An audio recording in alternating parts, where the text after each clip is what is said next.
This is Ed Hurley, friends, inviting you on behalf of the Kraft Foods Company to listen to The Adventures of the Falcon, starring Les Damon. You met the Falcon first in his best-selling novels. Then you saw him in his thrilling motion picture series. Now join him on the air when the Falcon solves the case of the shopkeeper's gun. It's Sunday night in New York, and in a midtown hotel room, an ugly smile that is almost a sneer twists the thin lips of stocky Ed Taylor as he looks with bored and sleepy eyes at the young man who is pacing the floor in front of him. Sit down, Conrad. Give your feet a rest. You haven't given me your answer yet. Do I get my money back or don't I? I'll think about it. What's to think? You gave me a rookin'. Either you make good on it or... Oh, what? Do I get my money? Come here, Conrad. What do you want? Tell you something? What? Hey, let go. What's the idea? What are you trying to do? Just taking precaution. Yeah. Here we are. So you brought a gun with you, huh? I wasn't going to use it unless I had to. Had to? To protect myself.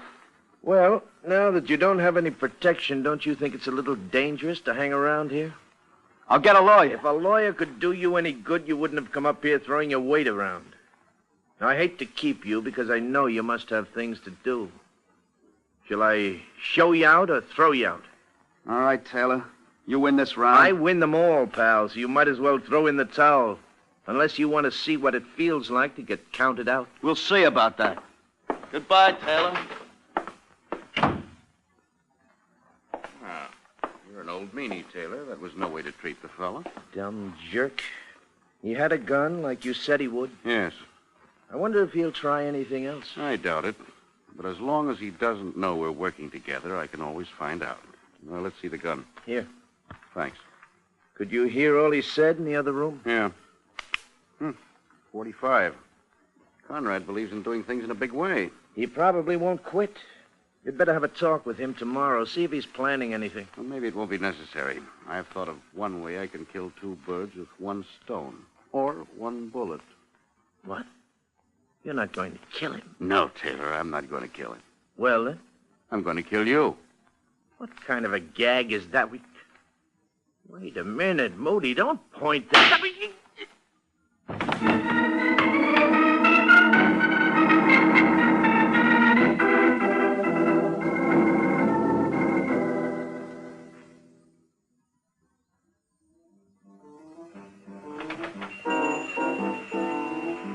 Owner of this shop? What? I said, are you the owner of this place? Oh, yeah. George Conrad? That's right. How's business? What? I said, how's... Look, turn off that record, will you, so we can talk? Oh, yeah, sure. What were you saying? I said the record business must be pretty good. Why? For you to be able to blow 10 grand, Conrad. What? Who are you? Sergeant Corbett, Police Department. Police? Well, what's the matter? We found your name in Ed Taylor's books. Oh, you've got his books. Can you prove anything? About what? About his swindling. Oh, you think he's a swindler? Of course. Isn't that why you picked him up? Not exactly. Then what? I found a gun, traced it. You bought it a couple of days ago. That's right. What's that got to do? It's the gun that killed Taylor. Killed? That's what I said. Oh, so that's it. But surely you don't... Look, if I had anything to do with the shooting, I certainly wouldn't have left my own gun there. Why did you leave your gun there? My Taylor took it away from me. Why did you buy the gun? I thought there might be trouble when I demanded my money. So you admit demanding money, you admit you expected trouble, you admit you went up there with a gun. But I didn't kill him. Like I said, I certainly wouldn't have left the gun there. It wasn't left there. It was hidden in a trash barrel in an alley nearby. If the barrel hadn't been accidentally knocked over, the gun probably never would have been discovered. Well, then, all I can say is get out of my way. Hey, Conrad, stop!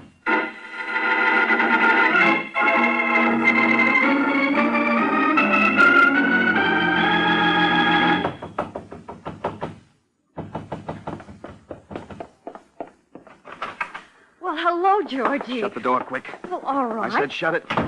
What's the matter? Wait till I lock it. Marie, the police are after me. The police? Why, what did you do? Somebody killed Taylor. Oh, no. They think it was me. I admitted I had a row with him. But you didn't kill him. Of course not, but how am I going to prove it? Well, if you didn't do But it... I was there. The bullet was from my gun. It was. But how could it? Taylor got it away from me. I don't know what happened after that. I begged you not to get a gun. All right, you were right. Let's not go into that now. What am I going to do? Well, First, you'd better give yourself up. I can't. They got too much on me. But running away will only make it look worse. Well, I can't help it. Oh, please, Georgie. You wouldn't listen to me before. Listen to me now. Don't be crazy. Give yourself up. We'll get a good lawyer and maybe a detective. No. What do you hope to get? Who's that? I don't know. Who is it? Sergeant Corbett, Police Department, open up. They're here. Yes. Don't let them in. Well, I've got to. We know you're in there, Conrad. You don't want any trouble, you'll give yourself up. Marie, the building next door is the same height as this one, isn't it? Yes, but what do you... I can get up the fire escape to the roof. Oh, no, they'll have the building surrounded. They'll shoot It's you. my only chance. Now, Georgie, please. I gotta try it. Then I've got to try.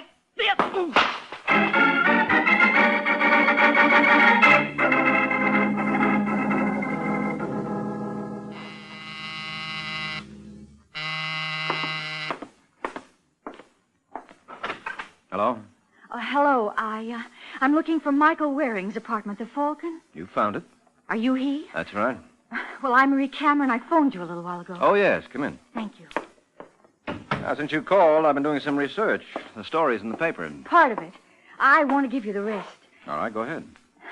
Well, do you prefer to be called Falcon or Mr. Waring? I'll settle for Mike. All right, but in that case, you'd better call me Marie. All right, Marie. Now, what did you want to tell me? I turned Georgie into the police because I know he's innocent. Can't think of a better reason. Oh, I mean it. I was afraid if he tried to escape, they'd shoot him, but now that I've gotten him into this jam, you've got to get him out of it. You're pretty good at making up other people's minds. But he's innocent, and you're such a good detective. Am I? So I hear. Well, you just keep listening to that kind of talk. I will if you live up to it. I'll try. Now, what makes you so sure Conrad is innocent? I know him. You also know he bought a gun. Don't tell me he was just going to use it as a paperweight. He bought that for self-defense. Oh, sure. Whoever heard of guns for anything else? You think he killed Taylor? His gun did. Oh, but that's just it. Can't you see how convenient it was that the trash can was turned over so the gun could be found? It was a plant. Maybe. According to the paper, Conrad claims Taylor got the gun away from him in a fight.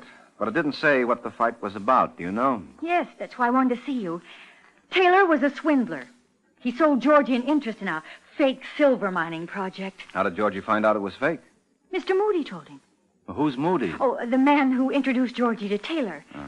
And when he found out Taylor was a crook, he felt terrible about it and told Georgie right away, but Georgie had already invested. Is Moody a friend of Georgie's? No, they met on a train, I think. Mm-hmm. Where can I find Moody? Well, I don't know, but I guess Georgie would. Why, what do you want him for? Do you think Moody can help you? Maybe, in a number of ways. So if I'm going to help you, I'd better get moving. Where are you going? To jail.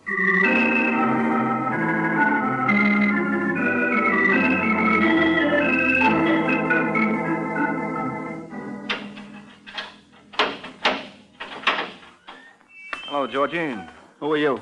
Mike Waring. Haven't I heard that name somewhere before? I hope so. What do you want? Well, perhaps you could tell me how to find Frank Moody. Why? Well, he might know something about this murder. What makes you think so? Well, Marie tells me that... Marie? What have you got to do with her? I'm working for her. In fact... Get out of here. Now, look, Georgie... I said get out. Now, take it easy, Georgie. She's made enough trouble. Yeah, well, so have you. All right, Georgie, get up. Sorry I had to slug you, but you asked for it. I don't want any help from Marie. All right. But there's no use trying to throw me out. I can't get out of here even if I want to until they make with the key. Oh, yeah. I didn't think. So I noticed. Very interesting. What is? The way you blow your top. Could explain what happened to Taylor. That's right. Tell me I killed him. See the kind of help Marie gets me? I don't say you killed Taylor, but the police do. And you seem determined to build up a case for them. Now, maybe I can help you out of this. But I'm going to need your help. Now, do I get it, or do you like bars in the window? I don't want any help from Marie. I'm not Marie. You're working for her? I'm working for whoever pays me. If you want to pick up the check, fight it out with her. Do you think you can do anything for me, Waring? Probably. If I can find Moody. I don't know where he stayed. He always called me. Oh, fine. But I don't think he knows anything about it. He was Taylor's come-on, wasn't he? No. He introduced us. Well, that's what I mean. But I'm sure they weren't working together. Why, it was Moody who told me Taylor was a crook. That's right. After you had invested. Even so. And it was Moody who suggested that you buy a gun, wasn't it? To protect myself, yeah. Yeah, sure. In fact, it was following Moody's advice that landed you right where you are. Yeah. I hadn't thought of that. Well, you better start thinking. Are you suggesting Moody's the murderer? I'm just suggesting it's worth looking into. Yeah. Yeah, it is. I had an idea it was somebody else who'd been swindled by Taylor. But the way you lined things up... You mean the way Moody has lined you up? If only I could tell you where to find him. Well, didn't he ever say anything that might give a lead? Not that I can think of. Well, come on, think hard. As though your life depended upon it. Because there's a good chance it does.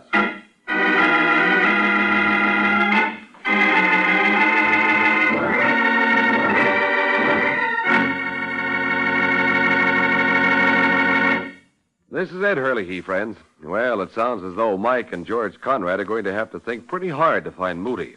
Yes, the way you have to think when you want to find a way to make good use of those leftover pieces of yesterday's roast.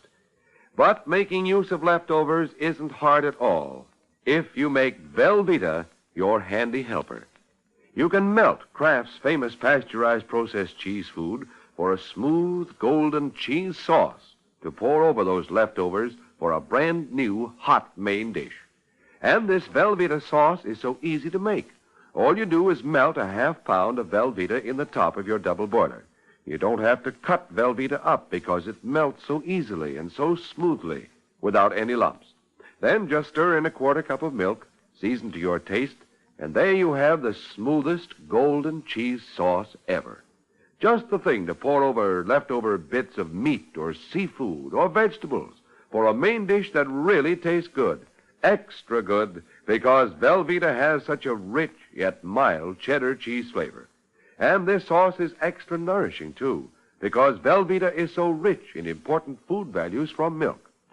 Make it your handy helper, Mother, for easy hot main dishes and for hearty snacks and sandwiches, too. Tomorrow, get a 2-pound loaf of the pasteurized processed cheese food of top quality. Genuine Velveeta.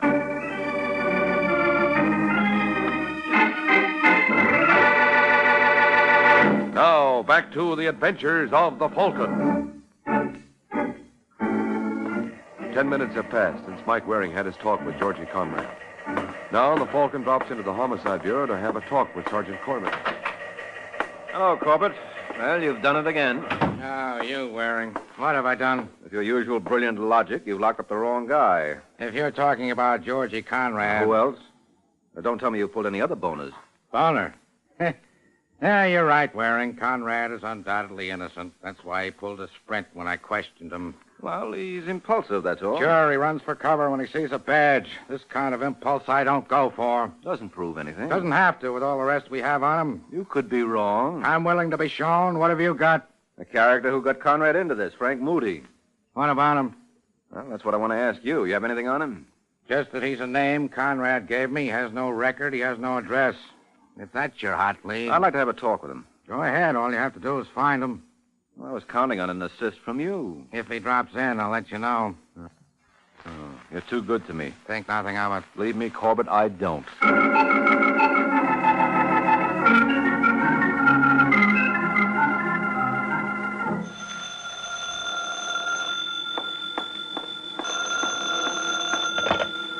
Hello? Hello, Marie. This is Mike Waring. Oh, yes, Mike. What is it? Did you ever meet Frank Moody with Georgie? Once. Well, once is enough if you remember him. Oh, I think I would if I saw him again. Good. How soon can you get here? Where? The Hollis Hotel. Is Moody there? That's what I want you to tell me. I'll be right over.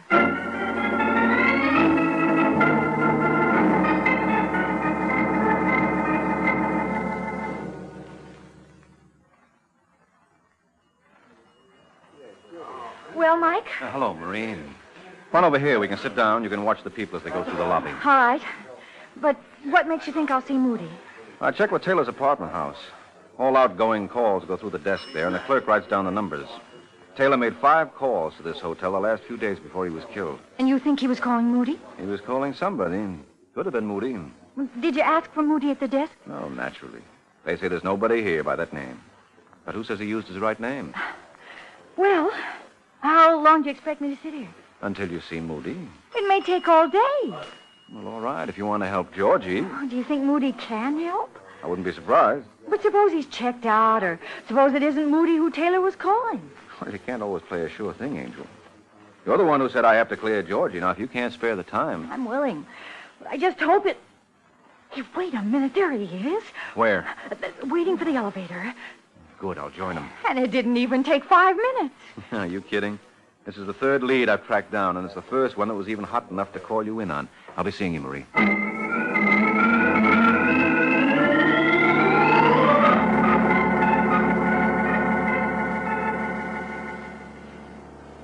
Hello, Moody. I beg your pardon? I said, hello, Moody. My name is Morrison. Let your friends call you Moody. Who are you? What do you want? Mike Waring. I'm a friend of Georgie Conrad. 3 out. Hey, excuse me. Oh, that's all right, friend. I'm right with you. What do you want with me, Waring? Your tie-up with Taylor, and I have no tie-up with him. you led Conrad to him. I'm admitting nothing. Well, it's easy to prove. Conrad won't be the only one you sucked in. Ought to be plenty of people to identify you. I'll cross that bridge when I come to it. Mm-hmm. And now, are you finished, or do you care to come in? Oh, I haven't even started. I'll come in. Very well. You're what they call a private eye, aren't you? Also Dick, Seamus, Flatfoot for Hire, a Snooper, a Hawkshaw. Shall I go on? I get the idea. How did you find me? Well, with those credentials, what do you expect? At any rate, you're a step ahead of the police. They haven't been here yet. That's good. Is it? As long as we can keep you a step ahead. I didn't want to be connected with this, and you're going to tell me how you found out so that I can wipe out the connection. You'll have to wipe me out, too. You begin to get the idea. Don't reach for a gun. Oh, not as long as you beat me to it. I'd hate you to think I'm a copycat. Now, you'll just raise your hands. That's it. Rocky! Rocky! You want me, Mr. Moody? Oh, who's our friend? Michael Waring. The Falcon? Oh, is that what they call him? It must be wonderful to be educated like you are, Rocky. Well, let's clip the Falcon's talons, What? Frisk him for a rod. Oh. He's clean. It was rather careless of you, Waring, coming here without a gun. Well, I can't see what good it would do me. You have a point. Now what, Mr. Moody? Tie him up. Okay. Shall I gag him? Won't be necessary. One sound out of him, and he knows you'll shut him up. He better be tied up because you and I are going to have to make plans. And while we're doing it, we don't want the Falcon flying away.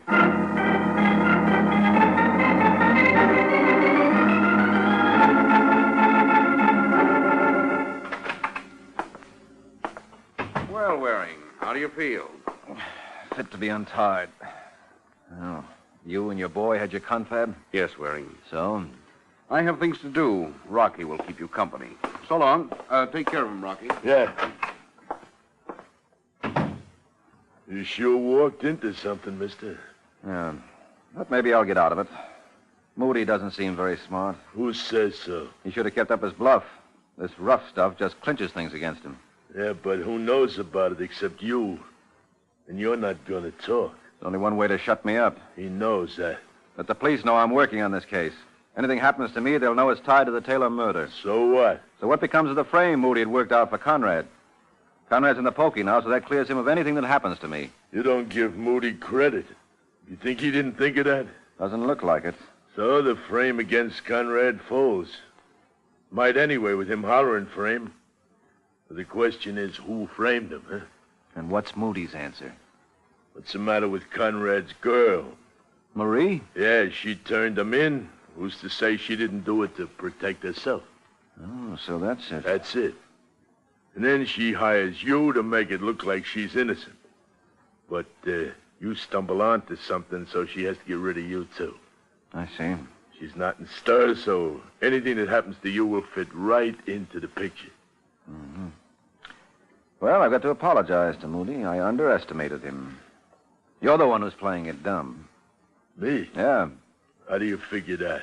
Well, Moody's obviously a character who likes to go it alone. He gets rid of anybody who knows too much about him, or with whom he has to split. Little blood, more or less, doesn't mean a thing to him. How long do you think it's going to be before he gives you a dose of same? Well, he wouldn't. Maybe not. But if I were you, I wouldn't sleep so good. As soon as he decides you aren't necessary to him anymore... Shut up. Okay, just think it over. You're crazy. And not as crazy as Taylor. He thought he and Moody were partners. Look what happened to him. I said shut up. No. All right, Rocky. You don't want to face it.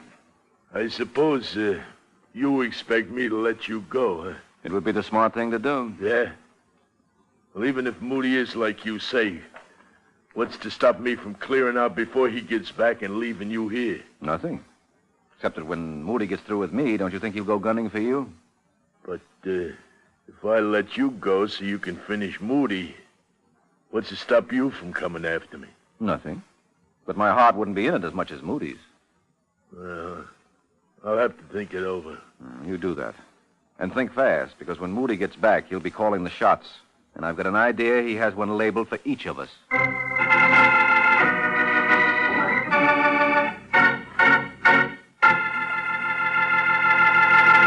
This is Ed Hurley again, friends. Well, I should say Rocky will have to think fast if he's going to get Mike and himself out of this predicament. As fast as you have to think when unexpected company comes and you have to fix something to eat in a hurry. Of course, if you have a 2-pound loaf of Velveeta in your refrigerator, your problem is solved. Because in a matter of minutes, you can slice Kraft's delicious pasteurized processed cheese food and make golden brown grilled cheese sandwiches your guests will really go for. And no wonder. Velveeta has such a fine, rich, yet mild cheddar cheese flavor. And Velveeta sandwiches are as wholesome a snack as you could want, because Velveeta is rich in important food values from milk and as digestible as milk itself. Make Velveeta your handy helper, won't you?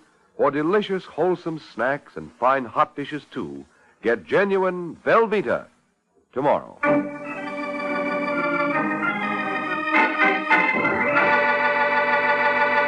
Now, back to the adventures of the Falcon.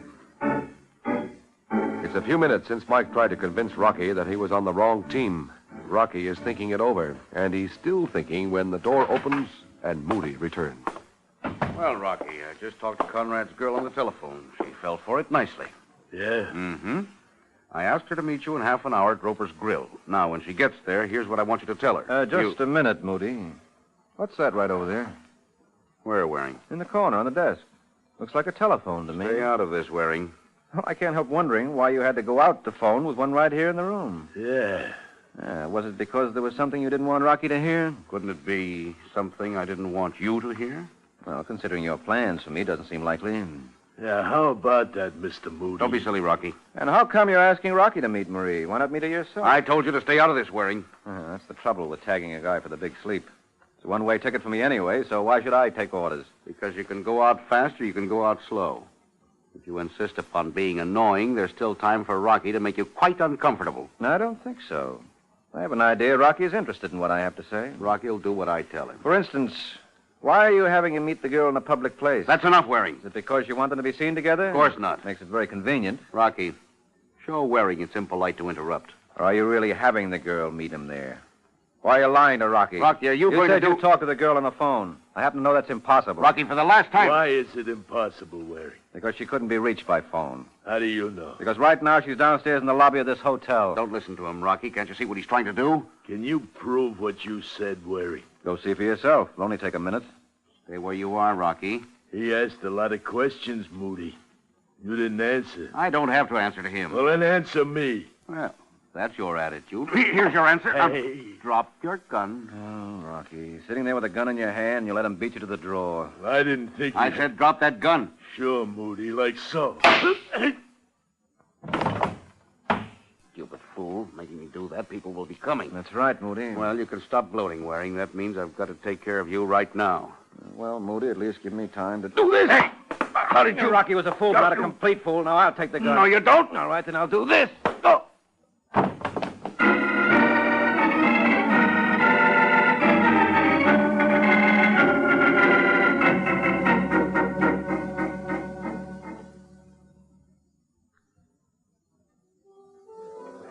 Well, you see, Corbett, Moody didn't know my hands were untied, and that gave me a chance to jump him. You mean you talked Rocky into switching to your side, Waring? Well, not entirely, but I had him worried. So he untied me and sat behind me with a gun in his hand. He wanted to see which way the cards lay, and he was ready to play either side. Uh-huh. But when he found out that Moody was double-crossing him, he was too slow on the draw. Oh, by the way, now that you've got Moody, did you get him to talk? Yeah, he signed a statement. Good. I was guessing it as double-cross. Did he fill in the details? Yeah, you were right about him not calling the girl. He just wanted Rocky to go out asking for her in order to establish a connection between her and Rocky. So that if anything happened to either one, the other would be blamed. Right. Well, one thing you've got to say for Moody, he's a guy who went all out. And you were overlooking him from my little dope like Conrad. Who says I was overlooking him? Oh, come now, Corbett.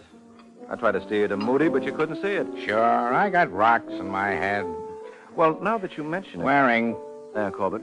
Who did all the legwork tracking down Moody? Who got lassoed by a thug and nearly wound up with a bullet in his insides? What are you trying to prove? Who's sitting across the table from me right now with a shiner the size of a grapefruit, which he got risking life and limb disarming a desperate killer, who he has to turn over to me when he gets him disarmed? Well, all the time, dopey me can't think of anything but rest my feet in my desk and wonder what to do. Oh, now, wait a minute. Yeah, Waring, I got rocks in my head. You're the smart boy. You know something? That suits me just fine. Good night, genius.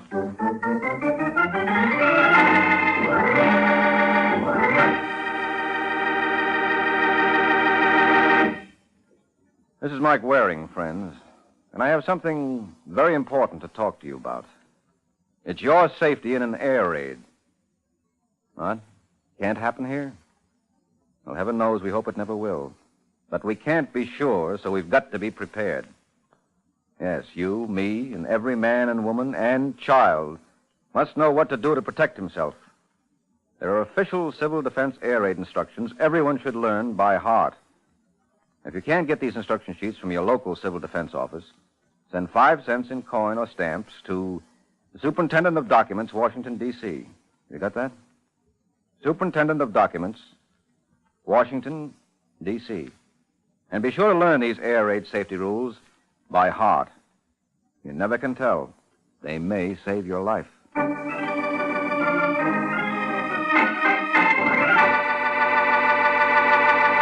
The Case of the Missing Miss.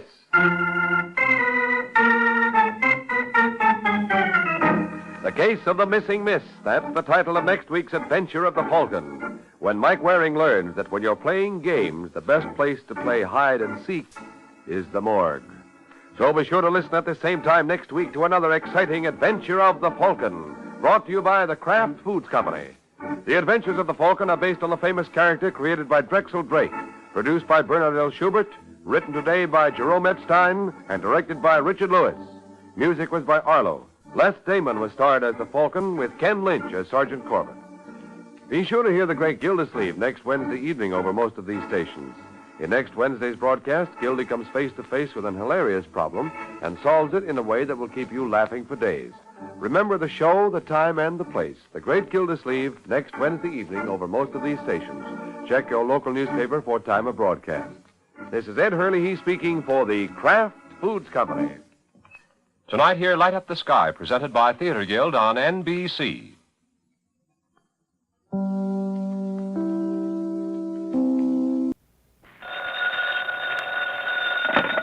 Hello?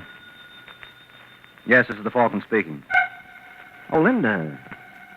I'm glad you called. Oh, you'll have to cancel me out tonight, Angel. I've got to take a toy away from a baby. Someone just bought this baby a gun, and unless I stop her, she figures to get quite a bang out of it. This is Ed Hurley, friends, inviting you on behalf of the Kraft Foods Company to listen to The Adventures of the Falcon, starring Les Damon. You met the Falcon first in his best-selling novels, then you saw him in his thrilling motion picture series. Now join him on the air when the Falcon solves the case of the missing miss.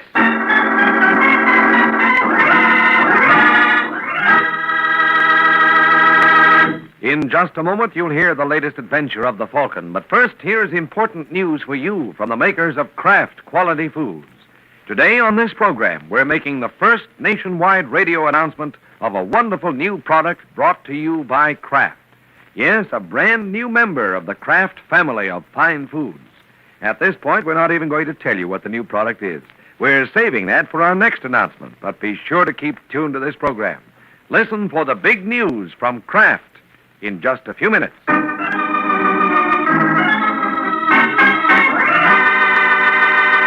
And now, the case of the missing miss. It is late Saturday afternoon, and a short, heavy-set boy in a dirty trench coat makes his way to the 12th floor suite of Senator Arthur Blake.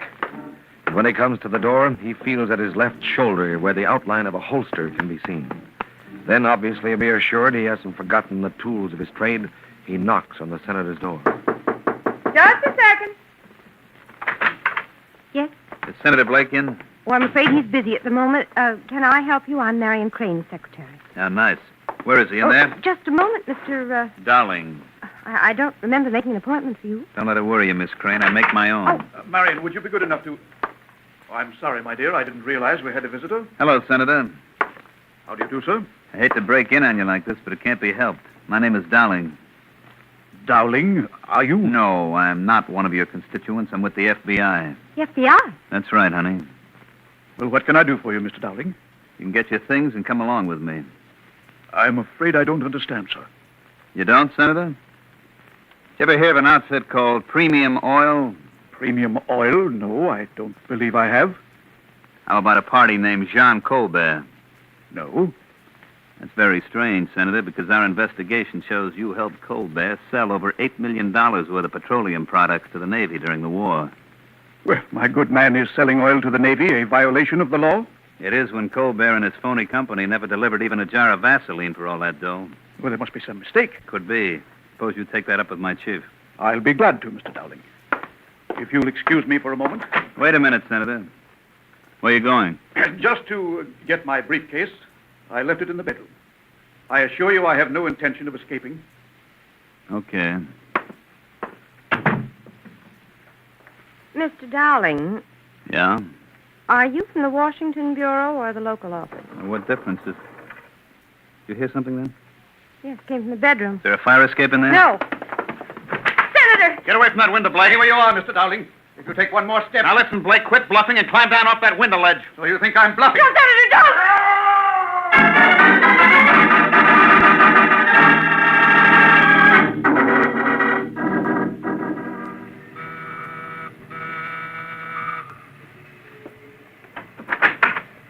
Well, hello, Lindsay.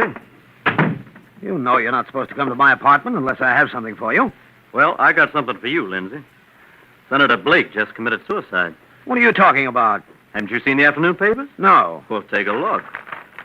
Senator Arthur Blake commits suicide. Head of Contract Negotiation Committee dies in 12-story leap. So what? Well, don't you get it, Lindsay? This is all tied up with premium oil. Is that what it says? Oh, no, but that's the way it figures. Senator Blake was my contact. Senator Blake? Yeah. I relayed all the instructions I got from you to him. Well, you're out of your mind, Horrell. There's nothing wrong with premium oil. Oh, sure there is. I've been convinced of that for a year. Well, then why didn't you talk up before? I don't know. Maybe the money was too good. Or maybe I was afraid. Oh, you're wrong, Horrell. Now, don't be a chump. If premium oil was on the up and up, why would they go for all this hocus-pocus? What hocus-pocus? Well, nobody in this setup knows anyone else but the party he gets his instructions from. Well, I guess that just prevents leaks. You don't believe that any more than I do. Now, listen, Lindsay, we got to compare notes. Who's the guy you get your instructions from? I can't tell you. Now, don't be a sap, friend. We're playing with dynamite. Who's your contact?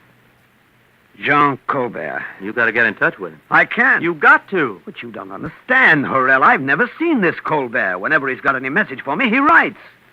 Well, then he must be the head man in this racket. Now, don't call it that. Why, you got a better name? We got to face it, Lindsay. They've just been using us for tools. Well, there's nothing we can do about it. Yes, there is, too. I'm going to get a private detective. I think you're making a mistake, Horrell. No, I should have done it a long time ago. Are you with me? No, I'm going to sit quiet for a while. You better change your mind, Lindsay. There's plenty of time for that when you're dead.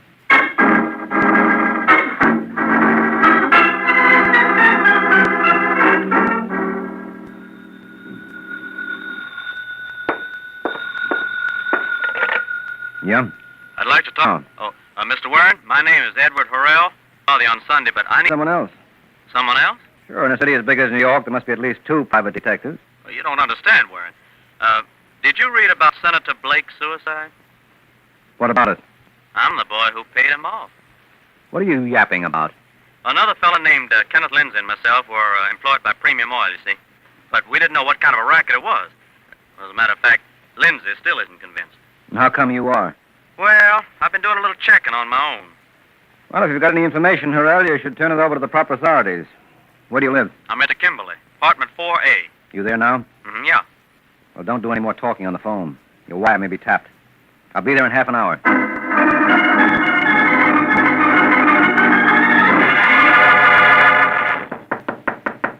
That you, Warren?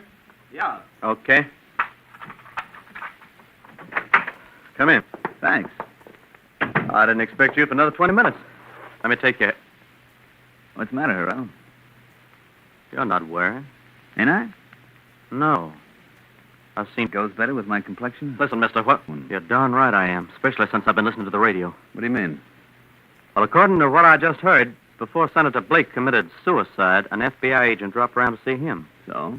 So after Blake jumped, this character told Blake's secretary to stay where she was and he'd go get the police. P.S. He never come back. The cops think he was a phony. And you think that was me, hmm? Well, he meets your description. Heavy set boy in a khaki trench coat. Well, I guess there's only one way I can prove it to you. You want to see my credentials? Well, that might be a good idea. Okay, Harrell. Now, what does this look like? Hey, what's the idea of the gun? You asked to see it. Then I was right. Yeah. But I don't think it'll do you much good.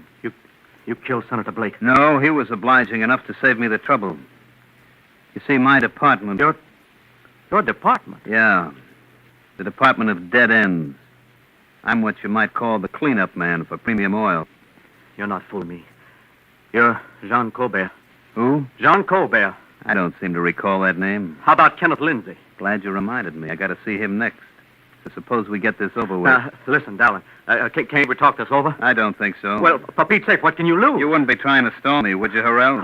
Why should I? Seems to me you mentioned something about a fellow named Waring being due here. Oh, well, I was wrong. You said it, Harrell. You were wrong.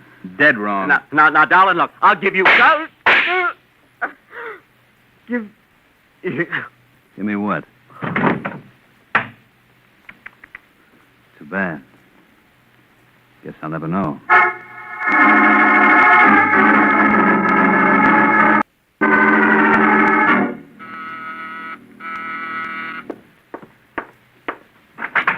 Yes? Mr. Kenneth Lindsay? That's right. Edward Harrell gave me your name. Oh, well, come in. I guess there is such a thing as luck. I beg your pardon? There are 8 Kenneth Lindsays in the phone book, and the first time out I get the right one. Now, look, Mr... Oh, yes. I'm sorry. My name is Mike Waring. I'm working for Harrell. Then he did hire a detective. Yep. Oh. Sit down. Thanks. Drink? Yes, I could stand one after seeing Harrell. Why didn't you, bring him along? Cops thought he'd be much more comfortable at the morgue. I think you dropped something, Lindsay. Is this your idea of a joke, Waring? About Harrell? Hardly. He was murdered an hour ago. Who did it? Don't you know? If Harrell told you I knew anything about Jean Colbert... Jean Colbert? Who's he? Well, didn't Harrell mention him? No, he only gave me your name. That's why I said I was lucky to find you. Suppose I've said now you've got the wrong one. Well, it'd be a little late now. I spotted you for the right one the second I looked into this room. How? Well, you've got 5 afternoon papers here, and they're all turned to the account of Senator Blake's death. You're pretty smart, aren't you? No, not nearly enough. That's why I need your help. Well, I can't tell you a thing, and even if I could, I wouldn't pick you for a confidant. No, don't be a fool, Lindsay. I told Harrell to keep his mouth shut. That didn't make any difference. Use your head. Blake is dead, and so is Harrell. How long do you think you've got? Well, there may be something in what you say. Of course there is. Now, Harrell got his orders from you, didn't he? Yes. And you got them from this Jean Colbert? That's right. Who is he? I don't know. I never saw them. Heard from him through the mail. Have you got any of his letters here? Well, yes, but I don't think they'll do you any good. They're all typewritten. May I have them? Yeah, sure. All right, now I want to get one thing straight. After you gave Harrell his instructions, he forwarded them to Senator Blake, right? That's what Harrell told me. None of us knew any link in the chain except the one next to him. Well, the senator must have kept some sort of records. Well, I don't know. Well, didn't the paper say something about his having a secretary? Yes, her name is Marion Crane, but you don't think she can shed any light on the subject? You never can tell, Lindsay. For all we know, she may be the original lady with the lamp. Let's hope she can show us the way.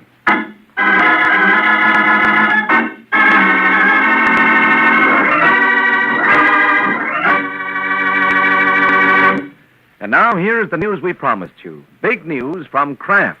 It's the nationwide radio premiere of a wonderful new salad oil, Kraft Salad Oil. The first salad oil ever offered for your home use by the makers of all those wonderful Kraft-prepared salad dressings.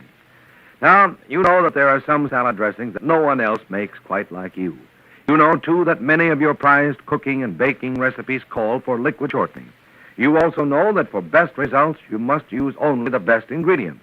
And that's why the introduction of Kraft salad oil is the most exciting kitchen news in years. For Kraft salad oil is more than just a new oil. It's a new kind of oil. It's fresh and pure as summer sunshine. Lighter bodied, too, because Kraft salad oil is not just refined, it's super refined. It's produced by a special new super fining process created by Kraft. Because it's lighter bodied, it blends quickly and perfectly with other ingredients in your salad dressings. Adds crusty tenderness to things you fry, heavenly fluffiness and moistness to things you bake. Yes, you'll put new magic into your finest recipes with new. Look for the bottle with the beautiful your grocers.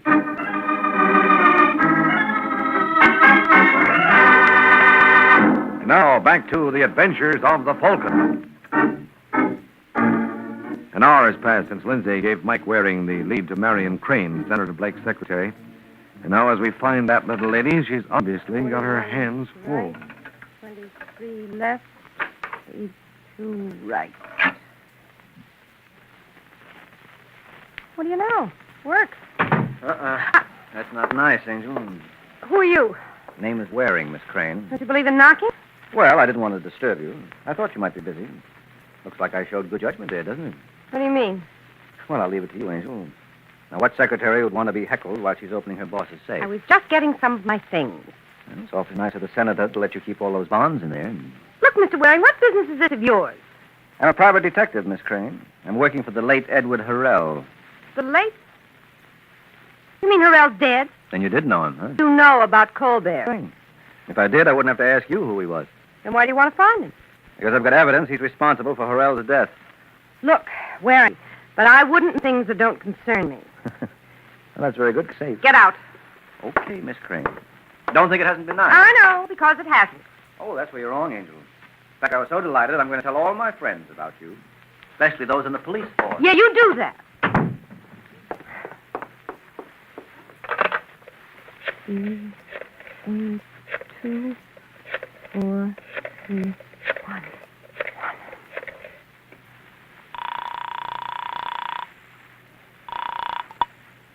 Yeah? Hello, is that you, Woolsey? Who's this? Marion Crane. What's up, Marion? You better get a wire out to number 1. Private detective named Mike Waring just looked in on me. The Falcon? That sounds He interesting. said he had evidence against Jean Colbert. I think he's asking for trouble. Okay, Marion, if that's what Mr. Waring wants, it should be easy enough to oblige him. I'll be glad to do my part.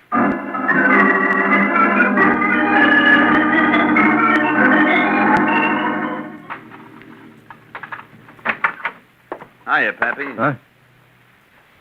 Well, I'm glad to see you made yourself at home. I didn't think you'd mind, Waring. Shut the door. Now, listen, mister. Shut it. And your mouth, too, while you're at it. Now, be a good boy and sit right down on that sofa where I can watch you. Right there. That's close enough. Is that the gun that killed Harrell?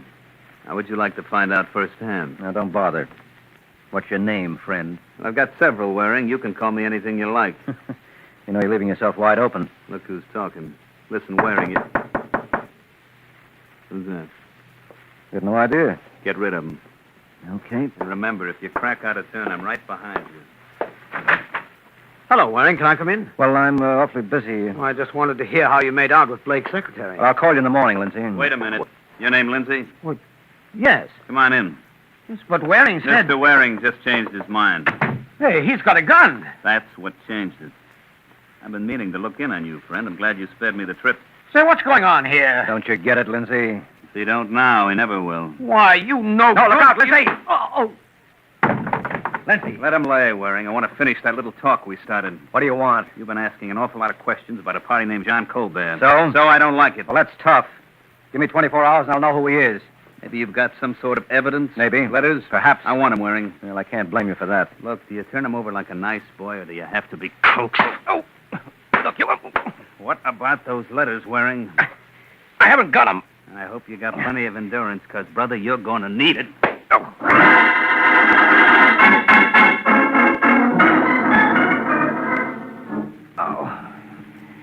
You gonna lay there all night, Mike, or you gonna tell me what happened? Oh, look, I told you all I could, Sergeant. Next thing I knew, you and Harris were pouring scotch down my... Hey, where is Harris? I sent him on an errand. Is Lindsay all right? Yeah, the doc had to take a couple of stitches in his scalp, but after that he was able to leave. Any idea who Tough Boy was? No, I don't think he's local. You might be surprised. Was he short, stocky, about 5'7", blonde hair, and very white skin? Yeah, that's the boy. I thought so. You know him, Corbett? Fairly well. His name is Joe Dowling. Dowling? Alias Joe Denton, alias Jerry Davis. Shall I continue? No, never mind. I get the idea. What gets me is why Dowling didn't stick around to finish the job. What job? Well, I got the impression he was going to kill Lindsay. Oh, then Mr. Lindsay can thank me for saving his life. I was on my way up to see you, and I had him ring you from downstairs. When Dowling heard me coming, he must have beat it out the back way. Now, let's get back to those letters from Colbert. Dowling got them, huh? Yeah, they were in my pocket all along. I was a sucker not to give them to him when he first asked. Why? Well, there was nothing in those letters that was the least bit incriminating. Didn't tell us a thing about Jean Colbert. You must be wrong, Mike. Dowling didn't do that job on you for nothing. Say, wait a minute, Sergeant. I've got a hunch. That may be for me. Hello. Yes, this is Sergeant Corbett. When, Harris? You sure? Okay, you know what to do. Now, what were you saying, Mike? I think I know who Jean Colbert is. Oh. Dowling. You're nuts. Now, listen, Sergeant, it makes sense. I tell you this. Joe Dowling and Jean Colbert are one and the same. There's only one thing wrong with that theory, Mike. Well, you'll have to show it to me. Okay, come down to the morgue. What for? That was Harris who just phoned in. He found Dowling's body 20 minutes ago. Now, you satisfied?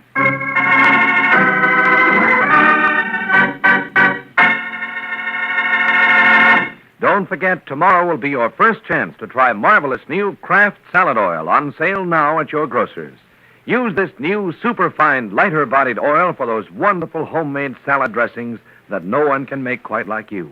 Use it in those wonderful chiffon cakes you take such pride in. Use it in all your cooking or baking recipes that call for liquid shortening.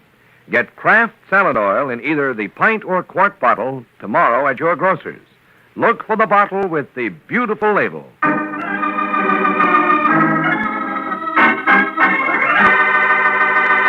Now, back to the adventures of the Falcon. 10 minutes have passed since Mike advanced his theory that Joe Dowling and Jean Colbert were one and the same and had it promptly explode in his face. And so great is the Falcon's disappointment that even hard-hearted Sergeant Corbett is touched. Come on, snap out of it, Mike. We all make mistakes. You just abuse the privilege. Well, I don't suppose there's any doubt that the body Harris found is really Dowling, huh? None whatsoever. Dowling was just taking orders from Colbert like Lindsay, Harrell, and Blake. Did they find Colbert's letters on Dowling's body? No. Then I was wrong, Corbett. Nice of you to admit it. No, I mean when I said that the letters were unimportant. Colbert had to have them back. Now, why? Don't ask me. I never saw them. Well, they certainly looked innocent enough to me. How about secret writing? Oh, there was no need for that. If you knew what Colbert was getting at, the meaning was obvious. There were 3 of them. They were all identical. All they said was, Dear Lindsay, enclosed, please find $25,000 for Harrell's account. Will you see that he gets it? And they were signed John Colbert. Wait a minute. Hold everything. Now, don't tell me you've got another brainstorm. Yeah, look. Suppose I told you that Jean Colbert was a woman. You better lay down, Mike. Now, listen to me, Sergeant. Nobody's ever seen Colbert. The only trace we have is those letters. So? So that's why Colbert had to have them back. Because sooner or later, somebody was bound to realize the fallacy. Now, look. How do you spell the French name, Jean? Jean. And how do you pronounce that in English? Jean. Hey, why, you see what I mean? It can be a girl's name, too. But where's there a woman in this case? How about Senator Blake's secretary? Marion Crane? Yes. Though I've never been known to pass up a pretty gal, this one you can take.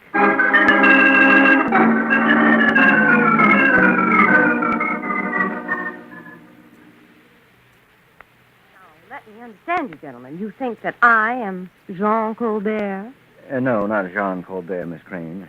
Jean Colbert.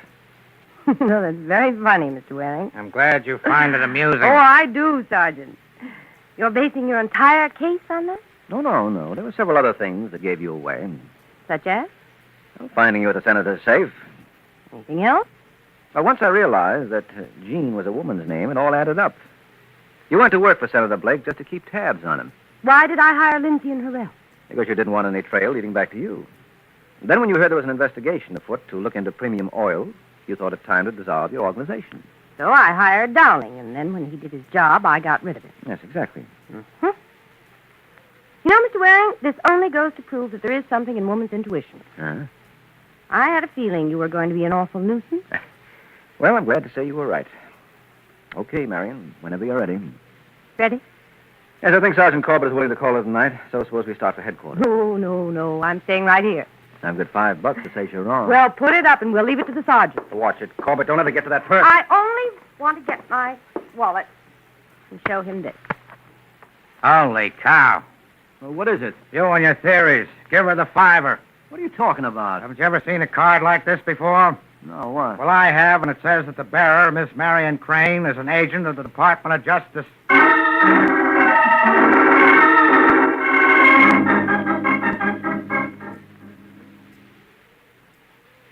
It doesn't make sense, Waring. You say Senator Blake's secretary was a federal agent? Yes, she was a plant, Lindsay. Well, couldn't she have forged those credentials? No, Sergeant Corbett has already checked Washington. She's been with him since 45. Well, where do we go from here? Well, the sergeant and I have been talking it over, and we've come to one conclusion. What? We're never going to find Colbert. Well, you can't give up now. Well, what else can we do? Colbert will never be found for one simple reason. Why? He doesn't exist. What are you talking about? He's the little man who wasn't there. I don't follow you, Mike. He's just a figment of the imagination. Whose? Yours, Lindsay. What? Yes, you were the boy who dreamed him up. You gave him life, breath, and dimension. And what a pity you can't arrange to have him take those 10,000 votes instead of you.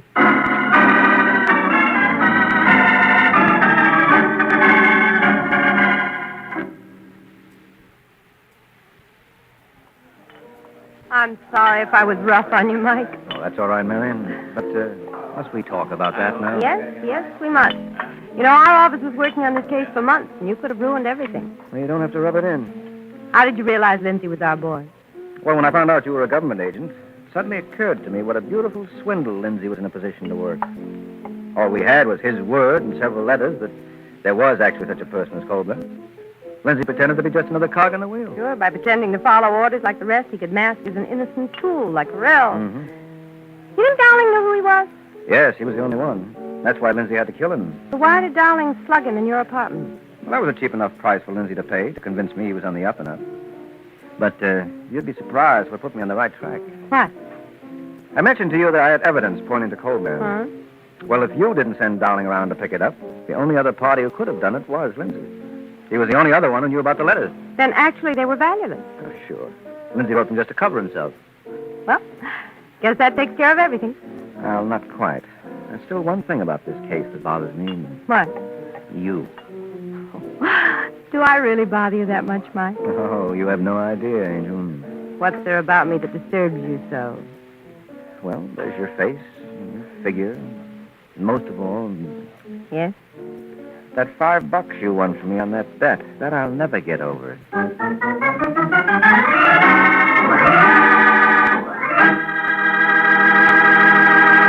Folks, here's a suggestion for all of you who like and want good candy. Keep Kraft caramels on hand wherever you are, at home for all the family to enjoy, at work to pass around among friends, and even in the pocket of your car to enjoy a delightful candy bite while driving. Follow this suggestion, and whenever you get a yen for good candy, pop a yummy, chewy, soft Kraft caramel into your mouth. Or whenever you feel tired, eat a Kraft caramel. This fine candy gives you real energy in a hurry. There's plenty of nourishing milk in Kraft Dairy Fresh caramels, besides the other fine, pure ingredients. So they're good for you.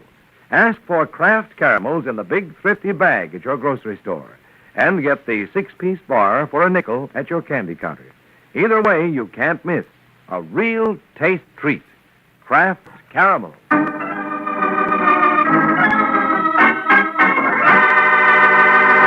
The Case of the Big Talker. The Case of the Big Talker. That's the title of next week's adventure of the Falcon, when Mike Waring learns that to protect yourself from a loudmouth, sometimes you have to use a silencer. So be sure to listen at the same time next week to another exciting adventure of the Falcon, brought to you by the Kraft Foods Company. The Adventures of the Falcon are based on the famous character created by Drexel Drake, produced by Bernard L. Schubert, written today by Eugene Wang, and directed by Richard Lewis. Music was by Arlo. Les Damon was starred as the Falcon with Ken Lynch as Sergeant Corbett. Be sure to hear The Great Gildersleeve next Wednesday evening over most of these stations. In next Wednesday's broadcast, Gildy comes face to face with an hilarious problem and solves it in a way that will keep you laughing for days. Remember the show, the time, and the place. The Great Gildersleeve next Wednesday evening over most of these stations. Check your local newspaper for time of broadcast. Fred Allen and Judy Holliday visit the big show today on NBC.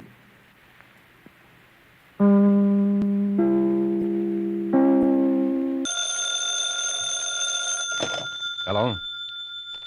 Yes, this is the Falcon speaking. Oh, Alice. I'm glad you called. Oh, you'll have to count me out tonight, Angel. I'm all jammed up. Some friend of mine just signed the temperance pledge.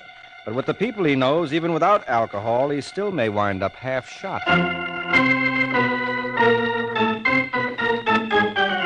This is Ed Hurley, friends, inviting you to listen to The Adventures of the Falcon, starring Les Damon. You met the Falcon first in his best-selling novels. Then you saw him in his thrilling motion picture series. Now join him on the air when the Falcon solves the case of the carved ham.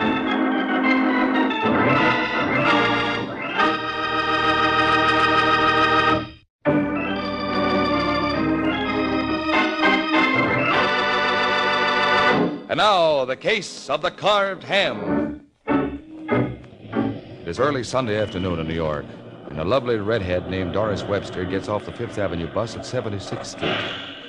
As she does, she notices a tall, thin man behind her. He's still behind her at 78th. At 81st, Doris gets a little frightened at the game and stops dead in her tracks, whereupon her shadow almost topples over her. Oh, I'm terribly sorry, lady. I should have looked where I was going. That's the trouble. You did. How's that? You've been following me for the last hour. Me? Listen, mister. I don't know what your game is. I'm sightseeing. Well, do it elsewhere, or I'll call the police. You don't really mean that, baby? Officer! Oh, I guess you do. You want me, lady? Yeah, please. I guess that's my cue to beat it. Been nice knowing you, honey. We must do this more often.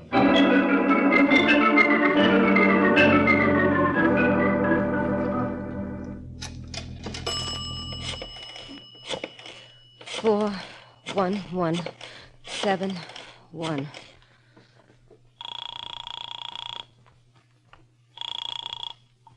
Hello? Is that you, Stuart? Yeah? It's Doris. I gotta see you. Why? What's the trouble? Well, I just had a funny experience. I thought a man was following me. Was he? Well, he might have been only trying to pick me up. At least that's what he claimed. Well, don't worry about it, Doris. You come on over. All right, honey. I'll be there in 20 minutes. You through with the phone, lady? You. Oh, hiya, beautiful. Imagine bumping into you here. Certainly is a small world.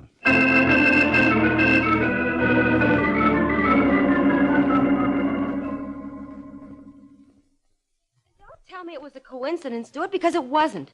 I tell you he was following me. That's ridiculous, Doris. Why should he? Well, maybe he's working for Santos. Never in a million years. If your boyfriend, Mr. Santos, knew about me, we would have heard from him long before this. Listen, Stuart. If anything should happen... Oh, now you're talking like a child, Doris. I know, but, well, if anything should. Look, there's a red leather vanity bench in my bedroom. Vanity bench? Yeah, you can't miss it. It's 24 inches high and about 18 inches wide. Yeah? Yeah, well, if you turn it upside down, you'll see the padding comes out. Inside, you'll find some newspaper clippings. I want you to send those clips to the police. Forget it, darling. Nothing's going to happen. Want to bet? What? Who the devil are you? He's the man I've been telling you about. The name is Brian King, honey. What do you want? You. What? Yeah. The fellow I work for would like to see you. Who? Joe Santos. Do it! You can tell Mr. Santos I'm not interested. Maybe you better tell him yourself. Let's go, chum. Take your hands off him. Come on, handsome. I told him you were practically on your way over. Now, you don't want to make a liar out of me, do you? Look out, Stuart! Oh! You were a little late, honey. Stuart. Now, don't give him a second thought, baby. He'll be all right.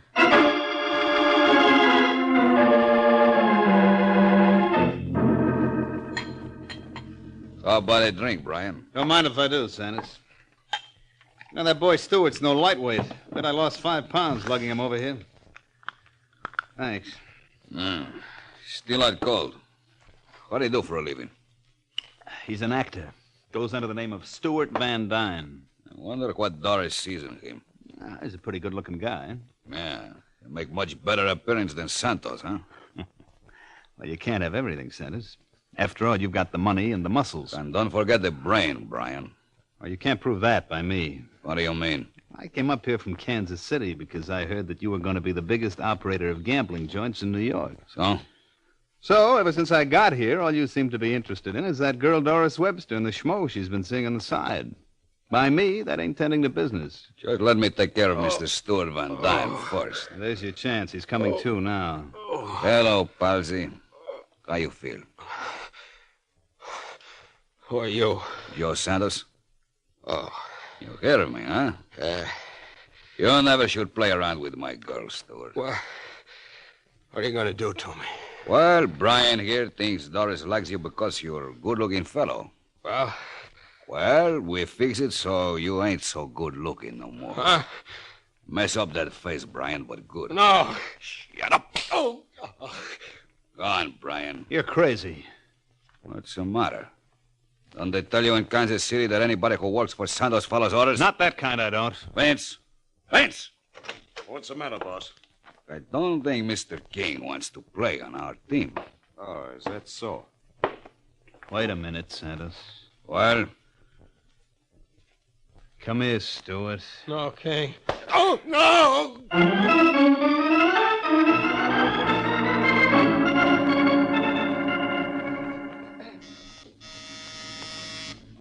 Just a second. Yum. I'm looking for a Michael Waring, the Falcon. Come in.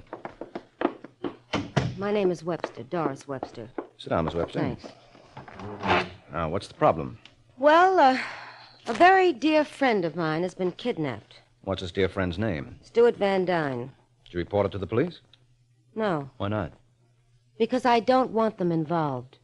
You don't want him involved. A man is kidnapped? I didn't say he was kidnapped. I said he disappeared. You said nothing of the sort. I can see I made a big mistake in coming here. Oh, I don't know. Well, I do. I'm sorry to have bothered you, Mr. Waring. Believe me, it won't happen again.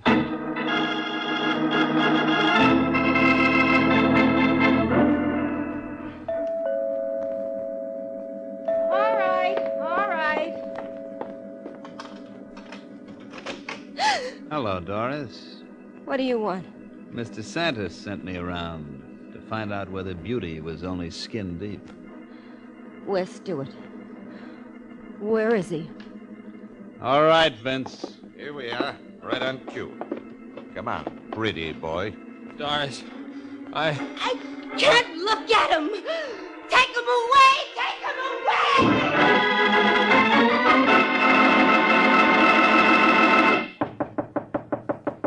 Who is it? It's Emily, Brian. Open up. Just a second, Emily. All right, get in here. What's the matter, Brian? Who says anything's the matter? Oh, well, you're packing. That's right. We're taking the 1035 back to Kansas City. Why? Because that guy Santos I came here to work for is nuts. What happened? Never mind, Emily. Just take my word for it. He's out of his mind. Who would that be? Oh, it's the bellboy, honey. I asked him to bring up a package for me. Oh. I'll let him in. No, you get started packing. I'll take care of it. Just a second. All right, son, let's have it.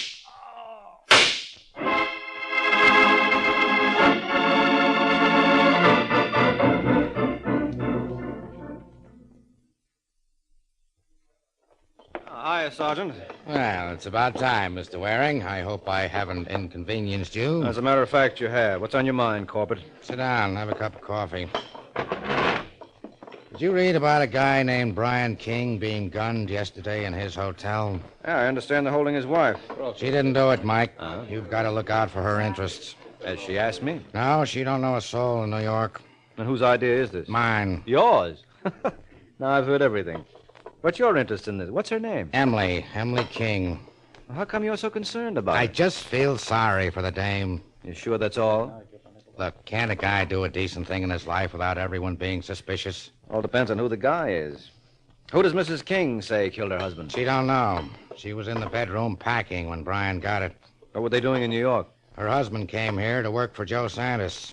Maybe it didn't pan out because he was in an awful hurry to leave. Did you speak to Santos? Yeah, he denies the whole thing. Claims King was doing fine. And I suppose he has an alibi for the time of the murder.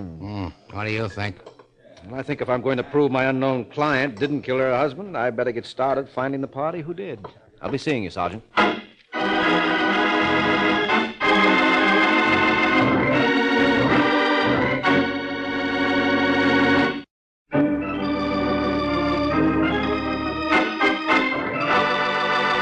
Now, back to the adventures of the Falcon. An hour has passed since Mike Waring, acting at the behest of Sergeant Corbett, undertook to do some private detecting for Emily King. And now, as we find the Falcon, he is making like a private eye. Oh, no, don't tell me. Yes, it's me, Santos. Or should I say I? Anything you say, Mikey's okay with me. Sit down. Thanks. You like something to drink, maybe? Maybe. Scotch? Fine. You, think you're going to be able to do something for that little girl? What little girl? Brian's wife. How did you know I was working for her? I got ways. Look, Mikey, if she needs money, let me know. Where's your white beard, Santos? Don't get me wrong, Mike. I give nothing away. You ever stop to think that the party who killed Brian maybe was trying to kill me? You kidding? Didn't the cops tell you the hotel suite Brian was using was registered in my name? No. Well, it was. I turned it over to Mr. and Mrs. King because they have no place to live in New York. What kind of work did Brian do for you? Oh, little this, little that. Yeah, well, that tells me... What's the matter? That picture on the piano. What about it? I think I recognize the lady. Isn't her name Doris Webster? Yeah. Certainly is a small world. Where do you know Doris from? Oh, she was up to see me yesterday. About what? Oh, no, Santos, don't tell me you're jealous. I asked you a question, Mike. I suppose you answer one of mine first. Was Doris running around with Brian King? No. Well, I've only got your word. Who's in the next room? Nobody. Don't give me that. I heard something in there. You're crazy. I show you. See? It's Look out, Santos!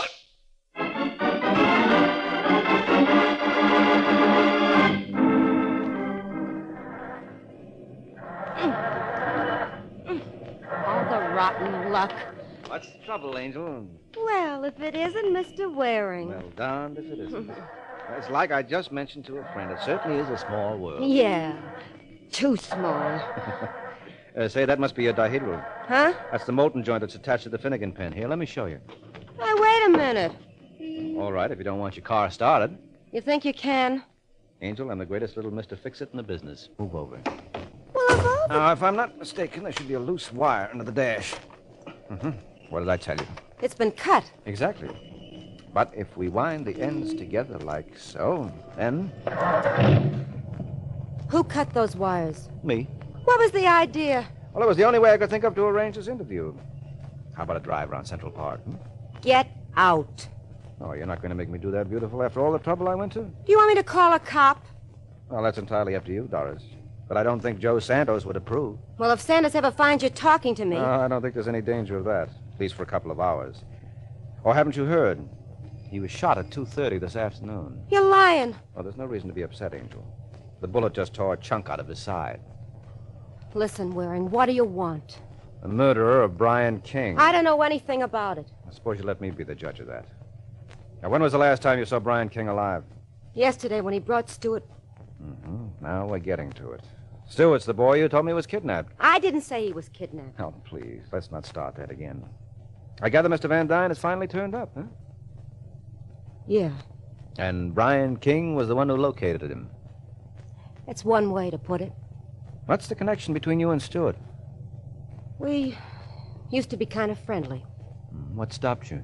Santa's found out about us through Brian King. Oh, so that's the connection. And what did the messages King and Santos do to Stewart? I have no idea.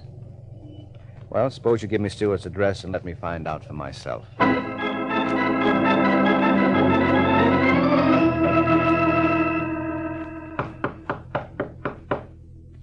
You sure this is the right place, Mike? Well, Doris told me Stewart Van Dyne was living in apartment 4E, Sergeant. Guess he's out. Are you surprised? I don't follow you. Now, Mr. Santos is inclined to be a little on the possessive side.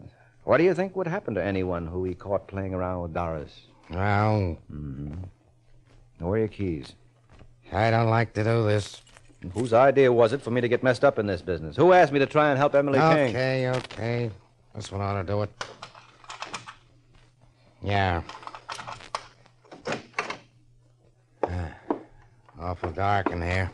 Light switch ought to be somewhere Keep near... your hands off that switch. What? I've got enough light from the hallway.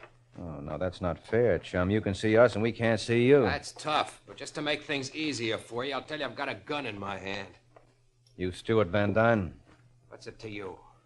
Well, a thought just occurred to me, Stuart, that you'd be no better off than we are if I were to... Shut the door! Why, you... Hit the light, Sergeant. I'm warning you. Put him out. It's too late, friend. No wonder he was sitting alone in the dark. Yeah. Who did that to your face? None of your business. It was Brian King, wasn't it? Whatever it was. That might explain a lot of things, such as finding you alive and him dead. What did Doris say when she saw you? I'll take care of her, too. Well, you took care of Brian King? Suppose you start answering some of my questions for a change. How did you guys get in here? Simple. Sergeant has a set of skeleton keys. Let's have them. Now, Let me look have now. them, Sergeant. Or would you sooner I took them off your body? I think he means that, Corbett. Okay. Nope. Just drop them on that bureau. I'll pick them up from there. Now, let's see how fast you boys can get to the other side of the room. Come on, hurry up. You're making a mistake, Stuart. Let me worry about that. Where are you going? Out. You're not going to lock us in here. You know, Sergeant, you ought to make a great detective. That's as good a piece of deduction as I've heard in years.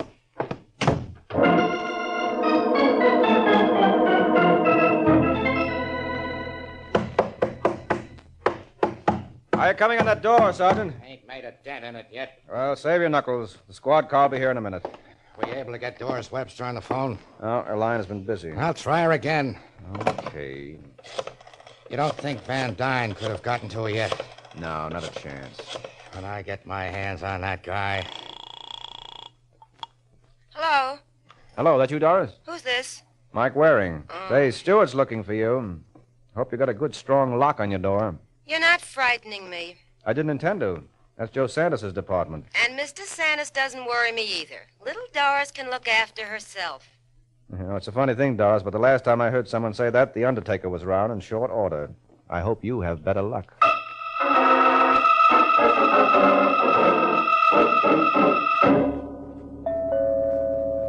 Who's there? It's me, Doris. Santos? Yeah. Okay, honey. Just a second. Come on in, honey. Thanks. Oh, I thought you'd be in bed. You mean that bullet? Oh, nothing. Oh, I'll bet it hurt something awful. Here, come on, sit down, honey. I tell you, it's nothing, Doris. You're angry with me, aren't you? Why, I got reason. Oh, I give you my word, honey. That Stewart character didn't mean a thing. You know there's only one man in the world for me. Sure. Oh, come on, honey. Say you forgive me. And if I do? I promise I'll never look at another man again. Until the next time, huh? What do you want me to do? Crawl on my knees? It might be a good idea. Listen, you creep. Who do you think you're talking to, anyway? What's the matter, Doris? You fed up? You're darn right I am.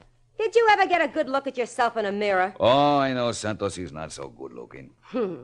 That's putting it mildly. Sure, I went with Stewart, and there were other guys, too. And there will be again. I wouldn't bet on that. Yeah? Well, I would. You're not afraid of what this actor fellow's story is going to have to say? No. The police will take care of him. Why should they? Because he killed Brian King. Why should he? Because of what King did to his face. You're forgetting something, Doris. I tell King to do this thing. Well, he took a shot at you, too, didn't he? No. That was one of my boys. What? Yeah, Vince. You remember him? Nice, tall fellow. I don't understand. Sure you do, Doris. You're a very smart girl. You killed Brian? That's right. You're crazy. I can't be if the cops think Stewart did it. Of course, you could tell them now. Listen, Sandy, I swear I wouldn't give you away. Wouldn't you? No. If I wanted to squeal, there are plenty of other things I know. Come here, baby. Oh, darling, you gotta believe me. Honey, I'll never open my mouth. This I believe.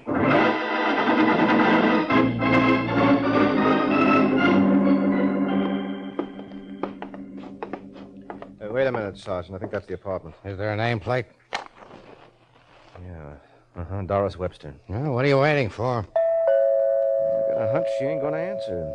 I wouldn't be surprised if you're right. Well, shall we? By all means. Take a look at what's hanging from the chandelier. Well, that's one way to get up in the world. Good 3 feet, I'd say. Might as well have been a mile. All right, let's get it down.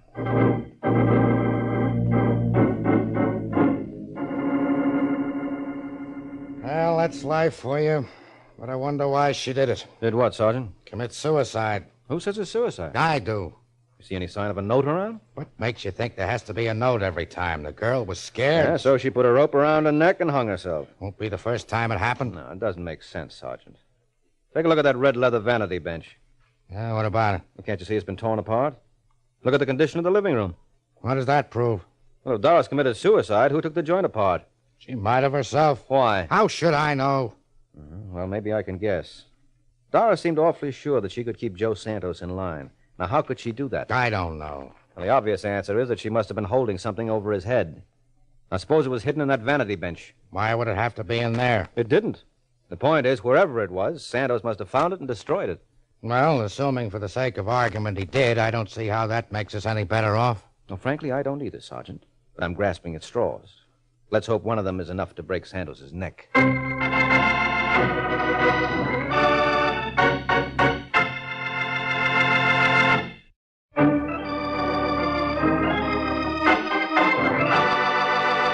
Now, back to the adventures of the Falcon. An hour has passed since Mike and Sergeant Corbett discovered the body of Doris Webster hanging in her apartment.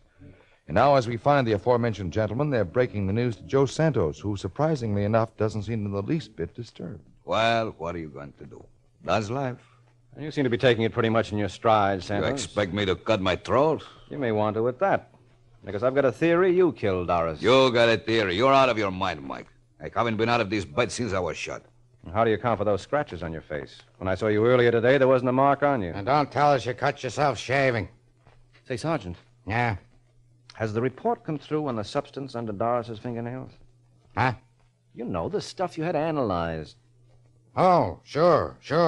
It was human flesh, wasn't it? Yeah, that's right. The doc said probably came from a man. You know, Santos, they can tell in 5 minutes who that man was. Who are you kidding? Okay, don't bleep me. Sergeant? Wait a minute. Well? Suppose I was in Doris' apartment. But were you or weren't you? Yeah. And you did fight with her? Yeah, I tried to keep her from committing suicide. Well, you couldn't have tried very hard. Well, I do the best I can. Remember, she shot me this afternoon. I'm still weak. Sure. Well, it may be news to you, Santos, but when people hang themselves, they customarily step off a height. And there was nothing resembling a chair in that bedroom. You're sure of that? Positive. You don't see a red leather vanity bench? You mean? Yeah. Looks like he's got you there, Mike. Remember, you were the one who commented on it? Yeah, so I did. What did you take out of that bench, Santos? Don't you wish you knew? Maybe I can guess. Probably some evidence linking you with a couple of unsolved murders. Guesses are no good, Mike. You got to be able to prove it. Not if we can prove you killed Doris Webster. And take it from me, Santos, we can. All right, Sergeant, make like a cop.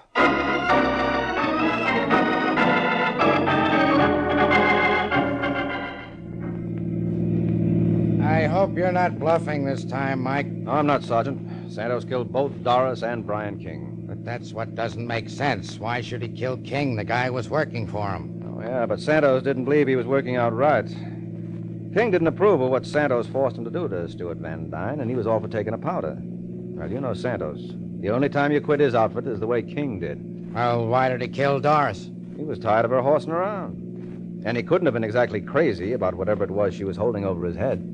So he strung her up? That's right. And you're probably curious about how I figured that one out. No. We found Doris hanging 3 feet off the floor. Well, listen. And that vanity bench Santos claims she used was only 24 inches high. Now, you tell me how you can step off something 2 feet high and wind up 3 feet in the air. All right, if you saw it, why didn't you say something before? What, spoil your fun? Don't forget, Mike, I'm a typical dumb cop who can't add 2 and 2 together without using his fingers. If I claimed I solved a crime, who'd ever believe me? Well, certainly no one who ever listened to a show called The Adventures of the Falcon. Good night, Sergeant.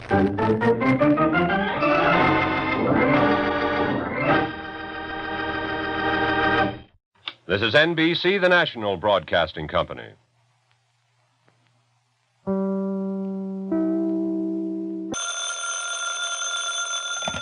Hello? Yes, this is the Falcon speaking. Oh, Vivian. I'm glad you called. Now, you'll have to pass me by tonight, Angel. I'm all tied up with some practical joker. Mm-hmm. This boy thinks the only way to get a bang out of life is by using a gun.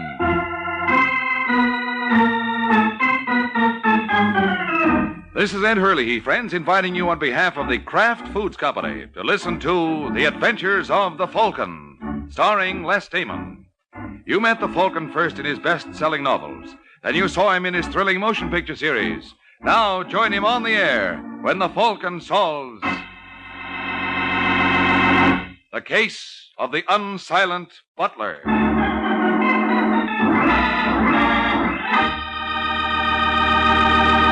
Before we join the Falcon in his latest adventure, I'd like to tell you folks about Kraft's Golden Velveeta. Velveeta is such good eating. Just taste that grand, rich, yet mild cheddar cheese flavor. And Velveeta is so good for you. It's rich in important food values from milk, and it's digestible. Velveeta is as digestible as milk itself. For swell-tasting snacks, for good hearty sandwiches, for thrifty, easy hot dishes, it's smart to keep stocked with Velveeta. Get it tomorrow in the handy half-pound package or in the economical 2-pound loaf. The pasteurized processed cheese food of top quality, Velveeta, is made only by Kraft.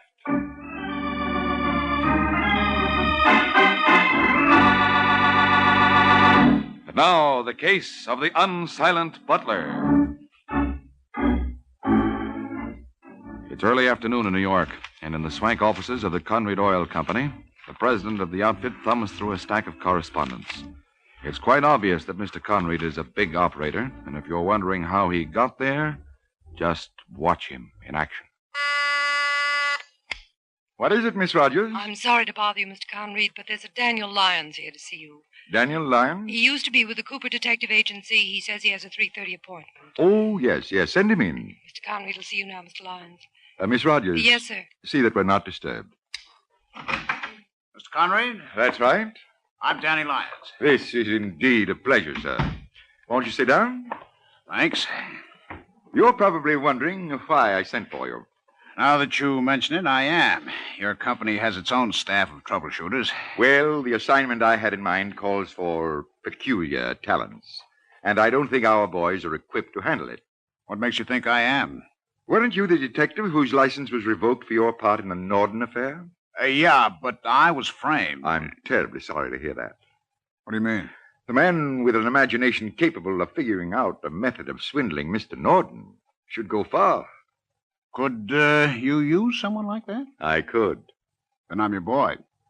What's the pitch? Mr. Lyons, I don't know how much you know about the oil business. Very little. Have you any idea how we locate a well? I always assumed you just kept digging and hoped for the best. Oh, it's a little more scientific than that. However, there's still a great deal of guesswork involved. So much so that last year alone, my company lost $6 million sinking new wells. Oh, that's tough, but that's one of the gambles of your racket, isn't it? Yes, indeed. However, 3 months ago, an engineer named Robert Butler invented a device that takes practically 80% of the guesswork out of locating oil wells. He called it the Butler Petroleum Detector. Gimmick like that ought to be worth a fortune. It is. Then it seems to me I'd get hold of this Butler character. You should give me credit for that much intelligence, sir. But you see, Robert Butler died in an accident 2 weeks ago. What happened to the invention? He left it to his brother, Arthur, who unfortunately contracted to sell it to an independent prospector named Just Stevens before he heard from us. What if he did sell it to Stevens? Couldn't you arrange with Arthur Butler to give you a set of plans? There are no plans. They were all destroyed in the accident that killed the inventor. The only thing that exists is a 12-inch working model. Need I add, Mr. Lyons, as such, it's extremely valuable. What do you call valuable? If we got it instead of Stevens, it would be worth $100,000. And no questions asked, Mr. Conrad? And no questions asked, Mr. Lyons.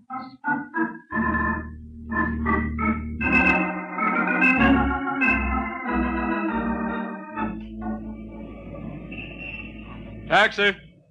Taxi! All right, driver. Let's go to the... Oh, excuse me a moment. Say, mister. Hey? Yeah. What's the trouble? No trouble. My name's Arthur Butler. I like to make things easy for people. Huh? I got a date with a fella named Jess Stevens. What? I'm supposed to meet him at Mike Waring's apartment at the Belmore. What's that supposed to mean to me? Well, it should mean something. You've been trailing me ever since Friday, and seeing as how I'm only going to be in town another few hours, I wouldn't want to lose you now. So long. All right, driver, let's go.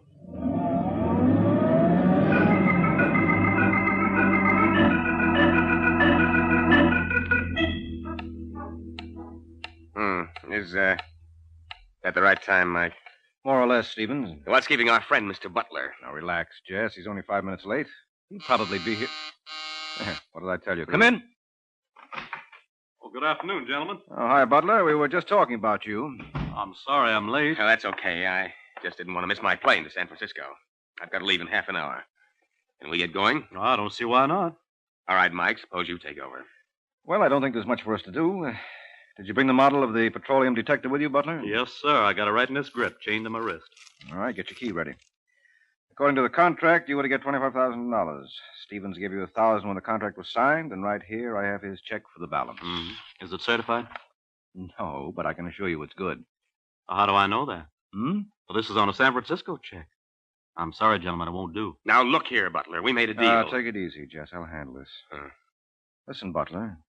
That contract is legal and binding. You try to renege on it. Oh, I have no intention of reneging, Mr. Waring. But until I see that $24,000 balance in cash, I'm not turning over this model. And where can we cash a check this size on Saturday afternoon? Well, that's your problem. Mm-hmm. All I can say, Butler, is that you picked an awfully queer time to turn suspicious. Maybe I did, but you can't blame me. I don't know you people too well. And, well, meaning no offense, sir, but what guarantee have I that Mr. Stevens isn't trying to flim-flam me? Why, you... Now, Jess, easy. What do you mean, Butler? Just what I said. If everything's on the up and up about this deal, why is Mr. Stevens in such a hurry to leave New York? And why has he had me followed? Followed? Have you had a tail on him, Jess? Well, help me, Mike. The guy's crazy. You must be imagining things, Butler. Don't tell me that. I've seen the same gentleman too often. Yesterday, he posed as a bill collector. This morning, he was a telephone repairman. What did he look like? He's a heavy-set lad. Must weigh about 210 pounds. Brown curly hair. Oh, and across the bridge of his nose was a small scar. Sounds like Danny Lyons. Lyons? Who's he? The private detective who recently lost his license for being mixed up in some swindle. Mm-hmm. Now tell me I'm imagining things. And now look, Butler, Stevens didn't hire Lyons. Well, then who did? I don't know. Maybe I can guess. Who? Carl Conrad. Carl Conrad? Who's he? Oh, one of my competitors. Listen, Mike, is this man Lyons dangerous? Enough. Then I want you to leave that model here, Butler. You're crazy. I'm not letting this out of my sight till I collect that $24,000 I got coming. You'll have it Monday morning, just as soon as my bank opens in San Francisco. Fair enough. You'll get the detective then. Well, the least you can do in the meantime is to hire a bodyguard. Don't you worry about me, Mr. Waring. I'd look after myself. Oh, sure. Last man I heard say that was guest of honor at an autopsy last week. All right, Butler, we'll supply the bodyguard.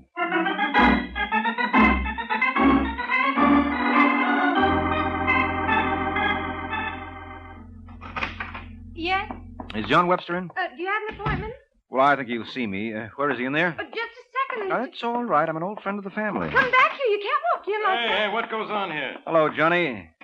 Mike Waring. I tried to stop him, Mr. Webster, but That's he wouldn't... okay, Pat. This is the Falcon. We used to play hooky together.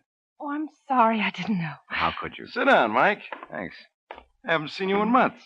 How's it going, Johnny? Oh, it couldn't be better. Right, Pat? Oh, yes. Everybody seems to want to hire Mr. Webster. Well, what about the... Oh, the furniture? Well, I was referring to the lack of it. Oh, we took it out. We ordered a new batch. You know, that modern chrome stuff. Pat thinks it's kind of flashy for a private dick's office, but I didn't. What do you say, Mike? Well, I say I'm awfully glad to hear you're doing so well. Yeah. I'm working on a case now that's a humdinger. $5,000 fee. Well, I guess I'll have to find myself another boy. What do you mean? Oh, I had a little routine bodyguarding job, but I could see you wouldn't be interested. Whoa. Sit down, huh? No, I really got to go, Johnny. Not until I get that job. But this would only last 48 hours and pay $20 a day. That's 40 more than Pat and I saw all week. Oh. I was bluffing, Mike. I haven't had a case in months. Do I get yours? Sure, Johnny. Thanks. What's the story?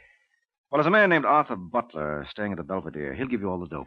He the boy you want me to keep an eye on? Mm-hmm. You're not to let him out of your sight for a minute. He's got an oil detector gadget on him that's worth a fortune. You expecting me? Yeah, but I better call him and tell him you're on your way over. Oh, Mike. Huh? That don't work. The phone company and me are feuding. You mean they're sore because you don't pay your bills? Ain't that ridiculous? Oh. Okay, Johnny, I'll phone him from outside. There's a booth in the lobby. Yeah, I'll see you. Hello, Pat. Been nice knowing you. Thank you. Well, baby, what do you think? I don't like it, Johnny. Why? Don't ask me. I just don't like it. Don't be silly, Pat. I got a hunch this is where our luck starts to change. On a $40 case? Guys have made fortunes in this racket starting with less. I wonder how much that gadget this Butler character owns is worth.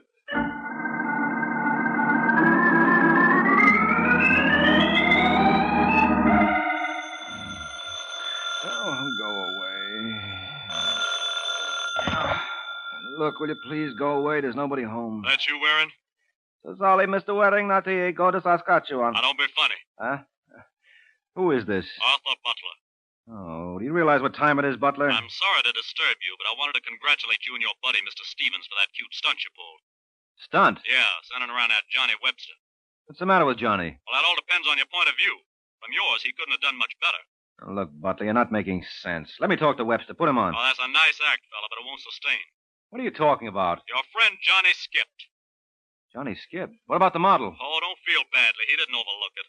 He's got it all right, but I want it back, Warren. And if I don't hear from you within 1 hour, you'll be hearing plenty from me.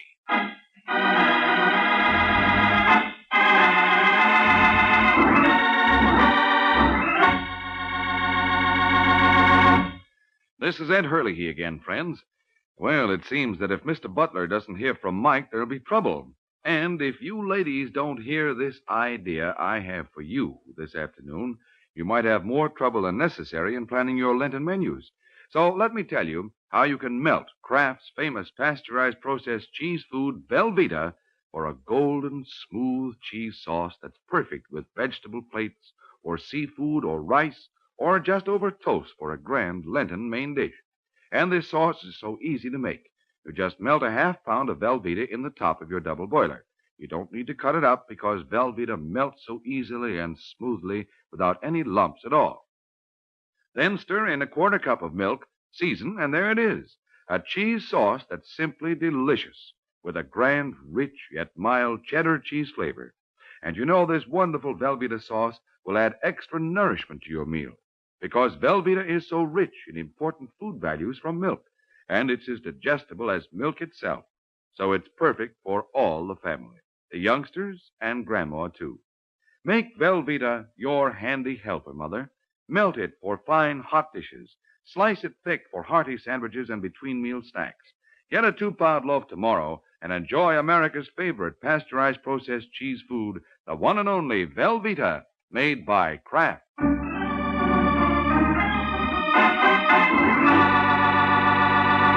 Now, back to the adventures of the Falcon.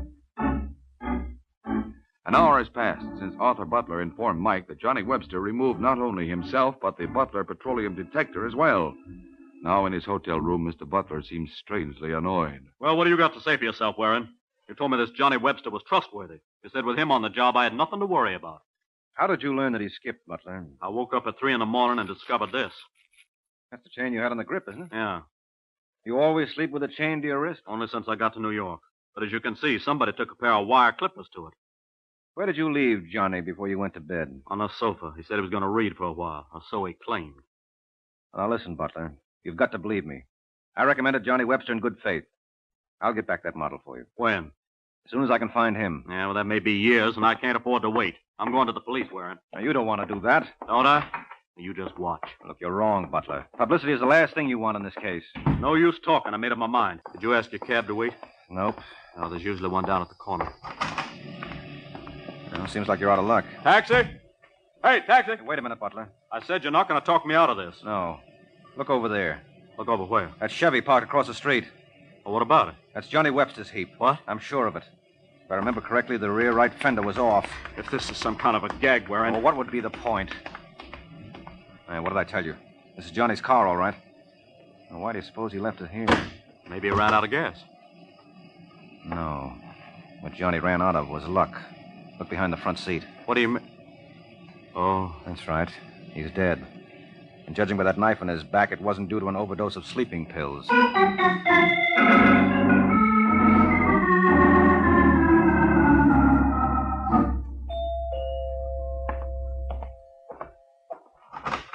Yes? I'm looking for a party named Danny Lyons. Lyons? Mm-hmm.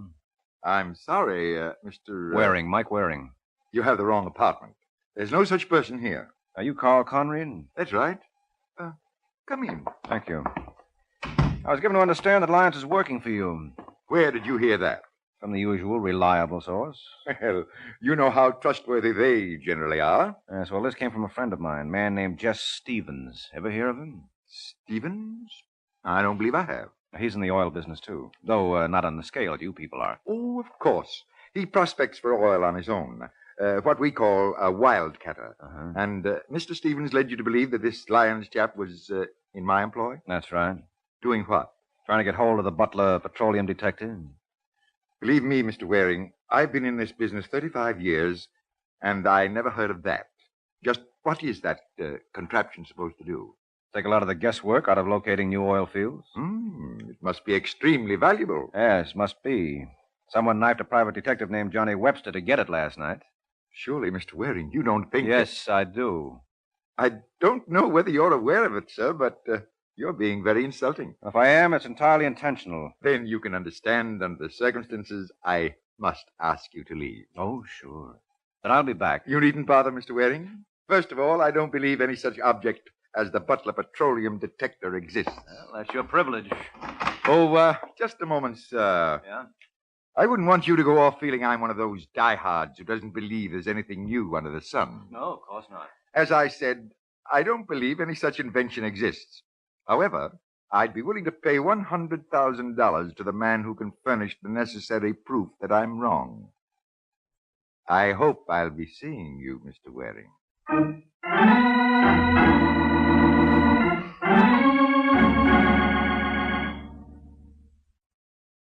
Where do we go from here, Mr. Waring, or don't you know? Well, I'm convinced that Conrad was lying to me, Pat. But I'm sure he doesn't have the Butler detector yet. He practically offered me $100,000 to turn it over. On the other hand, I'd swear it came as no surprise to him that your boss was murdered. Well, it came as no surprise to me either. I told Johnny I didn't want him to get mixed up in this. Why? Isn't that obvious? No, who could foresee that Johnny would be hurt? This was a routine job. As a secretary, you ought to know that. I only know he's dead. Kind of went for the guy, didn't you? What do you think? I think if I never accomplish another thing, I'm going to find his killer. Now, who knew that Johnny got the job to nurse Butler along? No one. You sure there wasn't a leak? I'm positive. Johnny left this office a couple of minutes after you did. Did you tell anyone? Did I tell anyone? Inadvertently or otherwise. You got your nerve? Well, I'm sorry, Pat, but I can't afford to overlook any possibilities. How long had you worked for him? That's none of your business. And he couldn't have been paying you very much. If my memory serves me right, he said this was the first case he'd had in months. You think you can browbeat me because I'm a woman. I notice you haven't tried it with Danny Lyons. I haven't been able to locate Mr. Lyons yet. Well, what about your friend Jess Stevens? What about him? Well, it seems to me if you're going to ask personal questions, he ought to take his turn in answering them. How well do you know him? Well enough. I was in the Army with him. So what does that prove? Just because a man wears a uniform, does that make him a solid citizen? Suppose Butler was right. About what? That check Stevens tried to give him for $24,000. Suppose it was rubber, and since Butler wouldn't accept it, Stevens knew that the only way he could get the model was to steal it. And Johnny caught him in the act. Got it all figured out, haven't you? Well, it makes as much sense as any theory I've heard you advance. Yes, it does. Even I'll have to admit it's worth looking into. I'll let you know how I make out.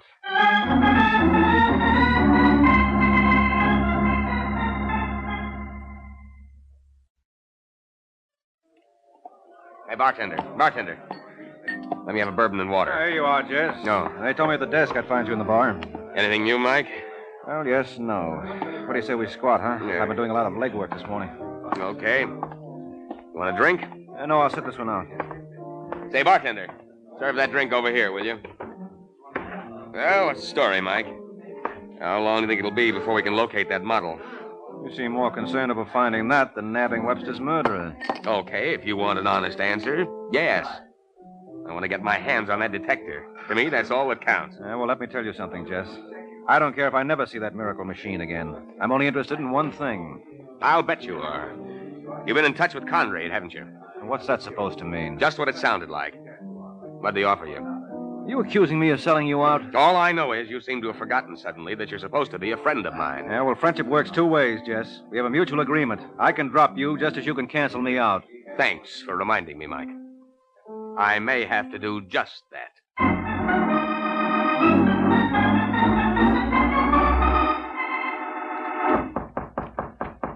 Just a second. Hello, Lyons. Mr. Conrad, what are you doing here? Well, if that mountain wouldn't come to Muhammad, Muhammad must necessarily go to the mountain. Well, I was keeping out of sight. You might have at least phoned me, Lion. I had nothing to tell you. Mike Waring had.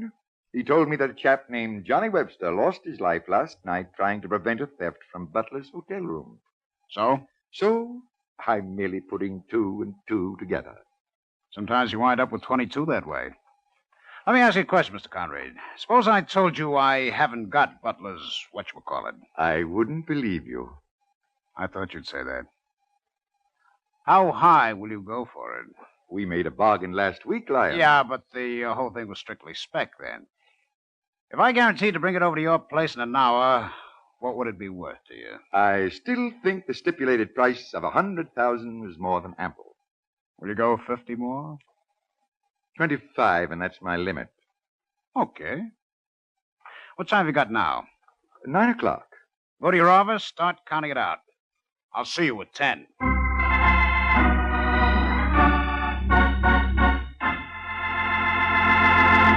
This is Ed Hurley again, friends. Sounds like Lyons and Conrad have made a bargain. And if you ladies would like to make a good bargain, get a 2-pound package of Kraft's famous pasteurized processed cheese food, Velveeta, from your grocer tomorrow. Because when you buy Velveeta, you're getting the finest quality cheese food your money can buy.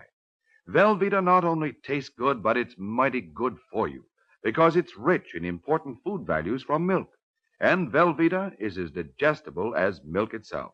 So it's a wonderfully handy helper anytime you need snacks or sandwiches or a hearty main dish. Get a 2-pound loaf of Velveeta tomorrow. It's the pasteurized processed cheese food of top quality. Made by Kraft.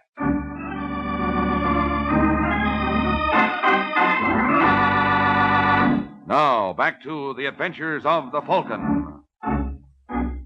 An hour has passed since Danny Lyons promised to deliver the Butler petroleum detector to Mr. Conrad. Now, at Mike Waring's apartment, the Falcon is just returning home. Come on in, Waring. The water's fine. What are you doing in my apartment, Lyons? Don't ask so many questions. Just shut the door like a good boy. You mind pointing that gun elsewhere? Now, don't tell me it makes you nervous. Yes, very. You have no idea how easily those things go off. What makes you think I don't? Well, I assumed you preferred knives.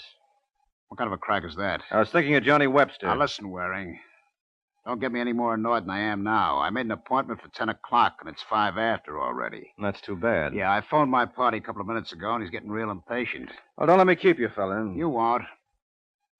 Where's the thingamajig? You mean the Butler petroleum detector? Yeah. I don't know, and what's more, I don't care. Well, I care plenty. So open up, Waring. Oh, careful, friend. I just had the suit pressed. Now, listen, I never liked you, and I wouldn't need much excuse to part your hair with this cannon, so let's not have any smart answers. You understand? Well, I just can't help it. I used to be a quiz kid. Let go. Come on, Lyons, drop it. I'll drop it, Waring, right where it does the most good.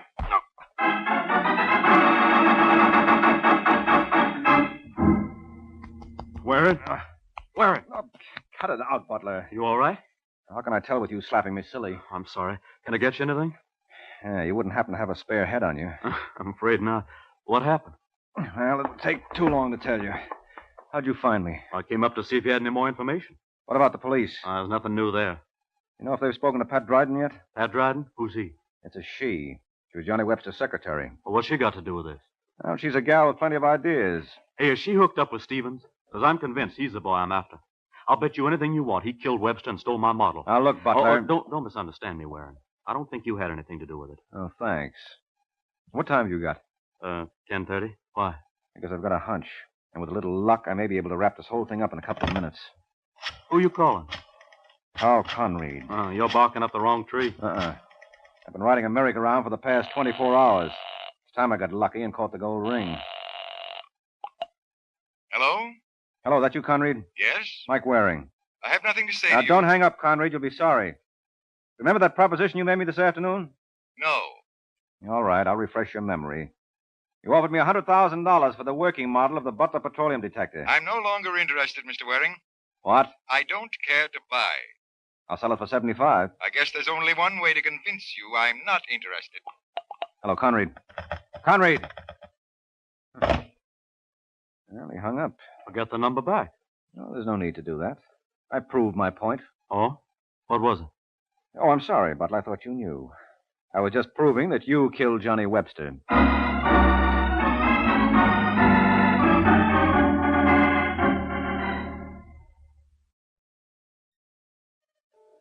The one thing I can't decide, Mike, is just who owes whom an apology. I suppose we call the honors even, Jess. We both made mistakes. You sure you didn't make one in turning Arthur Butler over to the police? Oh, no. There's no question about that. Butler killed Johnny, all right. Why? Well, to convince us that the detector had been stolen from him when it never had been. But why should a man steal from himself? No reason, except he could make a very handsome profit thereby. I don't get it. You know that contract you had with Butler? Yes. Well, after Butler signed it, Conrad offered him more for the model. But by then it was too late.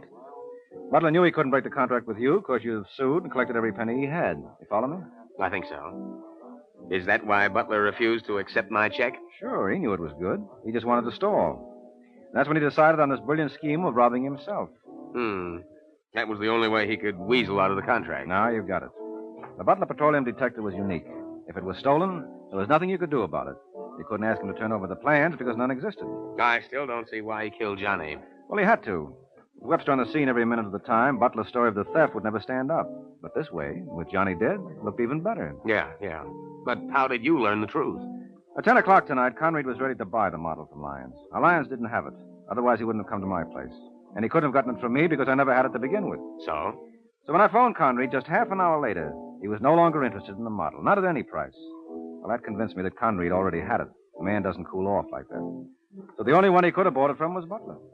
Once I hit on that, the rest was easy. I see. Yes, it's simple enough now. But we all should have realized it right at the beginning. Why? You don't know your detective stories. In practically all of them, it's always the butler who did it. Good night, Jet.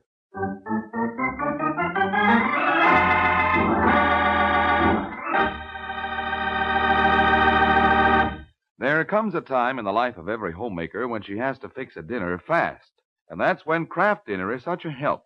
You see, in just 7 minutes cooking time, Kraft Dinner makes delicious macaroni and cheese. Wonderful, tender macaroni with fine cheese flavor all through. Just like I said, in only 7 minutes cooking time. That's because every package of Kraft Dinner gives you a special quick-cooking macaroni and just the right amount of Kraft grated for that grand cheese flavor. So, tomorrow, get a couple of packages of Kraft Dinner.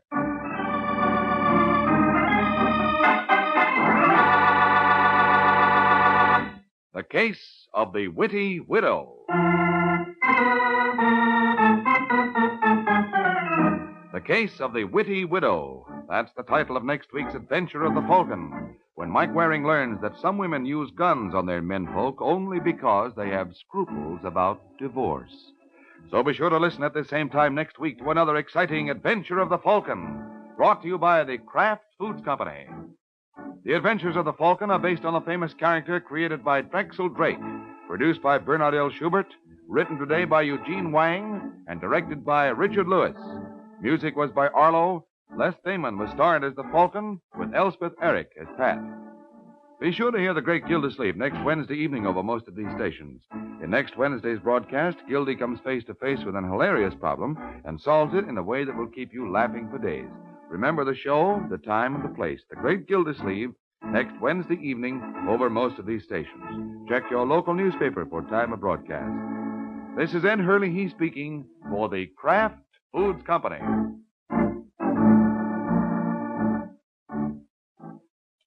Enjoy Phil Regan's camp show today, and remember Tallulah's big show on NBC.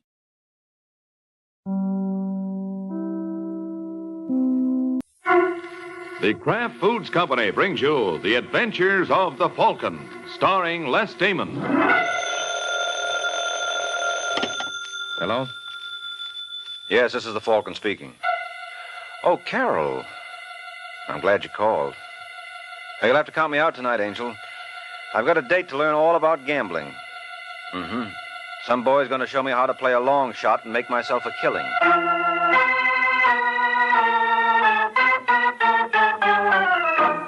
This is Ed Hurley, friends, inviting you on behalf of the Kraft Foods Company to listen to The Adventures of the Falcon. You met the Falcon first in his best-selling novels. Then you saw him in his thrilling motion picture series. Now join him on the air when the Falcon solves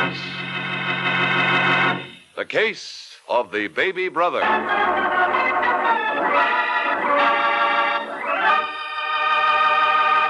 Miracle Whip. Has a flavor so pleasing. Miracle Whip. Tastes so lively, so teasing. Miracle Whip. Only one of its kind. Miracle Whip. Best salad dressing you'll find. Miracle Whip is the only one of its kind because it's a different type of salad dressing made from a secret Kraft recipe.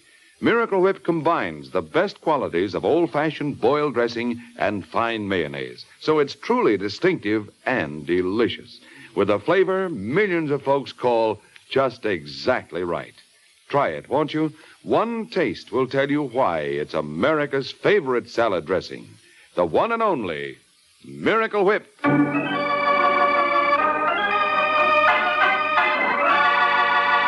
And now, the case of the baby brother. It's Sunday afternoon in New York, and a frightened blonde named Diana Wayne hurries down the second-floor corridor of the Maxton, a shabby rooming house on Manhattan's west side. And when she comes to room 2C, Miss Wayne announces herself in no uncertain fashion. Steve! Steve! Let me in! For heaven's sake, let me in! All right, give a guy a chance, will you? Lock it. Why, what's the matter? Lock it. Okay. Give me a drink. Aren't you starting kind of early, Diana? I said give me a drink. All right. Here. Let me have another. Why don't you wait till that one hits? Now sit down. Listen, we gotta blow town. Why? I saw Josh Brady in Times Square today. You're crazy. Don't tell me I'd recognize him anywhere. What's Brady doing away from Washington? That's obvious, isn't it? He's after me.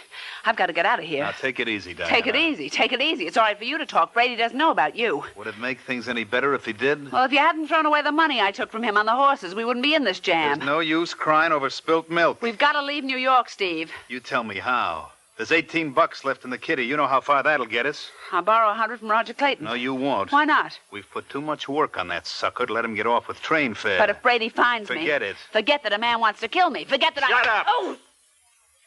Now behave yourself. Go on. Hit me. Hit me some more, you big hero.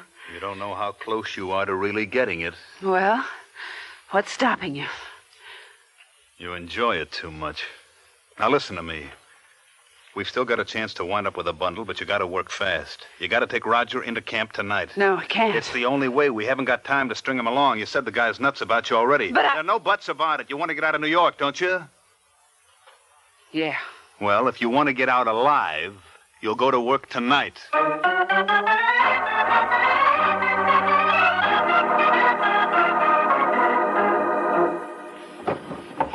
Now, where the devil did I put that thing?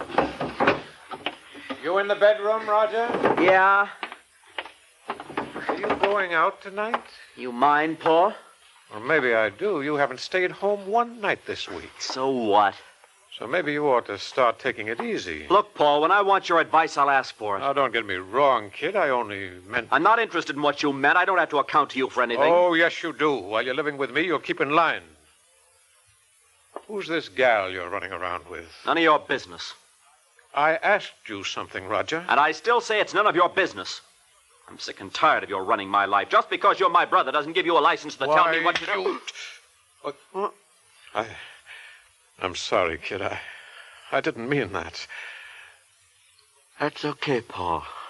I'm glad you did it. Because that's the last thing I'm ever going to take from you.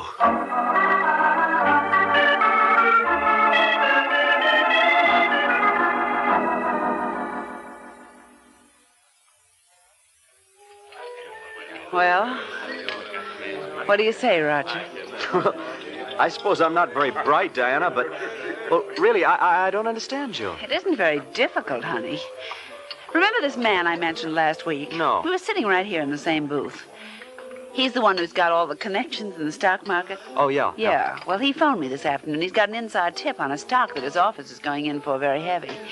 He told me he's going to jump at least 10 points in the next 2 days. Well, I don't see If we play it smart, we can make a fortune. Well, sure, but where am I going to get the money to invest in the first place? Borrow it. From whom? Well, what's the matter with your brother, Paul? I wouldn't take a nickel from Paul. But I've got a couple of thousand of my own. Don't talk like a fool. How much stock do you think you can buy with a couple of thousand, maybe 20 or 30 shares? It doesn't even pay. Well, then I guess we better forget the whole thing. We can't afford to. Well, I don't see where we have any other choice. Well, how about your office?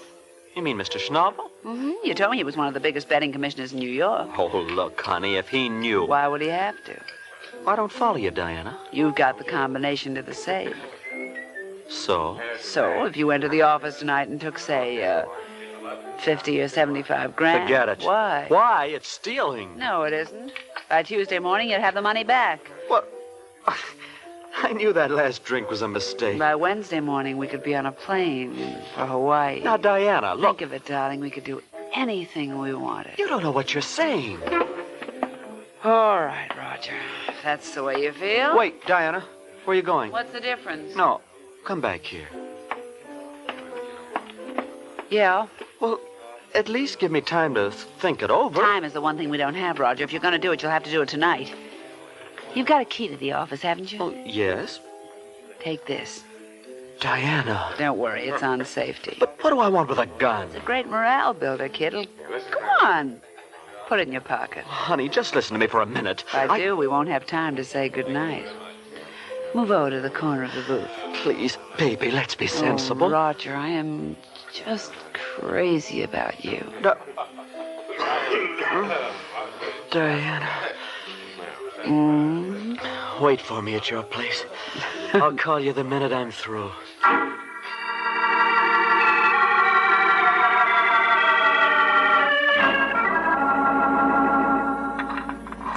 $47 right, 51 left, 38 right. What the devil's the matter with this thing? Obviously, you have made a mistake. What? It must be very difficult working with only a flashlight. Allow me. Mr. Schnabel. Well. I suppose I ought to apologize, Roger, for inconveniencing you. Listen, Mr. Schnabel. You're probably wondering why I came back to the office. It was sheer destiny. For the first time in a year, I forgot my medicine. Now, why do you suppose it happened tonight, of all nights? Please. It makes you think, doesn't it? Now, a cynic might ascribe it to coincidence, but I prefer to... Oh, operator, would you be so kind to get me police headquarters? Put on that phone. I am sorry, Roger. What do you say? Put on that phone. 98th Precinct, Sergeant Corbett. Oh, Sergeant, my name is Walter Schnabel. I have an employee in my office who I... No! You? Roger... I told you to put it down. Hello, Mr. Schnabel. I told you to put it down.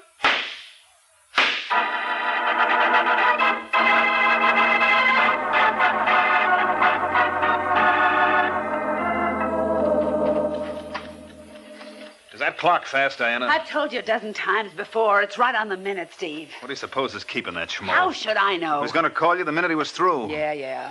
You don't think he'd be stupid enough to come up here without giving any... Here, Steve. All right, what are you waiting for? Hello? Is that you, Diana? Yeah, where are you, Roger? Over at my place. Listen, darling. Don't talk over the phone. I'll meet you at Tony's in 15 minutes. It's no use. I didn't get it. You didn't get it. What? Schnabel came back to the office before I was through. He caught me trying to open the safe. He was going to call the police, honey. I told him to put the phone down. I begged him, but he wouldn't listen to me. I don't want to hear anything about it. You promised me you'd get the money and you let me down. Goodbye, Roger. You don't understand, Diana. I killed... Hello? Diana? Diana! Mr. Clayton. Who is it? Police. I'll be with you in a second, officer. Come on, pal, open up. Giving you fair warning, you haven't got a chance. Clayton!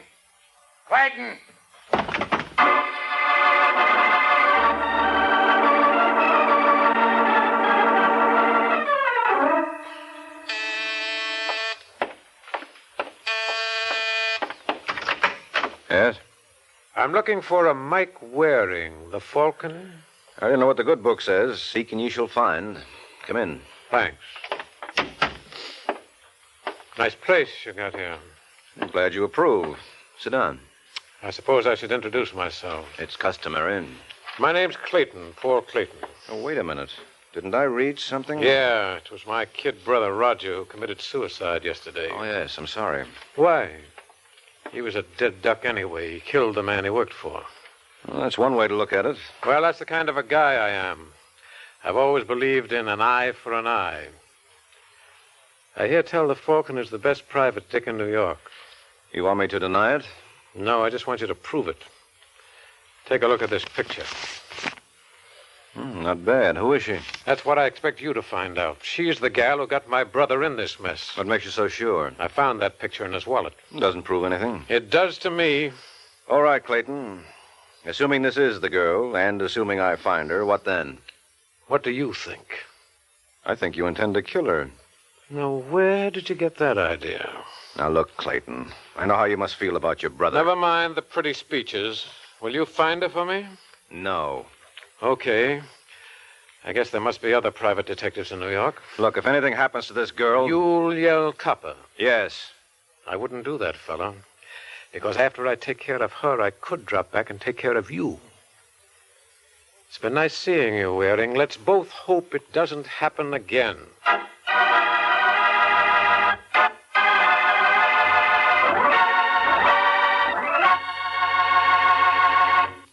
This is Ed Hurley again, friends. I have a little suggestion for you ladies who wonder what you're going to do for some interesting menu ideas. And my suggestion is this. Just get a 2-pound loaf of Kraft smooth melting pasteurized processed cheese food, Velveeta. You can melt Velveeta for smooth, delicious cheese sauce that'll add extra goodness to vegetables or seafood or rice or just plain toast for a fine main dish. And it's such an easy sauce to make. All you do is melt a 1/2 pound of Velveeta in the top of your double boiler. Notice how smooth it melts without any lumps at all. Then slowly stir in 1/4 cup of milk, season to your taste, and there you have it. A delicious cheese sauce with a wonderful, rich, yet mild cheddar cheese flavor.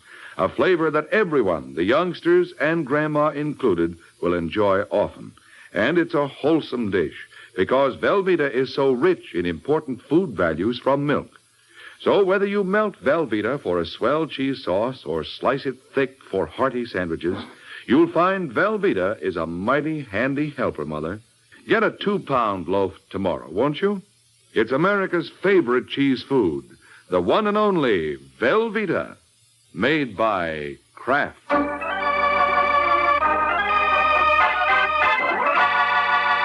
Now, back to the adventures of the Falcon. An hour has passed since Mike Waring was approached by Paul Clayton to hunt down the girl who was responsible for his brother's death. And now we find the Falcon. He's in a cheap dive, doing a little hunting on his own. Hello, Eddie.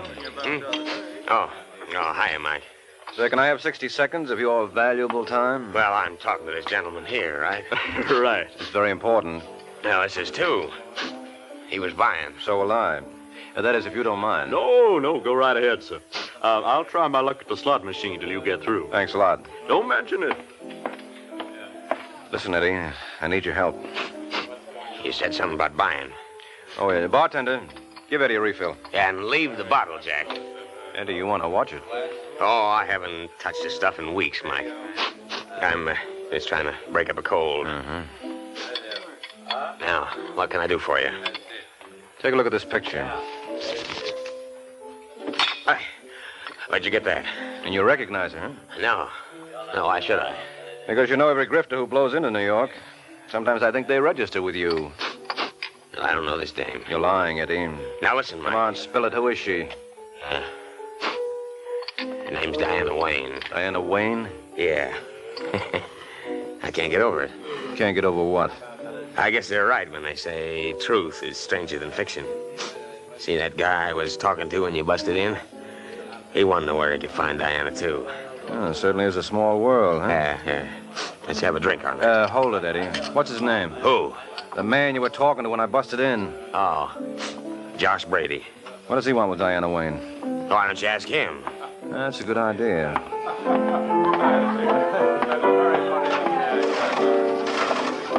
How you doing, friend? I can't seem to beat this machine. Nothing but lemons on it. Eddie tells me your name is Josh Brady. Uh-huh. I'm Mike Waring. Oh, I'm glad to know you, sir. Ain't that the limit? Those lemons again. You new in New York, Brady? Yeah, I'm from Washington. That where you met Diana? I beg your pardon? Diana Wayne. Well, just what business is it of yours, mister? I just thought maybe we could join forces. I'm looking for her, too. Oh, how much did she take you for? Enough. Well, if I ever get my hands on her, I'll wring her neck. You're going to have to stand in line. Not me. When did you meet her? Oh, about a month ago. You're a liar, Mr. Waring. Huh? Diana only left Washington a couple of weeks back. Now, look, Brady. Go on, Waring. Peddle your papers elsewhere. Look, suppose we sit down and have a little talk. I'm not interested. Now, don't be a fool, Brady. You won't get away with it. Well, what do you know? I hit the jackpot. Guess nothing can stop me now, Mr. Waring. This is my lucky day.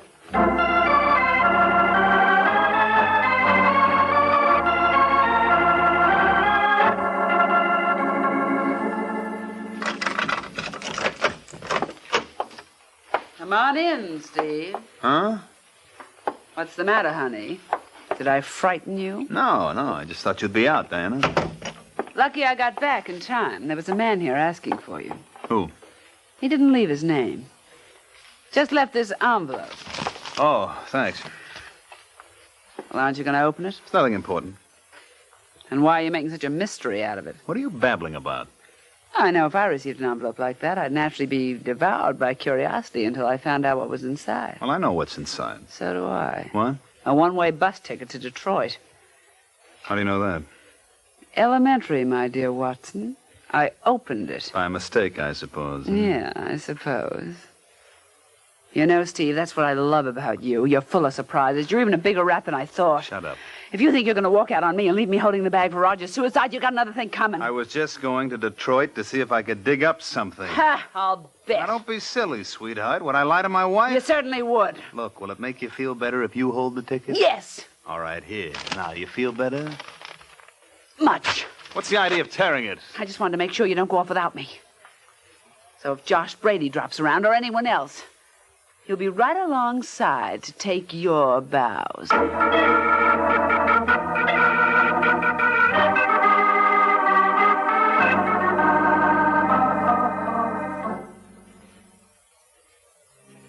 And that's when I figured I'd better phone you, Sergeant. That was very sweet of you, Mike, but I still don't see why. You don't see why? 2 men have threatened the life of this girl in the past 24 hours. I only have your word for that. Why won't you tell me the names of these two characters? Because there's no reason to involve them. One came to my place, and the other I ran across by accident. It's a pity you couldn't hold on to the last one. Well, I had enough work on my hands as it was. It took me another 2 hours and a bottle of bourbon to get the complete story out of Eddie Lewis. Whoa, slow down. 621, 623, must be the next house. Yeah, here we are. What a dump. What floor does she live on? Second. You better brief me before we storm the heights. Well, according to my informant, this girl, Diana Wayne, is working a racket all over the country. She work by herself? No, she's married to a boy named Steve. What does he do? Picks out the suckers and spends the money. I understand he's got a system to beat the horses. That probably explains why they're living in a dive like this. Oh, wait a minute. 2A, B. Must be the last one down the hall. You know, there's nothing we can actually hold her on. I know that, Sergeant. All I'd like you to do is just throw a big enough scare into her so she'll leave town. Suppose she won't scare? Well, she will if you tell her the two gentlemen are looking for her with murder as their objective. I still got a feeling you haven't told me everything. You don't think I'd hold out on the police? Yeah, I do. How do I know? Uh-oh. Oh, don't tell me. Yeah, it's open. I get a guess what's inside? Go right ahead. A dead blonde named Diana Wayne. You're doing fine, Mike. Keep it up. What do you mean? Well, having supplied us with a body, I'm going to have to insist you supply us with the name of the party who done it. Oh, now look, Come Sergeant. on, pal. Start talking. You better if you want to save your own hide. Well, how do you figure that? Well, there are some people around who might think you were responsible. What? Now, I'm not saying I'm one of them. Oh, thanks. I'm keeping an open mind. Now, convince me you're innocent. I dare you.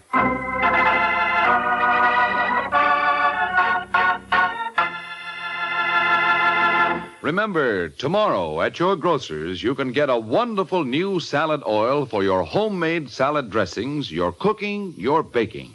It's Kraft Salad Oil, the first salad oil for home use ever offered by the makers of all those wonderful Kraft dressings. Kraft Salad Oil is a lighter-bodied oil, superfine to blend perfectly with other ingredients. Get a pint or quart bottle tomorrow at your grocer's. Ask for Kraft Salad Oil.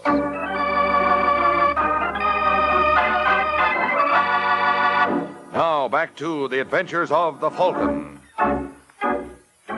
Just a few minutes have passed since the discovery of Diane Wayne's body.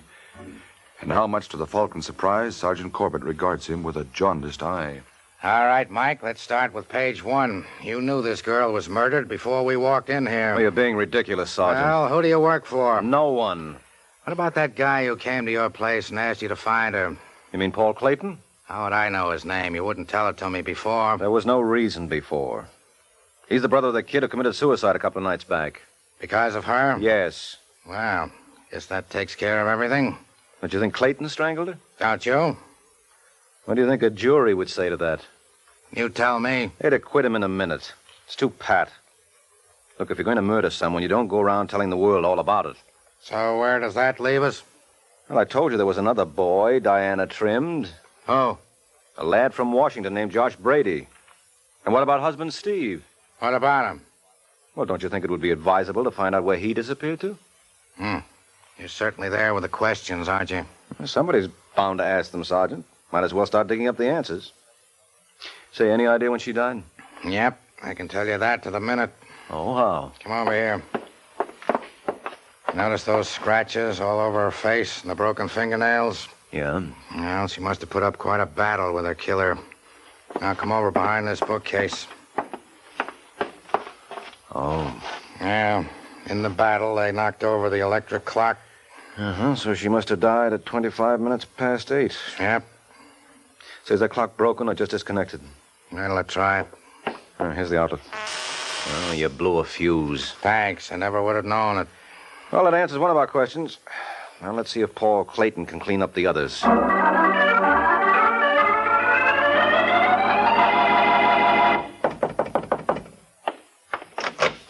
Yes? Hello, Clayton. Remember me? How could I ever forget, Mr. Waring? Well, I want you to know we found the girl. We? Oh, I'm sorry. I didn't see your friend in the hallway.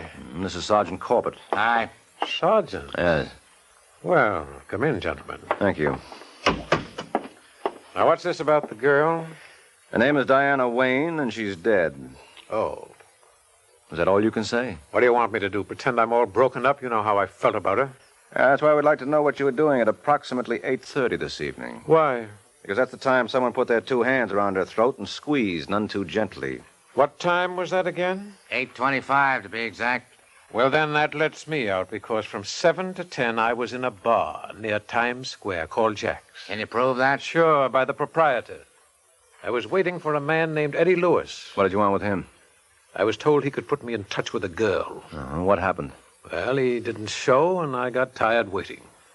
Well, what do you think, Mike? Same as you do, Sergeant.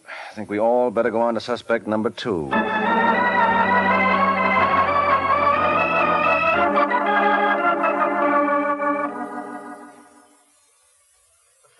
I still don't see what all you gentlemen want with me. Well, I don't know about the sergeant and Waring, but I came along to congratulate you. For what, Mr. For Clayton? doing something that I wanted to do. And if you need any dough for legal expenses, you just let me know. What's he talking about? What were you doing at 8:30 tonight, Brady? Oh, probably playing a slot machine someplace. You know, it's the funniest thing. I just can't stay away from those gadgets. And where was this one located at? Oh, I don't rightly remember. But you do recall being clipped by a girl named Diana Wayne. It's funny. I don't seem to recollect that either. Look, that you-all routine isn't going to get you anywhere, Brady. The sergeant here could disprove it in 5 minutes. I'd like to see him try. That's easy. You probably made a complaint to your local DA after Diana clipped you. All I have to do is call Washington, D.C., and I'll have... Hold the line, Sergeant. What now? I know who killed Diana Wayne. You mean Brady just gave himself away? No, I mean he just gave you away, Clayton. The heat's got you. In December? Don't be ridiculous. Wait a minute, I'll take that back. It is possible for the heat to get you this time of the year. And you're going to find that out at Sing Sing very shortly.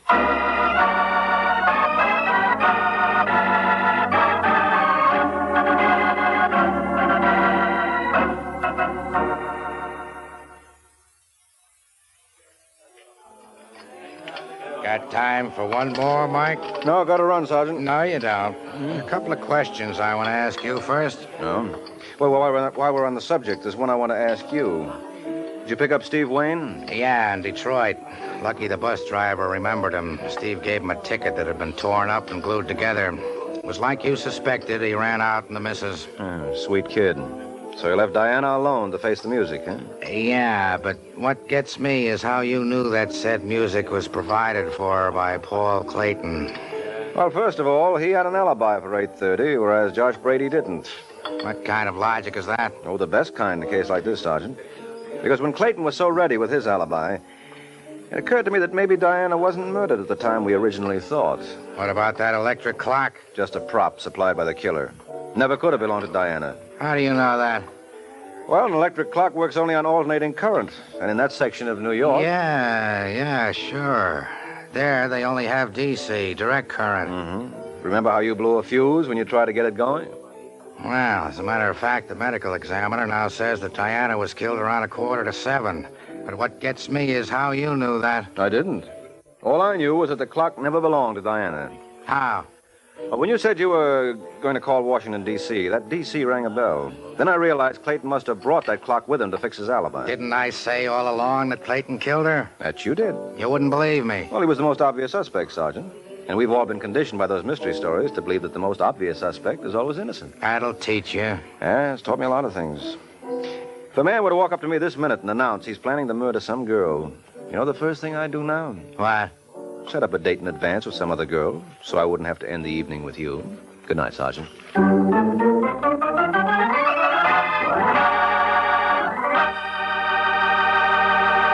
There comes a time in the life of every homemaker when she has to fix a dinner fast, and that's when Kraft Dinner is such a help. You see, in just 7 minutes cooking time, Kraft Dinner makes delicious macaroni and cheese. Wonderful, tender macaroni with fine cheese flavor all through, just like I said, in only 7 minutes cooking time. That's because every package of Kraft Dinner gives you a special quick-cooking macaroni and just the right amount of Kraft grated for that grand cheese flavor. So tomorrow, get a couple of packages of Kraft Dinner.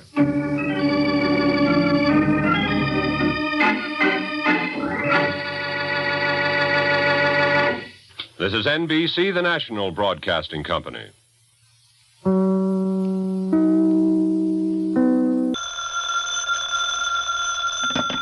Hello? Yes, this is the Falcon speaking. Oh, Thelma. I'm glad you called, but tonight is out, Angel. A girl is trying to break off with her boyfriend, but he loves her too much to let her go. And it's up to me to see he doesn't love her to death.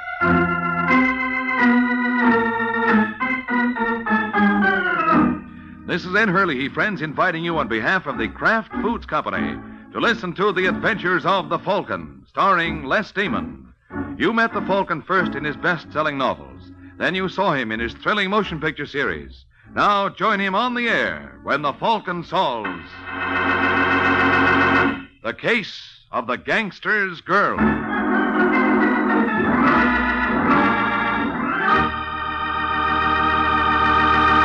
Before we join the Falcon in his latest adventure, I'd like to tell you folks about Kraft's golden cheese food, Velveeta. Velveeta is such good eating. Just taste that grand, rich, yet mild cheddar cheese flavor.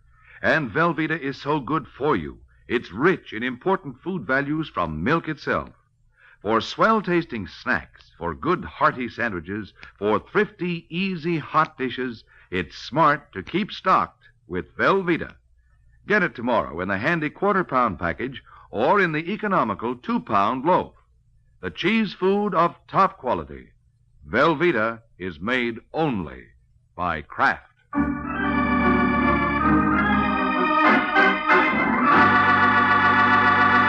And now, the case of the gangster's girl. It's late Sunday night in New York, and Mort Potter, a local gambler, is returning home after hitting a few of the night spots when a large sedan pulls alongside on a deserted street. Potter pulls over to let the second car by, but instead of passing, it starts crowding him, forcing him toward the curb. Hey! Hey, what's the idea? Why don't you look where you... Oh, Murray. Hello, Potter. Come on, will you? Yeah. I'm disappointed in you, Potter. Hilliard tells me you turned down our proposition. Yeah, well, it's just... Well, I thought... He didn't think so good. Come on, get out. Hey, what's the idea? Get out, or do I have to help you? All right, Hilliard, hold him. Yeah, Murray. Look, fellas, if you'll just let me... Oh, hey, cut it. Oh, yeah. Oh.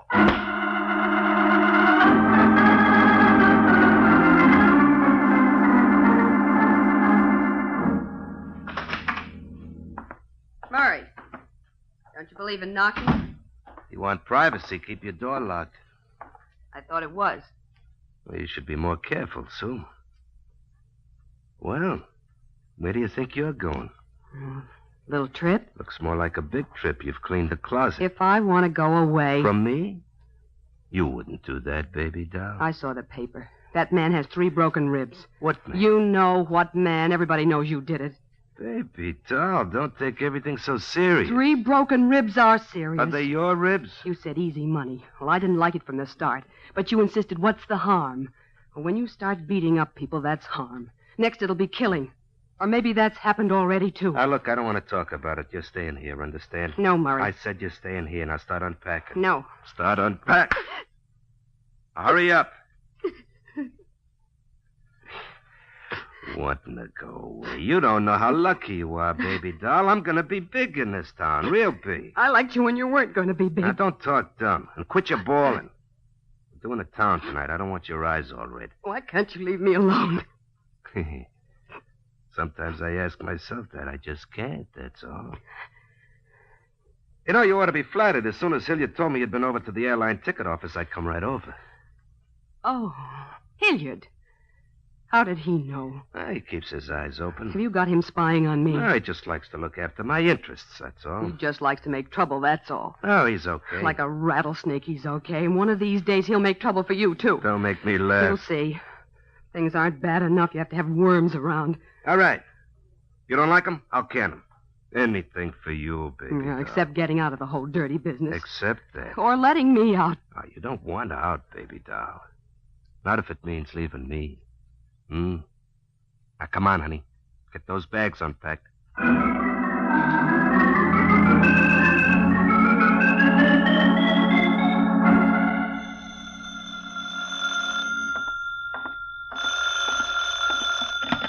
Hello? Is that Michael Waring, the Falcon? Yes, this is the Falcon speaking. I want to hire you. Well, considering the price of groceries, I want to be hired. Who are you? Oh, Sue Saunders. Mm-hmm. And why do you want a detective? Or don't you want to say over the phone? It has to be over the phone. I don't dare come to see you. I might be followed. I'm calling from a phone booth, and I'll mail you the money for your fee. All right, what do I do to earn it? I want to get rid of my boyfriend. Rid of him? Yeah. I'm hoping you can have him put in jail. Oh, for a minute you had me worried. Well, you may still have something to worry about. He plays rough. What's his name? Murray Ross. Oh, I see what you mean. I've just been reading about him. Yeah, it's in the papers. The police questioned him, but they couldn't prove anything. But I know he beat up that man because he wouldn't join Murray's outfit. They want to corner all the numbers men in town. Who's they? Murray and Al Burkett. Uh-oh. Is Burkett in this deal? He is the deal. Murray just runs the West End for him. Uh-huh. And just where do you fit? I don't fit anymore. That's just the trouble. I've been going with Murray, but I want out. And he has other plans for you, huh? That's right. My only hope is for him to be picked up. But so far, nobody's been able to prove anything that would stick. What makes you think I will? Well, I have to do something, and I've heard a lot about you, and I got to get away. I simply got to. Even if it means sending your boyfriend to jail? He hasn't left me any choice. Well, I'll do what I can for you, but how do I get in touch with you? I'll have to get in touch with you. I'll call you from time to time. Right. Can you tell me anything that might help? Well, nothing more than I already have, and the police already know all of that. The problem's getting proof. If I learn anything, I'll let you know. Now I gotta go. He's expecting me for dinner. Well, have fun. Are you kidding? No, I'm dead serious. It's just the way I'll be if Murray finds out about this call. Goodbye, Mr. Waring.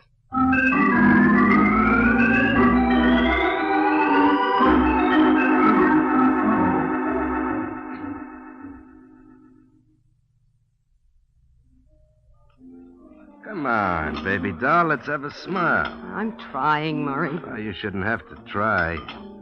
What's the matter? You know what's the matter. Ah, look, baby doll, I know it's a little rough getting organized, but everybody's just about lined up now. No more knuckle deals. Now it's a business, just like any business. I'll have an office, 9 to 5. You'll see. You know, first it's getting people in line, and then it's keeping them in line. They'll stay in line. Not because they want to. You enjoy throwing your weight around, Murray. You know you do. You like people to be afraid of you. Makes you feel important. You have to pretend to be a big shot because you know you're just Burkett's errand boy. Well, yeah. Look out, you'll knock over the champagne. Just Burkett's errand boy, huh? Listen, baby doll, I'm going to tell you something. I run the West End, see? All the collections are turned over to me. And you pass them on to Burkett with a little cut for yourself. Little cut? Listen, Burkett don't know all the angles. I got 2 sets of books. If Burkett knew what to take in this part of town really comes to it with curl his hair, I'm taking him but plenty. And when he finds out? Who's going to tell him? Maybe he won't have to be told. He's good at arithmetic. Yeah, but he can't figure what he can't see, baby doll. Ah, come on, stop worrying, will you? Everything's going to be all right. Yeah, I guess it is. Just depends upon what you call all right.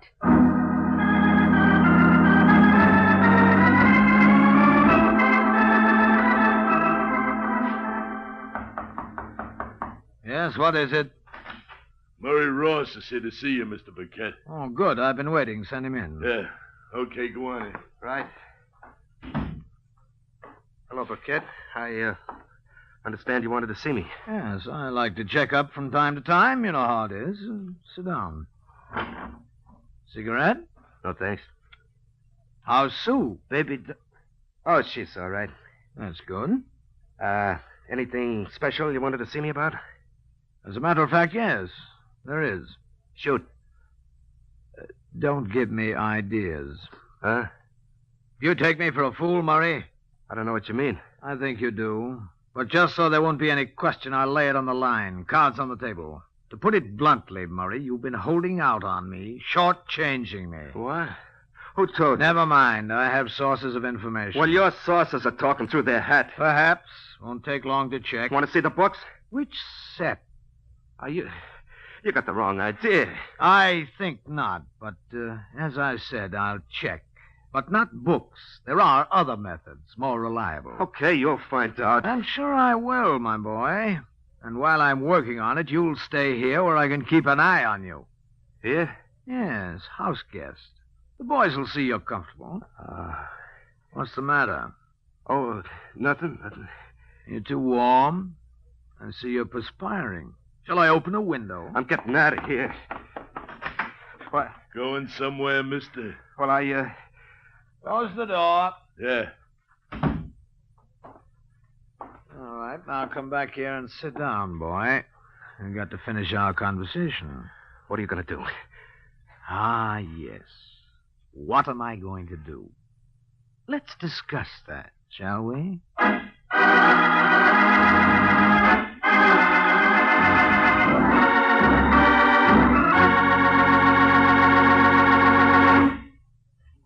This is Ed Hurley again, friends. And while Mr. Burkett is talking about what he's going to do, I have a little suggestion for you ladies who wonder what you're going to do for some interesting Lenten menu ideas. And my suggestion is this. Just get a 2-pound loaf of Kraft smooth melting pasteurized processed cheese food, Velveeta. You can melt Velveeta for smooth, delicious cheese sauce that'll add extra goodness to vegetables or seafood or rice or just plain toast for a fine main dish. And it's such an easy sauce to make. All you do is melt a 1/2 pound of Velveeta in the top of your double boiler.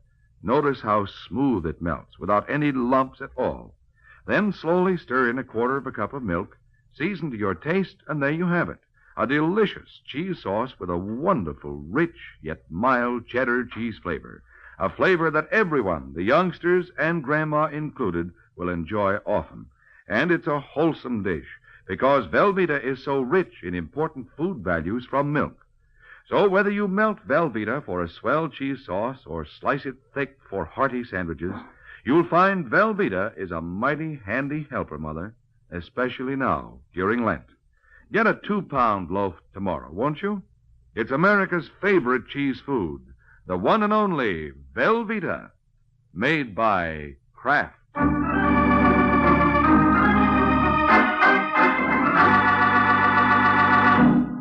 back to the adventures of the Falcon. It's a couple of hours since Al Burkett revealed he knew about Murray's double dealing. And now there's a knock at the door of Sue Sanders' apartment. Sue goes to the door, opens it, and finds herself facing Murray. Hello, baby doll. Surprised to see me? No. Should I be? Look out, I'm coming in. All right. Why are you locking the door? I've just come from Burkett. Oh? He knows about the finagling. How'd he find out? How'd he find out? That's Rich. Well, he let you go. Yeah, he let me go. Says I can still be useful, but now he's going to keep his eye on me. Won't that be real cozy? Somebody's going to pay for this, baby doll. Well, you don't think that Somebody tipped Burkett. He didn't have proof, but he knew about the deal. Well, if he didn't have the He proof... could always get proof once he was wise, so I had to come across. Come here, baby doll. What do you want? I just want you to come here. Murray. Why did you tip Burkett? Not much you didn't. I tell you, and right away, Burkett knows all about it. You don't believe me. Yeah? Ouch, Murray, don't. You little I didn't double-crosser. tell him, I swear it. Then who did? How about Hilliard? Hilliard, huh? Why should he? I told you he was dangerous. He spied on me for you. Well, he'll spy on you for Burkett. Getting good with the big boys. That's his motto. Maybe. That must be it. Hilliard would sell out his own brother if it would help him get ahead. Well, we'll see, baby doll. We'll see.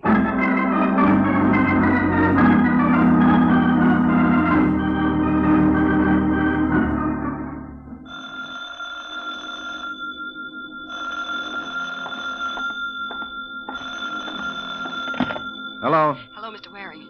This is Sue Sanders. Have you found out anything for me? I'm working on it. I've got a phony deal cooked up. If I can get Murray to go for it, I may be able to hook him. Well, I hope you can work fast. He thinks I've double-crossed him. Does he know about me? No, it's something else. All right, I'll put on the heat. But I think I'd better try the act out on Hilliard first. Hilliard? Yeah, I have an idea he's more gullible than Murray. If I can sell him, Murray's a cinch. Well, anything you think best, only hurry.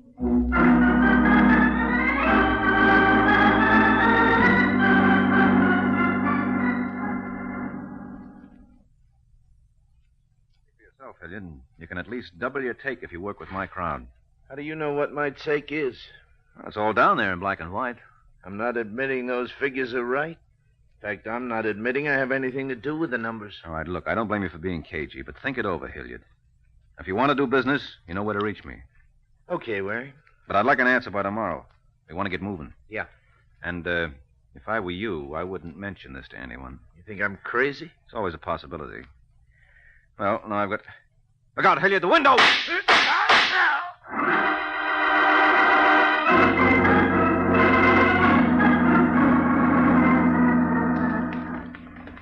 Driver, did you see anybody come out of that alley just now? Uh-huh. He just got in a red sedan, drove off. Did you see where he went? Turned right at the corner. All right, let's see if we can catch him. Okay. Hey, what's it all about? Did you hear those shots? Shots? I thought it was backfire. Backfire never killed anybody. Oh, somebody's dead? Yeah, very. Hey, I don't think I like this. Well, I'm not exactly turning cartwheels myself. You said red sedan. Is that it up ahead? Yeah, could be. All right, step on it. Yeah. Sees us coming. He's starting to speed. Well, catch him. Well, I'll try, but I'm just as happy if I don't. He just turned left. Yeah, I see. Hang on. Here we go. Yeah, there he is. Yeah. Just got through the light. It's changing. Well, lean on your horn and go through on the red. Now, look, if I get a ticket... I'll stand the fine. Okay. Do you stand the hospital bills, too? Yes, and the funeral expenses. Just keep going. Yeah, you say the nicest thing. He's taking another turn. Yeah. Hey, he'll never make it at that speed. I told you he's going to crash.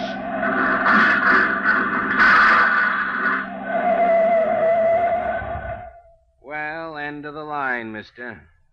Certainly looks like it for him.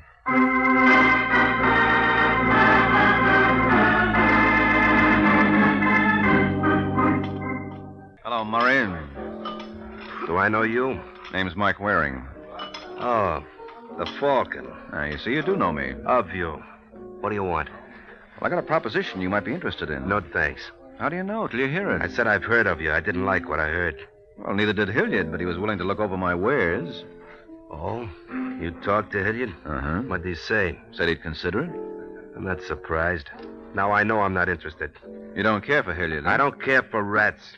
How much don't you care for them? Huh? Well, just wondering if you'd try to exterminate them. What's that supposed to mean? Well, somebody exterminated Hilliard. And since you called him a rat... You mean he's dead? That's right. So that's her angle. Whose angle? Nothing.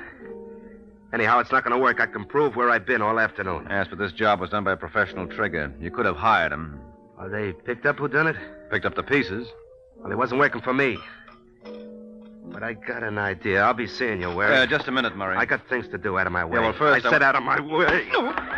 Okay, if that's the way you want it, maybe this will keep you around a while.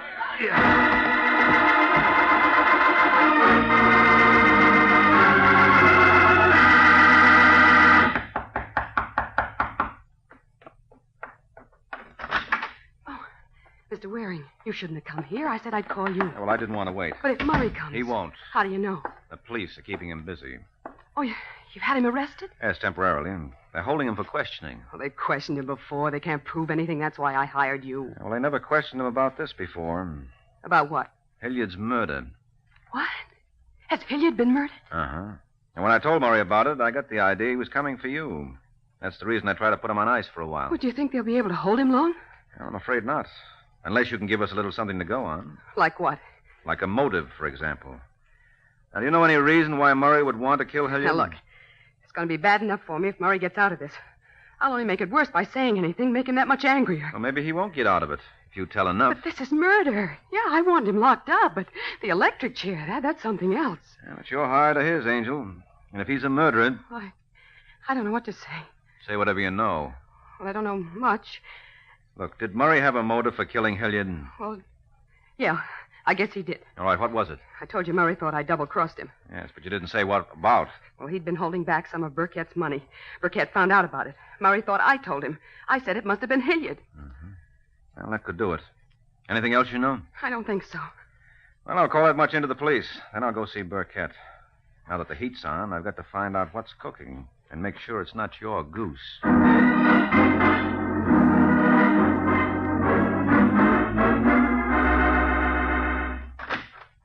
Burkett. Yes? Mike Waring is here. He wants to see you. Waring, huh? Good. Tell him to come in. Yeah. All right, Waring. Thanks, sweetheart. Hello, Burkett. I've been wanting to meet you. So I understand. You've been snooping around. What's it about? Snooping? Asking questions. Oh. If you hadn't dropped in today, I was just about to look you up. Well, I saved you the trouble. All right, now let's have it. I like to know where I stand. Why the interest in me? Well, I'll tell you. I'm interested in the numbers game. It can be very profitable. Yes, that's what I hear. That's what you know. You're in it up to your ears. All right, if you like. I won't deny it, but it'll take some proving. The DA's been working on it for months. I don't have to prove it except to my own satisfaction. I'm not trying to convince a court. Who are you trying to convince? I told you, myself. Just wanted to make sure you were the boy to hit with my proposition. Proposition? Yeah, there's a new outfit coming into this game. They sent me on ahead to line things up. We're big, lots of backing. Now, we could run you out, but we prefer to do business with you. To your advantage and ours. Whose outfit is it? Well, we'll get around to that when you join. But now you deal with me. Look, friend, if I was up to my ears in a racket, as you say, why would I want to deal with a character like the Falcon, who's so chummy with the law? Well, sure, I've been chummy with the law. That's why the organization wanted me. A thing like that can come in handy. Now, look, I don't blame you for being cautious, but I've got the whole thing worked out on paper. Dollars and cents. Can't hurt to look at it. Oh, it can't hurt. Be glad to look it over. Let's have it. Well, I don't have it with me. I left it at Hilliard's. Hilliard's? What were you doing there? Well, I didn't think it was any use hitting you until I found out how your boys took to this idea. So I talked to Hilliard and Murray Ross. Oh. What did they say? Why not ask them? Don't think I won't. They're supposed to come here tonight. If they've been holding hands with you... So you admit they work for you? That's no secret, Waring. I have an investment business. Still don't trust me, do you, Burkett? Why should I? You shouldn't. But I'm always willing to look over any proposition. Mm-hmm. I'll send one of the boys over to Hilliard's to pick up your papers. Yes, do that. I'm sure you'll find them interesting. What I want to know is just how interesting did Hilliard and Murray find them? Well, I'm afraid you'll never find out from Hilliard. Why? Haven't you heard? Heard what? Hilliard's been murdered. What? Yes, I thought you knew. Oh, Hilliard talks to you, and right away he gets himself murdered. What's the matter? Did he turn you down? Said he'd think it over. Who are you working for, Waring? I told you, that's not for publication yet. I'm asking. Sorry. You know, sometimes silence can be very unhealthy. Why? You're just a businessman. Investments. You wouldn't try any rough stuff. That's right, Waring. I wouldn't. But you can always have an accident, can't you?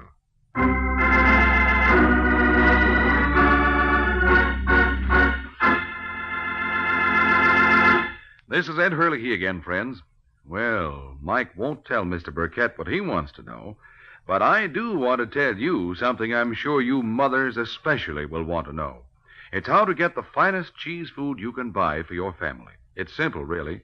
Just be sure you buy Velveeta, Kraft's delicious pasteurized processed cheese food. Velveeta tastes good, and it's so good for you, too. For Velveeta is rich in important food values from milk, and it's as digestible as milk itself. So it's perfect any time for snacks, sandwiches, and grand hot dishes. Try it, won't you, Mother? Make Velveeta your handy helper. Just be sure you get genuine Velveeta, the pasteurized processed cheese food of top quality, made by Kraft.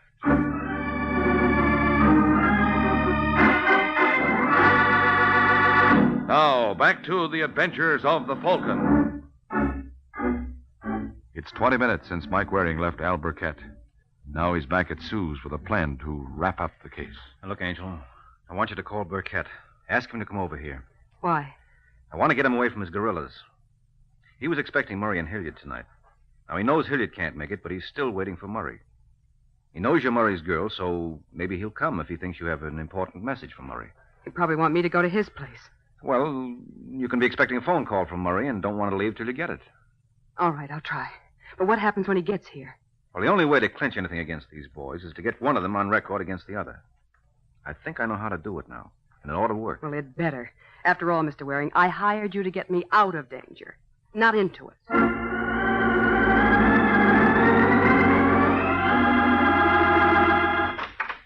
Come in, Mr. Burkett. Righto, Sue. Where's... Oh, Waring.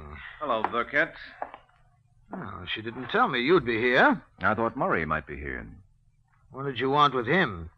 You said you'd already talked over your proposition with him. No, it wasn't about that. I want to talk to him about the murder. So? What did he think he could tell you? Well, as a matter of fact, Murray. Well, what do you know? Right on cue. Come on in, Murray. What is this? What are you doing here? Waiting for you. I didn't think the police would hold you, but maybe they will next time round. Police? So that's your game, Waring. The proposition was just a bluff. I thought as much. Yes, Burkett, I've been trying to find some way of proving what everybody knows about you fellas. It's not easy, but maybe it won't be necessary if I can pin the murder on you instead. On who? Who do you think, Murray? You tell me. Well, Burkett found out you had double-crossed him. Haven't you wondered why he didn't do something about it? The only reason you're not on the slab with Hilliard is that you make such a nice patsy. How's that? Hilliard blabbed on you. Gives you a good motive. So it's safe for Burkett to have Hilliard rubbed out with you around to take the rap. What rubbish. I don't know, Burkett. I've been wondering how come you turned me loose. Well, I told you I needed you. Maybe.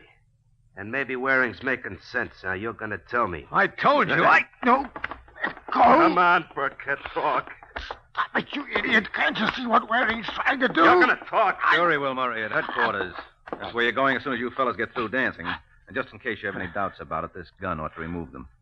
So let me know when you're ready, will you?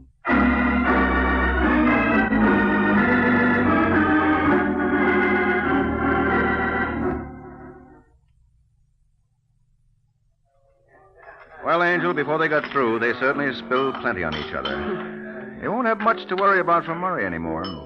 He has a long stretch ahead for racketeering. And Burkett is going up for murder. But why did Burkett have Hilliard killed? Hilliard was helping him. He told him about Murray's cheating. Yes, that's just it. You see, Hilliard was a stool pigeon. He squealed on you to Murray, squealed on Murray to Burkett. So Burkett reasoned he might just as likely squeal on him to the law. Oh, I see. Now, Burkett's motto was never trust a stoolie. Makes sense. But how did you know that he was behind the murder? Well, he pretended he didn't know Hilliard had been killed. When I told him I'd left some papers he might be interested in at Hilliard's, he said he'd send one of the boys over to pick them up. But since he was supposed to be expecting Hilliard, why didn't he simply call him to bring the papers along? Of course.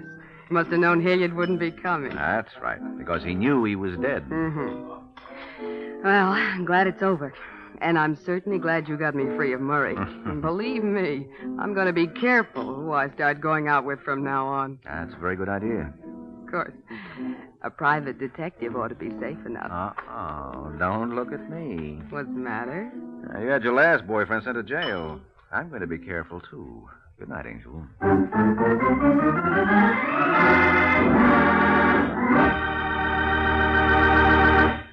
Friends, America's defense program has placed on the Red Cross one of the greatest responsibilities it has ever had to assume. Now, in addition to day-to-day aid to the sick and injured, the Red Cross must extend its services to the men of our growing armed forces in camps and hospitals, at home and overseas. Now, too, the Red Cross must recruit, train, and equip millions of home defense volunteers in first aid and home nursing. And the Red Cross system of blood banks must be expanded to meet greater civilian and military needs. That's why Red Cross needs your help. By giving as generously as you can to the Red Cross, you are helping to mobilize for the defense of your family, your community, your country.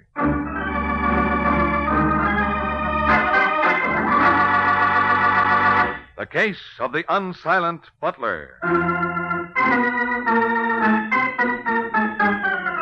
The Case of the Unsilent Butler. That's the title of next week's adventure of the Falcon, when Mike Waring learns that the way some people get a bang out of life is by using a gun. So be sure to listen at this same time next week to another exciting adventure of the Falcon, brought to you by the Kraft Foods Company. The Adventures of the Falcon are based on the famous character created by Drexel Drake, produced by Bernard L. Schubert, written today by Jerome Epstein, and directed by Richard Lewis. Music was by Arlo. Les Damon was starred as the Falcon, with Jan Miner as Sue. Be sure to hear the great Gildersleeve next Wednesday evening over most of these stations. In next Wednesday's broadcast, Gildy comes face to face with an hilarious problem and solves it in a way that will keep you laughing for days. Remember the show, the time, and the place, the great Gildersleeve, next Wednesday evening over most of these stations. Check your local newspaper for time of broadcast. This is Ed Hurley, he's speaking for the Kraft Foods Company. This is NBC, the national broadcasting company.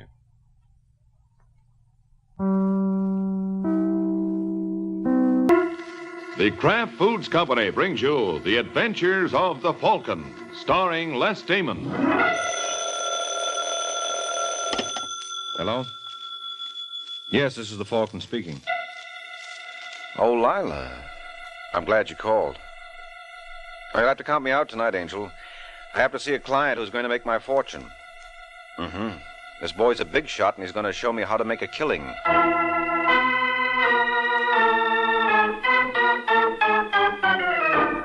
This is Ed Hurley, friends, inviting you on behalf of the Kraft Foods Company to listen to The Adventures of the Falcon.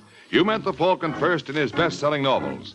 Then you saw him in his thrilling motion picture series. Now join him on the air when the Falcon solves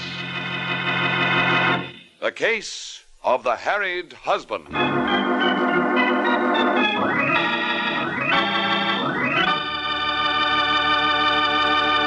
Miracle Whip has a flavor so pleasing. Miracle Whip Tastes so lively, so teasing. Miracle Whip Only one of its kind. Miracle Whip Best salad dressing you'll find. Miracle Whip is the only one of its kind because it's a different type of salad dressing made from a secret Kraft recipe. Miracle Whip combines the best qualities of old-fashioned boiled dressing and fine mayonnaise, so it's truly distinctive and delicious, with a flavor millions of folks call just exactly right. Try it, won't you? One taste will tell you why it's America's favorite salad dressing. The one and only Miracle Whip.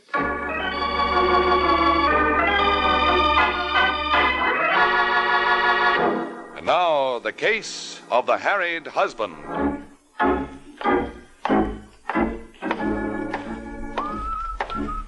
It is early Sunday evening in New York, and a handsome boy named Jeff Rogers nonchalantly walks down the fourth-floor corridor of the Hotel Maynard. It's obvious from Mr. Rogers' attitude he thinks he doesn't have a care in the world.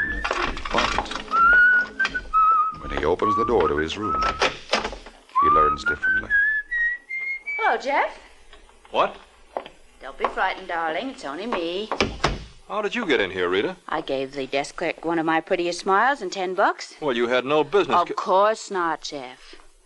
But you're a hard man to see these days. Well, as a matter of fact... You were just about to call me. Word of honor. Don't lie, honey. You do it very badly. Oh, now look, Rita. Oh, don't take on so, Jeff. On the other hand, there are things you do exceptionally well. Which reminds me, how's Mrs. Davis? You mean Pat Davis? Who else would I mean? Oh, you know what that is. I know what it better be. Now, Rita, there's no reason for you to act like this. Oh, sure, but then there's no reason for me to be nuts about you either. You're not the brightest guy in the world. No. And when it comes to looks, I've known prettier boys, too. Still, you're crazy about me. Heaven help me. And heaven help you if you got any ideas about this Pat Davis. I tell you, sweetheart, it's strictly business. When does it pay off? Well, you know how it is. These things take time. That's what you told me last week. Well, you just be patient, baby. When are you going to see her again? Tonight at 9. Is this the night? Could be. How do I look? Come here, you dog. You know, I'll cut your heart out if you ever get any other ideas about another woman. Hey, is that clock right? You've still got time for one more. But... I get to work.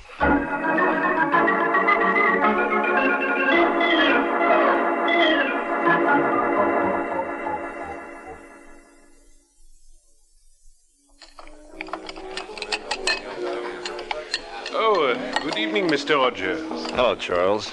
Is there a lady? Uh-huh. Where is she? Follow me, please. She been waiting long? Oh, ever since 8:30. It'll do her good. Jeff. Well, Pat. I couldn't imagine what happened. I'm sorry, baby. I was detained. Voilà. Would you care to order now, Monsieur Rogers? What do you say, Pat? Well, I'm not hungry at the moment. Okay, Charles. We'll call you when we're ready. Certainement. Very good, monsieur. Well, how have you been, honey? A lot you care. You haven't called me in a week. That's because I've been working on a big deal. A big deal? Listen, sweetheart, if this thing goes through, we can kiss this town goodbye. You mean that, Jeff? Would I lie to you? Well, what is it? I just got word from the boys at Hollywood Park that they're ready to roll. I don't understand. Well, a friend of mine has got a race fixed for Monday. This nag will pay 50 to 1. You sure, Jeff? You know how I tell you, it can't miss. But when it comes to horses... Well, if you think I don't know what I'm talking about... about... of course not, darling. Okay, then. How much money can you raise? Me? Yeah.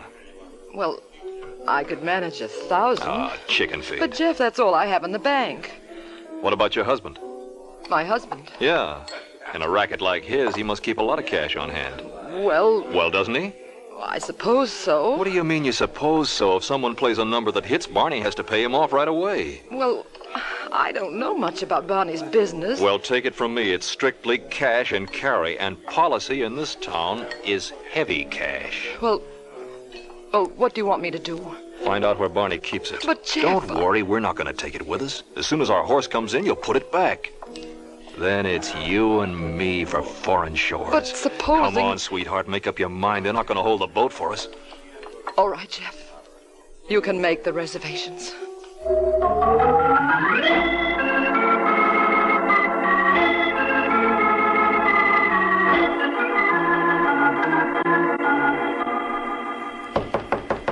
Come. Hello, Jeff. You back again, Rita? Evidently. I was wondering how you made out with Pat Davis. Not so hot. What happened? I guess it just wasn't my night. I can't believe it. It does seem incredible, doesn't it? It does to me, honey. 'Cause you know I think you're irresistible. You want my autograph? Well, if it's on a picture, it might help. It would be a wonderful way to remember you. Come again? Well, obviously, I'm not going to have much more. What are you raving about? I picked up this envelope at the desk. What? Give me that. I've already opened it. And can you imagine my surprise? I didn't know you were going to Canada. Who says I am? Oh, did you buy the ticket for a friend? Oh, now, Rita, baby, you don't think I'd run out on you. Well, it doesn't make any difference. You know how I feel about you, Jeff. I would never stand in your way. But I wonder how Mrs. Davis will take it. And, what about Barney Davis?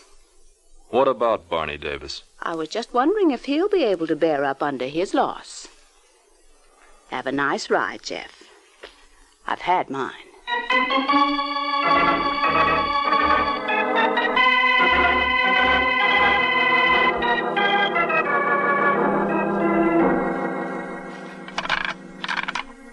$41 left.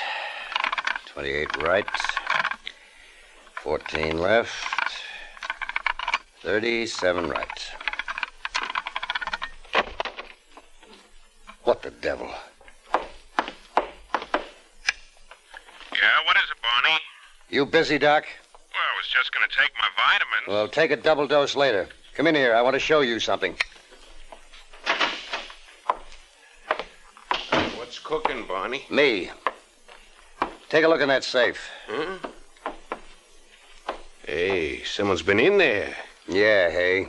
Well, don't look at me, Barney. I don't know nothing about it. You sure, Doc? I swear. There was over 50 grand in that till. Well, I ain't the only one who's got the combination. What about Tony Farrow? He left the place after I did last night. Get him. He ain't here. He phoned this morning to say he wasn't coming in. No? No, he said he ate some Chinese food or something yesterday. He didn't feel so hot. If I told him once, I told him a million times. With his ulcers, he oughtn't to mess around with stuff like that. And what do you recommend in my case?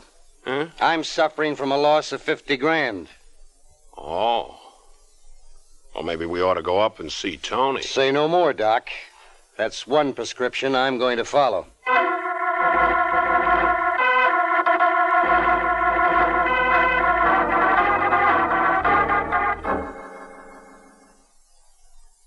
I understand you. What's the matter, Tony? I thought I was speaking English. Yeah, but I can't believe it. Who could have walked off with that dough? Oddly enough, that's just the question I was going to ask you. Well, what about Doc here? I left the office before you did. Well, I guess you're elected, Tony. Oh, am I? That's the way it looks to me. What about your missus?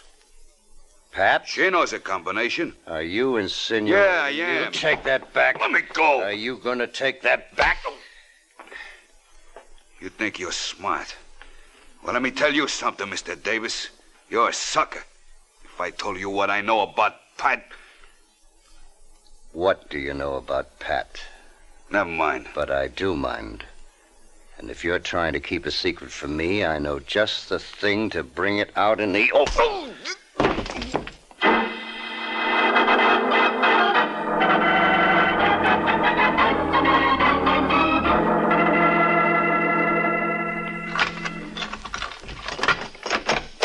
Who's there? Oh, it's only me, Pat. What's the matter, Barney? You look upset. I just got some distressing news. You want a drink? That might help. What happened? Well, you know I don't like to bother you with my problems. You always treat me as though I were a child. I didn't mean it that way, honey. Well, here's to us. No. I won't drink with you unless you tell me what happened. Well, you know Tony Farrow works for me. The one who's always walking around with all those pills? No, that's Doc Julian. Tony's the tall, good-looking one. Of course, he isn't so handsome right now. What do you mean? He said a couple of things about you. What? Oh, it doesn't matter. What did he say? That you were carrying on behind my back. How can you have the nerve to say a thing like that? Well, you asked me. I can't... You listened to that horrible man. Now, Pat, you stood please. there while he attacked my character. I didn't stand there. You took his word against mine. Where are you going? What do you care? You don't love me. Pat, come back. Pat!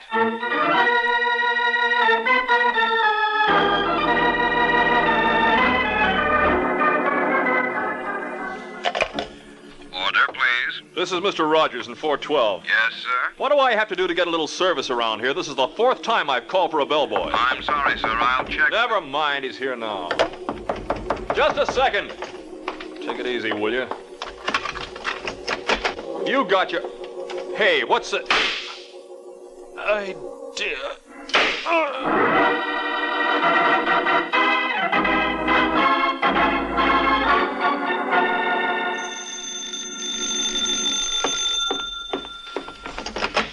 Yes? You, Rita Sherman? That's right.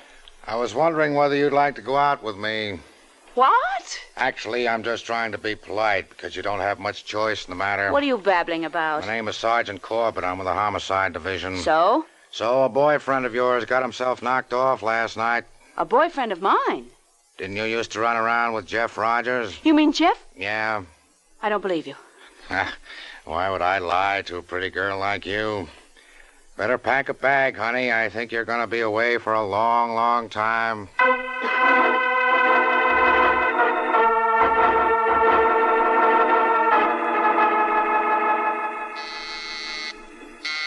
Just a second. Yeah? You Mike Waring, the Falcon? That's right. I'd like to talk to you. You think you're in any condition? What happened to your face? I had an accident. You must have been a big boy. It wasn't that kind. Well, anything you say. You don't believe me? What difference does it make? It's your face and your story, Mr. Scolari. Vincent Scolari. Sit down. Thanks. Oh, what's on your mind? You read about that killing last night? Which one? This is New York, you know. I'm in at the Maynard Hotel. They got a fellow named Jeff Rogers. Well? They're holding my wife for the murder. Your wife? Rita Sherman. And your name is Scolari? Well, that figures. That's Rita's maiden name. We're separated. Was this Jeff Rogers the cause? Nah, it was my fault. Rita picked up with Jeff after I started horsing around. But she never killed him. And who did? That's what I'm paying you to find out. Did you say paying? Will $500 hold you for a spell? And a little while longer. 1, 2, 3, 4, 5. Oh, thanks. Now, I don't want you to bother Rita with this any more than you have to. Well, I'll need certain information. I can fill you in. Okay. What kind of a boy was this Jeff Rogers? A real Casanova type. Dames all went nuts about him. Who was the last one? A dame named Pat Davis. Now, who's she? I don't know. But for those $500, maybe you can find out. I'll be seeing you, Waring.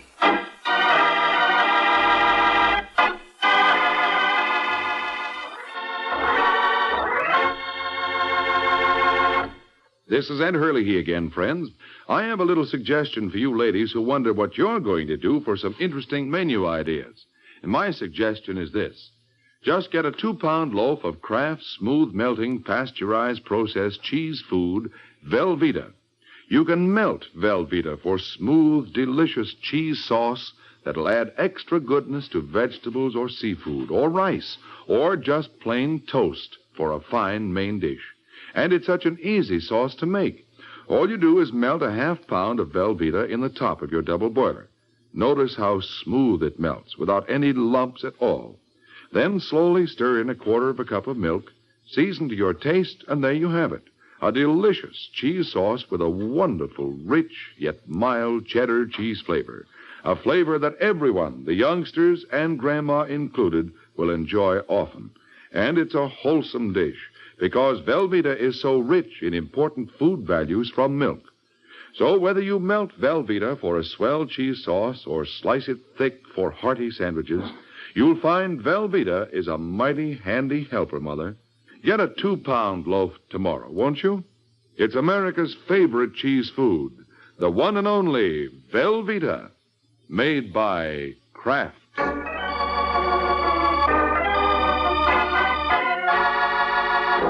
Now, back to the adventures of the Falcon.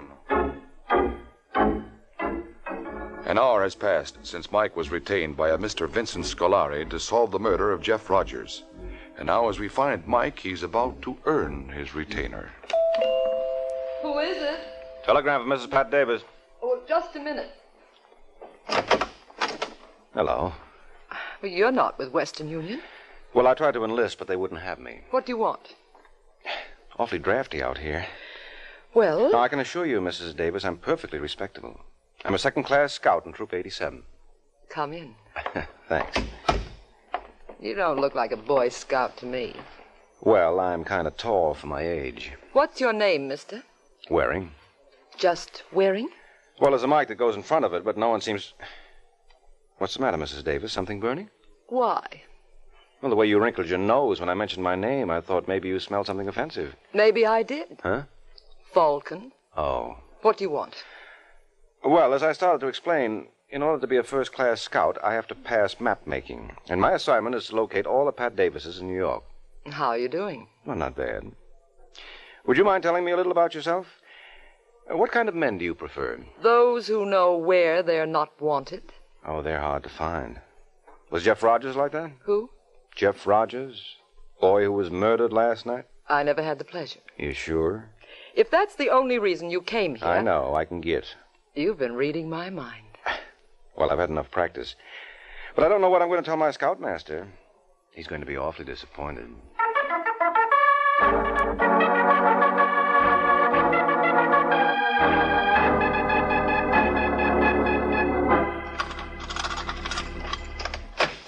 Who's there?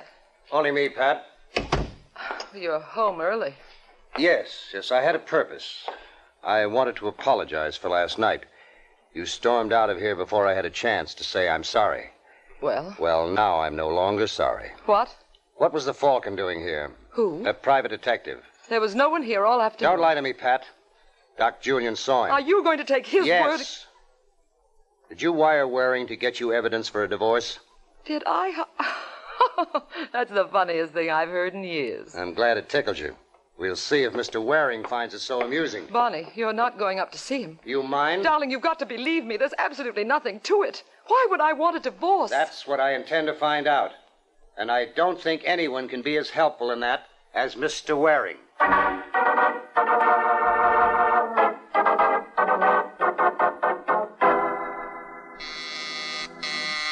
in. You must be Mike Waring. Must be. And you? My name is Barney Davis. What's on your mind, Davis? Oh, call me Barney. Everyone else does. Oh, I wouldn't presume. No, I want us to be real friendly. You were around to see my wife this afternoon. You asking or telling me? I'm telling you. How long have you known her? We just met this afternoon. You're lying. Okay, have it your way. We were childhood sweethearts. Who put her up to getting the divorce? Look, Davis, you're out of your mind. I'm working for a girl named Rita Sherman. The woman they're holding for that Jeff, what's-his-name's murder? That's right. What does Pat have to do with her? Well, you're providing part of the answer right now. I don't get it. Your wife was running around with Jeff Rogers. You're a liar. She didn't even know the guy. No? Well, I'll bet she tried to stop you from coming up here and learning the truth. What? Am I right? Now listen to me, Waring. I love my wife. Well, bully for you. And if you think you're kidding me with this routine, you're not. Doc? Want me? Yeah. Come in here for a second, will you? Sure thing. This is Mr. Waring. Hi. What do you think of the specimen? You mean you want a diagnosis? No, I've diagnosed his trouble myself. What I want you to do is give him a treatment. Oh, sure. Now, look, little man, put away the lead pipe. You got it wrong, Waring. It's a very delicate instrument. You heard of them taking a spinal tap, didn't you? Huh? Well, I worked the other end. I'm just going to tap your skull.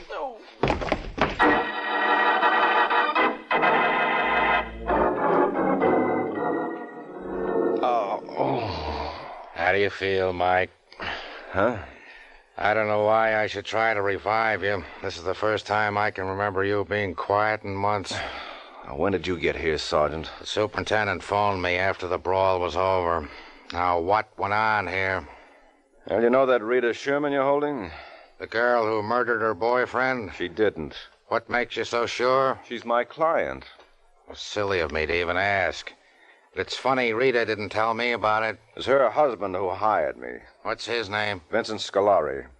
He told me it was his fault. He and Rita broke up. Rogers had nothing to do with it. But you know Rita didn't kill him. Yes, Corbett. This boy Jeff was quite a man with the ladies. That I discovered for myself. Well, did you discover anything about a girl named Pat Davis? Pat Davis? No. Well, Jeff kissed her off. How do you know that? I'll leave it to Rita.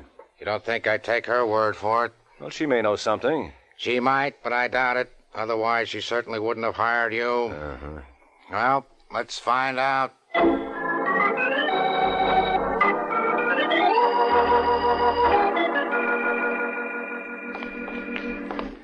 All right, Lyons, open them up. Hi, Al. Hi, Emma. Hey, what happened to you? He got that for using his head. Huh? Come on, open them up. Hello, Rita. You're wasting your time, Sergeant. I am not answering any more questions. You'll have to, Angel. Who are you? Mike Waring. Mike Waring? Yes, your husband hired me to act for you. My husband? Vincent Scolari. All right. I give up. What's the answer? Well, it's very simple, Rita. I doubt it. I've done a lot of silly things in my life, but I never got married. What? But you can stick around, Mr. Waring. Maybe we can do business.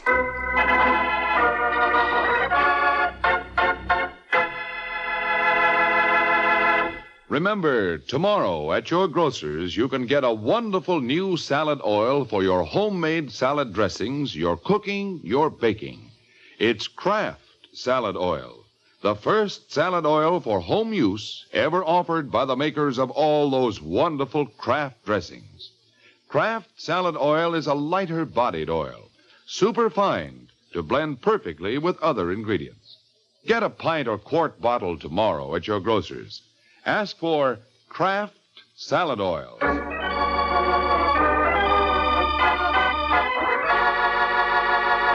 And now back to the adventures of the Falcon. Just a few seconds have passed since Mike Waring learned that Rita Sherman was never a bride. From which our hero draws one conclusion. Obviously, if Rita was never married, her husband couldn't have hired Mike. I don't get it. I don't get it at all. You boys aren't fooling me, so you might just as well run along. I tell you, this Scolari claimed he was your husband. How could he have been? Well, he gave me $500 to represent you. Here, look. So what does that prove? Well, what have I got to gain by a story like this? I don't know. Maybe you're a cop. I'm a private detective. Are you any good? The Falcon, good. Why, Sing Sing is loaded with people who'll be glad to vouch for him. All right, Sergeant, knock off. Listen, Rita. You have no idea who this Scolari is? Well, what did he look like? Good-looking boy. At least he was before someone played Potsy on his face. About 5'11", dark hair. Nope. Spoke with a very slight accent. I can't place him. But he must be a friend of yours. Well, how do you figure that? Well, this was hardly the act of an enemy.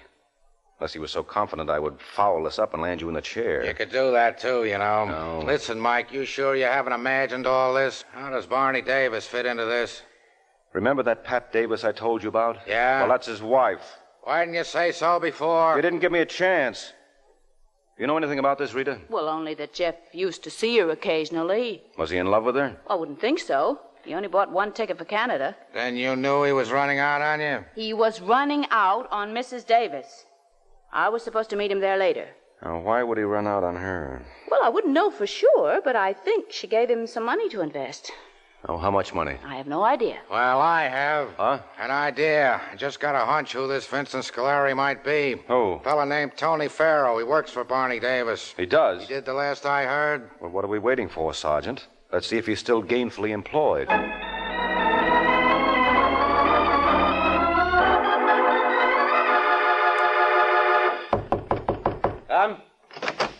Hello, Barney. Well, if it isn't my good friend, the Falcon. Yeah, though a little the worse for wear. Nah, how did that happen? You don't really care. You know Sergeant Corbett? Oh, sure. How are you, Sergeant? Fine. I brought him along to vouch for me. You wouldn't believe me when I told you I wasn't working for your wife. Well, I believe you now. That's very big of you. What convinced you? Pat told me the truth. Ah. Is your wife around? No. Where is she? Out. You mean you trust her alone? What kind of a crack is that? Oh, come on, Barney. Wake up. You know the last guy who sounded off like that? Was Tony Farrow. How did you know about him? He was up to see me. You made a bad enemy there. I'm not worried. Well, you should be.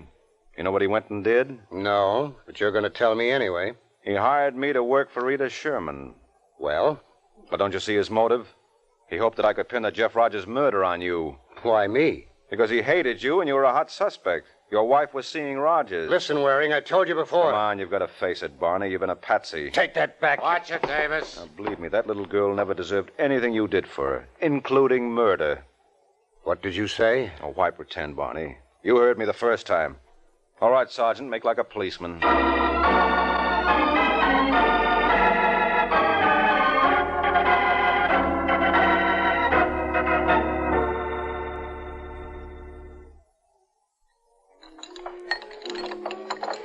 I know I shouldn't ask questions, Mike. Oh, don't be silly, Rita. I'd be disappointed if you didn't. Well, all right then. What was this all about? Oh, it was the oldest story in the world, Angel. Barney thought Jeff Rogers was going to steal his wife, so he took steps. Said steps being to Jeff's room where he killed him, huh? Exactly. Well, how did you know that Barney was the guilty critter? When I learned that Vincent Scolari was Tony Farrow. Well, if your purpose was to confuse me, Mr. Waring, you succeeded. Well, you know why Tony was beaten up? Yeah? Because he made a crack about Barney's wife. Which came out when Barney was questioning him about $50,000 that was missing from the safe. So?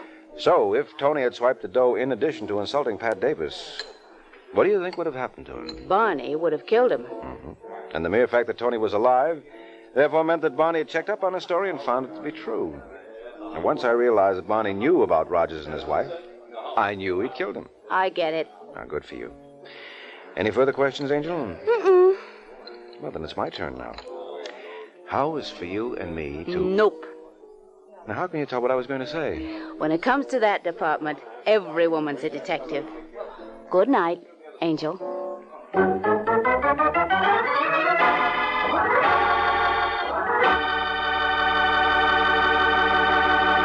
There comes a time in the life of every homemaker when she has to fix a dinner fast, and that's when Kraft Dinner is such a help. You see, in just 7 minutes cooking time, Kraft Dinner makes delicious macaroni and cheese. Wonderful, tender macaroni with fine cheese flavor all through, just like I said, in only 7 minutes cooking time.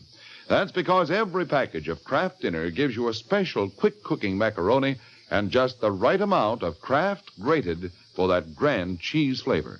So tomorrow, get a couple of packages of Kraft Dinner.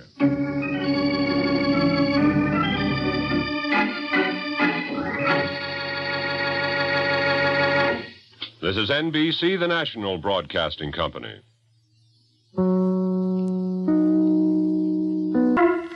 The Kraft Foods Company brings you The Adventures of the Falcon, starring Les Damon. Hello? Yes, this is the Falcon speaking. Oh, Eloise. Oh, I'd love to see you, but I'm afraid you'll have to deal me out tonight, Angel. I have a job to do for some characters who got involved in a stiff poker game. Started out nice and friendly, but before they got through, they found they were playing for blood.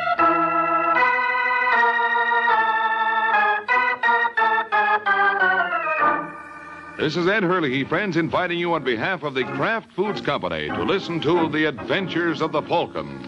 You met the Falcon first in his best-selling novels. Then you saw him in his thrilling motion picture series. Now join him on the air when the Falcon solves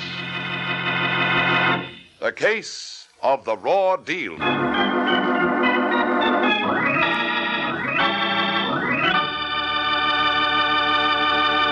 Before we join the Falcon in his latest adventure, I'd like to tell you folks about Kraft's golden cheese food, Velveeta. Velveeta is such good eating. Just taste that grand, rich, yet mild cheddar cheese flavor.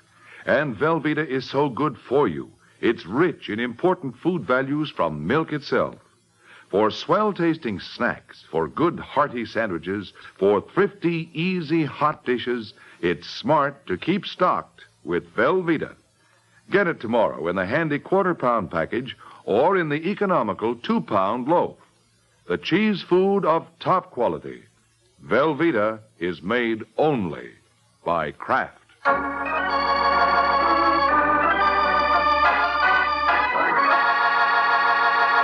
And now, the case of the raw deal.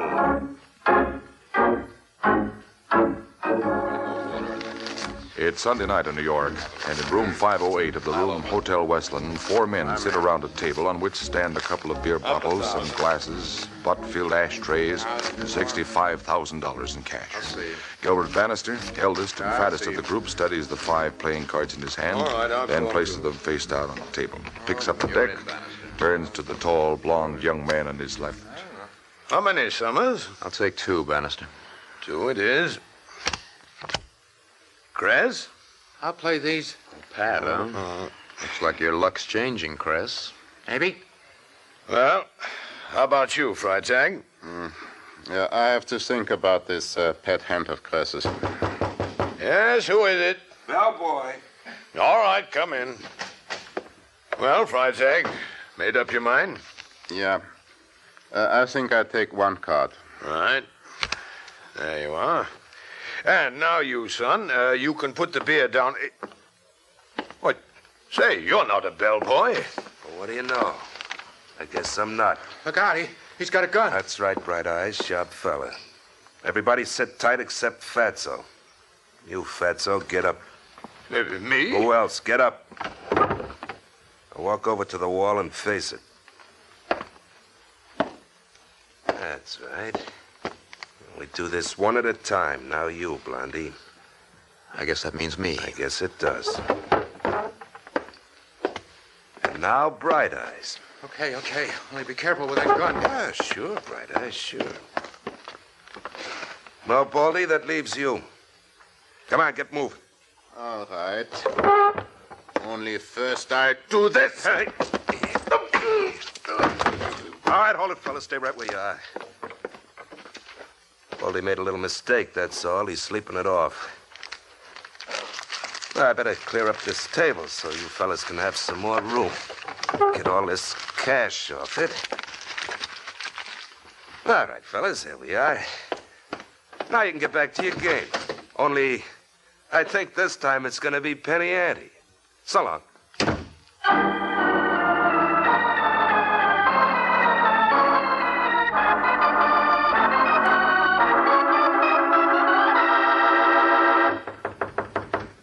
Who's there?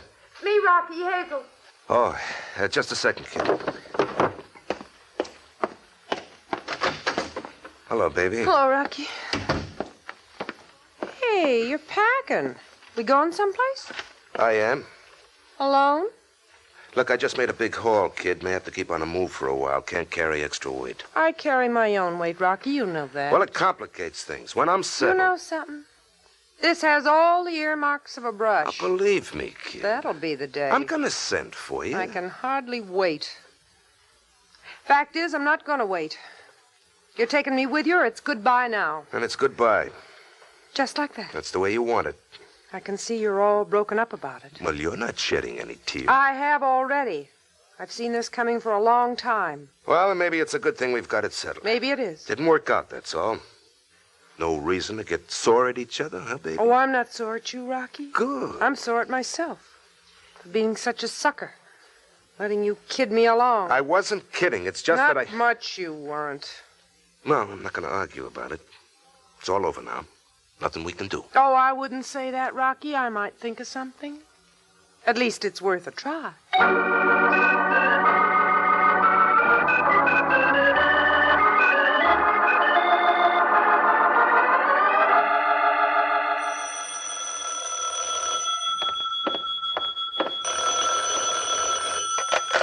Hello? Is Michael Waring there, the Falcon?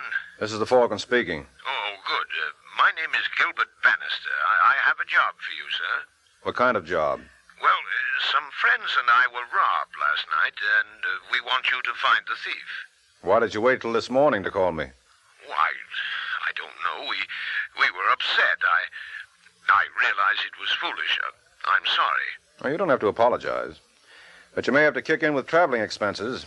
If it was good pickings, the crook is probably on his way to Timbuktu by now. How much did he take? $65,000. Ha! Timbuktu, here I come. Well, first, can you come over here to the Hotel Westland? We'd like to talk to you. All right, Bannister, I'll be seeing you.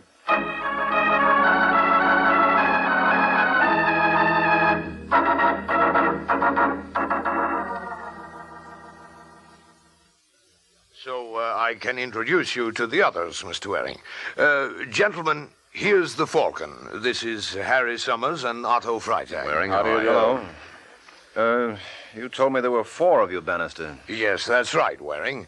We agreed to meet here, but Dave Kress hasn't shown up. I called his room, but he's out. I see.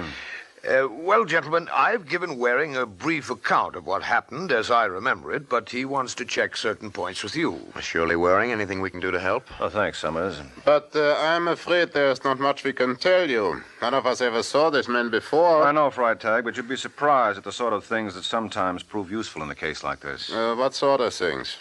Well, your head, for instance. My head? Yeah, Bannister told me you put up a fight and got clouded for your trouble. Yeah. Very foolish, I realize now. But I don't see what that has to... You don't have to see. Let me see. Well, you got quite a lump there. And a cut. Yeah, he hit me with his gun. Just what are you trying to prove, Waring? Well, Summers, you fellas want me to find the man who swiped your dough. So far, Bannister's given me a description, but there are 10 million people in New York, if he stays in New York. I'll need more than just a description. Well, how do you think this bump on my head will help? You think maybe he left fingerprints? No, it just seems to me that the easiest way to find our boy is to discover which one of you he's working with. What do you mean? Now, just a minute, Waring. Are you accusing one of us? Well, the crook knew there was a game going on in here. Well, we're here for a convention, Waring. There are nearly always card games in the evening. Yes, but not with $65,000 in cash on the table. Well, that's true, This was a big game, and the crook selected this room. Still is preposterous to think that one of us... Well, Bannister, are you trying to tell me that you boys all have complete trust in one another? More or less. I don't think we'd care to accuse each other of, well, thievery. Mm-hmm. Why were you playing for cash? Well, He is right, Bannister. He's absolutely right. We didn't trust each other's checks. How can we trust each other's words? That's it, Freitag. Get out of here, Waring. Your services aren't required after all. I'm not going to have my friends insulted. Or yourself. Or myself. Get out. Now, just a minute, Bannister. Now, you keep out of this, Freitag. Well, Waring? All right. I'm going. I see I got a little too close for comfort. What do you mean by that? Here, keep your hands to yourself, Bannister. Just had the suit cleaned. What did you mean? I told you to lay off. Oh. You change your mind again, you know where to find me. Now, so long, gentlemen. Just a minute, Waring. Were you accusing me personally? Look, you're too touchy, Bannister. I was suspicious of all of you. That's why I wanted to see Freitag's head, to see if he'd really been clouded or was just faking. So that's why you wanted to find out if I was really hit or just pretending, hmm? That's right. A staged fight would make a nice cover if you were in the deal. But that blow is a little too hard to be a phony. Yeah, I'm glad you realize that. Unless your Confederate got a little overenthusiastic. That could have happened too, you know. For a moment I was hoping you were going to clear me. Well, chances are I'm going to be able to clear all of you. If you still want me to. But you said one of us I said one of your card party, Summers. How about the one who wasn't here? Cress? Yes, Bannister says he's not in the hotel. Yes, but he could have gone out to breakfast. So he could. He could also have left town. What are you doing now? Finding out. Hello, desk, please. One will get you 5. He's checked out. What'll we do if he has? Look for him. Now, am I still working for you? Well, I guess you are, Waring. All right. Hello, can you tell me if David Kress has checked out yet? Mm-hmm. Well? They're looking it up. Hello? Yes. What's that? You sure? All right, thanks. Well, has he? No, Bannister, he hasn't. Looks like we've hired us the wrong detective. Maybe so, Summers. I could have sworn Kress had skipped. I don't know how to figure this one. Or maybe that's him now. I'll go see. Are you Gilbert Bannister? Yes? Sergeant Corbett, Police Department. Police? Corbett! Don't tell me you've been transferred to missing persons. Oh, you would be here, Waring. No, I'm not missing persons. And if I was, I wouldn't be looking for you. Are you looking for me? Don't make me laugh. I came up to talk to Bannister. Understand he's a friend of Dave Kress. That's right, Sergeant. What about Kress? Has he done something? It's the other way around. What's that? Yeah, Bannister. Somebody pumped a couple of slugs in him. He's dead.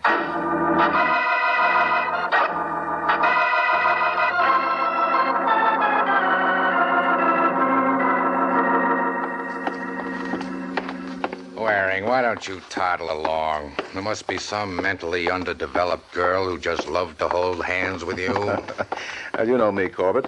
Business before pleasure. I'll help you search Kress's room. If I find anything important, I'll let you know.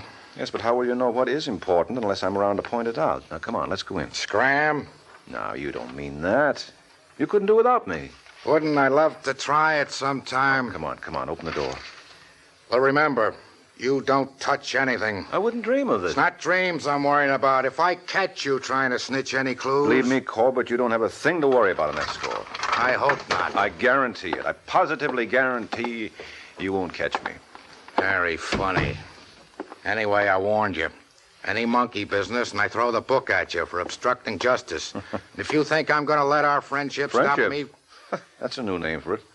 Drop dead, Waring. Yeah, sure, later. Right now we've got... Hey, look at this. What is it? A card with a name and phone number typed on it. Let's see that. You're welcome. Get me Plaza 93098. Yeah. You don't believe in wasting time, do you, Corbett? Can't hurt to check. Hello, I want to speak to Mr. Rockwell. He has, eh? When? I see. Okay, thanks. Checked out last night. Well, that fits. He must be the guy I'm looking for. Maybe. Some merry-go-round. Go on a chase for Kress, he winds up dead. Then widen the chase to who he was working with, he winds up gone. Well, if that kind of luck's gonna hang on, do me a favor, will you, Waring? Yeah, sure, what's that? Go chase yourself, huh?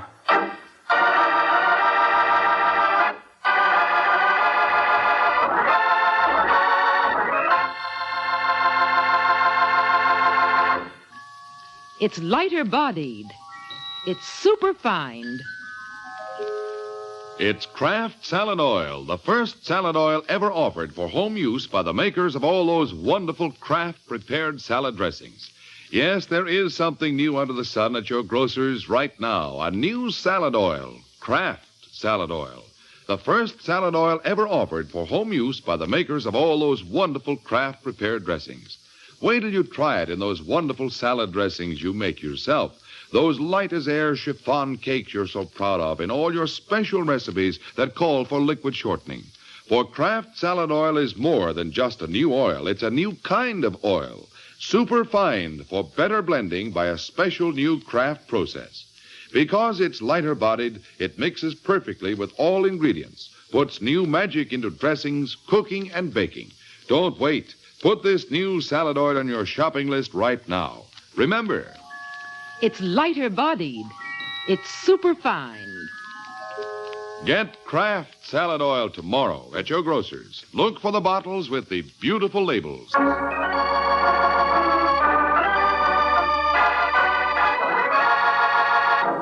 Now, back to the adventures of the Falcon. A day has passed since Mike discovered the probable name of the man he is hired to find. And with the name to go on, he's been checking with people who knew the fellow. Waiter, can you... So he winds up at the cashier's desk in a small downtown cafe. Hello, Hazel. Do I know you? Well, if you don't, here's your chance. My name's Mike Waring. Can't you see I'm busy? All right, go ahead. Make change. I won't interfere. What do you want? Where can I find Rocky Rockwell? Why ask me? You're his girlfriend. Don't make me laugh. Rocky doesn't have any friends, girl or otherwise. Well, if you're not his friend, you have no reason to try to shield him. Who says I'm trying to shield him? You won't tell me where to find him. I don't know. Why do you want him? Well, if you're no friend, it shouldn't matter. It does. Why? Well, if you're going to make trouble for him... What makes you think that? You said I was shielding him. That smells like trouble. So you won't tell me where he is? I told you I don't know where he is. But if I could be sure you were going to make enough trouble for him, I might try to find out.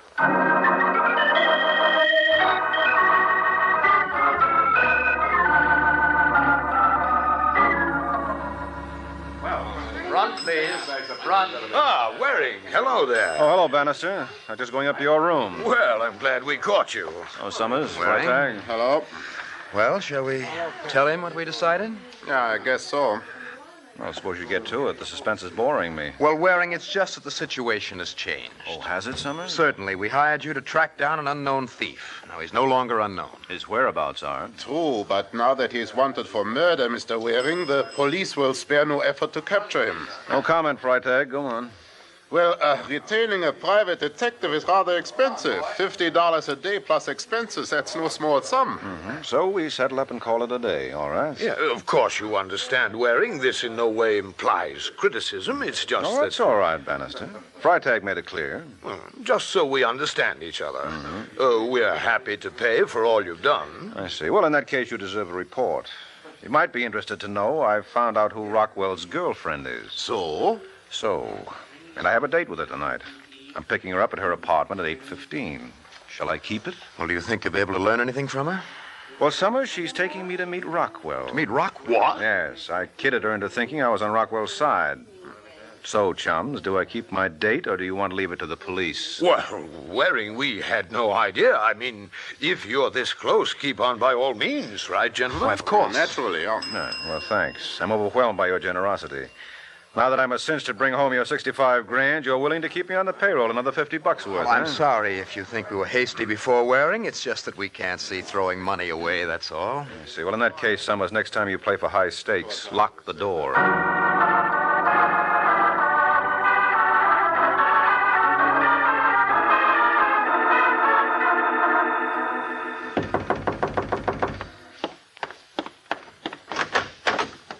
Hello, kid. Let me in. What are you doing here? I've changed my plans. Shut the door. I don't want anybody to see me. It's a little late for you to come running to Mama, don't you think? Oh, don't be like that, baby. How do you expect me to be? Well, I'm here. I came back. Because you want something. I just want you, that's all. You sure acted like it. Well, I was worried. I had to make a getaway.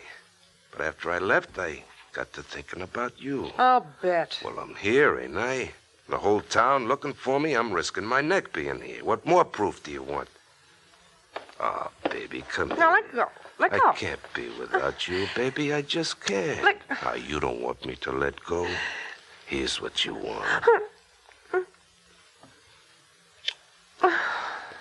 That's more like it. But look, I can't hang around here. The law's sure to come looking. I got to blow again, baby. Only this time you're going with me. All right, Rocky. That's my girl. Now, I got to go see somebody. There's something I've got to settle. Then I'll be back and we'll make our plans. Yeah. So long, sweetheart. I'll be seeing you. Bye, Rocky.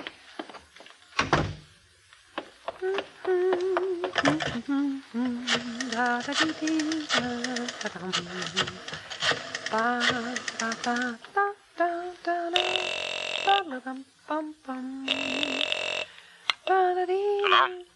Mr. Waring? Yeah? This is Hazel Gardner. You asked me to call if I had any news for you. Uh-huh. Well, I know where you can find Rocky. Where? At my apartment. He was here just a few minutes ago. He'll be coming back. What's so funny? I tried to bluff, and it turns out to be on the level. What do you mean? I mean, I didn't feel like quitting right when I was expecting a break. Only this isn't the break I expected. I still don't get it. Well, I'll be right over to wait for Rockwell to get back, and I can explain then. All right, I'll be waiting. All right, goodbye. Bye. Was that on the phone, baby? Rocky, I didn't hear you come back. You didn't answer my question. How long have you been here? Never mind. Who are you talking to? No, nobody. Nothing important. Why? Well, because, like I said, I have something to settle. But I'm beginning to wonder if I'm going to have to go out to settle it after all. No, Rocky, let go! Come back here. Rocky, please! Who are you talking to? Oh, Who was it? Rocky, you're hurting me. Baby, I'm just a gimp.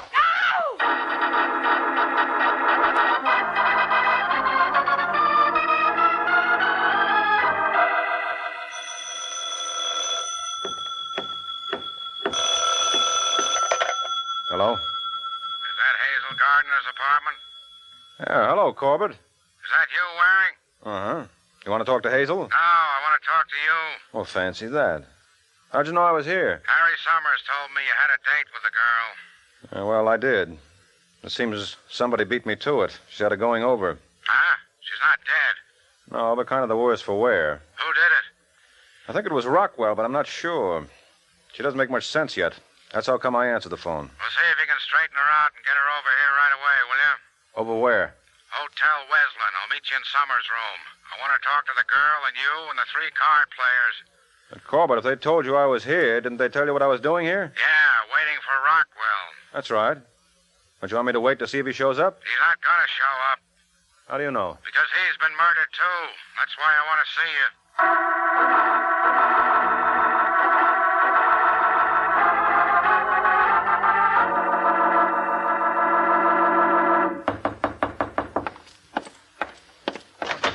Oh, hello, Waring. Hello, Summers. Sergeant Corbett here. Yeah, Waring, I'm here. Come in. Come in. Yeah, sure. Come on, Hazel. Bye. Yeah, you better sit right down there. Thanks. All right, Waring. Got any bright ideas? About what? The case. You're supposed to be so sharp.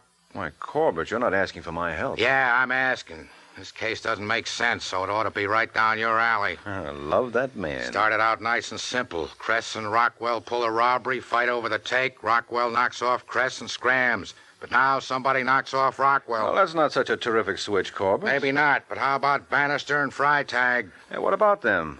I've been wondering why they're not here. He's been wondering. They were supposed to have dinner with Summers tonight and didn't show up. They're not in their rooms, and no one knows if they'll be back.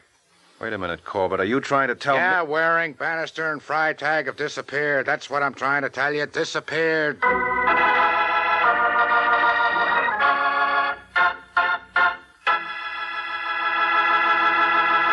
Miracle Whip. Has a flavor so pleasing. Miracle Whip. Tastes so lively, so teasing. Miracle Whip. Only one of its kind. Miracle Whip. Best salad dressing you'll find. Miracle Whip is the only one of its kind because it's a different type of salad dressing made from a secret craft recipe.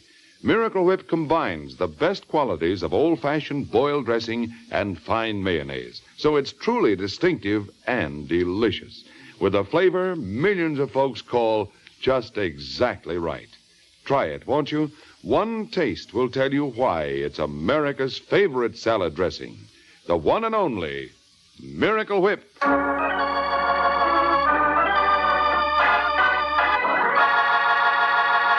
Now, back to the adventures of the Falcon. A few minutes have passed since Sergeant Corbett announced that Bannister and Freitag had disappeared.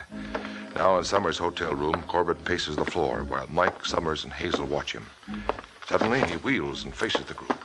You, Miss Gardner. Yes?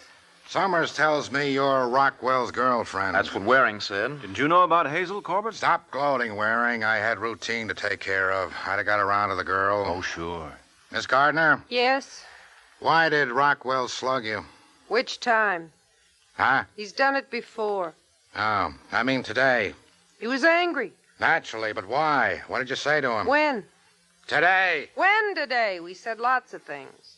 When he got angry. Nothing. You must have said something. When he gets angry, he does all the talking. I mean, before he got angry. Oh, you said... Never mind what I said. Let's take it from the beginning. When Rockwell first came into your apartment today... Which time? Oh, no. Forget it. Look, about the murder. Which murder? Rocky's or Cress's? Rockwell's murder. Waring, stop grinning. I'm sorry, Corbett. What about Rocky's murder? I don't know. Skip it. You, Summers. Yes? You know if... Oh, what? Waring, see who it is? Yes, sir. Oh, hello, Bannister. Bannister. Where in blazes have you been? Where's Freitag? Freitag? I don't know. Probably on the same kind of goose chase I've been on if he isn't here. What kind of goose chase? Well, Rockwell called me. What? When? This afternoon. Asked me to meet him at a downtown hotel and said he'd return our money. Why didn't you tell somebody? I didn't dare take the chance. He insisted nobody must know. I didn't want to spoil my chance. So you went alone? Yes. Kept waiting till I heard on the radio that Rockwell had been murdered. Then I rushed back here. Mr. Bannister, do you really expect anybody in his right mind to swallow a yarn like that? Why not, Corbett? Makes sense to me. I said in his right mind, Waring. Well, after all, there must be some reason why Bannister dropped out of sight. This could explain it. So could his killing Rockwell and hiding the money explain it? Yeah, sure, except he didn't do that. How do you know? Because Summers did. Huh? Are you sure? No, don't ask me. Try Summers himself. How about it, Summers? Watch him, Corbett. I've got him. No, you don't. Waring. Yeah, my turn. Hold it, Summers. You're not going anywhere. Good going, Waring. Thanks, Corbett. I suppose a flying tackle is illegal, but then so's murder.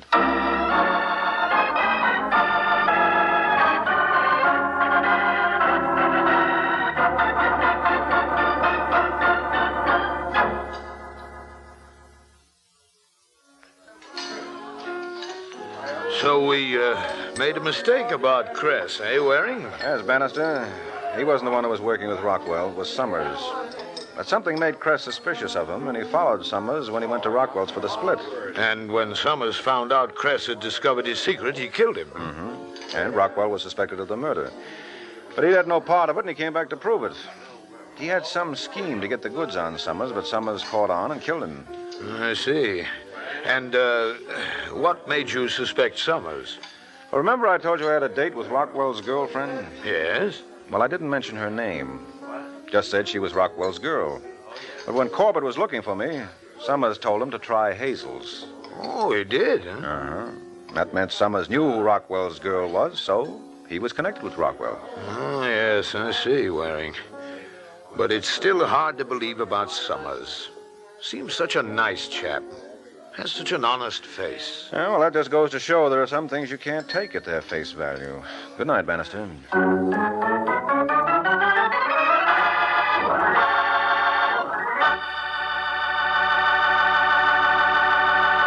Do you like rich, delicious chocolate-flavored malteds?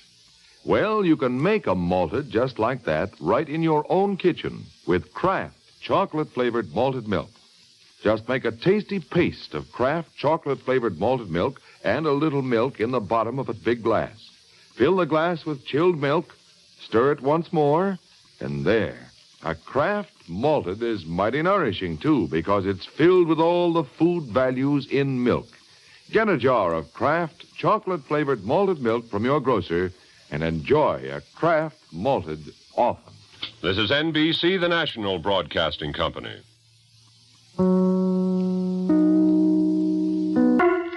The Kraft Foods Company brings you The Adventures of the Falcon, starring Les Damon. Hello? Yes, this is the Falcon speaking. Oh, Phyllis. Oh, I'm glad you called. Now, you'll have to give me a rain check, Angel. I'm all tied up. But that's only temporary. Some efficiency expert is dropping around to demonstrate that if I plan my work properly, I'll have time to kill.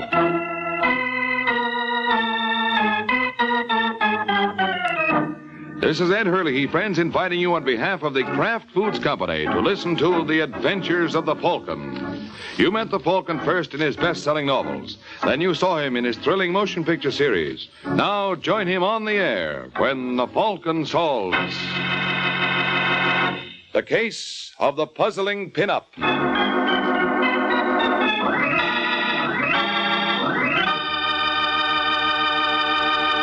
Miracle Whip. Has a flavor so pleasing. Miracle Whip. Tastes so lively, so teasing. Miracle Whip. Only one of its kind. Miracle Whip. Best salad dressing you'll find. Miracle Whip is the only one of its kind because it's a different type of salad dressing made from a secret Kraft recipe. Miracle Whip combines the best qualities of old-fashioned boiled dressing and fine mayonnaise, so it's truly distinctive and delicious, with a flavor millions of folks call just exactly right. Try it, won't you? One taste will tell you why it's America's favorite salad dressing, the one and only Miracle Whip.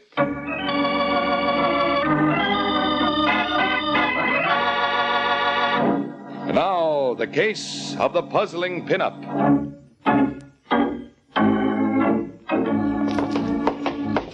It's Sunday afternoon in New York, and a young man named Charles Sylvester Brayton II breaks all records dashing up the steps of a small rooming house in New York's West Side.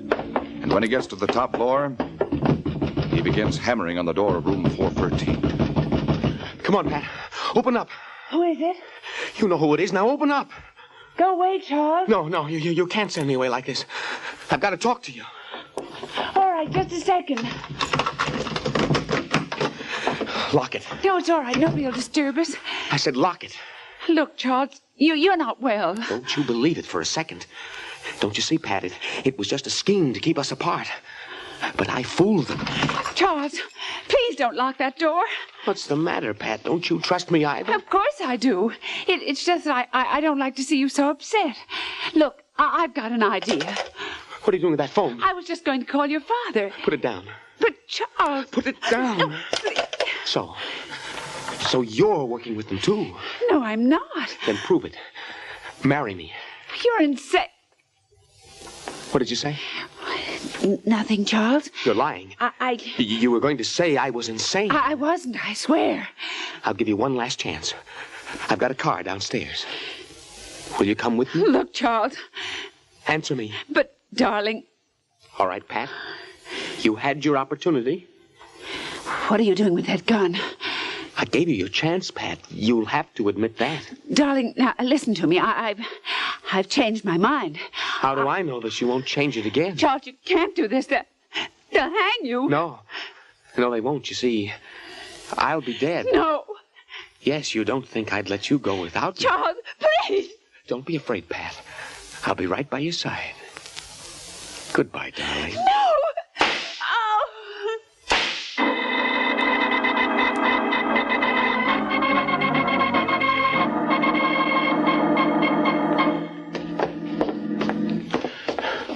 I was down in the basement fixing the boiler when I heard the shots, Mr. Shelley. So right away, I got on the phone and called your newspaper.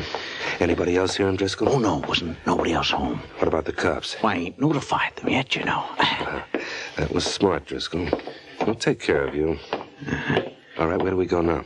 It's this room here. Okay, open the door. Well, what are you waiting for? Your editor, Mr. Wingate, said you'd have a little present for me. Oh, yeah. Well, I'll give you 50 when we get inside. But Mr. Wingate promised me 100. Okay, here it is. Oh, thanks. Now, where's your pass key?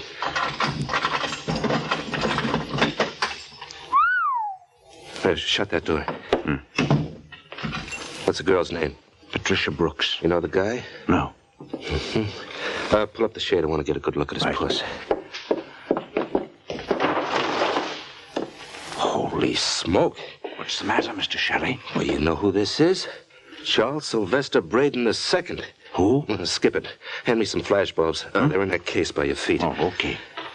You know, something tells me these shots are going to be every bit as sensational as Mr. Braden's.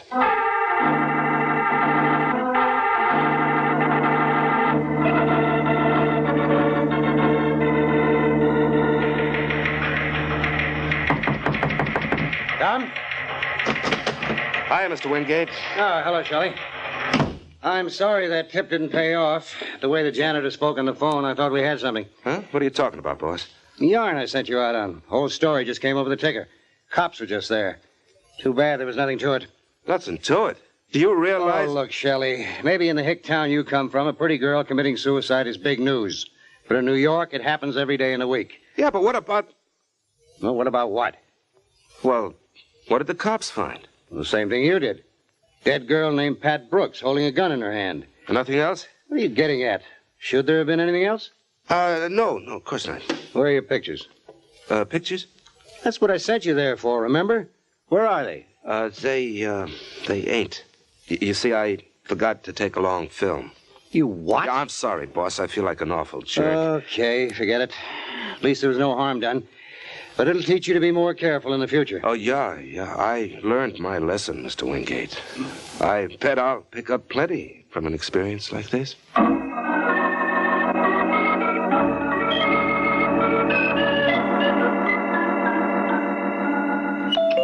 in the money.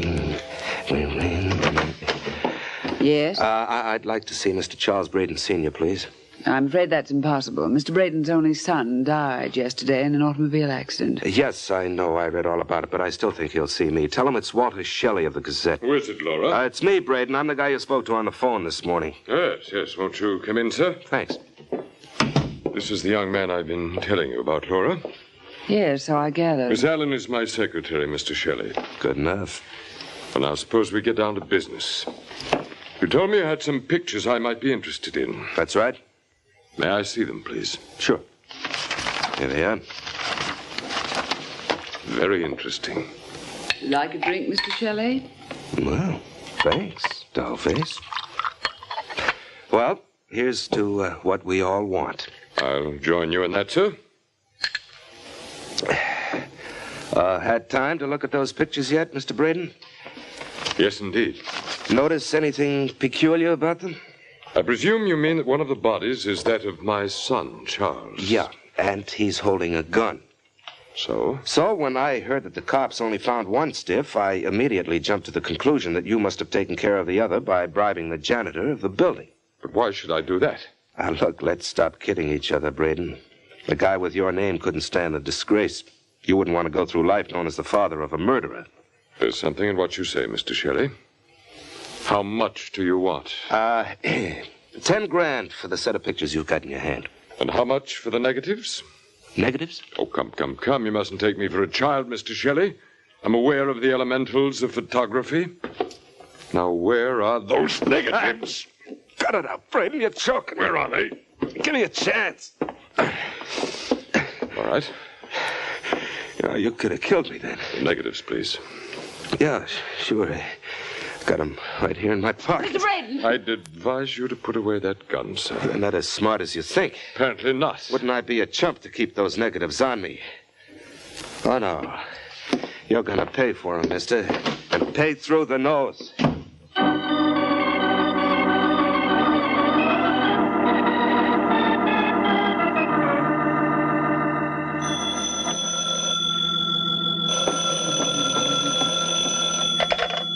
Hello? I'd like to speak to Mike Waring, please. Who's calling? Walter Shelley.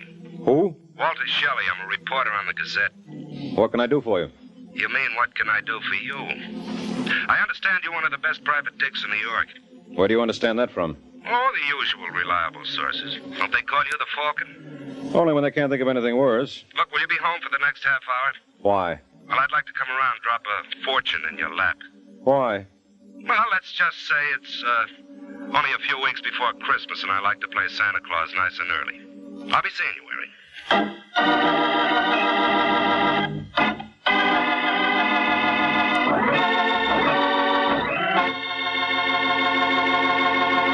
This is Ed Hurley again, friends.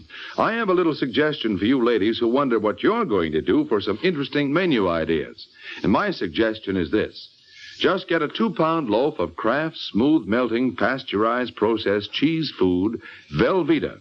You can melt Velveeta for smooth, delicious cheese sauce that'll add extra goodness to vegetables or seafood or rice or just plain toast for a fine main dish. And it's such an easy sauce to make.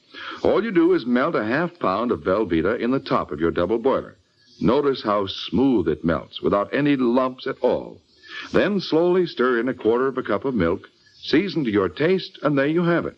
A delicious cheese sauce with a wonderful, rich, yet mild cheddar cheese flavor. A flavor that everyone, the youngsters and Grandma included, will enjoy often. And it's a wholesome dish because Velveeta is so rich in important food values from milk.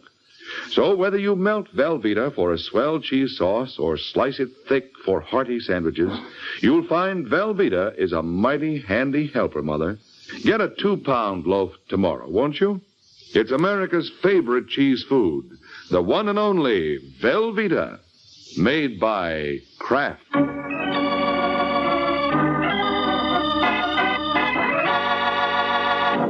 And now, back to the adventures of the Falcon.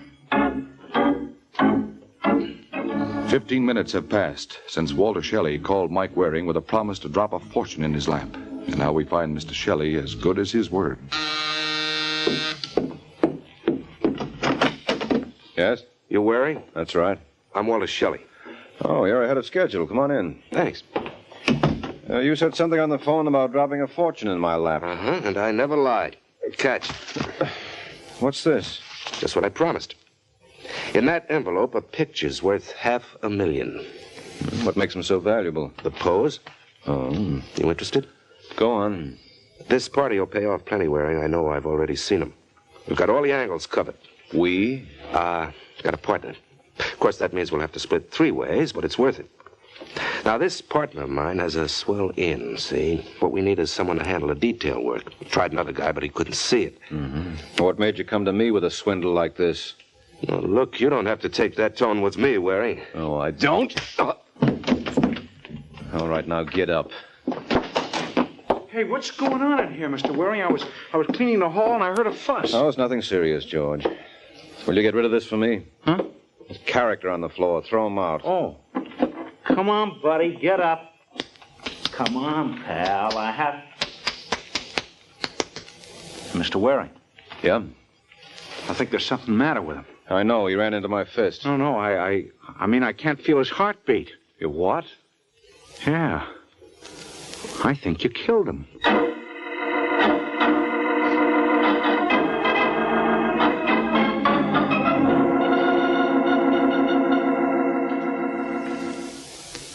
All right, Waring, let's have the truth now. And don't give me any more stuff about pictures, because we didn't find any. You didn't? No. Why'd you kill Shelley? I tell you, I didn't kill him, Lieutenant. You admit you slugged him. Look, Webster, I may brag now and then, but I'm still no Joe Louis. What do the autopsy reports say? Hasn't come in yet. Well, what are they waiting for? Hey, Lieutenant, open up, will you? What do you want, Sergeant? There's a Mr. Wingate to see Waring. Wingate? Well, tell him to beat it. Waring isn't having any visitors. I've got a court order here, Lieutenant. Maybe you'd like to look at it. Yeah, let's see that. There you are. Seems to be all right. Open it up, Sergeant. You can have 5 minutes, no more. It's fair enough. Hello, Waring. Well, who are you? Out at the Wingate. Still means nothing. I hold down the slot in the Evening Gazette. Shelley worked for me until he came to me this morning with an idea how he could make some easy dough. Wait a minute. You must be the guy he told me he'd talk to before he came to see me. That's right. I threw him out. Well, what are you doing here? Well, when the story came over the ticker, I thought there might be something I could do for you. Why should you? I want this story for my paper, exclusively. And I'm willing to pay for it. Okay, Wingate. You got yourself a deal. Do you know what was on those pictures of Shelley's? No. Did he mention any names? Not a one. Well, it doesn't matter. Here are my keys. The superintendent of my building is a character named George Kennedy. Check with him and see what he did with the envelope. And bring it back to me. Haven't the police got it? No, the lieutenant told me they didn't find a thing. It may have been brushed aside in all the excitement. Well, it doesn't sound like much to go on, but keep your fingers crossed, kiddo. I'll do what I can.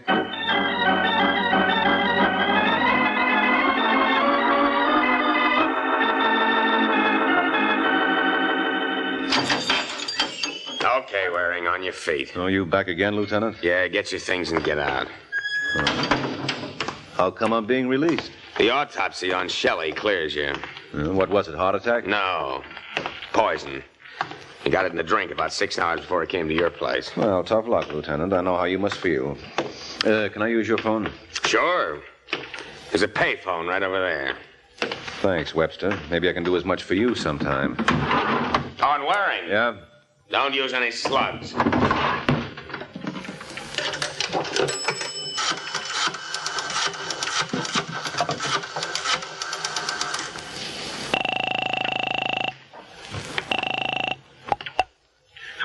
That you, George? Oh, hi, Mr. Waring. Say, is Mr. Wingate there? Oh, sure. You want to talk to him? No, I'll see him later. What did you do with the pictures? We didn't find him.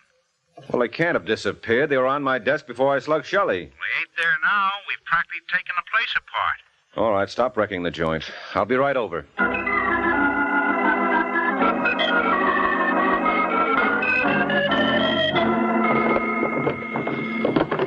That's no use, Mike. We've looked in the desk already. Yeah, he's right, Mr. Waring. We went over everything with a fine-tooth comb. Well, I don't get it. Now, George, you're sure when the police removed Shelley's body, they didn't take anything? I'm positive. I was here every minute of the time. Yeah, we might as well give up, Mike. No, wait a second, Wingate. Shelley was standing right where you are when he tossed that envelope in my lap. When I got up to throw him out, it must have fallen to the floor. Well, I don't see what difference that makes. Well, I could have kicked it over there, and then that... Hey, wait a minute. What's that under the radiator? Whatever you are, George, you're certainly no detective. Is that the envelope? Must be. Well, let's get a glimpse of $500,000 worth of pictures. Huh. We was robbed. What's the trouble? Oh, look. It's a picture of the Brooklyn Dodgers. Brooklyn Dodgers? Yeah, now you tell me who would pay $500,000 for a still shot of that group when you could go see them in action for $1.25.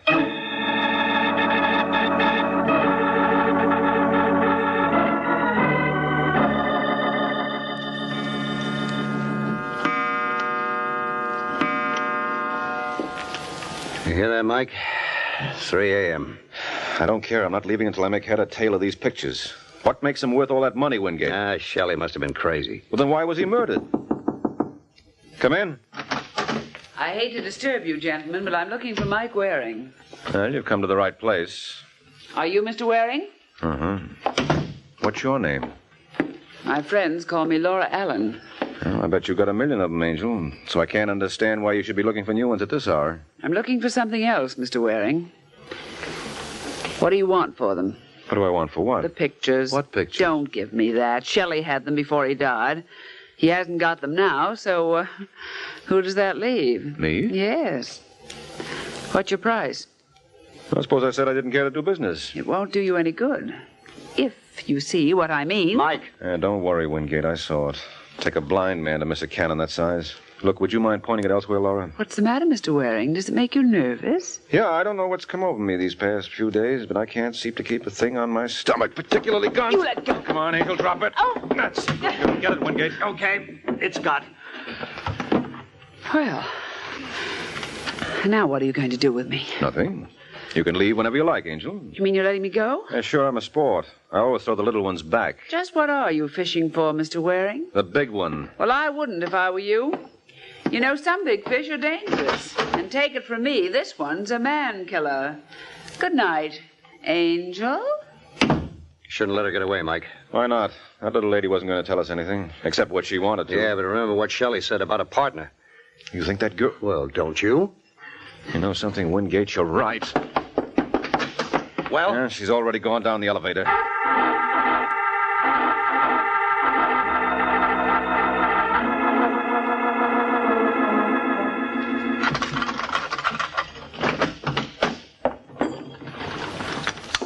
Hello, Laura. Mr. Braden, That's right. what are you doing in my apartment? My dear girl, I think the answer's fairly obvious. I was waiting for you. And I told you that if I had anything to report, I'd let you know. Well, you can hardly blame me for being anxious, Laura. Now, where are the pictures? I didn't get them. You know, my dear, I find that very difficult to believe. You're such a very determined young lady. Well, I ran into a very determined young man. And yet Mr. Waring let you get away, Yes, and don't ask me why, because I don't know. You must be tired, my dear. You're quite right, Mr. Braden. I am tired. I'm tired of trying to protect your precious name. Why don't you pay off and let it go at that? I don't like to hear you talk that way, Laura. But knowing you as I do, I'm sure you'll never let this little conversation go any farther.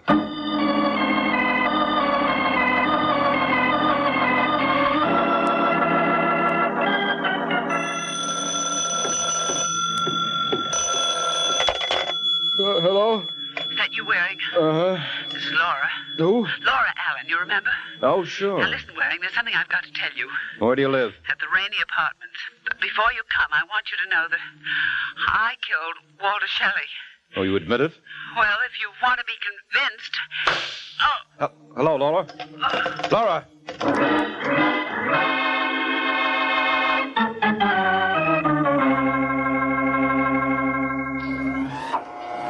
And that's all I know, Wingate. Right after I heard the shot, I grabbed a cab and started over here.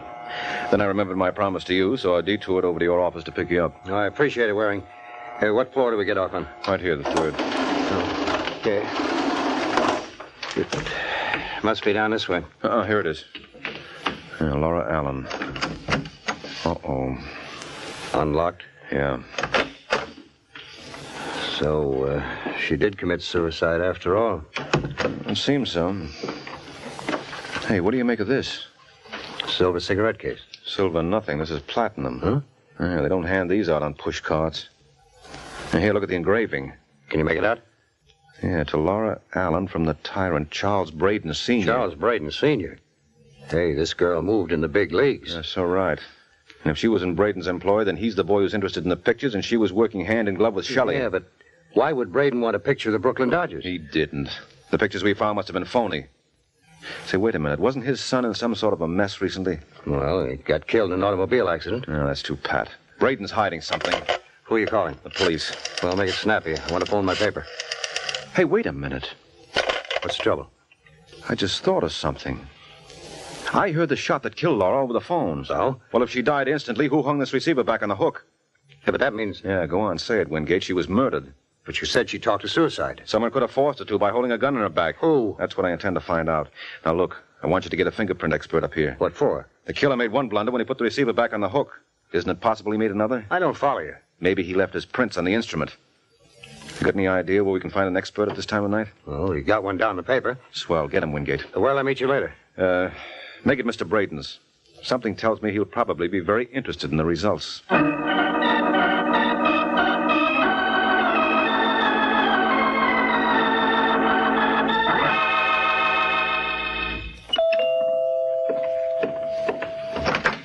Mr. Braden? Yes. My name is Waring. Oh, come in, won't you? Thank you. You were a friend of Walter Shelley's, I believe. Well, I wouldn't say that. Strange that he entrusted his most precious possessions to you. I don't think I understand you, Mr. Braden. I'm referring to the pictures, Mr. Waring. Oh, that? Yes, that. May I trouble you for them? And the negatives, of course. What's in it for me? Well, I could promise you any number of things. Yes, but they'd be just that, promises. You see my point. Oh, yeah. You don't have to draw me a diagram. No. I had only to draw a gun. All right, put that thing away, Braden. You're forgetting something. I can't imagine what. What's going to happen when the police discover you killed Shelley and Laura? Shelley and Laura? Well, I hardly think there's any danger of that. Well, maybe I can prove you're wrong. I beg your pardon? I think that call is for me, may I? Certainly. Go right ahead. Thank you. Hello? Hello? Is that you, Mike? Yeah, how'd you make out, Wingate? Did they finish checking those fingerprints? Yes, but there wasn't a single print on it. Oh, that's wonderful.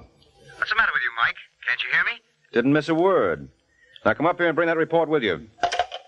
You look pleased. Yes, I am. Whose fingerprints do you suppose they found on Laura's telephone? Nobody's. What? You'll forgive me, sir, but I'm afraid I've been guilty of eavesdropping. Oh, you'll never hear anything nice about yourself that way. Perhaps not. But then, Mr. Waring, I'm not a very nice person. I think you're going to find that out.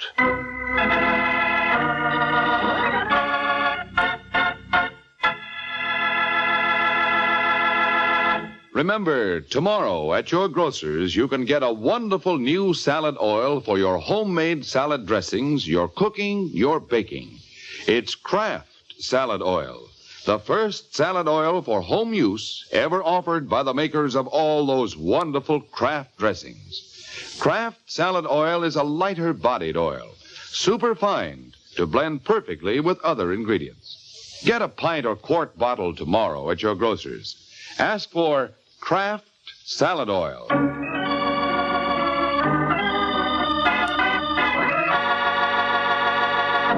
Now, back to the adventures of the Falcon. 2 minutes ago, Charles Brayton Sr. told Mike that he wasn't, quote, a very nice person, unquote. And judging by the gun he keeps trained on Mike, Mr. Brayton believes in telling the truth. Oh, really, Mr. Waring, you don't know how this pains me. Well, I'd never guess it, Brayton. You certainly hide your grief well. And you, sir, your fears. Oh, that's where you're wrong. I don't believe you're going to shoot. Tell me, Mr. Waring, what is your purpose in glancing at that window every 5 seconds? Frankly, I find it very distracting. That was my purpose. All right, Wingate, grab him. What? Nice work, Wingate. Now give me the gun. Okay, here you are. Now phone police headquarters. No. My paper comes first. Well, any way you like, but don't forget the cops. I don't suppose there'd be much point in appealing to your better nature. Oh, I don't know. What do you think, Wingate? No, I'm just an innocent bystander, Waring. You better leave me out of this. Oh, that's impossible, friend. You've got a lot to say. Oh, you mean because I saved your life? No, because you killed Shelley and Laura.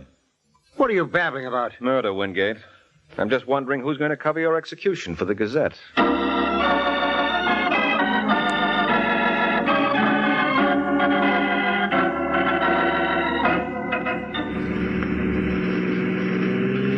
Gee, I don't get it, Mr. Waring. You mean Mr. Wingate actually killed Shelley and the girl? Yes, actually, George. Yeah, but why? Those pictures. The ones we found in your apartment. No. The ones the police found in Wingate's apartment. He got them from my place before he even called you. Then he planted those phony shots and waited for me to make my great discovery. Yeah, well, why did he do that? Because he knew I wouldn't stop looking until I found a set of pictures, so he made things easy for me. Well, I still don't understand why he killed Shelley. He was Shelley's partner. Wingate? Mm-hmm. He was in from page 1, but he got greedy and wanted the whole pie. So he poisoned Shelley and waited for the pictures to drop in his lap. And instead, they dropped in yours. Well, that he couldn't figure on. But he did okay as it was. Well, why did he kill Laura? Oh, he had good reason for that. First, he forced her to confess to Shelley's murder. Oh, he thought that would leave him in the clear. Mm-hmm. If she committed suicide, then the case was closed, and he could go ahead and blackmail Braden safely. Well, how did you know he was the killer? Remember I told you I sent him to check the fingerprints on Laura Allen's phone? Yeah, and he said there weren't any. Mm-hmm. Well, that's what gave him away. Well, I don't see why. Ain't it possible the killer wiped off his own prints? Yeah, sure. But what happened to mine? I handled the phone after the murder when I was going to call the police. Oh. Now, does that answer all your questions? Well, all but one. What's that? Look, Mr. Waring, what was on those pictures anyway, huh? Ah, you'll never know, George. Oh, come on. Break down, Mr. Waring. Must have been pretty hot stuff, huh? Oh, yes, indeed, they were. Some of the hottest shots I'd ever seen. Why, just to handle them would blister your hands. Yeah? What were they, huh? Well, they were 8 by 10 blow-ups of the Chicago fire. Good night, George.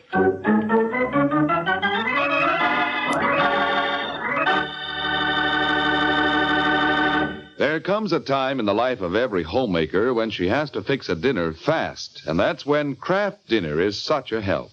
You see, in just 7 minutes cooking time, Kraft Dinner makes delicious macaroni and cheese. Wonderful, tender macaroni with fine cheese flavor all through. Just like I said, in only 7 minutes cooking time.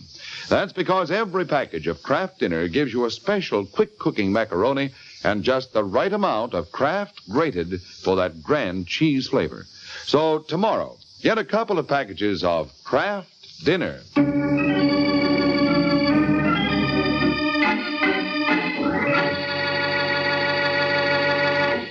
This is NBC, the national broadcasting company.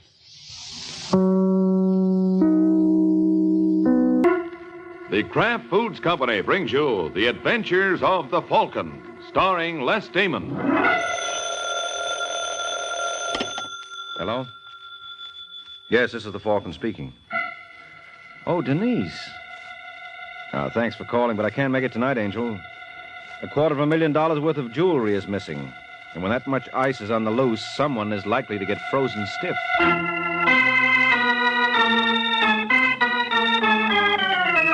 This is Ed Hurley, friends, inviting you on behalf of the Kraft Foods Company to listen to The Adventures of the Falcon. You met the Falcon first in his best-selling novels. Then you saw him in his thrilling motion picture series. Now join him on the air when the Falcon solves the case of the double nephews.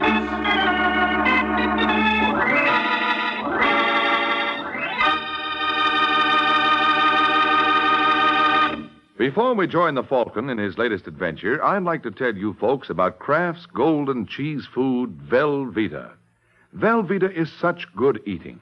Just taste that grand, rich, yet mild cheddar cheese flavor. And Velveeta is so good for you. It's rich in important food values from milk itself.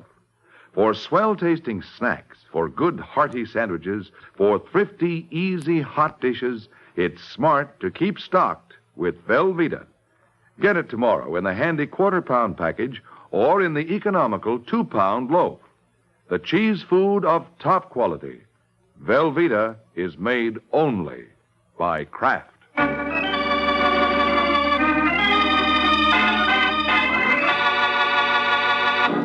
And now, the case of the double nephews. It's early Sunday morning in New York when Tom Lacey enters his apartment. He clicks on the light, looks around nervously, then walks quickly to the door of the bedroom. Goes in, turns on the bedside lamp between the twin beds, tosses a briefcase on his own bed, then turns to the other bed and shakes the shoulder of his pretty wife. Junie. Junie, wake up. What is it? I've got to talk to you. In the morning. Do you love me, Junie? Huh? Do you love me? Well, what kind of a... Do you? Ow. My shoulder. I've got to know. You've been drinking. Now, look, I'm serious. What time is it, anyway? Oh, no. 3 o'clock. Go to bed, will Now, you? Junie, listen to me. Junie, I've done something. It's hard to explain. Another woman? No, nothing like that. Well, it's going to mean that... Well, I'm going to have to go away. I want you to go with me. I want you to stick by me. Will you? What have you done? Will you stick by me no matter what? What have you done? I robbed the vault when I closed up last night. Robbed it? Yeah. More than $250,000 worth of jewelry. Tom. I know it was a crazy thing to do, but I blew my top. For 4 years, I've almost been running the firm. You know that. Yesterday, I find out Carraway's retiring. You know I've been counting on them making me manager when he quit. And they didn't. A wire came from the Forrest family estate in Oregon. Old man Forrest is sending one of his nephews, Ev Forrest, a kid right out of school, never been in New York, doesn't know a thing about the business. He's going to take over. Wouldn't you know? Well, do you blame me, Junie? Do you blame me for getting sore? That's why I looted the safe. I was sore. What's the good? They'll know you did it. Well, I didn't stop to think. I just said to myself, they don't want me here, okay? I'll get out. Only I'm taking my share with me. I'm entitled to it. What now? But now? Well, I don't know. South America is something. You can go a long ways on what I took, Junie. Where's the jewelry? Right here in my briefcase. Let's see it. Why? Just want to see what $250,000 looks like. Oh, okay. There you are. Tom, they're beautiful. How are you going to sell them? Oh, there's always a market. We'll find someone in South America who won't get what they're worth, but we ought to clear somewhere around 100,000. 100,000? You shouldn't have done it, Tom. Well, it's too late to think of that now. I can't put it back. There's a time lock on the vault. You're a thief. Well, what do you want me to do? You know, I think I'm going to like South America.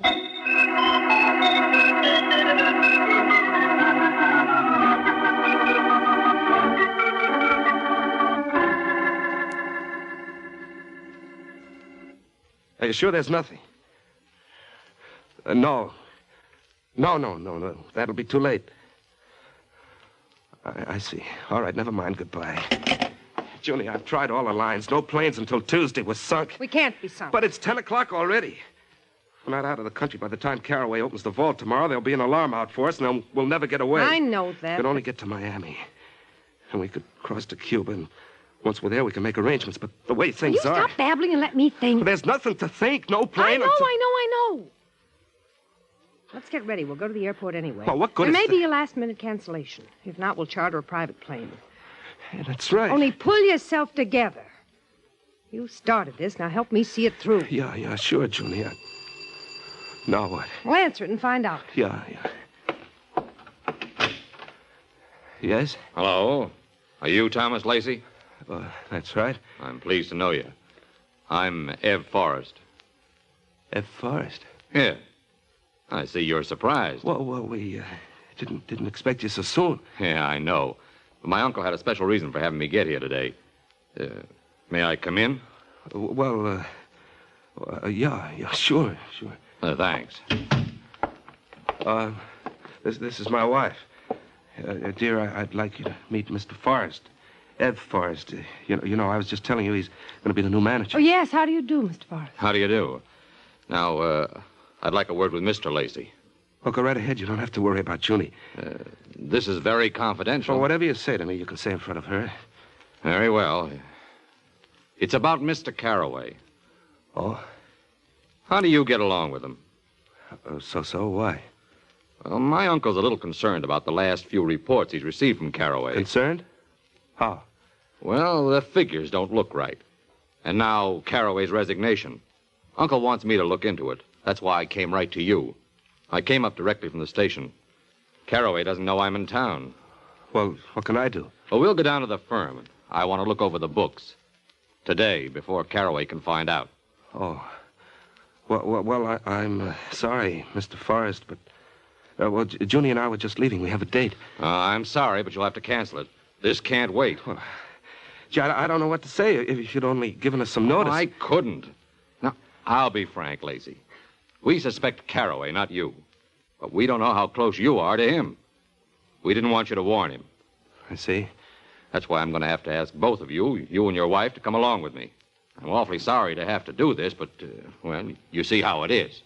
Uh-huh. And, I'm awfully sorry to have to do this. Tom! All right, Junie, come on, let's get out of here. Wait a minute, Tom.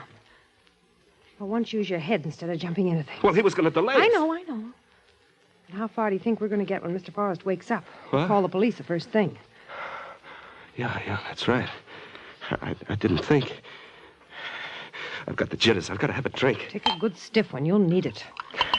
Why did he have to show up today? Well, maybe it's a good thing he did. Now, we don't have to rush to get away. We can take our time. Well, what do you mean when Forrest wakes Who up? says he's going to wake up? What? Take your drink. Oh, yeah. Now, what are you talking about? Mr. Forrest would look good in one of my scarves, don't you think? Huh? Of course, he's going to have to wear it a little too tight for comfort. Oh, no, Junie. You can't quit now, Tom. You're going to do what I tell you. No, I can't. You've got to. Oh. No time to argue. He's coming too. Take another drink. I'll get the scarf.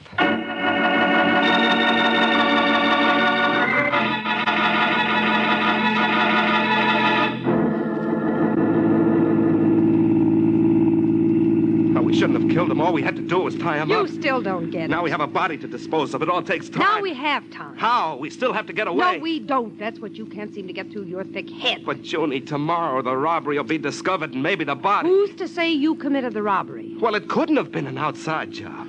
There's a burglar alarm and a time-locked vault. Besides, I locked up. I'm the only one who could have done... Who knows you locked up? Caraway. That's right. Only suppose you say he locked up. It's your word against his. Now that we know old man Forrest already suspects Caraway of being a crook, Caraway hasn't a chance. Say, that's right. Yeah, sure it is. Oh, well, still, there'll be an investigation. Our place may be searched. That's why we had to get rid of Ev Forrest. We have to have time to hide the stuff and plant a little of it where it'll do Caraway the least good. Oh. The robbery's sure to be pinned on him, and if Ev Forrest's body is ever found, he'll take credit for that, too. Ev Forrest found out about the robbery, so Caraway killed him. Yeah, it might work. It will. If you just sit tight and keep your mouth shut.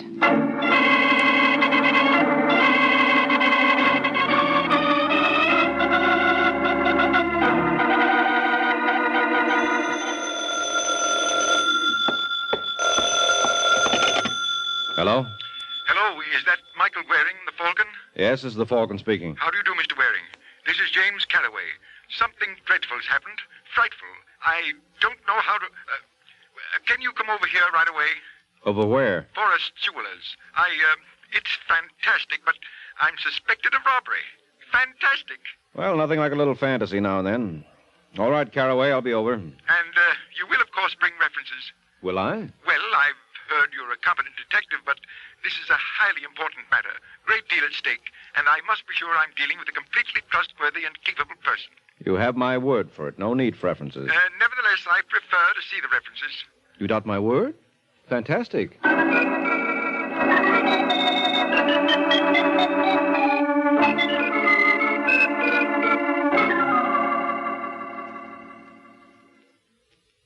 Well, there it is, Mr. Waring. The whole story. Only two possible suspects. My assistant, Thomas Lacey, and myself. And since I know it's not myself, it must be Lacey. Mm-hmm. Though it's hard to believe. Been with us for years. Quiet chap, respectable. Whole thing's fantastic. Yeah, but where do I fit? The police and insurance detectives are on the case. I want my name cleared. And a little peace. I've been grilled for hours. So's Lacey. Now they're waiting, hoping one of us will crack. What makes you think I can speed up the cracking? There are ways. Oh, you don't say. I think you know what I mean. I think so, too. Good. I think I can trust you to see that Lacey is properly uncomfortable. Of course, you understand, Mr. Waring. I deplore such tactics, but, well, under the circumstances, what can one do? One can go to blazes, and you're just the one to do it. What's that? You hired yourself the wrong boy, Caraway. Third degree is out of my line. Oh, now, did I say anything? Yes, you certainly did say. Oh, well, you misunderstood me. I don't think so. Well, you're not going to mention this. I'm making no promises. Look, let's be reasonable. Nothing hasty, eh? I'm prepared to pay. Well, I'm not prepared to accept. Well, suppose we forget what I just said. Use your own methods, whatever you prefer. Only continue to work for me. See if you can't get something on Lacey. No rough stuff? No. I had no idea you private detectives were so concerned with propriety, as it were. Well, maybe I'm an exception. Now, suppose you send for Lacey. I'd like to talk to him. Here? Here. Very well. Yes, Mr. Caraway. Send Mr. Lacey in. Yes, sir. And now, our little conversation, I trust it'll go no further. All right, Caraway. It's not that important. I'm glad you see it that way. Unless something happens to Lacey. Oh. What do you want, Caraway? Come in, Lacey. Come in. And my name is Mr. Caraway. I thank you to remember I'm still in charge until Mr. Forrest arrives. Now, why don't you fire me if you think I'm a crook? When I can prove it, I shall. Now, I'd like you to meet Mr. Waring.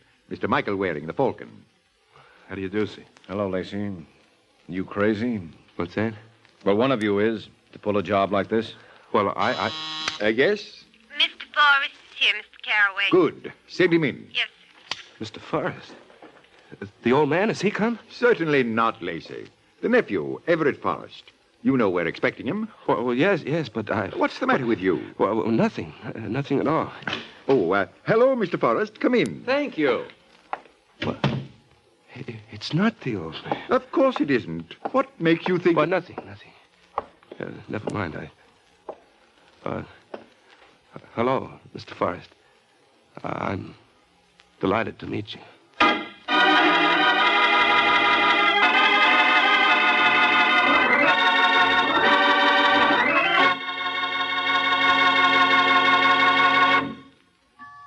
It's lighter-bodied. It's superfined. It's Kraft Salad Oil, the first salad oil ever offered for home use by the makers of all those wonderful Kraft-prepared salad dressings. Yes, there is something new under the sun at your grocer's right now. A new salad oil, Kraft Salad Oil. The first salad oil ever offered for home use by the makers of all those wonderful Kraft-prepared dressings. Wait till you try it in those wonderful salad dressings you make yourself. Those light-as-air chiffon cakes you're so proud of in all your special recipes that call for liquid shortening. For Kraft Salad Oil is more than just a new oil. It's a new kind of oil. Superfined for better blending by a special new Kraft process. Because it's lighter-bodied, it mixes perfectly with all ingredients, puts new magic into dressings, cooking, and baking. Don't wait. Put this new salad oil on your shopping list right now. Remember, It's lighter-bodied. It's superfined. get Kraft Salad Oil tomorrow at your grocer's. Look for the bottles with the beautiful labels.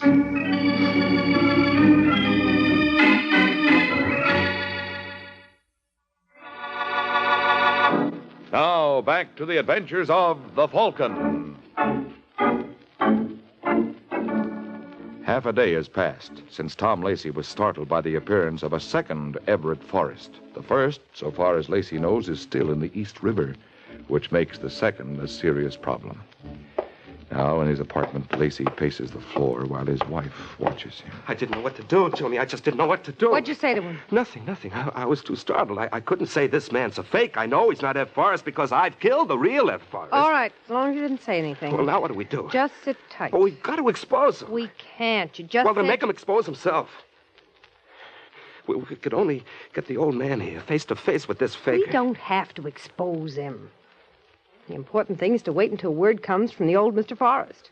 Not about the nephew, he doesn't matter, but about Carraway. Now that there's been a robbery, Forrest is sure to wire the police his suspicions about Carraway. Well, the old man's away from his home. He's on a hunting trip. They haven't been able to contact him. So we wait. But it's getting me, Joni. What's this faker up to? What does he want? What does he hope to gain by impersonating young Forrest? I don't know. Wait a minute. I know. He must know about the murder. Sure, otherwise how could he be sure the real nephew won't show up? Yeah, that's it, he knows. And this is a subtle form of blackmail. His way of telling me he knows. Soon he'll be coming to me direct. Joni, what am I going to do now? You're going to do nothing. Just sit tight and wait. But he knows. Now, you listen to me. There's nothing anyone can prove. How do you know? Because if there were, the police would be holding you. Now, pull yourself together, you hear? Yes, Joni. I hear.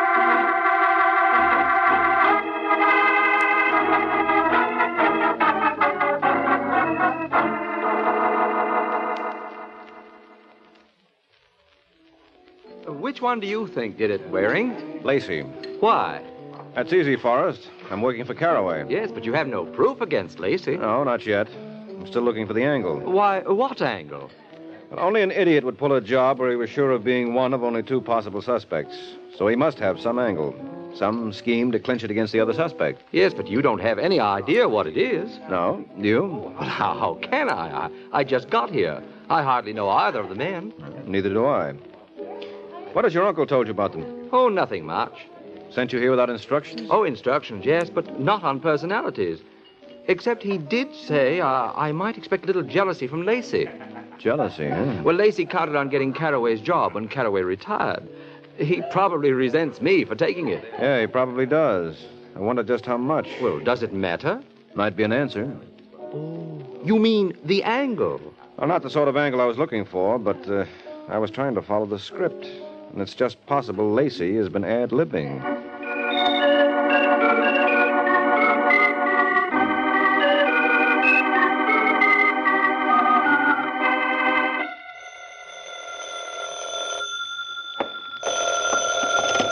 Hello? Mr. Waring. Yes? This is Carraway. I'm in jail. Imagine. in jail. Fantastic. You took the word right out of my mouth. No, fancy that. How come they jugged you? Because they're idiots, that's why. They should know it's a plant. What's a plant? The diamond. What diamond? In my car. Oh, there were diamonds in your car. Yes, Lacey must have put them there. Most likely. So that's his angle. Well, I guess he is ad-libbing. What's that? That sort of plant is pretty feeble. He's working off the cuff. Well, I'll be seeing you, Caraway. Are you coming down here? No, I'm going to visit Lacey. I may do some ad-libbing of my own.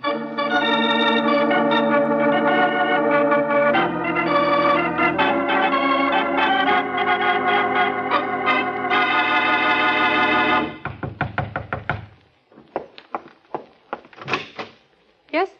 Hello, are you Mrs. Lacey? Yes? My name's Mike Waring. I'd like to see your husband, please. He isn't in. You mind if I come in and wait? I don't know when he'll be back. Well, I'm in no hurry. I'm sorry, Mr. Waring. About what? I can't ask you in. Can you keep me out? Well, that depends on how determined you are. What do you want? I told you, Lacey. I told you he's not here. You alone? Yes, but I have a gun. Do you want to see it? No, I'll take your word for it. But I'm not so sure I'll take your word for being alone. Unless you smoke cigars. But Tom went out just a few minutes ago. The smoke hasn't cleared yet. Oh, I see. Well, I won't press the point, Angel. If Lacey doesn't want to see me... I don't know if he wants to see you or not. Does he know you? We met today at Forrest's Jewelry. Oh, you're working on the robbery. Yeah. Well, when Tom comes in, I'll tell him you were here. But he's told all he knows. Mm-hmm. But I haven't. What do you mean? Just tell him I know how the stones got in Caraway's car. What stones? The ones in Caraway's car. Were there There stones? were. In... Hadn't you heard? No. Well, you just ask your husband. I'm sure he knows all about it, and so do I. Are you accusing Tom? Just give Tom my message. See what he says. Good night, Mrs. Lacey. Good night. Julie, what was all that? Who was it? That was Michael Waring. The Falcon. What did he want? You. Well, why? What? He's onto you. Oh, no. He's onto you, I say. Oh, no. I stalled him because I didn't want anybody to see you till you'd pulled yourself together. But with what he knows, I'm afraid the jig's up anyway. What does he know? Everything. About Forrest, I too? think so. I might have known. It's no use. I'm no good at this sort of thing. There's only one thing to do. I'm going to give myself up. Don't be absurd. Put down the phone. Put it down, I say. But, Julie... I said put down the phone. We're caught. It's the electric chair. Don't you realize that? But what can we do? I got out your revolver. Here it is. Be careful. It's loaded. Well, what good's this going to do? We're going to get away. Julie, there isn't a There's chance. An excellent chance if you'll do what I tell you. Now go on. Start packing while I go out for a few minutes. Where to?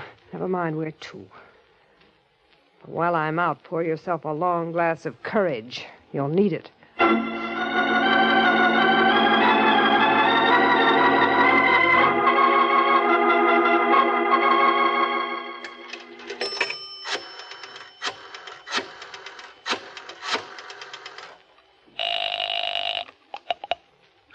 Mr. Waring? Yes? This is Mrs. Lacey. Oh, not little Miss Sunshine. Maybe I wasn't friendly. I'm usually not when strange men try to force their way into the apartment. My husband's home now. He wants to see you. You gave him my message? Yes. What did he say? Well, I told you he wants to see you. Is that all? Well, he claims he doesn't know anything about the diamonds in Mr. Carraway's car. Diamonds? Did I say they were diamonds? What? Oh, well, Tom seemed to think that that's what you meant. He did, huh? May I speak to him? Well, why not come over? He wants to talk to you in person.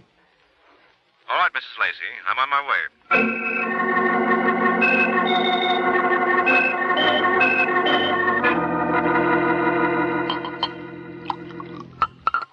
All right, Tom, that's enough. Julie, what are we going to do? It's all set. I've got a taxi waiting downstairs. Oh, and then we're going? Leave it to me. All right, let's go. In a minute. Well, what are we waiting for? You said taxi. He'll wait. I just want to... Who's that? I don't know. Who is it? Mike Waring. Waring? What's he want? Well, this spoils everything unless... Where's the gun? Right here. Good. There's only one thing to do. We've got to shoot our way out of here. Oh, no, Junie, I can't. You've got to. I can't. Do you want the electric chair? What? This is our only chance. I'll throw the door open and you shoot. No, I can't. If you shoot fast enough, Waring will never have time to get his gun out. Hey, remember me? I'm waiting. All right, I'm coming. Now, you do what I tell you. As soon as I open the door, don't give him a chance. Then we can make a run for it.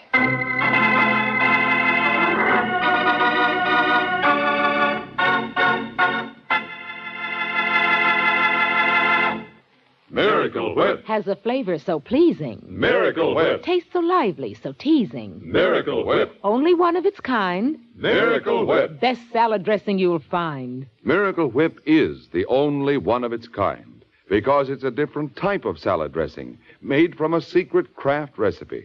Miracle Whip combines the best qualities of old-fashioned boiled dressing and fine mayonnaise, so it's truly distinctive and delicious, with a flavor millions of folks call just exactly right. Try it, won't you? One taste will tell you why it's America's favorite salad dressing, the one and only Miracle Whip.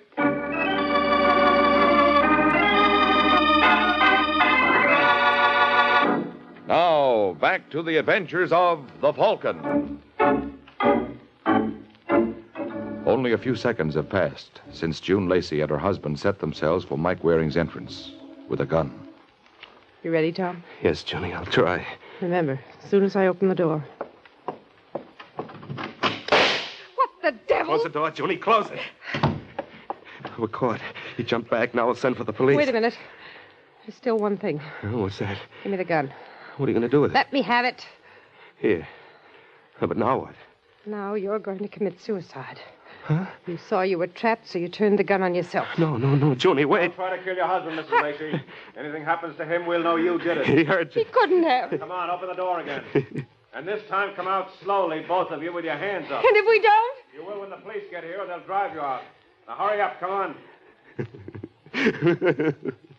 What are you going to do now, Johnny? What are you going to do now? Stop it. You're such a good one at figuring things out. Well, go ahead, Johnny. Start figuring.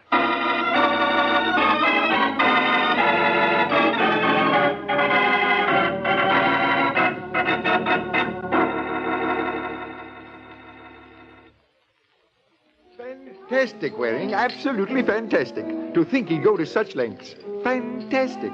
Well, once they got rolling, there was no stopping.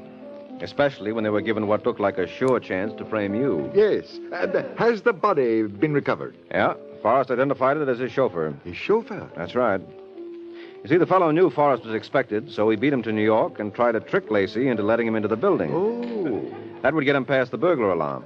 Then he could knock out Lacey and either blow the lock on the vault or wait until the next day when the time lock went off. But by then, I'd be back at the place. Mm-hmm. And he'd meet you with a gun. Anyway, once inside, his job was much simpler. That's why he tried it. And got killed for it. Yes, because the story about old Forrest suspecting you of monkey shines fit in too well with the Lacey's plans. Yes.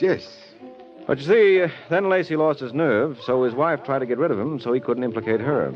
She wanted him to take the whole blame. Oh, she tried to get him in a gunfight with me, and she had his gun loaded with blanks. Oh, so he'd be killed trying to make a getaway. That's it. She hoped to have me do her dirty work for him. And when I tumbled to it, I knew she'd try to frame a suicide, so I called her on that. But what made you tumble, as you put it? Oh, well, the whole thing added up wrong. Her not letting me see Lacey when he was obviously in, then her calling me right back saying Lacey wanted to see me, but not letting me speak to him on the phone. I see. So you anticipated a trap. Uh-huh. And I didn't figure that, even with my bluffing, I could represent enough of a threat to make them go gunning for me, so it looked like the trap was set for Lacey. That's why I was ready to duck instead of shoot. Well, I'm glad you figured it out. Nice bit of deduction. Very nice. In fact, I might almost say... Fantastic? Exactly. How did you know?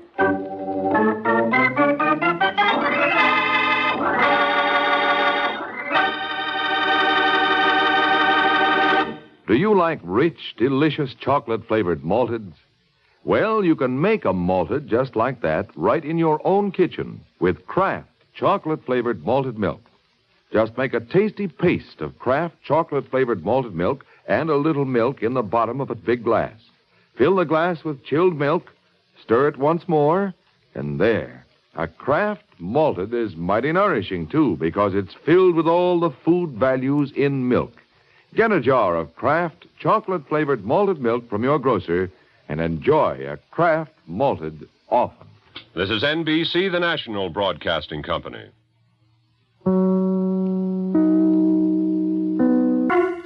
The Kraft Foods Company brings you The Adventures of the Falcon, starring Les Damon. Hello? Yes, this is the Falcon speaking. Oh, June. I was just thinking about you, Angela. The theater tonight? No, I'm sorry, I'm working on a case. Of course, I know those tickets were hard to get, but so was the murderer. And I've got a date with one in exactly half an hour.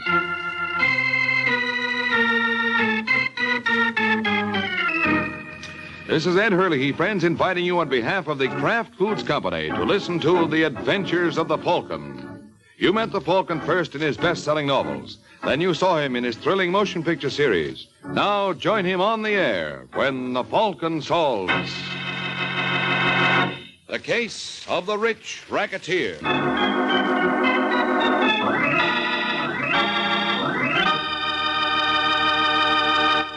Before we join the Falcon in his latest adventure, I'd like to tell you folks about Kraft's golden cheese food, Velveeta. Velveeta is such good eating. Just taste that grand, rich, yet mild cheddar cheese flavor. And Velveeta is so good for you. It's rich in important food values from milk itself. For swell-tasting snacks, for good, hearty sandwiches, for thrifty, easy, hot dishes, it's smart to keep stocked with Velveeta. Get it tomorrow in the handy quarter-pound package or in the economical 2-pound loaf.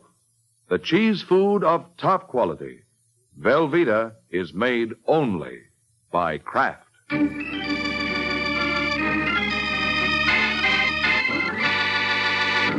now, the case of the rich racketeer. It's Sunday afternoon in New York City.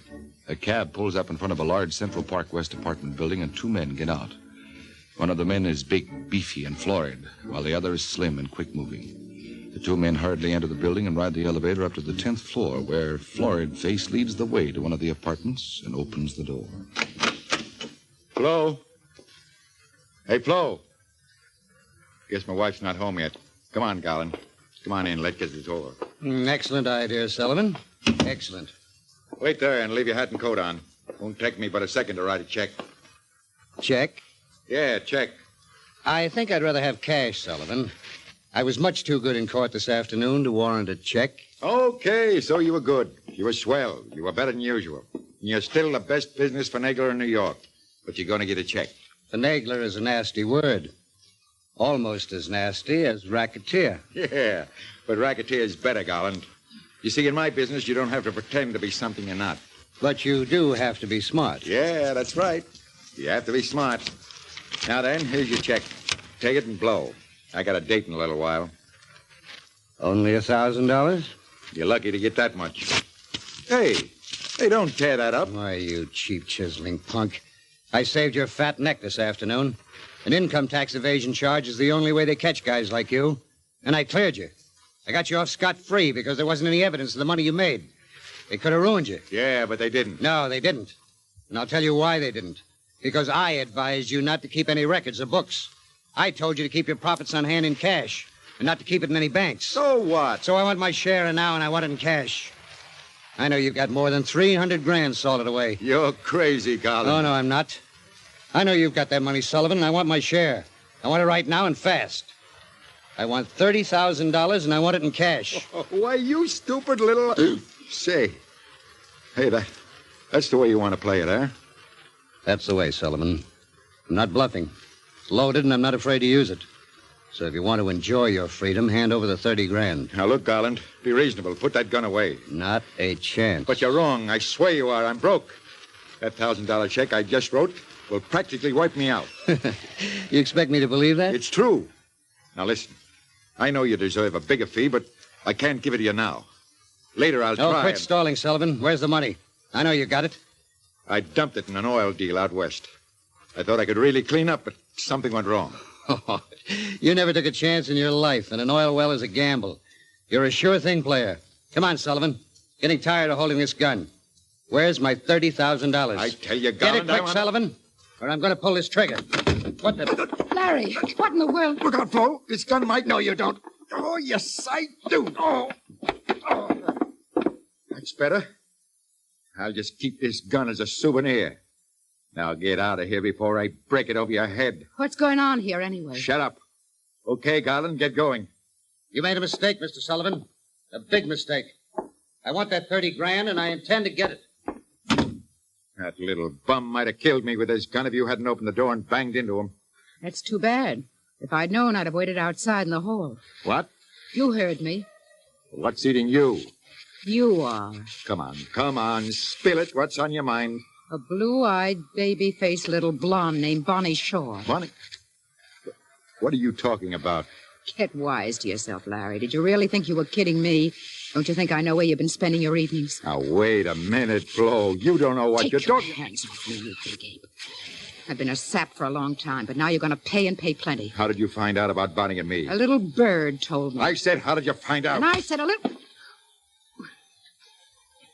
You're going to be sorry for that, Larry. Very sorry. Yeah? But not as sorry as you're going to be. Your little bird didn't tell you quite enough. Sure, I've got a girl named Bonnie Shaw, and I'm nuts about her. I'm going to divorce you and marry Bonnie just as soon as possible. Really? And I got more news for you, too, baby. Just in case you think you're going to hook me. I'm broke. I've been wiped out completely. You can't get a dime out of me. That's too bad, isn't it? Yeah, it's a shame. I feel so bad about it, I'm apt to bust out crying if I hang around here any longer. So get away from that door and let me out. Sure, Larry, I'll let you go. But not with Bonnie Shaw. Try and stop me. Wait, Larry. You're forgetting something, aren't you? Now, look, Flo. Put that gun down. Why, Larry, I only wanted to hand it to you. It belongs to your lawyer friend.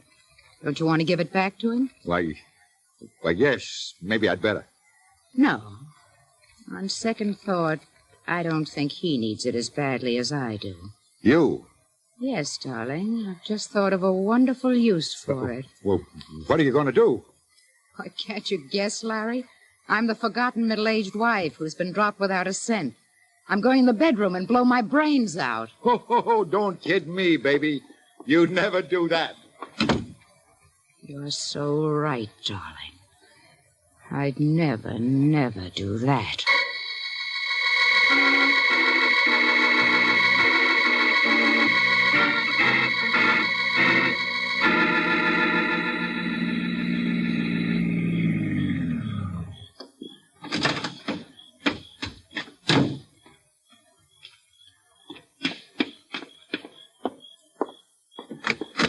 Sorry I'm late, Bonnie, but... Nice little hideaway you got here, Sullivan. Miles from the city. Woods all around. Lake out front. You couldn't have picked a sweeter love nest. Who are you? My name's Shaw. I'm Tom Shaw. Shaw? Yeah, I got a sister named Bonnie. Mean anything to you? You're Bonnie's brother? That's right. Where is she? She'll probably be along in a few minutes. Say, I don't get this. Bonnie didn't tell me you'd be here. She didn't know it. And what are you doing here? I'm telling you to stay away from Bonnie. Maybe she'll have something to say about that. Bonnie's just a kid. She doesn't know what she's doing. Now, look, Shaw. You got the wrong idea. I'm crazy about Bonnie. We're in love. We're going to get married. No, you're wrong, Sullivan. And even if you meant it, I'd die before I'd let her throw herself away on a grafting racketeer like you. Guy who's old enough to be a father, who's already married. You told my wife about Bonnie. Sure, I told her. Why, you little... My jaw. Next time, it won't be your jaw. It'll be your neck. Now get out of here and stay out. Yeah. Yeah, I'll get out, Sullivan. But I'm coming back with a gun.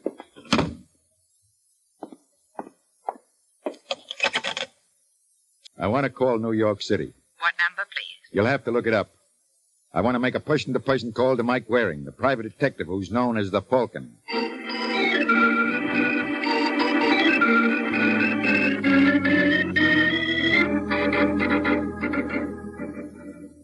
You know, Angel, you got the bluest eyes. Yeah, they go so well, but... Hand me the phone, will you, Angel? Don't answer it, Mike. Let it ring. I got to hand it to me, huh? Oh, all right. Hello? You like that. Yes? Is this Mike Waring, the Falcon? Yes, it's the Falcon speaking. Must be something wrong with this connection. For a second, I thought... Oh, never mind what you thought. Just tell me what you want. I want to hire you. Right now? Yes. Why? Are you working on something else? Yes, I am. Well, then drop it. This job is important to me, and I'm willing to pay plenty if you'll come out here right away. Where are you? In my cottage at Tallow Lake. Well, it's 10:30 now. I couldn't get there much before midnight. I know that. All right, what's the job? I'm working on a very important deal at the moment, and it's absolutely necessary to keep my movements secret. I'm pretty sure that somebody's been following me this evening. I want you to find out who it is. You say money is no object, Sullivan? None at all. Okay, keep talking then. Just exactly where is this cottage of yours?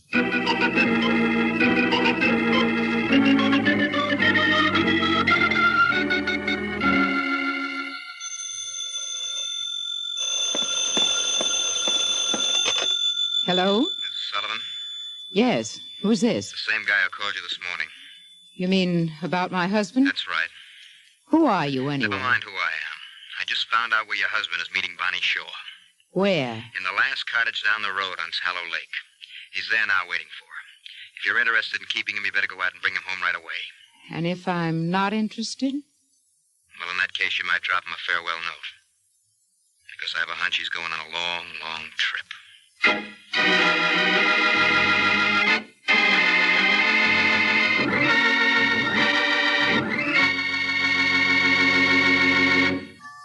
It's lighter-bodied. It's superfined. It's Kraft Salad Oil, the first salad oil ever offered for home use by the makers of all those wonderful Kraft-prepared salad dressings. Yes, there is something new under the sun at your grocer's right now. A new salad oil, Kraft Salad Oil. The first salad oil ever offered for home use by the makers of all those wonderful Kraft-prepared dressings. Wait till you try it in those wonderful salad dressings you make yourself. Those light-as-air chiffon cakes you're so proud of in all your special recipes that call for liquid shortening. For Kraft Salad Oil is more than just a new oil. It's a new kind of oil. Superfine for better blending by a special new Kraft process. Because it's lighter-bodied, it mixes perfectly with all ingredients, puts new magic into dressings, cooking, and baking. Don't wait. Put this new salad oil on your shopping list right now. Remember, it's lighter-bodied. It's superfine. get Kraft Salad Oil tomorrow at your grocer's. Look for the bottles with the beautiful labels.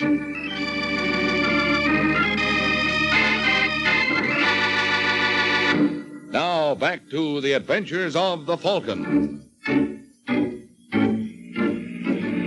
It's an hour and a half later. Mike Waring has just stopped his car outside Larry Sullivan's secluded cottage at Tallow Lake. The light is on in the living room, but the house and countryside are strangely quiet. Mike walks up to the front door and knocks. There's no answer, no sound from inside. He opens the door and stops suddenly. Across the room with her back pressed tensely against the closed bedroom door stands a beautiful, young, very frightened blonde. Oh, sorry, I didn't mean to scare you. When I knocked and nobody answered, I'm not scared. You better try again, Angel. It's not that cold in here. I don't understand.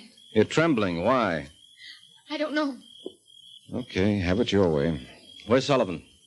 Larry? I don't know his first name. He called himself Sullivan, and he hired me to come out here. Why? Said he needed a detective. You're a policeman? No, I'm a private detective. Hey, what's the matter with you, anyway? Where's Sullivan? He's not here. He's gone. He won't be back. Please, you'd better go now. Now, wait a minute, Angel. Not so fast. What's behind that closed door? It's just the bedroom. Who's in there? Nobody at all. Please. Now, don't try to kid me, Angel. If Sullivan's changed his mind about needing a detective, he's not going to brush me without getting out his checkbook. No, please don't open the... No wonder you got the shakes. Blood gives me the jitters, too. This Sullivan? Yes. There's a bullet hole in the back of his head. Larry. Okay, you can cut out the act. I'm not impressed. Dad. Yes, where's the gun? The gun? The gun you killed him with. It's not here. Where is it? You think I killed Larry? You just tried to get rid of me. You're scared, silly, and you knew he was in there. No, you're wrong. I didn't shoot Larry. I just got here a few minutes ago. I found him in there. I was frightened. I didn't know what to do. Why were you tailing him tonight? I don't understand. He told me on the phone that somebody was following him. That's why he hired me. He wanted me to find out who it was. I wasn't following Larry. I came here to meet him tonight. I loved him. We were going to be married just as soon as his wife divorced him. He already had a wife? Yes. She killed him. She must have found out about us and come here tonight. That's possible. She might have been the person who was following him. Of course, it must have been his wife, don't you see? Well, not yet, but a little outside help might clear it up. Where's the phone? What are you going to do? Call the police. No, wait. I mean, you've got to understand about us, about Larry and me. Yeah, sure, I know. You can tell me all about it after I put in this call. No, please don't call him Now, until... look, Angel, you can't pump bullets at a bald spot without letting the police in on the fun. Somehow, I don't think they'd like it at all.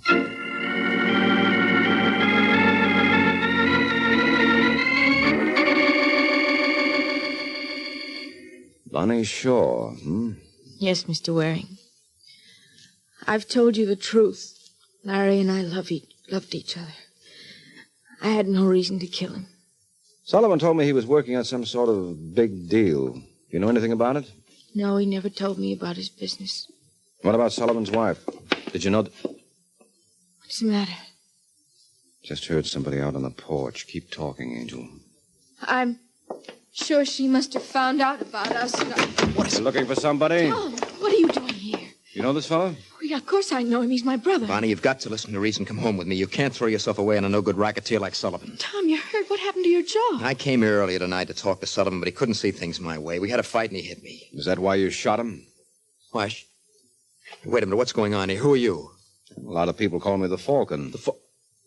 Bonnie, what's happened? Where's Sullivan? He's lying in there on the bedroom floor with a bullet hole in the back of his head. He's dead? Definitely. Let go of me. What's the idea? Just wanted to see if you had a gun. What, are you satisfied? Well, no, you could have thrown it away out there in the woods. You think I killed Sullivan? You said you had a fight with him tonight? Yes, we had a fight, but I didn't kill him. I was plenty sore when he threw me out, but I cooled off after I called his wife. You called Sullivan's wife tonight? Yes. Why, you contemptible All right, little... take it easy, Angel. I did it for your own good, Bonnie. And Sullivan's wife did know about him and Bonnie. Of course she knew. Wait a minute, maybe she did. Of course she did it. Why did you come back here, Shaw? Well, after I called Sullivan's wife, I got to thinking. I thought that if she came out here, maybe the two of us could break this up. Oh, sure. The police are going to love that story. Did you call the cops? Yes, of course. They'll be here any minute I'm now. getting out. They're not going to find me Not here. so fast. Get out of my way! You knocked him out. Yes, well, he'll get over it. And it might jar him into telling the truth when the police wake him up for a chat.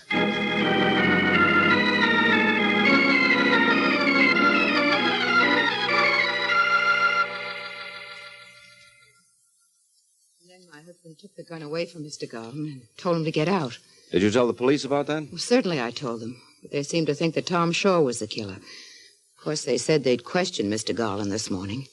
Mm-hmm. Did you leave this apartment last night, after your husband went out? Why, no. Could you prove that? I don't think so. Why?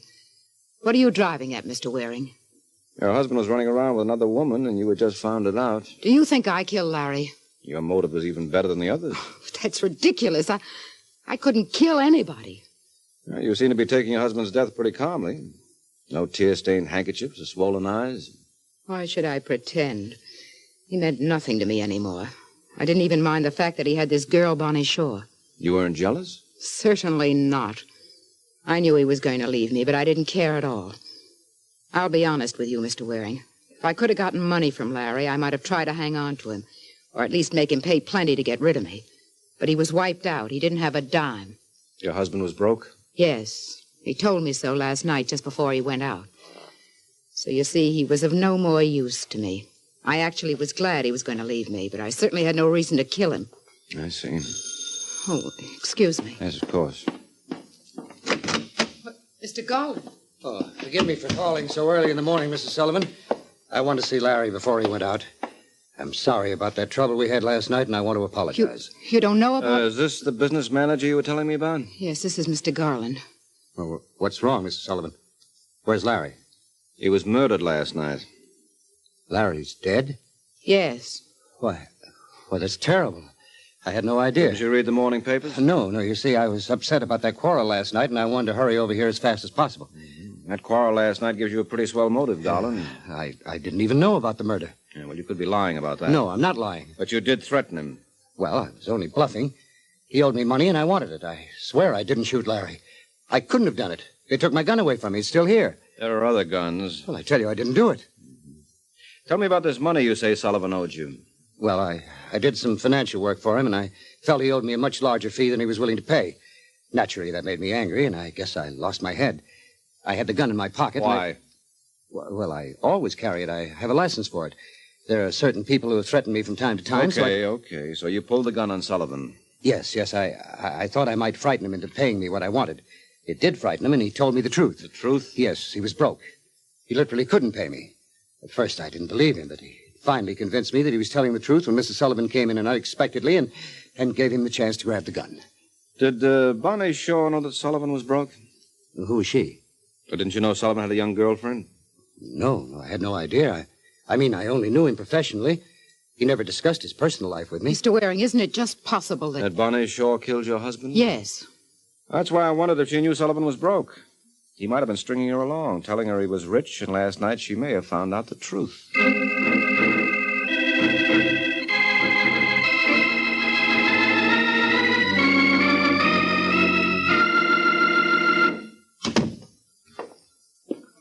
Hello, Mike. What?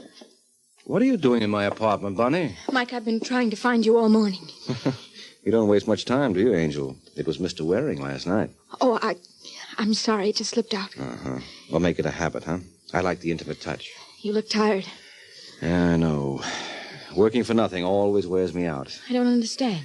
I've been using my talents out of pure curiosity this morning. Sullivan hired me last night, but he didn't pay me any money. Then maybe you let me hire you. You? Yes, Mike. You've got to help Tom. Have they arrested him? Not yet, but they held him for questioning all night.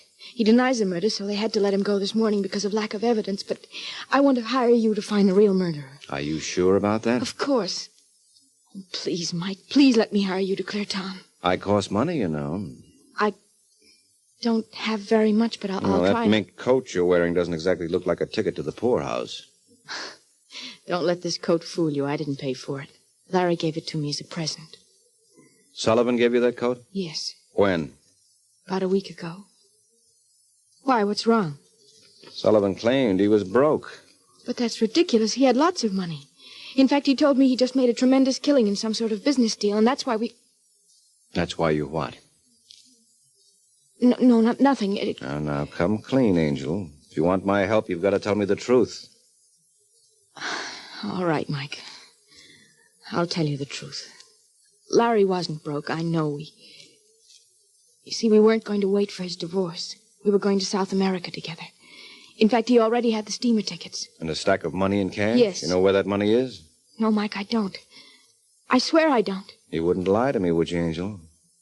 No, Mike, I wouldn't lie to you. I couldn't, you know that, darling. Well, that's a nice try, but you'd have to do better than that. All right, wrap that mink around your lovely shoulders. We're going treasure hunting. Where to? Out to Sullivan's cottage on Tallow Lake.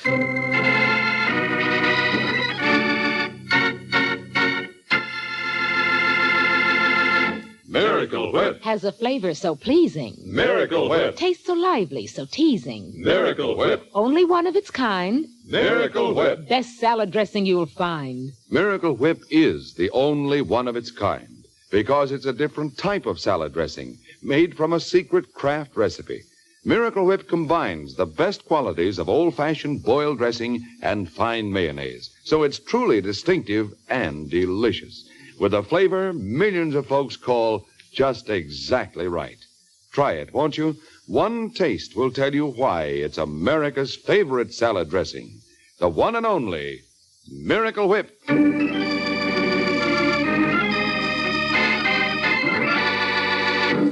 Now, back to the adventures of the Falcon. An hour has passed since Mike set out for Tallow Lake with Bonnie Shaw. Now they've arrived. Mike, look. Yeah, looks like a cyclone hit the place. Well, I'm not surprised. The murderer was here searching for the money. Yes, of course. And he's beaten us to it. He must have found it if Larry had it hidden here. Now, don't be too sure about that, Angel.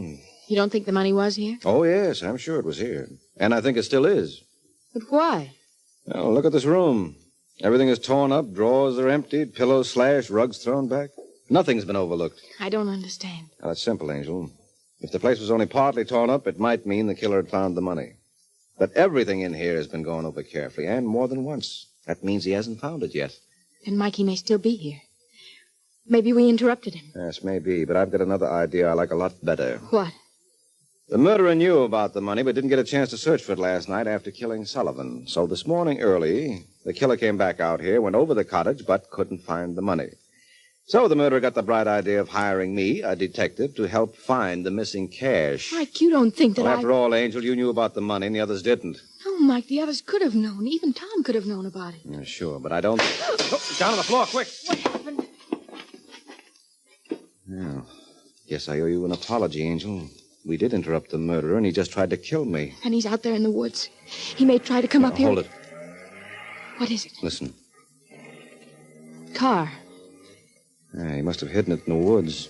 He missed once and decided not to try again, so... What's the matter? Look over there on the floor. The wall mirror. A bullet smashed it. Yes, and look what was hidden behind the glass. An envelope. An envelope. And full of $1,000 bills. Larry's money. Oh, brother, that's irony for you. The murderer couldn't find it, but his bullet did. He's not a very good shot. Wait a minute.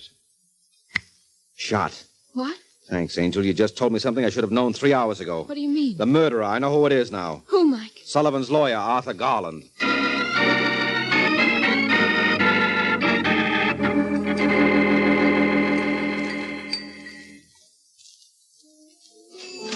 Would you like a drink now? Not until you tell me how you knew Garland was the killer. Well, now that the police have caught up with him, I guess I can. You see, Garland made one little slip. A slip that I didn't recognize until you mentioned the word shot. Then it clicked suddenly. What? Well, you see, when I talked to Garland this morning, he claimed he didn't even know about the murder. Yes. Well, neither Mrs. Sullivan nor I told him any of the details, yet he knew Sullivan had been shot. He said, I swear I didn't shoot Larry. Well, Sullivan might have been stabbed, poisoned, or bashed over the head for all he knew. So how else would Garland have known Sullivan had been shot unless he himself had done the shooting? Mike, you're wonderful. I'd never have thought of that. Well, you're not a detective, Angel. No. But I might like to be a detective's wife. All right, swell. I know a couple of boys on the force who'd love a wife like you. Okay, Mike, you win. But you can't blame me for trying, can you? No, not me. I like persistent women. Oh, good. I'll have that drink now. Okay. Then I promise to try again.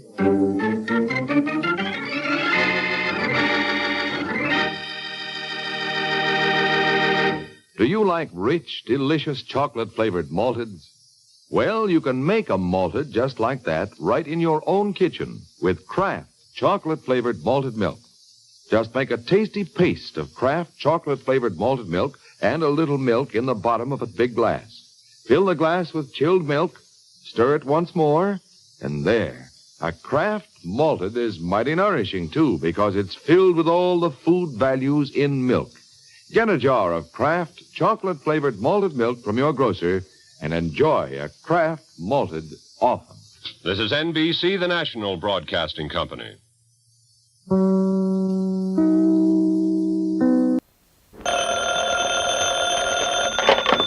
Hello? Yes, this is the Falcon speaking. Oh, Conrad. Thanks for calling, Angel, but I'll have to take a rain check. Tonight I'm tied up with a guy who fell so hard for a girl, he never got up again.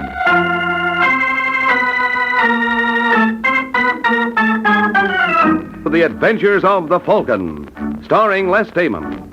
You met the Falcon first in his best-selling novels. Then you saw him in his thrilling motion picture series. Now join him on the air when the Falcon solves the case of the invisible thug.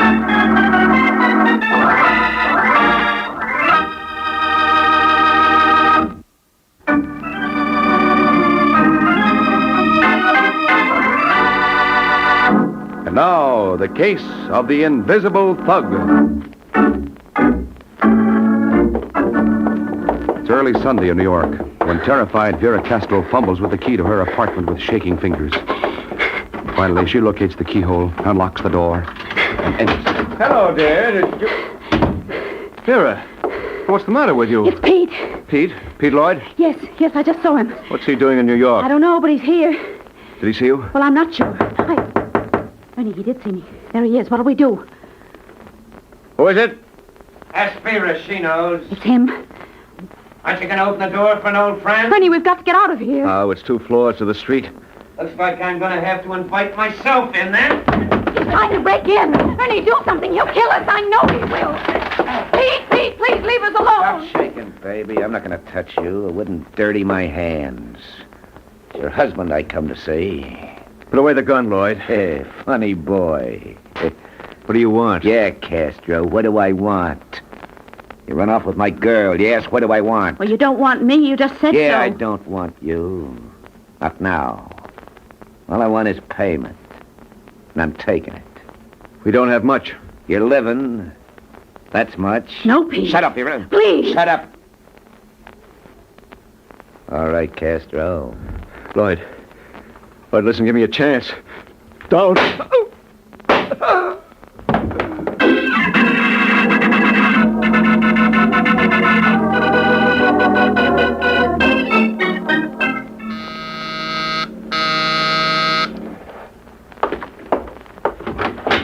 Yeah? Hello, my name's Pete Lloyd. I'm looking for Mike Waring, the detective. Well, you found him. Oh, good. I want to hire you to do a job for me. In that case, come in. Right. I want to be sure I have the right boy, though. You are the one they call the Falcon, aren't you? Mm-hmm. I try to find your office. Don't you have one? Don't even have a trench coat. Hope I'm not making a mistake hiring you. You already made a mistake, or you wouldn't be needing a detective. I suppose you tell me about it. Well, Waring, I picked up the paper this morning, and what do you think I see? I don't know, fair and warmer? It says I'm wanted for murder. For murder! Well, nothing like starting the day off on a cheery note. I used to go with a girl in Pittsburgh. We break up, and she marries a guy named Castro. Mm-hmm. Well, last night somebody shoots Castro. Vera, that's the girl, tells the cops it was me. How do you like that? I like it fine. Huh? Well, it brought me a client. You have an alibi, no doubt. Well, I wasn't even in town. That's how come the law hasn't picked me up yet. Well, it's going to pick you up. What? I'm not shielding you. Oh, no, sure not, Waring. You know, I'll give myself up. They can't hang this on me. Only, I wanted to hire you first. Mm-hmm. You got to prove I didn't do it. I suppose I prove you did. I'll take my chances. Oh, fair enough. I'll work on it. At $50 a day in expenses. Yeah, sure. But I can't figure. Why'd Vera do a thing like this to me? Why? Well, maybe she killed Castro. Thought you'd make a good patsy. Hey, let go. Take that back, Waring. Vera wouldn't kill nobody. Not Vera. You're not going to say... All right, chum, but let's call off the dance. I said let go. She didn't do it, Waring. I know Vera. All right. You didn't do it. Vera didn't do it. Nobody did it, but the guy's dead. I'm sorry, Waring. It's kind of edgy. You don't say. The paper says it happened fast. Maybe Vera didn't get a good look. Maybe she really thinks it was me. I don't know. Well, there's one way to find out. Yeah? Yeah, I'll ask Vera.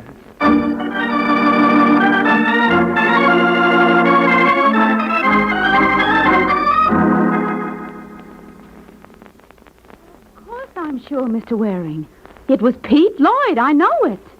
There can't be any mistake about it. I saw the whole thing. Mm-hmm. I talked to Pete. I begged him to listen to reason, but he wouldn't. He tells me you used to carry a gun. Well, yes, I had a night job. A girl out late, you know. Yeah, sure, I know. You still have the gun? No, I sold it when I got married. Lloyd told me you used to hide the gun in the blue urn you had on the living room table. Is this the urn? I told you that I sold the gun, so Yeah, sure why you did, but you kept the urn after you married, and... Well, what's this? Wait a minute. I never saw that before. That's not the gun I used to have. How can you be so sure? You've hardly even looked at it. But I don't have the gun You have anymore. this. It was in the urn. Pete must have put it there. Right under your nose. I fainted when he shot Ernie. He must have put it there while I was unconscious. Did you tell the police about fainting? No. Well, something new has been added. Well, it didn't seem important. I told them what I saw. That's what mattered. Mm-hmm. Look, I'm being framed. Don't you know that? Pete hired you just to find that gun. He was furious when I quit him and married Ernie Castro. He never got over it. So he killed Ernie, and he's trying to put the blame on me. Well, I hate to be unflattering, Vera, but I'm not sold on Pete Lloyd's mad passion for you. But it's true. Well, it's convenient for hooking Lloyd. But I happen to know that instead of crying in his beer because he was jilted, he's been booking a chick who has what it takes to make a man forget even you, Angel. And I know that Pete killed Ernie. I saw him do it, and he said that it was on account of me. All right, Vera. You don't believe me, do you? I don't believe anybody. In my business, betting on dishonesty is the best policy. And you think I killed Ernie? Did I say that? Well, what reason would I have? How about Georgie Richards? What? Pete Lloyd says you were sort of interested in Richards. Pete says. It seems that he's been making quite a study of me. I thought he just found me. Now, people knew Pete used to go with you. They've told him things. Oh, Mr. Waring, can't you see that he's just crazy jealous? Any man I ever spoke to he's going to make something of. Yes, I know Georgie Richards, but I'm not interested in him. He was interested in me, but I didn't want to have anything to do with him. Oh? Now, look. I loved Ernie, and that is the truth. Georgie Richards is just like Pete. Anything to make a buck. Gambling, stealing, whatnot. Well, I'm through with that sort.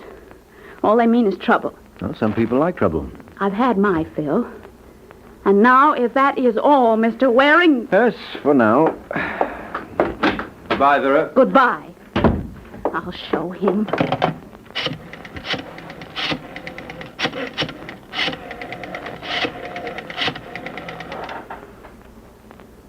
Hello. Georgie Richards, please.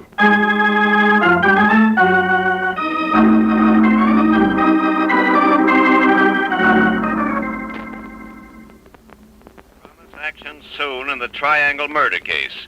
Pete Lloyd, sweetheart of Vera Castro and accused by her of the murder of her husband, surrendered to the police early today. He was grilled for hours, but the police were unable to shake his story, and he was released. It is believed, however, that he gave some important information, which, if confirmed, may lead to an arrest. The nature of... It'll be confirmed. The Falcon will see to that. Tell me something, Pete. Yeah, sure, Kay. What do you want to know? Did you kill Ernie Castro? Well, you heard what the man said, didn't you? Police couldn't shake my story. He couldn't shake it. You didn't answer my question. Now, stop worrying. They can't pin this on me. I'm not worried about that. Just want to know, is there blood on my hands? All right, Kay, look at him. Look at him. I just want to know, do you still have a case on Vera? That's all over. I told you. I wonder. Baby. Come here. I don't care what you do, Pete. I don't care how many men you kill, but not for another Will you woman. cut that out? I told you I'm through with Vera. All I want from her is for her to get what's coming to her. You hate her. I hate her. Well, that means you're still interested. Oh, I don't know. Hello. Hello, Pete. Vera. Yes, your address was in the newspaper. What does she want? Pete, I've got to see you. Can you come over here right away? Why? I'll explain when I see you. It's important. All right, Vera, I'll be over. You're not going to see her. The heat's on. She's squirming. I want to see her squirm. No, Pete. Forget her. Will you shut up? Pete, listen to me. I said shut up. My lip's bleeding. Here's a handkerchief. Now get out of my way, will you?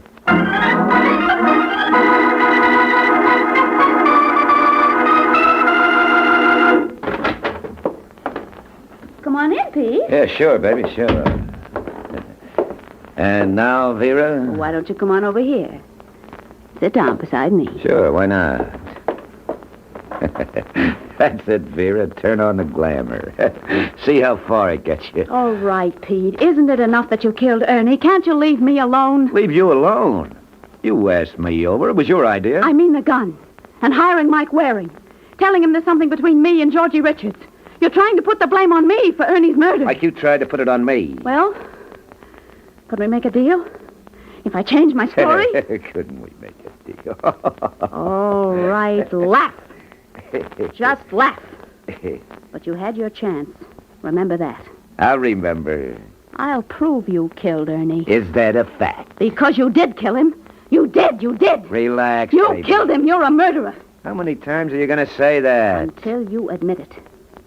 What's to admit? I killed him. You know that, I know it. But if you expect I'm going to admit it to anyone else, what are you grinning about? I'm not grinning. You were. What is it? Why did you make me...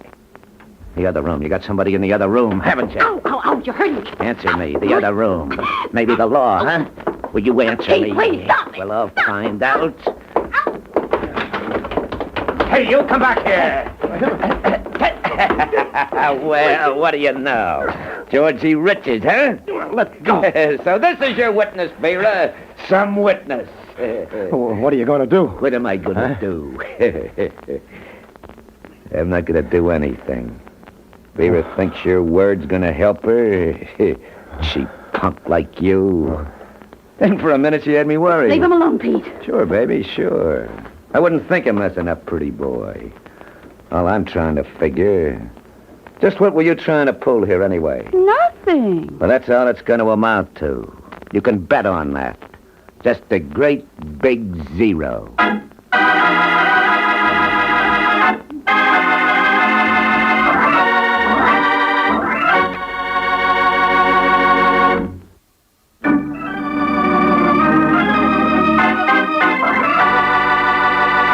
And now, back to the adventures of the Falcon.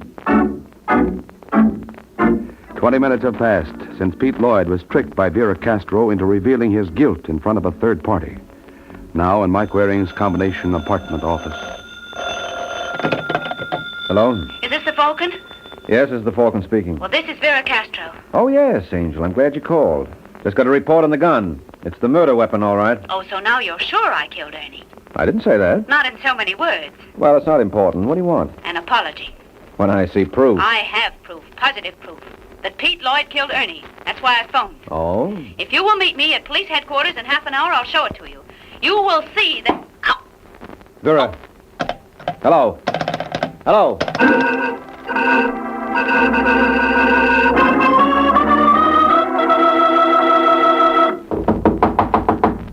Who is it? Me, Mike Waring. All right. Just a second. Hello, Mr. Waring. Come on in. What happened to you, Angel? I got knocked out. And that proof you were talking about? Gone. Surprise. You don't believe me, do you? You think I just faked the whole thing? Well, it does look phony. As phony as the gun in the urn. Oh, then you realize that was a plant. No, I didn't say that. I just said it looked like it. But you never can tell. Just what was the proof you were supposed to have had? A tape recording of a conversation between me and Pete Lloyd. How'd you get it? Well, I remembered that Georgie Richards had a tape recorder, so I called him. I thought Richards was nothing but trouble. You weren't going to have anything to do with him. I needed his machine. Uh-huh. You don't believe me, do you? You think there's something more to it? Look, why are you so concerned about what I believe? I don't know. All right, anyway, you made a recording. Yes, I did. Georgie hid the microphone under the pillows on the sofa. I got Pete to admit that he killed Ernie, and we got it on the tape. And then when he left, I called you. Mm-hmm. But Pete must have figured out that something was wrong, because he came back, heard me talking to you, and knocked me out. How about Richards? What about him? Was he here when you phoned me? No, he'd gone too. Oh, too bad. He might have seen. But he was here when we made the recording. He'll tell you. Yes, I'm sure he will. But I'd rather hear what Pete Lloyd has to say about it, so let's go, shall we?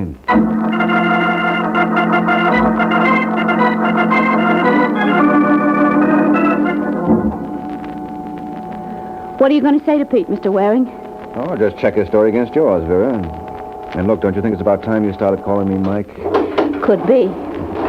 Well, here's his floor. Except that you're still working for him. What's that? I think that came from Lloyd's apartment. The door locked? Yeah, I'm going to break it in. Wait a minute. I think someone's coming. Yeah. Well, hello, Angel. What happened? It's Pete. Where is he? Right there. On the floor. Oh, Mike. I see him, Angel. Oh, no wonder she screamed. Is he dead? Yes, Vera. Somebody knifed him. He's very dead.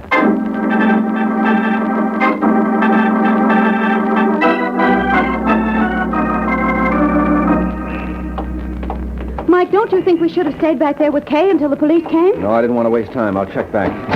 All right, get in. What's the hurry? Where are we going? To see Georgie Richards. You said you wouldn't take his word. No, I won't. Well, then why? Now, you'll see. Mike, Yeah? I didn't kill Pete. Mm-hmm. You don't believe me. I wish you'd believe me. Where does Richards live? Clyburn apartment. But I still don't understand. Look, you borrowed his recording machine. Now it's my turn, that's all. Well, what do you want it for? You didn't notice me pick this up at Lloyd's, did you? What's that? The tape! A tape. Whether it's the tape remains to be seen. It was lying on the floor. Well, that must be it. Well, we'll see. And if it is, will you help me? If it is, will you need help? Well, it'll prove that I didn't kill Ernie, but I may be accused of Pete's murder. So will you prove that I didn't kill him? You want to hire me, Angel? Yes. Well, I just lost one client, so I'm available. But considering what happened to that client, maybe you'd better think it over.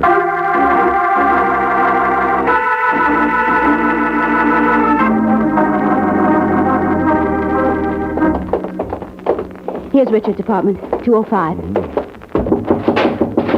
Hey, what's going on in there? Well, it sounded like something fell over. Yeah, there goes some more. Must be a free-for-all. Come on, open up. What do we do? Well, I just guess I'll have to... Wait a minute, stopped. I was just about to break it in. Yeah. Anybody coming? No, I don't think so. Maybe they couldn't hear me during the fight. I'll try again. Wonder what that was all about. I wouldn't know. Seems we're always butting into something. Hello, Mike, catch him! I got him. Wait till I get him into this chair. Close the door for it. All right. Well, I don't see anybody else in the apartment, Mike. But look, everything's all upside down. He's gone, the window. Who was it, Richard? I don't know. Big guy. I never saw him before. What was he doing here? When he was searching the apartment, he had all the doors out. I came in, caught him, and right away he started swinging. Uh-huh. Say, Vera, go in the kitchen, see if there's some ice in the refrigerator. Hey, what's that for? You should see your face, chum. It's all out of shape. Huh? And that shiner's a honey. Well, we patch you up, and then I want to try your recording machine, okay?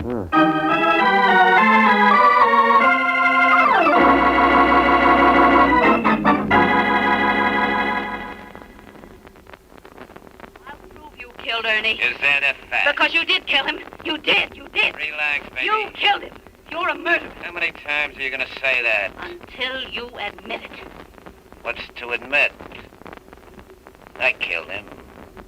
You know that, I know it. But if you expect I'm going to admit it to anyone else, Well, Mike, what are you grinning about? Well, I guess that does it. now you see that I've been telling the truth. All right, Vera. Lloyd killed your husband. But who killed Lloyd? Well, that's what you're supposed to find out. Maybe it's the character who beat up on me. Yeah, maybe so, Richards. What did he look like? Well, he's a big guy. Yeah, so you said. Blonde, straight hair. He had a pushed-in nose.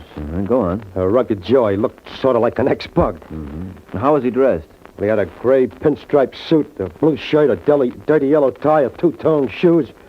Oh, and yeah, his belt buckle. What about it?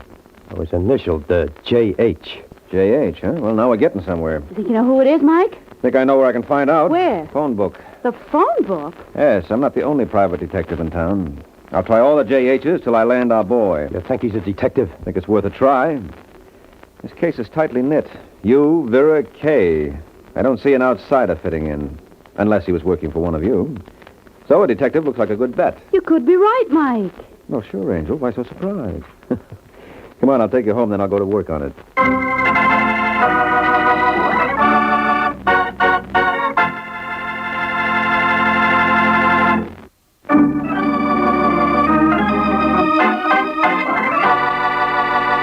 Now, back to the adventures of the Falcon. 10 minutes have passed, and the Falcon is fulfilling his promise to drop Vera at her house on his way to solving the case. Well, so long, Vera. I'll let you know how I make out. All right, Mike. Good night. Oh! I've been waiting for you, sister. Hey, stop it! Tear your eyes out. You'll have to tear out mine first, Kay. That's a good idea. Come on, break it up. Break it up. She killed Pete. She killed him, and now I'm gonna kill her. You're not gonna do anything. Ow, you're breaking my arm. Let go of Vera. Let go of her. Ow. All right. You all right, Vera? Yeah. Good. Now you, Kay. No use making like a maniac. That won't help anything. You don't understand. I loved him. Yeah, sure. Well, everyone to his taste. Why, you... Ow! I don't like to hurt you, Kay, but I can't let you go till you calm down. Now, come on, Kay. You better go with me. So long, Vera. Goodbye. Sorry if I hurt you, Kay. I don't like to rough a lady, but you haven't exactly been a lady, Angel. Now, come on.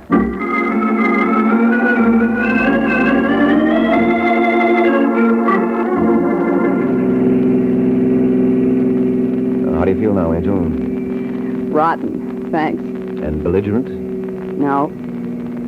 Tired. Well, that's an improvement. Where do we go from here? You go home, I go to work. I see. Yes, and you stay home. If I don't? You'd just be wasting your time. I'm phoning Vera to keep her door locked until I get back.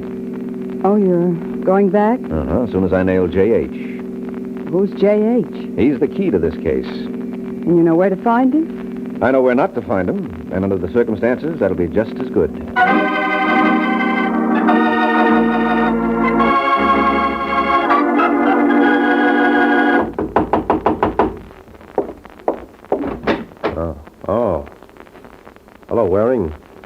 Did you find J.H.? I have a lead on him, Richards. Oh, good. Come in and tell me, huh? Yeah.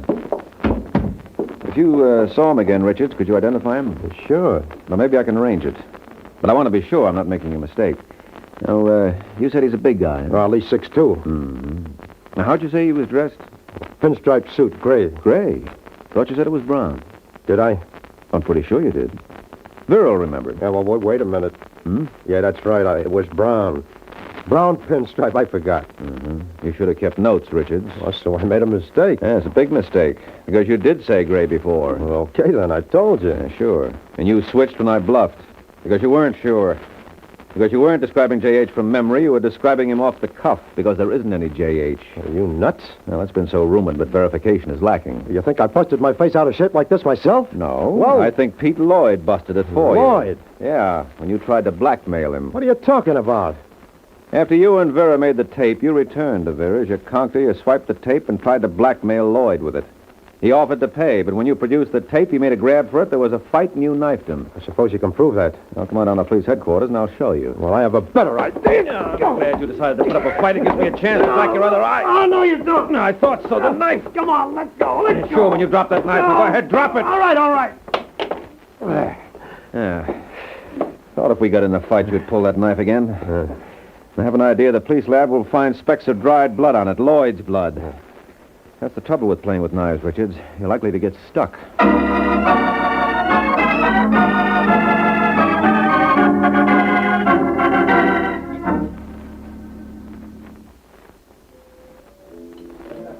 For a detective who operates out of his hat, you do all right, Mike. Oh, What's the matter?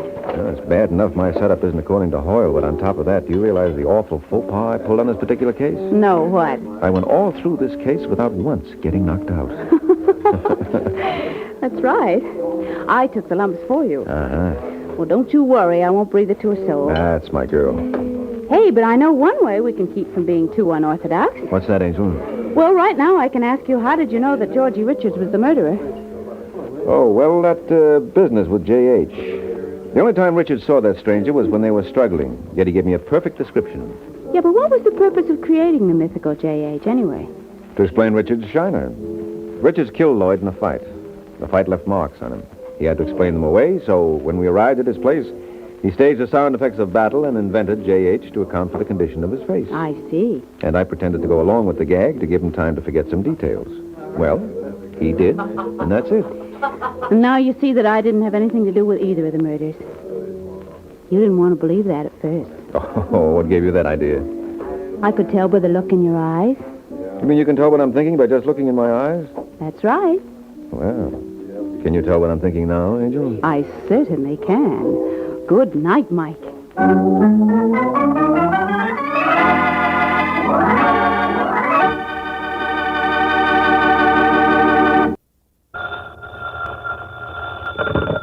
Hello?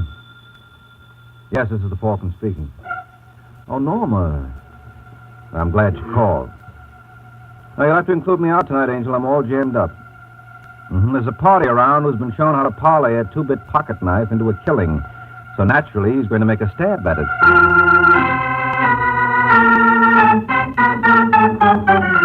This is Ed Hurley, friends, inviting you on behalf of the Kraft Foods Company to listen to The Adventures of the Falcon, starring Les Damon.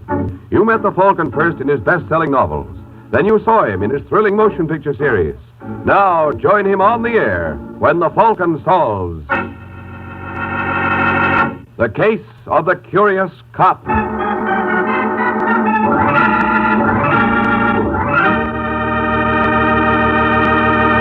In just a moment, another thrilling adventure of the Falcon. But first, a word about an adventure you can have any day in the week, right in your own kitchen.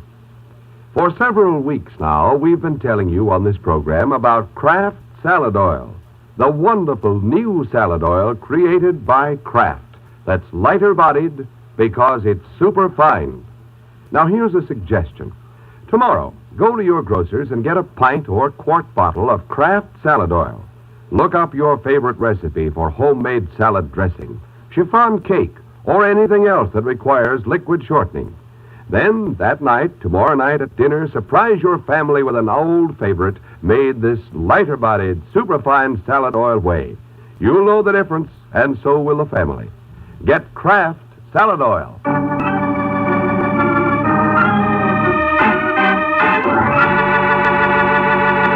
And now, the case of the curious cop. It's late Sunday evening in New York, and Hunter's famed gambling club on East 84th is closed for the night. But that doesn't seem to deter plainclothesman Jack Craven or his partner Frank Walsh from their decision to look in on Mr. Hunter. You ask me, Craven, we're wasting our time. You think so, Frank? Sure. Hunter's probably gone. What about that light we saw from the outside? Must have forgotten to turn it off. No, not Mr. Hunter. He watches his pennies. 5 will get you 10. He's still here counting the take. Where was the light coming from? This room here, I think. Yeah. Then this must be the office. Want me to go in with you? No. You wait out here. If you hear any commotion, get back to the car. Understand? Right. Come on in, Brock. Did you get to... Just a second, you're not Brock. No, my name is Craven, Mr. Hunter. What are you doing here? Ever see one of these before? It's a badge, isn't it? Also known as a buzzer or a potsy. So? So I don't like people running gambling houses on my beat. I see. Especially without consulting me. And suppose I did consult you? Well, that might be different. Now, if you were to consult me, say, once a week with $500... You'd have no objections at all? No. Live and let live is my motto. $500 is a lot of money, Mr. Craven. Well, I can be a lot of trouble, Mr. Hunter. Suppose I had you reported to the commissioner. You'd be wasting your time. They've been trying to get rid of me for years, but they never could get anybody to testify against me. Maybe I'd be willing to. Are you kidding? You don't like publicity any more in your racket than I do in mine. You better give in, Hunter. I can make an awful nuisance of myself. I can see that. All right, Craven, don't move. Now, what do you think you're going to do with that gun? Something the police commissioner couldn't do. I'm going to get rid of you, Craven. Now, listen, Hunter, if you don't put away that rod, I'll break you in two. Stay where you are, Craven. I mean that. You soup.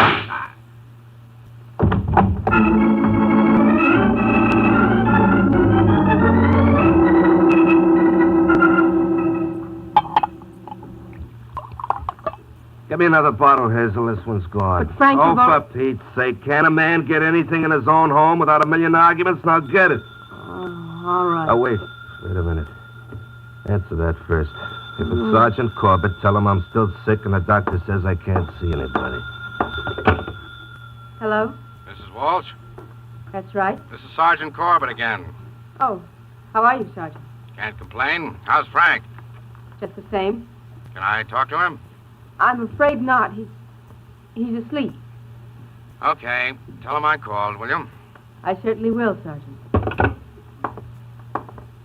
Well? I think he's suspicious. So what? He can't prove anything. What's all this about, Frank? What's what all about? Why are you avoiding Corbett? Ever since the night Craven disappeared... I told you I didn't want to talk about that. But you were with him. I was not. Craven got out of a car to see somebody. He left me on Lexington and 84th. I never saw him after that. Then why did they suspend you from the force? Because they're a bunch of thick-headed jerks. Frank, you're not telling the truth. What are you calling me a liar? All right, Hazel, so you want to know what happened to Craven, do you? Well, I'll tell you. He was murdered.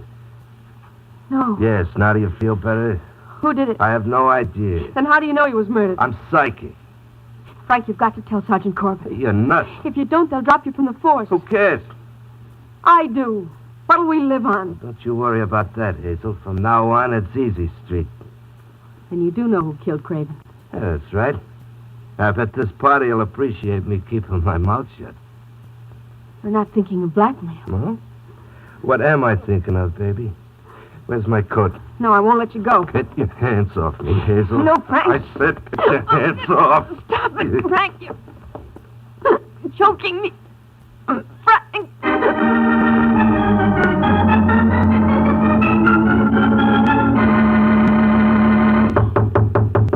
Yes.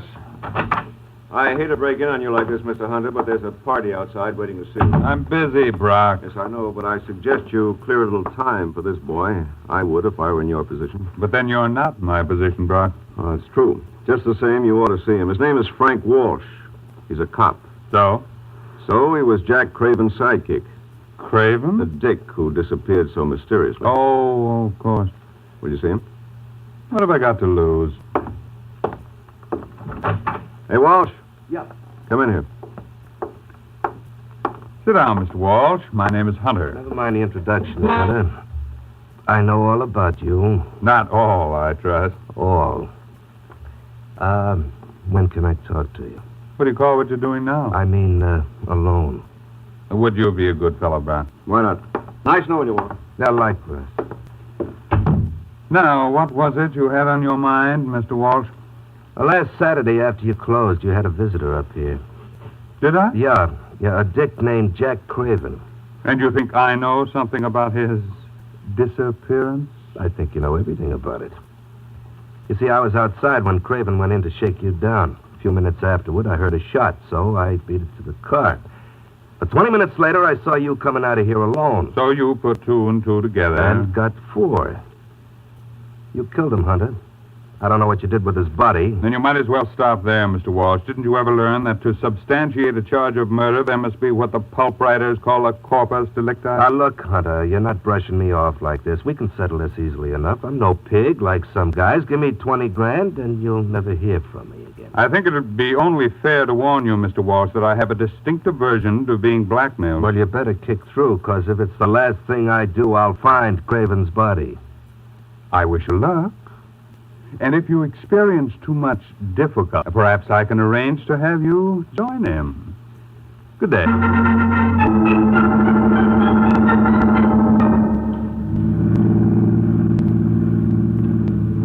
the matter, Sergeant? You look worried. I am, Mike. Still thinking about that Craven mess? Yeah, a cheap, rotten grafter. Well, if you ask me, you've heard the last of that cookie. I wouldn't be surprised if you were right. You think he's dead? I don't know. Maybe he skipped. Who knows? It's funny about Frank Walsh having a nervous breakdown so soon afterwards. Very funny. Turn right at the next corner. Where do you want to go? Over to see Frank Walsh. He lives a couple of blocks down. Didn't his wife tell you he's sick? Well, doctor's orders or not, I'm going to have a talk with that guy. Hey, hold it, Mike. Stop the car. What's the matter? Thought I saw something in the gutter. Back up.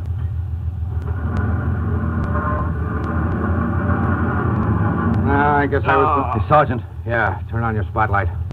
Oh, it's a drunk. Wouldn't you know it? Okay, let's get him. Can't leave him laying there. All right, mister, what do you think you're doing? Come on your feet, Buster. Give me a hand with him, Mike. Yeah, right. Let me go. Drunk, look at your hand. Holy... Yeah, he's been shot.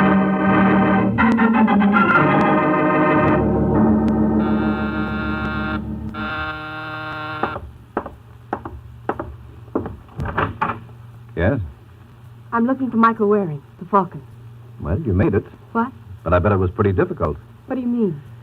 And you couldn't do much looking through that veil. Come on in. Thanks. Just make yourself... What's the trouble? Well, I was going to ask you to make yourself comfortable, but somehow I've got a feeling you don't quite trust me. I don't trust you?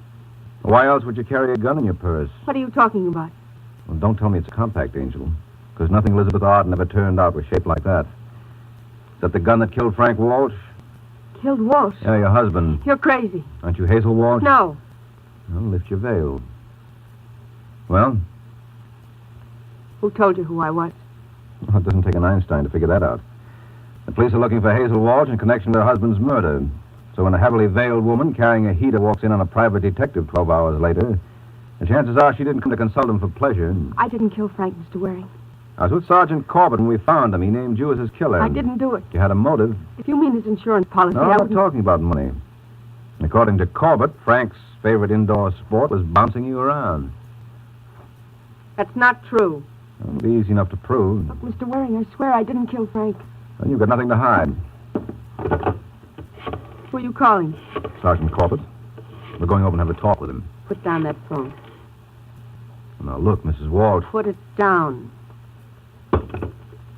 If you want me to work for you... No, thanks. I've just changed my mind. Now, look, you're acting like a 6-year-old. I'm going to call the police. And I say you're going to do nothing of the kind. Oh.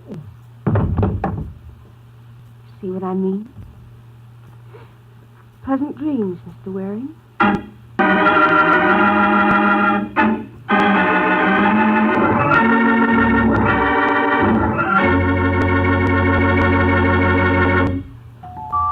It's lighter body. It's superfine. It's Kraft Salad Oil, the first salad oil ever offered for your home use by the makers of all those wonderful Kraft salad dressing products. When the Kraft Foods Company puts a new product on the market, you can be sure that it's not just another product of its kind, but that there's something really new and different about it. And that's exactly what you'll discover in Kraft Salad Oil. Not just a new salad oil, but a new kind of salad oil. Kraft Salad Oil is a lighter-bodied oil, lighter-bodied to blend smoothly and perfectly with the other ingredients. And the reason Kraft Salad Oil is lighter-bodied is that it's superfined.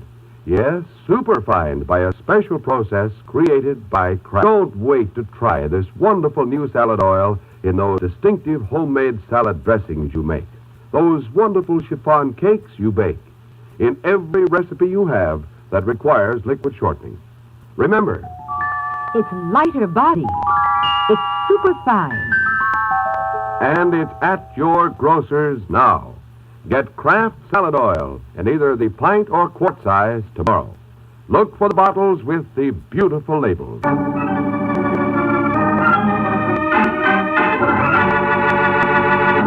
Now, back to the adventures of the Falcon.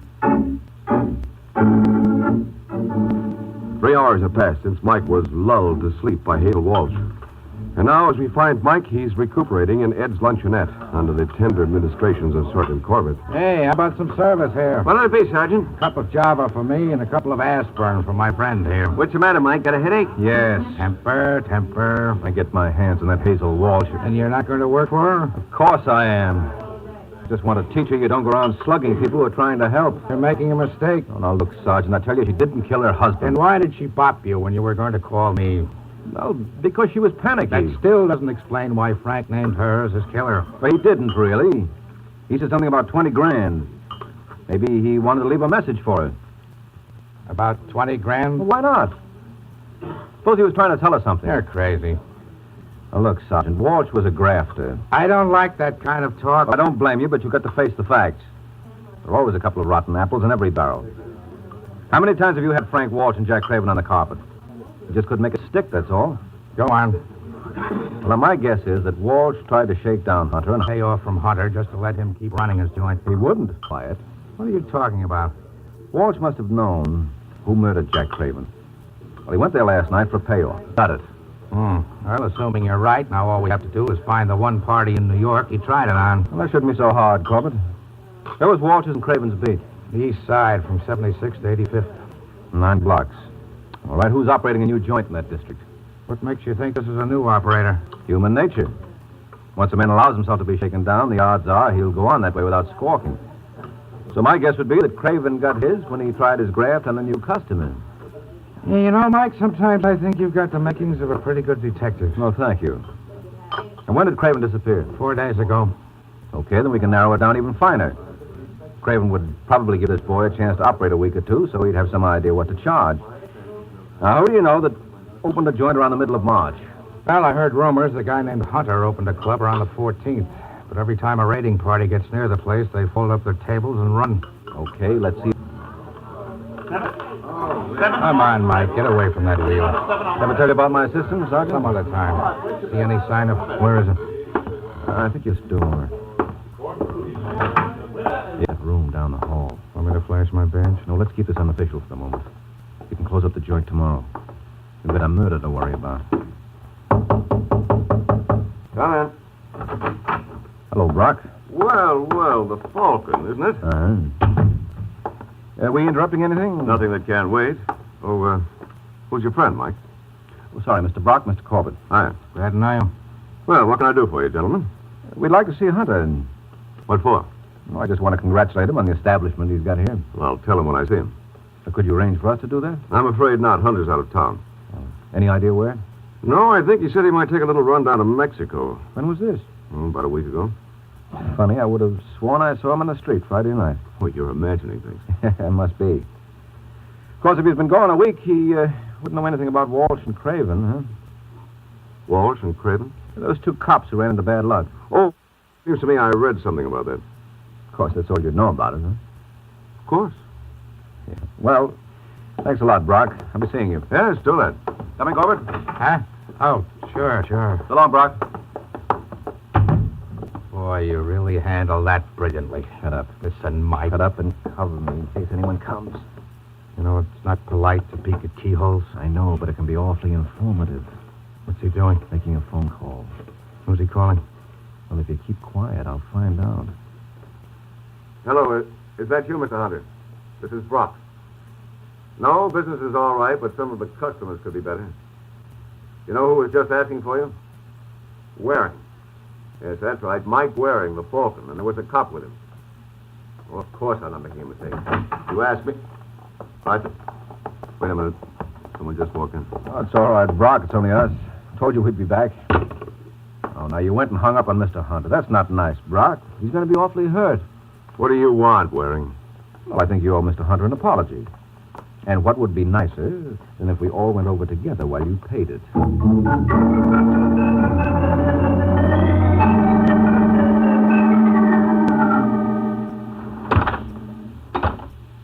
All right, Brock. What floor does Hunter live on? 4, but you won't find him there. That's right, Mike. We forgot. Hunter's down in Mexico. Okay, be smart. But I tell you, I wasn't speaking to him. Cut it out, Brock. We heard you as plain as could be. You're wrong. I was talking to a girlfriend of mine. Yes, whose name, by an odd coincidence, was Mr. Hunter.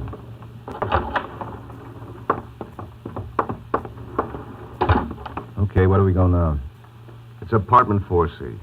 Oh, that should be it. Sure enough. Walter Hunter. All right, Sergeant, where are your keys? Suppose he's inside? No, not a chance. Must have skipped after Brock here warned him. But I don't think he could get too far in those 10 minutes. He got far enough, Mike. Hey, what's the matter with him? Well, if you don't know Brock, take a good look at his face. That bullet hole ought to be a dead giveaway. Holy smoke. All right, Mike, out of the way. What's the matter? I want to see where Hunter was standing when he got it. Judging by the course of the bullet, he must... Well, what do you know? Hey, there's a gun under the chair. Where? The one you're sitting on, Brock. What? Leave it alone. There may be prints. Okay. Isn't that a police special? Yeah, and I'll take even money that it's Frank Walsh's service revolver. His wife was awfully careless, Mike. Oh, now, don't tell me you think... Well, what do you think? I don't know, but at least I'm not going around making wild guesses. How do you know it wasn't suicide? Are you kidding? Well, it could be. Don't talk like a chump. We had nothing on Hunter. Why should he blow his brains out? Well, why should Hazel Walsh do it for him? Maybe she figured that he knocked off her husband. Oh, then you admit she wasn't guilty of that. I admit nothing Excuse me, gentlemen, but can I get a word in? What do you want, Brock? There's a hunk of paper under Hunter's leg. Oh? Never mind, Mike. I'll take care of that. Well, what is it? Give me a chance, will you? To whom it may concern, I killed Jack Craven and Frank Walsh. Huh? I should like my remains to be cremated. Walter Hunter. What do you say now, Sergeant? I say, don't shmee. There's someone at the door. Turn off the lights. There we are, Brock.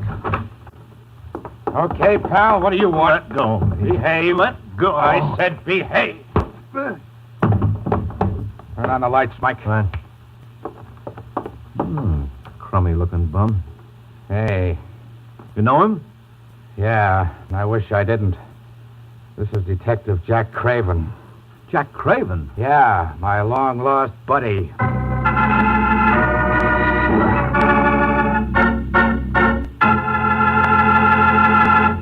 Tomorrow when you shop, don't forget about that wonderful new Kraft salad oil that's waiting for you at your grocer's right now. It's Kraft Salad Oil. The salad oil that's lighter-bodied to blend perfectly with other ingredients. Lighter-bodied because it's super-fine. Try this wonderful new aid to kitchen artistry in your homemade salad dressings, your cooking, your baking. Remember, it's lighter-bodied because it's super-fine. Get Kraft Salad Oil. Look for the bottle with the beautiful label.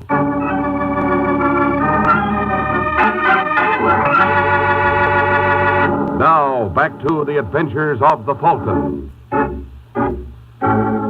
Just 5 minutes have passed since Jack Craven made his dramatic entrance. And strangely enough, Sergeant Corbett doesn't seem any too pleased by his reappearance. Come on, Craven, start spilling. I want to hear you make like Niagara. I don't know what you're talking about, Sergeant. Why, you cheap little... Watch it, Corbett. You keep out of this, Mike. This is strictly departmental. How do you think all the other boys on the force feel? We work like dogs to make the public trust us. And along comes a rotten grafter like Craven and gives every honest cop a black eye. All right, but there are strangers present. Oh, don't mind me, folks. I'm broad-minded. You keep your mouth shut, Brock, if you know what's good for you. I'll be as quiet as a mouse. All right, Craven, I asked you a question. Let go. Answer me. Why did you kill Hunter? I didn't. No? Then why did you come back to his apartment? I didn't come back. That was the first time I was there. Don't give me that. Can I put my 2 cents in, Sergeant? Go ahead. You've been gone for almost a week, Craven. Where you been? Los Angeles. Why'd you go there? None of your business. Listen, Craven, you answer Waring's questions just as if I was asking them.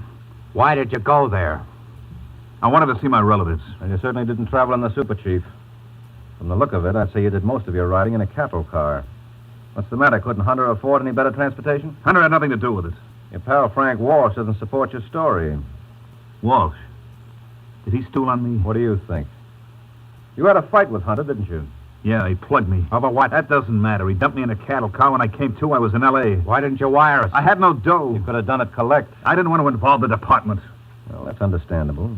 Especially if you wanted to come back to kill Hunter. I tell you, I didn't kill him. I just got into town tonight. That doesn't prove a thing. Where were you at 10:15? Why? Because according to the coroner's report I just got, that's when Hunter was killed. Now, listen, Sergeant. Don't start that suicide routine again, Mike. If Hunter wrote that note, he would have known darn well he hadn't killed Craven here. Where were you at 10:15, Craven? Being chased all over the freight yards by some railroad dicks. What? If you don't believe me, you can call the yards and check. And don't think I won't. Just a minute, Sergeant. Does this mean you're writing off Hazel Walsh as a suspect? No. Well, then I'd like you to double the force looking for her. Let me understand you, Mike. You think Craven here is telling the truth? I do. Then Mrs. Walsh is our party. Oh, I didn't say that. I ask you, Brock, ain't it enough to drive a guy bats? Oh, don't ask him, Sergeant. If this thing is driving you crazy, who do you think is responsible? Just what is that supposed to mean, Waring? Just what it sounded like, Brock. You killed Walsh and Hunter.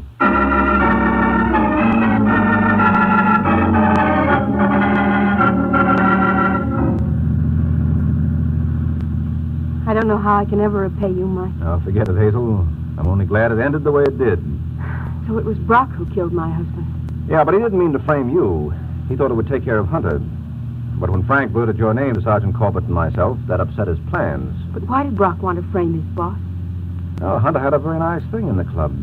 And Brock figured he was capable enough to handle it with Hunter out of the way. I still don't see why he murdered Frank. According to that note, Brock thought that Hunter had killed Craven. Yes, but that didn't do him any good because there was no trace of Craven's body. And a corpus delicti is essential in any frame. That is why it was necessary for him to supply a body that would lead directly to Hunter. But Frank never even mentioned the man's name to me. Well, Brock had no way of knowing that. Then when it looked like all his plans were going for naught, he wrote that suicide note and killed Hunter, thinking that would tie up all the loose ends. Well, where did Brock give himself away? When Sergeant Corbett and I were at the club. Before we went into the office to see Brock, I asked Corbett the time. He said it was 11:15. A few minutes after that, we eavesdropped on Brock talking to Hunter on the phone. What's wrong with that? Well, it was a conversation that never could have taken place. According to the autopsy report, Hunter was killed at 10:15, a half hour earlier. And that business on the phone was... staged by Brock to give himself an alibi. He felt pretty sure that Corbett and I were listening in. So, does that answer all your questions? Mm-hmm. I'll suppose you answer one of mine. Where did you bury yourself so that the entire New York police force couldn't find you? I stayed with my sister, Lenore. Your sister Lenore, huh? Yes. She looked like you. She's much prettier. Well, if there's one thing I've learned from this case, never to believe any testimony based on hearsay evidence. Well, I don't know what I can do to convince you. Oh, that's very easy, Angel. Just give me her address and let me see for myself.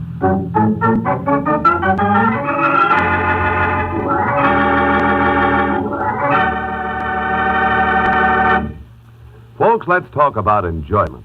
That's a pleasant subject, isn't it? Specifically, I'd like to say a few words about candy enjoyment. The kind you find in Kraft Dairy Fresh Caramels. Kraft caramels are tops and delicious good eating. Here's the reason why. The Kraft folks spent years developing fine caramels, making them chewy soft and flavorful, making them good so you'd enjoy them. And Kraft caramels have plenty of nourishing milk and other pure ingredients in them, so they're good for you, too. Next time you're at the grocery store, pick up a big pound bag of Kraft caramels. And at your candy counter, get the 6-piece bar for a nickel. Kraft caramels come in regular caramel flavor and in chocolate flavor. Both flavors are delightful. The important thing to remember is this. Whenever you want real candy enjoyment, be sure you get Kraft Dairy Fresh caramels.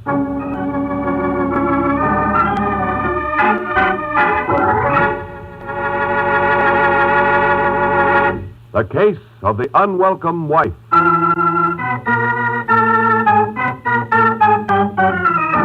The Case of the Unwelcome Wife.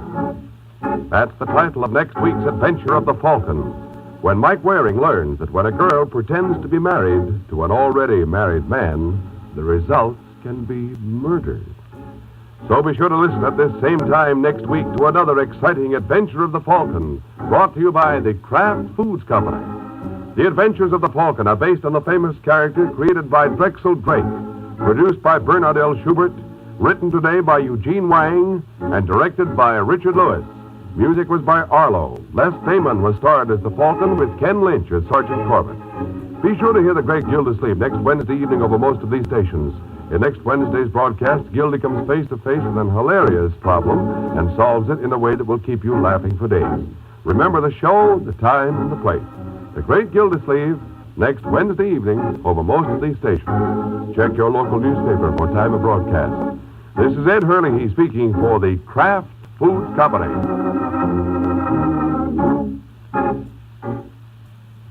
Raymond Massey and Shirley Booth star on Theater Guild tonight on NBC.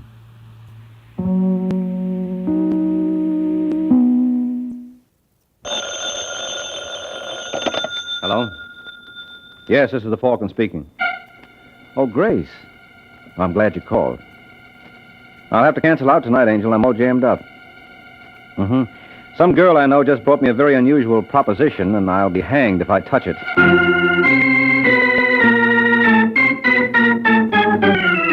The Adventures of the Falcon, starring Les Damon. You met the Falcon first in his best-selling novels. Then you saw him in his thrilling motion picture series.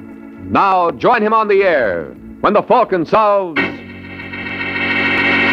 the case of the talented twins.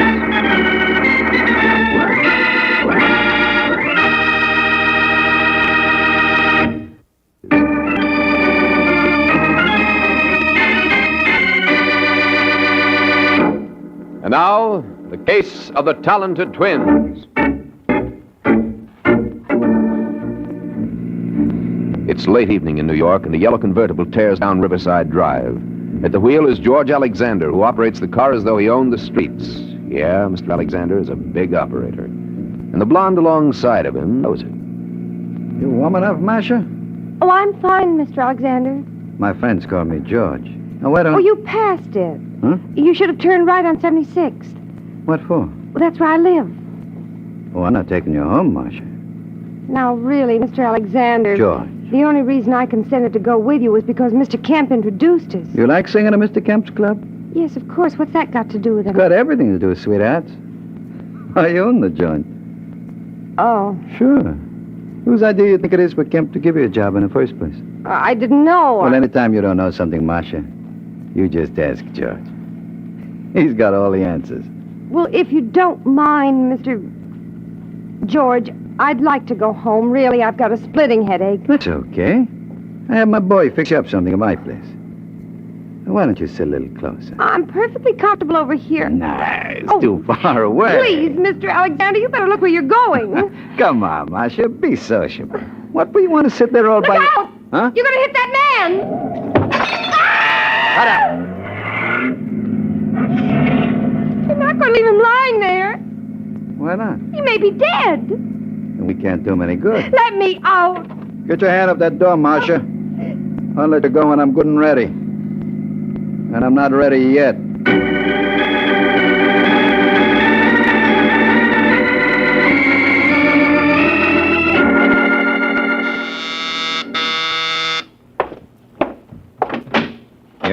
I'm looking for Michael Waring. Well, you've come to the right place. Are you the one they call the Falcon? When they can't think of anything worse. Come on in, Miss... Davis. Ruth Davis. Sit down. Thanks. Now, what can I do for you? I'm not quite sure. Did you happen to notice an item in this morning's paper about a man being killed in a hit-and-run accident last night? Yes? That man was my father. Oh, I'm sorry. I want you to find the driver of that car. Why? Well, isn't that obvious? That man murdered my dad. He murdered him just as surely as if he used a gun. I don't care what it costs. Well, you should, Angel. I'd be lying if I didn't tell you that anything you invest in a case like this would be money thrown down the sewer. As I recall, the police don't have a single lead. Oh, yes, they do. There was a man named Arthur Crane who witnessed the accident. He might know more than he's told them. What makes you think so? Call it a woman's intuition? You know, that's greatly overrated. Maybe, but there's no harm in trying. Mm-hmm. What did you say this witness's name was again? Arthur Crane. Arthur Crane. All right, Angel. I'll do what I can.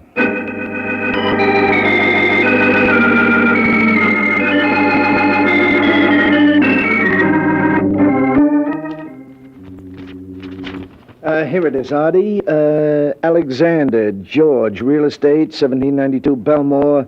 It's Elwood O6742. Wonder if that's the right Alexander. Well, it has to be. Didn't the license bureau tell you that was the name of the party who owned the car? Yep. Well, it's the only George Alexander in the book. All right, hand me the phone.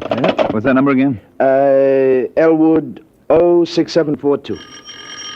See who that is, will you? You expecting anyone? Nope. Too early for Jack to drop around. Just a second. Yeah. You Arthur Crane? No. Well, is he in? Who is it, Pete? It's some guy who wants to see you. How do you do, Mr. Crane? How do you do? My name is Mike Waring. I'm a private detective. Private detective? Yeah, at the moment I'm working for Ruth Davis. Who? Ruth Davis. She's the daughter of the man who was killed last night in that hit-and-run accident. Oh, well, sit down, won't you? Pete, see if we got any beer on ice. Yeah. Don't bother, Mr. Jordan. Pete Jordan, and it's no bother at all. Yeah, go on, Pete. Now, what can I do for you, Waring? Well, according to the police blotter, you were the one who discovered Davis's body after the accident. That's right. I was coming home from a club date. Club date? Mm-hmm. I'm a musician. I play piano with a small combo around town. Mm-hmm. Well, go on. Well, just as I got out of the subway, I saw this guy Davis laying in the gutter. What time was that? Oh, it must have been around 3:15. First, I thought it was just some stew bum, you know. Until I saw that briefcase under his arm, then I realized it must have been an accident. Well, you couldn't have gotten there much after it happened. That's what the cops told me. You didn't notice any sign of a car around? Nope. Well, there couldn't have been too many cars out of that hour. This is very important to my client. Look, Waring, if there was any way I could possibly help you, I'd be glad to. Any driver who pulls a stunt like that ought to get it in the neck. Yeah, sure, but you can't tell me any more than you have, huh? Not a thing. I'm sorry. I wish I could. Well, here's your beer, gents. I'm afraid I'll have to ask for a rain check, Jordan. You going already? Yeah, I got to. But I'll leave my card. If you think of anything... Just leave it to me, Waring. If I think of anything, I'll know what to do.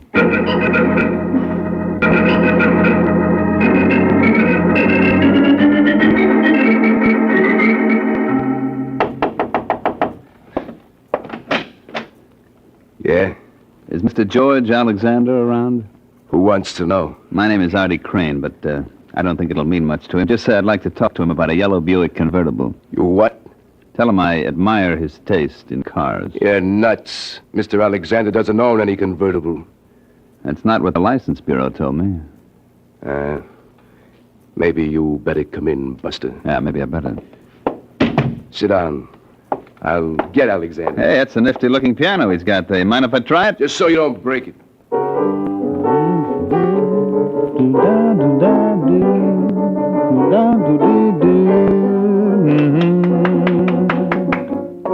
That's very pretty, mister. You like? Yeah. What do you call it? I've got those gimme, gimme blues. It's a very original title. I'm a very original guy, Mr. Alexander. How so? Well, 99 guys out of 100 who know what I know would have spilled everything to the cops. But not you, huh? Mm-mm. Little Artie knows when to keep his mouth shut. For instance? Keep out of this, Vince. Go on, Crane. Well, for instance, last night I was coming home late and I saw a car bowl over some character who was crossing the street. Fortunately, I had enough presence of mind to copy down the license number. And you think this car belongs to me? Mm-hmm.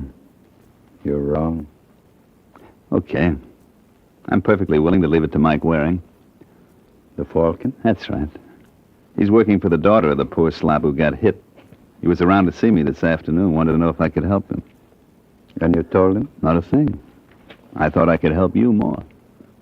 How much more? What? Why, you dirty little... Let go. Should I throw him out, Now, George? calm yourself, Vince. Don't be so free with your hands, You shouldn't mister. blame... Vince never liked blackmail. Well, that little pushing around is going to cost you another $5, Alexander. What? Take it easy, Vince. You think the money was coming out of your pocket. So now you want $15,000, eh, Artie? Otherwise, I go straight to Waring's and from there to the cops. Well, I wouldn't want you to make such a trip on my account. Then you better get it up. Okay, Artie. You leave it to me. I'll take care of you. And when I get through, I bet you don't complain.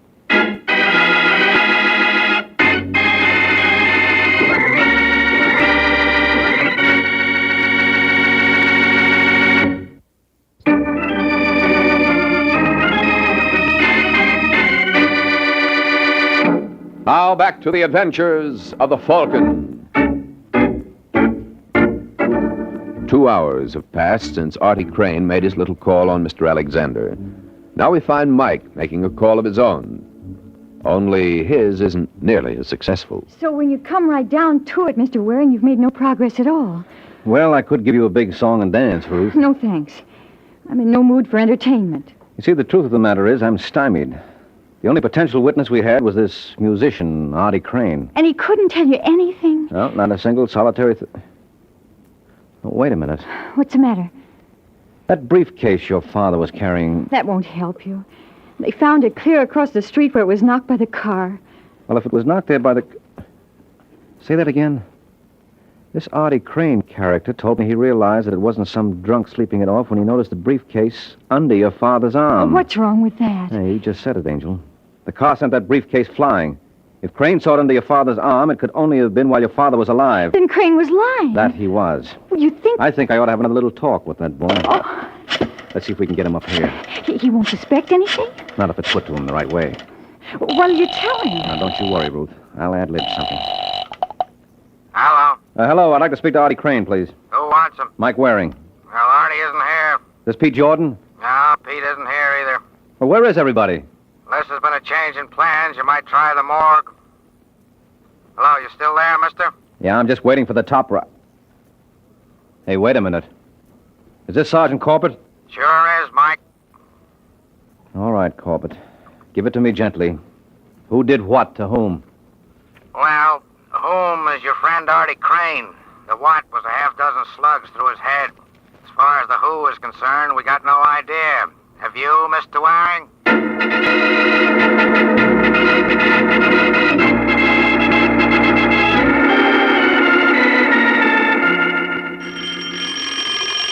Okay, I'm coming. Hello, Pete. Oh, hi, Mr. Waring. Thought I'd drop around and redeem that rain check. Rain check? I asked for one the last time I was here. Oh, yeah. Well, I guess you heard about Artie. Mm-hmm. That his piano? Yeah. To think he'll never touch it again. Just how good was he on it? Oh, you can have the Duke and Count Basie. I'd have taken Artie any time.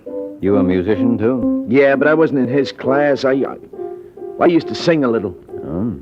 Well, how about an audition? What do you mean? Well, you never can tell, Pete. I may want to sponsor you. So let's hear how well you do in the voice department. Who killed Artie? Oh, look, you can't talk to me like that. Come on, Pigeon, sing. I did. Ouch.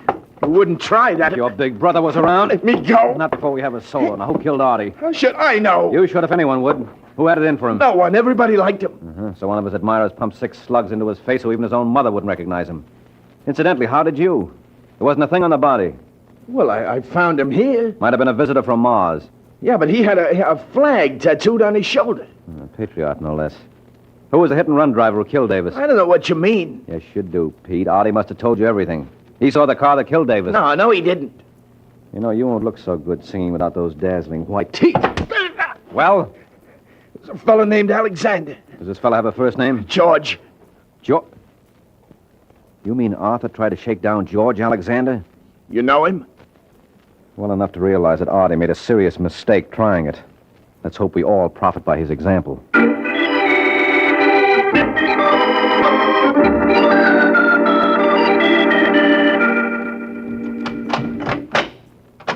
That you, Vince? Yeah. How you make out? Just look. All right, beautiful. Inside. Stop that! Inside. Hello, Marcia. You're not going to get away with this, Mr. Alexander. I told you my friends called me George. You want to be my friend, no? No. You're fooling. Sit down, baby. You can't keep me here. You can't keep me here. You can't do this. You can't do that. Why don't you give that tongue a rest? All right, that's enough, Vince. Marcia and me, we understand each other. Well, don't we, sweethearts? What do you want? I just want to make sure you didn't tell anybody about our little ride. Get it, Vince? What about Marcia? What's the matter? Can a gentleman invite a lady up to his apartment? After all, we got you for a chaperone. All right. Hold your horses, will you? Hello, is George here? Oh, I see he is. Wait a minute, Buster. Not so fast. It's okay, Vince. This is the Falcon. He's an old friend of mine. Well, I wouldn't go so far as to say that. Oh, I beg your pardon. Am I interrupting something? No. Marcia, meet my query. How do you do? Well, generally I do all right, but I see George does even better. Cute kid, eh? Yes, indeedy. Well, if you gentlemen are through discussing me, I'll say good night. Hold it, sister. He's got her hypnotized. Vince just thought maybe I want to tell her something. It's okay, Marcia. I'll give you a call later. All right, George. You wish you were in my shoes, am I? Hardly, George. I wouldn't care to face a murder rap. I'm afraid I don't understand you, Wary. Well, it stems from the manslaughter charge. Manslaughter? Mm-hmm. For killing Ralph Davis with your car last night. You know, Mr. D.A. could tell this story very effectively. It's got a wonderful moral, how one crime leads to another. Now, the opening scene would show you driving along. Get out. Well, you might let me finish, George. It's got great dramatic possibilities. You heard him. Get out. Who's this, little Sir Echo? If you're not out of here by the time I count three... You mean you're not interested in how my little script ends? No. And you keep up like this, Mike, and you won't be around for the end.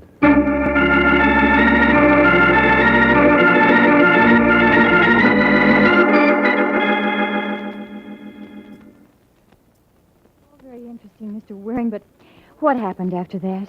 That's all there was, Ruth. You mean you know who killed my father and you let him go? I mean, he let me go. He bought you off. No, wait a minute, Angel. Sure, I was a fool not to see it before. Well, we'll see what the police think about... Sit down. Oh, You listen to me, Ruth. I walked out on Alexander because there wasn't a thing I could do. you know he ran over my father. Yeah, sure I do, but where's our evidence? There isn't any way I could tie it to him. The only witness was murdered. Well, Well, what? you know he murdered Arthur Crane. Can you prove that? Well, it stands to reason... Look, Angel, you can build as good a case against several other people. Who, for example? For example, you. What? Sure. You knew Artie Crane could identify the man who killed your father. And when he refused to give you any information, you murdered him. That's the most ridiculous piece of... Yes? Mr. Waring, That's right. my name's Marcia West. I don't know if you remember me. Oh, you underestimate your charms, Marcia. You're the kind of a girl my kind of man could never forget. Well, I'd like to talk to you. Well, what would be the point? I thought you were a close friend of Alexander's. Well, I was in his car last night. You what? Yes, he was taking me home when he killed that man. Where are you now? At the place where I work, it's called the TikTok Club. When can I expect you? Just open your door, Angel. I'm practically there now.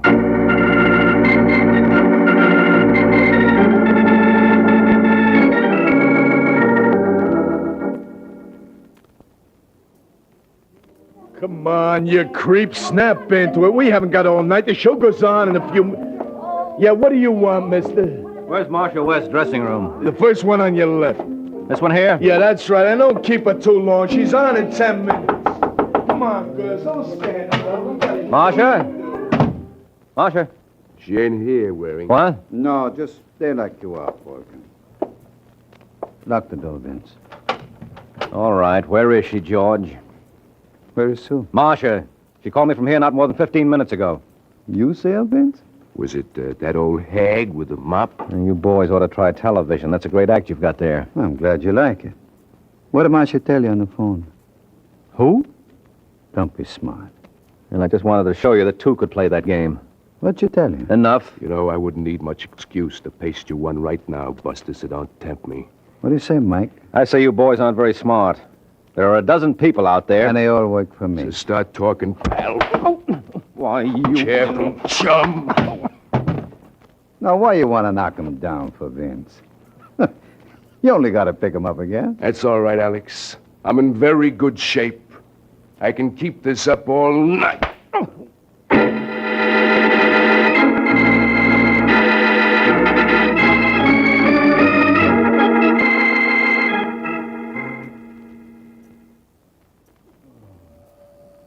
Well, Sleeping Beauty, I didn't even have to kiss you to wake you up. Huh? Yeah, this isn't the Princess Palace. It's Bellevue Hospital. No kidding. Okay, Mike, who slugged you? First, I want to know where you found me, Sergeant. On West 8th Street. How did I get down there? I can tell you one thing. I don't think you made it on foot. Someone must have given me a lift. Oh? A character named Vince, working at the behest of George Alexander. What do they want to do that for? Because Alexander was the one who drove the car that killed Ralph Davis last night. Last night? Well, isn't it Sunday? Where have you been? Don't bother answering, I know. All right, all right. What day is it? Monday. Holy smoke. Where's Marcia? Who? Marcia West. She was in the car when Alexander killed Davis. She tell you that? Yes, and I wouldn't be surprised if she knew all about the Artie Crane killing, too. Is that tied up with this? Definitely. You see, Crane tried to blackmail Alexander, and Not he... so fast. Can you prove that? No, I can't hear Corbett. So let's go where I can.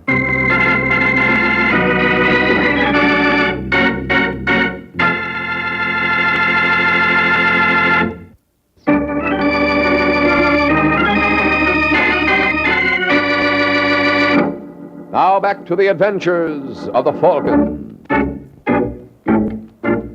A half hour has passed since Mike Waring set out with Sergeant Corbett to try to tie the case together.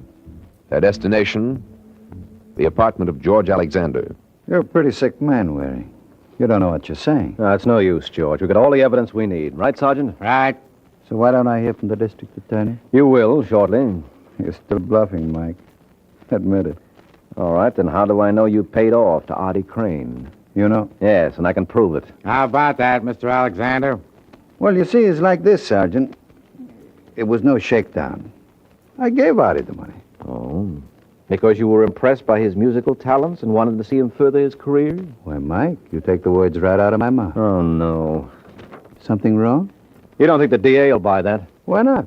If it's okay for me to help young ladies interested in musical careers, why not young men? Sounds logical. Oh, come on, Corbett, be smart. You don't believe that? I didn't say I did. I just said it sounded logical. That's all I ask. Where's Vince? Why? I want to talk to him. You're going to have a long wait. Vince leave town Friday night. Friday? Yeah. Uh-huh. I suppose that was his double who bounced me around backstage at the TikTok Club on Saturday. I don't know what you're talking about. Sure. Next, you'll say you never heard of a girl named Marcia West. Of course I have. Oh, sweetheart. You call me, George? Marcia. Is this the girl you mean? All right, never mind the act, George. Listen, Marcia. This is Sergeant Corbett. I want you to tell him everything. Everything? Yes, beginning with your call to me on Saturday night. My call to you? Don't you remember? I don't see how I could be expected to, Mr. Waring, seeing this is the first time we've met. What? But it's been a real pleasure. Let's do it again sometime.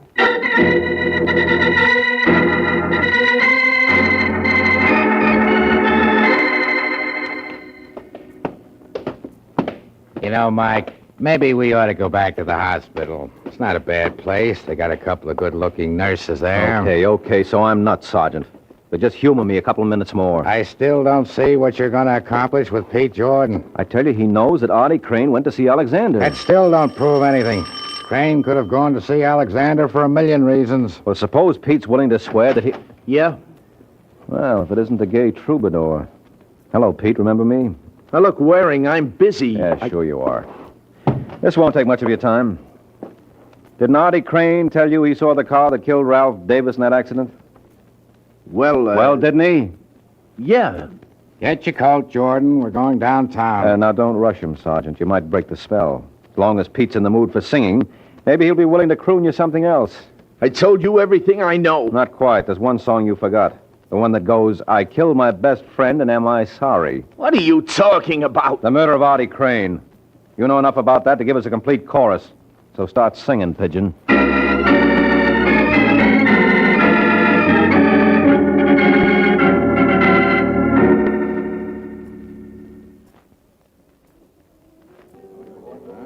Well, girls, that's the whole story. Alexander goes up for manslaughter and Pete Jordan for murder. Any questions? I have one, Mike. Oh, so have I. I think Marcia was first, Ruth. All right, go on, Marcia. Well, first, I think I owe you an explanation. Yes, I wouldn't be surprised. Well, Alexander made me say I didn't know you. He and Vince caught me phoning you that night. Yes, I figured as much. I was afraid of what he might do, not only to me, but to you. Well, I thought she had a question to ask. Oh, well, all I wanted to know is what made you suspect Pete Jordan. very simple thing, Angel. As you recall, when the police found Artie, there was nothing on him. So? So the question arises, Ruth, what happened to the hush money Alexander paid him? I don't get it. I pulled one bluff on Alexander that worked. The only reason he admitted giving money to Artie was that he thought I could prove he did. And you couldn't? No, because there was no money found on the body. And it stood to reason that Alexander and Vince didn't remove it. Otherwise, they would have known I was bluffing. So I figured maybe this was just a plain, everyday murder for money. And once you realized that, it was just a matter of picking out the only party who had the opportunity. That's right, and that gave me Pete Jordan. But I'll tell you one thing this business taught me. What? Never take a case where two beautiful women are involved. Makes for complications. How so? Well, it's too much of a good thing. You know the old saying, two's company, three's a crowd.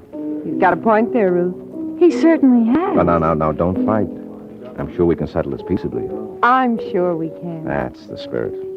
Now, how are we going to work it? That's easy. Mm-hmm. Good night, Mr. Waring.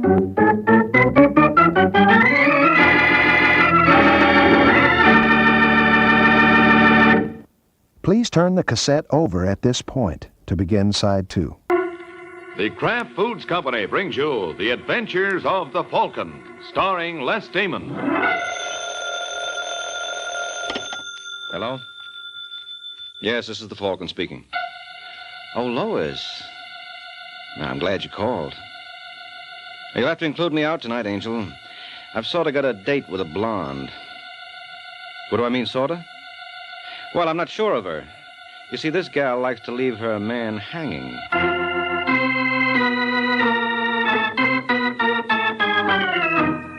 This is Ed Hurley, friends, inviting you on behalf of the Kraft Foods Company to listen to The Adventures of the Falcon. You met the Falcon first in his best-selling novels. Then you saw him in his thrilling motion picture series. Now join him on the air when the Falcon solves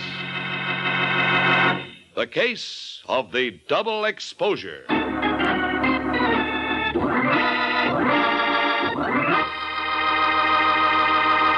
Sunday afternoon and time for another thrilling adventure of the Falcon. But first, a word about another kind of adventure. An adventure in flavor.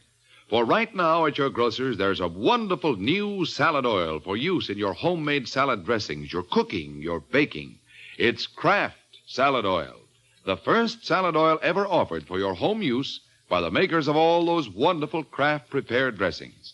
Now, Kraft Salad Oil is more than just a new oil. It's a new kind of oil, a lighter-bodied oil to mix quickly and perfectly with all other ingredients. That's because it's not just refined. It's superfined by a special process created by Kraft. Yes, superfined, to put new magic into the salad dressings you make yourself, into those wonderful chiffon cakes you pride yourself on, into every home recipe that calls for liquid shortening. Don't wait to get acquainted with Kraft Salad Oil. Look for the bottle with the beautiful label tomorrow at your grocer's. Get Kraft Salad Oil.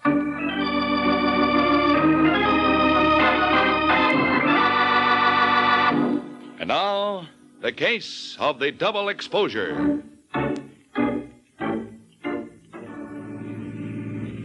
It is early Sunday evening in New York, and a black chauffeur-driven sedan tears along one of the more deserted roads of the Bronx. In the back seat, a gentleman relaxes. His name is James Arcaro.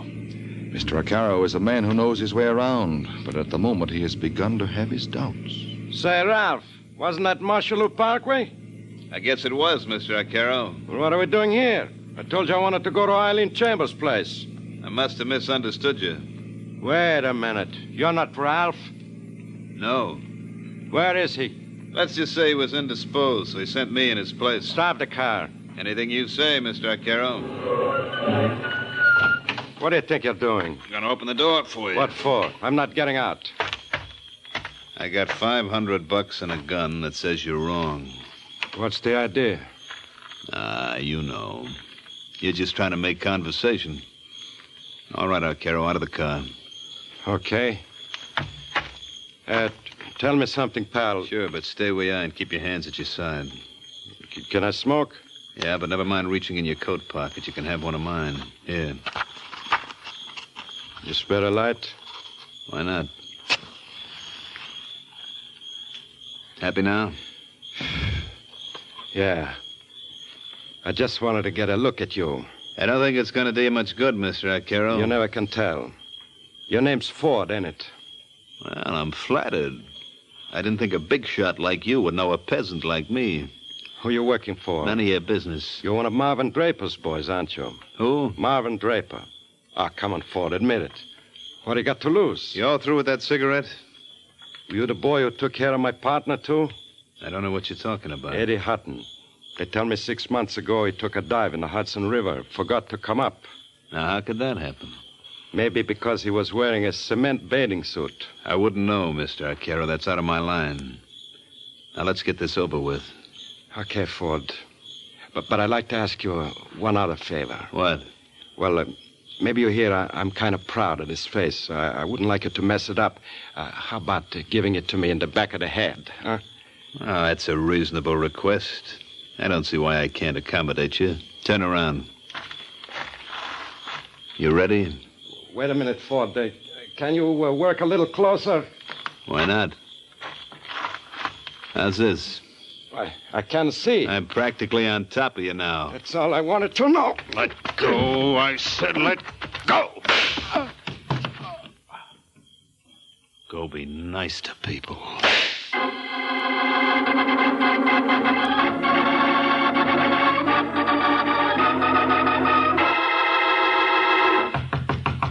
Who's there? Open up, Ford. It's the police. Oh, sure. Just a second.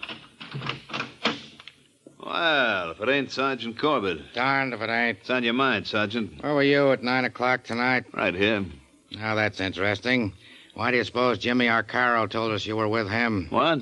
You're pretty careless, fella. Next time you leave a man for dead, you better take a saliva test. What are you talking about? He was found by a prowl car 20 minutes after you left. You're lying. I pumped... Go on, Ford. What were you going to say? You pumped 2 slugs in him? Sure. But he didn't die instantly. He was obliging enough to stick around for that prowl car and give him your name before he kicked off. Who are you trying to kid? Don't believe me, huh?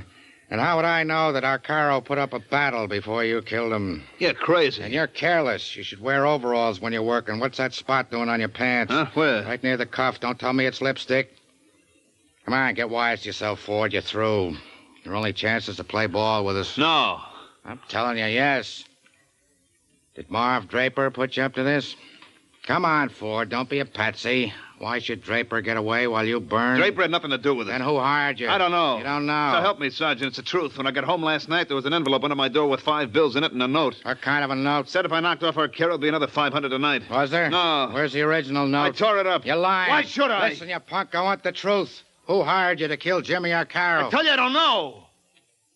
Well, until I find out, I'm going to make it so hot for you that when you sit in that seat at Sing Sing, you'll think you're squatting on an icebox. Now, let's go.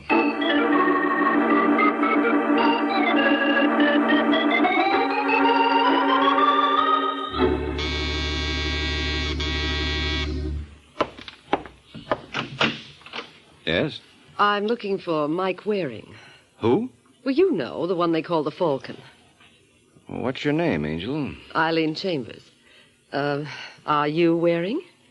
Yes, I'm afraid so. Come in. Take off your coat. Thanks. Mm-hmm. Pardon? I was just thinking out loud. You wouldn't care for a drink? No. You sure? Positive? You sound like a girl who knows her own mind. I do. Yeah, I was afraid of that. Well, what can I do for you, Eileen? Eileen? An efficiency expert once told me that by calling women by their first name, during a year I might save as much as... 3 seconds. Well, there's no telling. He thought it might be as much as 5. What's in your mind, Eileen? Take a look at this. Certified copy of last will and testament of James Arcaro. Where'd you get this? From Mr. Arcaro's attorney. You benefit under the will? Read the last paragraph.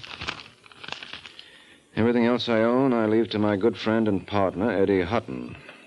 However, in the event of Eddie Hutton's death before mine, then I desire my estate to go to my protege, Eileen Chambers. Not bad. You like it? I'm crazy about it. How much did Arcaro leave? What's your guess? Around $1 million. It's closer to 2. Well, that's really worth shooting for, isn't it? Just what is that supposed to mean? Oh, when Joey Ford bumped Arcaro, he really did you a favor. I don't like that kind of talk, Mr. Waring. Mr. Arcaro was a very dear friend of mine. Were you related? No, we had no family. He was interested in my voice. Oh, I see. He thought I had the making of a great singer. Well, just goes to prove you can't judge by appearances. Now, I never would have taken Jimmy for a patron of the arts, but, oh, well, that's beside the point. How do I come into this? Well, when I spoke to Arcaro's lawyer this morning, he showed a very strange reluctance to pay off. And you can't blame him, Eileen. Who can't? I think he's got something up his sleeve, and I want to find out what it is. Seems pretty obvious. Ford hasn't told the cops who he was working for. It was Marvin Draper. On the other hand, suppose it was you. What? Well, let's face it, Angel. Arcaro's lawyer must have thought of that possibility, and so will the police. Under Arcaro's will, you come into quite a bundle. Well, that was just an accident. Eddie Hutton would have gotten it all if he hadn't died before Jimmy. But he did, Eileen. And we mustn't forget it. According to the grapevine, Eddie Hutton died in October, about 2 months after this will was drawn. So you see where that places you. But that's just a temporary delay, isn't it? Once Ford confesses who hired him to kill Arcaro, I should have no trouble. None at all, Eileen. Unless, of course, he names you.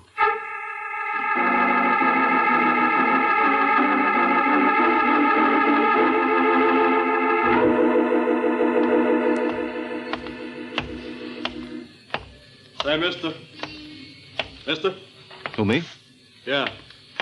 Did you happen to have a match with you? I think so. Here. Thanks.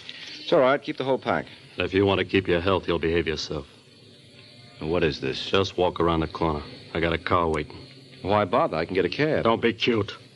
You've read enough books to know why I'm keeping this hand in my pocket. Oh, yes. Forgive the oversight. I'll start walking. Look, friend, I don't want to be difficult, but you got the wrong boy. You're Mike Warren, the Falcon, aren't you? Yeah? Well, then don't worry about any mistakes. My brother wants to talk to you. Your brother? Yeah. He's waiting for you in the car. Here he is, Eddie. Nice going, Alex. Get in, Waring. I sure be glad to. All right, Alex, let's go. Right. Any place in particular you want Alex to drop you, Waring? Police headquarters will be fine. Well, I'm afraid that's a little out of our way. All right, now look, what's this all about? Don't tell me you don't recognize me. No, I can't say I do. Such is fame. To think only 6 months ago, my picture was all over the front pages. Hey, wait a second. Yes? You're Jimmy Arcaro's partner, Eddie Hutton. You hear that, Alex? Yeah. Give the man a cigar. But I thought... I was at the bottom of the Hudson River. You can't believe anything you read these days, can you? I heard Marvin Draper took care of you. Well, he was thinking of it, so I thought I'd better disappear. What made you come back? I got a wire from Alex this morning telling me that Arcaro was dead, and you were working for Eileen Chambers. My, how news travels. If you got a fee out of her, you ought to return it. Why? Because you can't earn it. Under the terms of Jimmy's will, all his money goes to me. Miss Chambers won't get a dime now. So, she'd better start saving her money.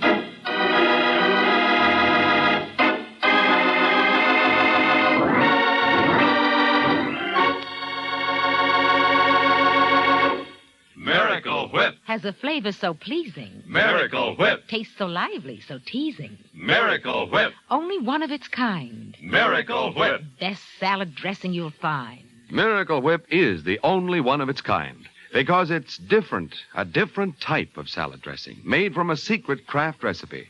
Miracle Whip combines the best qualities of boiled dressing and old-fashioned mayonnaise, so it's truly distinctive and delicious with a flavor millions of folks call just exactly right. Try it, won't you? One taste will tell you why it's America's favorite salad dressing. The one and only Miracle Whip. And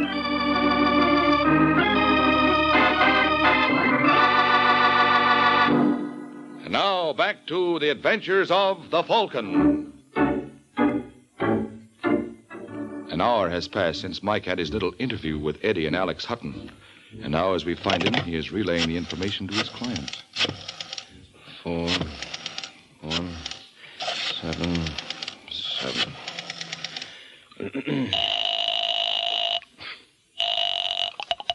Yes? Hello, is that you, Eileen? Who is this? Mike Waring. Well, this is a surprise. I didn't think I'd hear from you for quite a while. Well, I told you I was a fast worker. I've got bad news for you, Angel. Bad news? As you know that $2 million you were counting on? Well, don't. I don't understand you. Eddie Hutton is alive. Oh, so you're a comic, too. I'm not kidding. I saw him not more than an hour ago. All right, I give up. What's the gag? No gag. Don't talk like a fool, Mike. Eddie Hutton's at the bottom of the Hudson River. Oh, not by a long shot. I'm sorry, Eileen. Still, it was awfully nice knowing you. Maybe we can get together on something else. Listen, Waring, you won't get away with this double cross.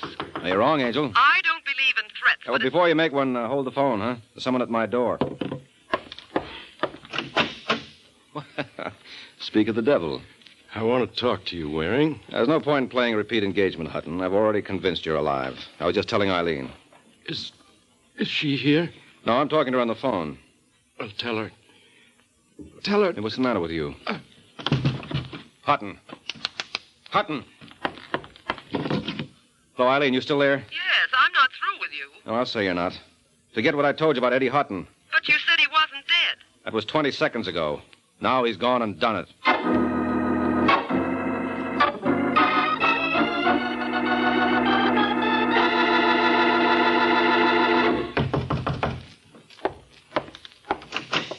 Yeah? Marvin Draper. That's right. Who are you? Mike Waring. Well, come in. Thank you. This is a pleasure, Mr. Warren. I've heard a great deal about you. I've heard a lot about you, Draper. Well, believe me, sir, I've done nothing to deserve it. You're just a little boy from down south, came up to see the big city, huh? You're mocking me, Mr. Warren. You don't like that? No. So, if that's all you came here for... Not quite. I thought we could talk a little business. I'm a private detective. Well, then you're wasting your time. I don't need one. You never know. Now, don't tell me that fellow who killed Arcaro confessed he was hired by me. No. But remember a man named Eddie Hutton? Vaguely. Well, I wouldn't be surprised if the police want to talk to you about his murder. Well, they're a little late, aren't they? Yeah, well, they couldn't help themselves. His body just turned up an hour ago.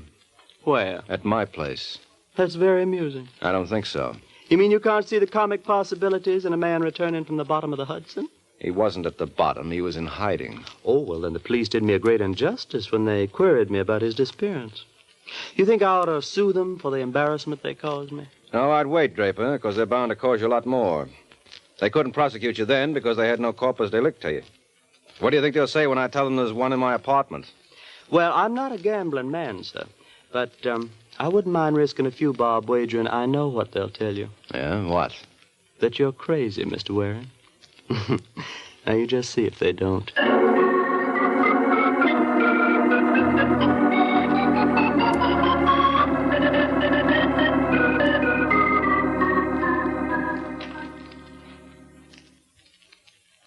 Mike, you must be out of your mind to think I'd swallow a yarn like that. I tell you, Sergeant, Eddie Hutton's body is in my apartment. How about Judge Crater? He there, too? All right. Be smart. But when your boys get back... What boys? Well, didn't you send a detail to my place after I called you? You kidding? Listen, Corbett, I'm not clowning. No, I don't think you are. What's your angle, Mike? Angle? Must have one. You working for Draper? Would I come here if I were? I represent a girl named Eileen Chambers. Who's she? Jimmy Carroll left her some dough in his will. Is that so? Oh, now look, Corbett, she didn't kill him. You said she collected under his will. Well, that doesn't mean anything. Has Ford talked yet?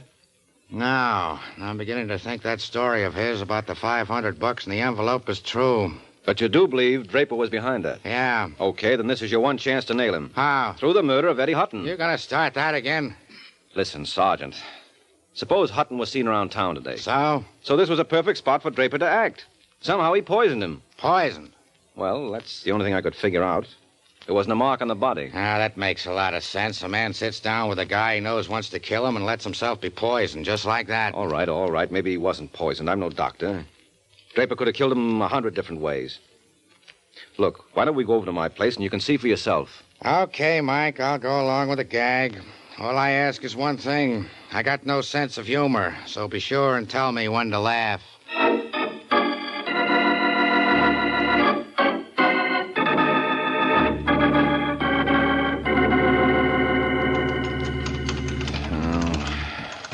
What's the matter, Mike? Having trouble? No, I got it now. Wait till I turn on the lights, huh? Where's Hutton? Are you blind? He's right there, but... Hey, he's gone. Is this where I start to giggle? I give you my word, Sergeant. He was right on the floor there. Very funny. I haven't laughed so hard. Oh, don't be a sap. You think I'd bring you up here on a wild goose chase? No, that's what bothers me. What do you mean? You're not the kind of a boy who goes in for practical jokes. You must have had a reason for this, and when I find out what it is... Wait a minute. What for? Did you bring that copy of Eddie Hutton's fingerprints with you? Yeah. Well, when Hutton keeled over, his hand hit the top of my desk. So what? So he wasn't wearing gloves at the time. Where's your fingerprint kit? Get me a glass of water. You need water to run the test? No, I'm thirsty. Oh, you... Well, hurry it up, will you? How you doing? Be through in a second. Look, if you don't find a copy of Hutton's prints on that desk, I'll eat it. Okay, Mike, start eating. This desk is absolutely clean. Hearty appetite, pal.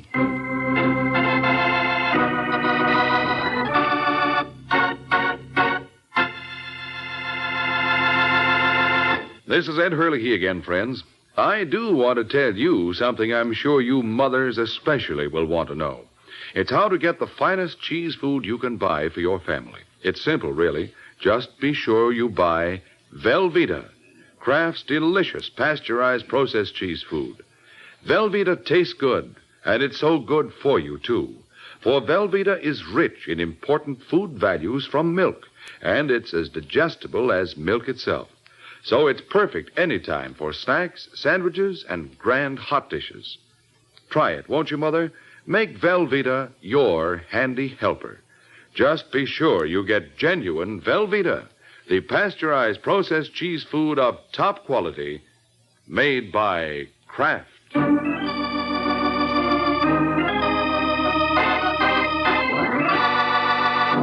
now, back to the adventures of the Falcon.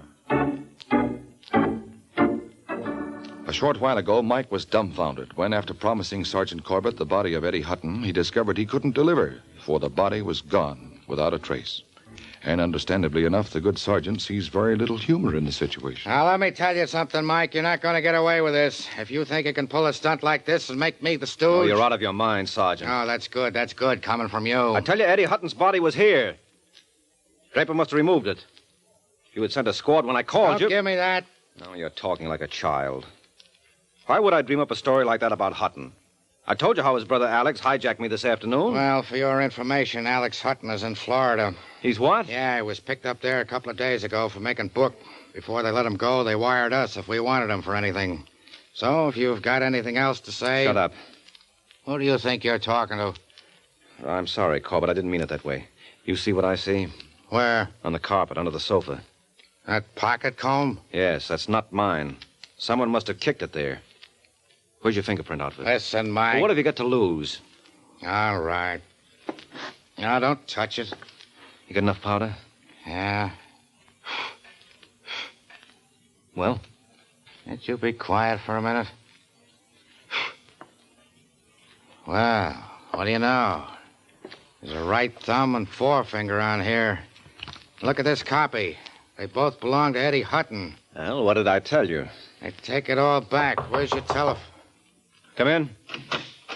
Hello, Waring. Oh, so he was in Florida, huh? Say, what goes on here? You're just the boy I want to see, Alex. Sergeant, meet Alex Hutton. Is he the one? Yeah, he's the one. I want to talk to you, Alex. Well, that makes us even, because I want to talk to you.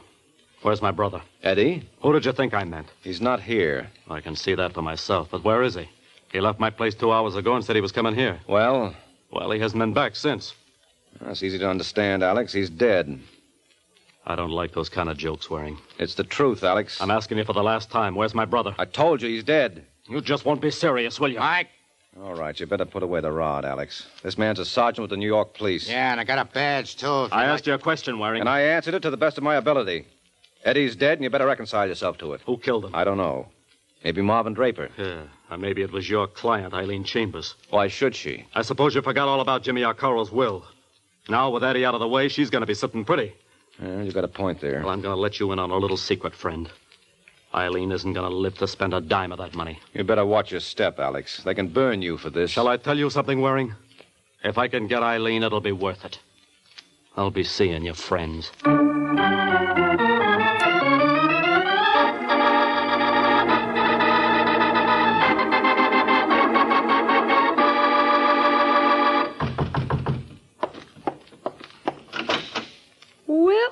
Well, if it isn't Alex Hutton. You surprised, Eileen? Not particularly.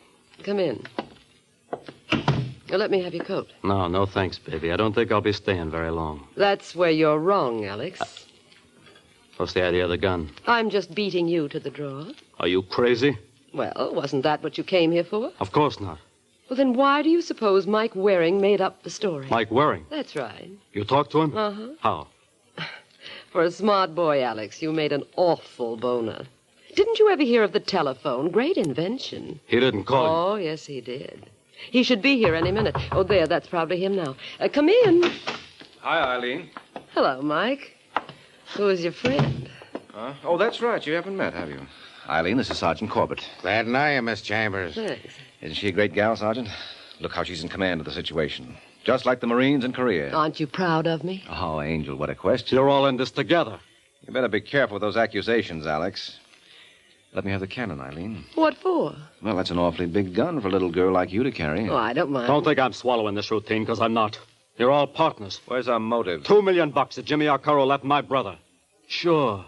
You hired Ford to kill Jimmy, and then one of you poisoned Eddie. You're wrong, Alex. Yeah, but then where is he? Where he's been for the past 6 months, at the bottom of the Hudson. What are you babbling about?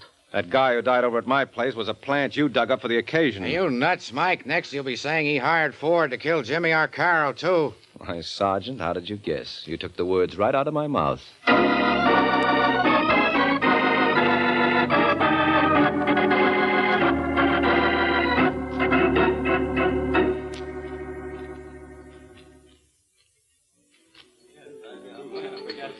Now, admit it, Eileen. Isn't this cozy? I still don't see why we couldn't have brought your friend along. My friend? Mm-hmm. Sergeant Corbett. I think he's cute. Oh, really, Eileen? You disappoint me.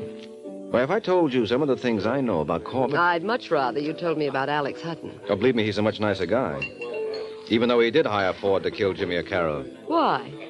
Well, so that Arcaro's will would go into effect. You see, under its terms, if Eddie Hutton was alive at the time, he'd come into everything. That's why Alex showed up with his brother's double. Well, why did he kill him later? Well, the man had performed his purpose. All Alex wanted to establish was that his brother lived longer than Arcaro. In that way, your interest would be wiped out, and everything would then go to Eddie Hutton. Well, how did that affect Alex? Well, if Eddie Hutton survived Arcaro, the money would go to Eddie's next of kin. Not to me? Nope. So, naturally, Alex tried to convince us that his brother had lived longer than Arcaro. Once he had me convinced, he removed the body. Why? Well, he couldn't afford to let it be found again, because then it would be easy to prove the man was a phony. But with my story that I had talked to Eddie Hutton today, plus the fingerprints on the pocket comb he planted in my apartment, Alex had all he needed to substantiate his case. Well, what was his mistake? Oh, well, he made several. For one thing, he knew that the man who died in my place was a victim of poisoning. Well, how could he know that when he'd never seen the body? Then his hokey threat about killing you was a boner, too. Don't you think he meant it? No, of course not. He did that for effect. He wanted to show us he was all broken up over his brother's death and that he felt you were responsible. You don't really believe he forgot we could telephone ahead and warn you. He wanted us to stop him. Now, Alex wasn't taking any chances of getting in trouble with $2 million in sight. Which now belongs to me? Which now belongs to you. Does that take care of all your questions? All but one. Just ask it, Angel. What time is it? 10 o'clock. Why? I don't want to be late for my appointment with Sergeant Corbett. Oh, you don't mean that. Uh-huh. He's waiting for me at the Belvedere. Well, what's he got that I haven't got? Me? And $2 million. Good night, Mike.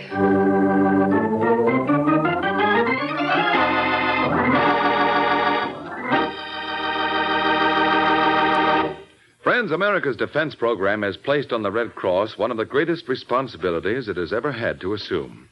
Now, in addition to day-to-day aid to the sick and injured, the Red Cross must extend its services to the men of our growing armed forces in camps and hospitals, at home and overseas. Now, too, the Red Cross must recruit, train, and equip millions of home defense volunteers in first aid and home nursing. And the Red Cross system of blood banks must be expanded to meet greater civilian and military needs. That's why Red Cross needs your help. By giving as generously as you can to the Red Cross, you are helping to mobilize for the defense of your family, your community, your country. This is NBC, the national broadcasting company.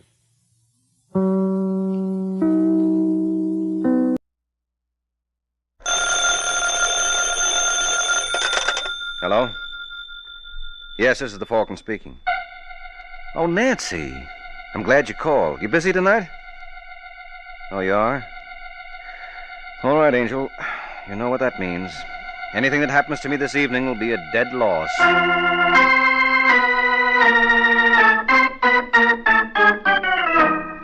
This is Ed Hurley, friends, inviting you to listen to The Adventures of the Falcon, starring Les Damon. You met the Falcon first in his best-selling novels. Then you saw him in his thrilling motion picture series. Now, join him on the air when the Falcon solves the case of the unwelcome Christmas present.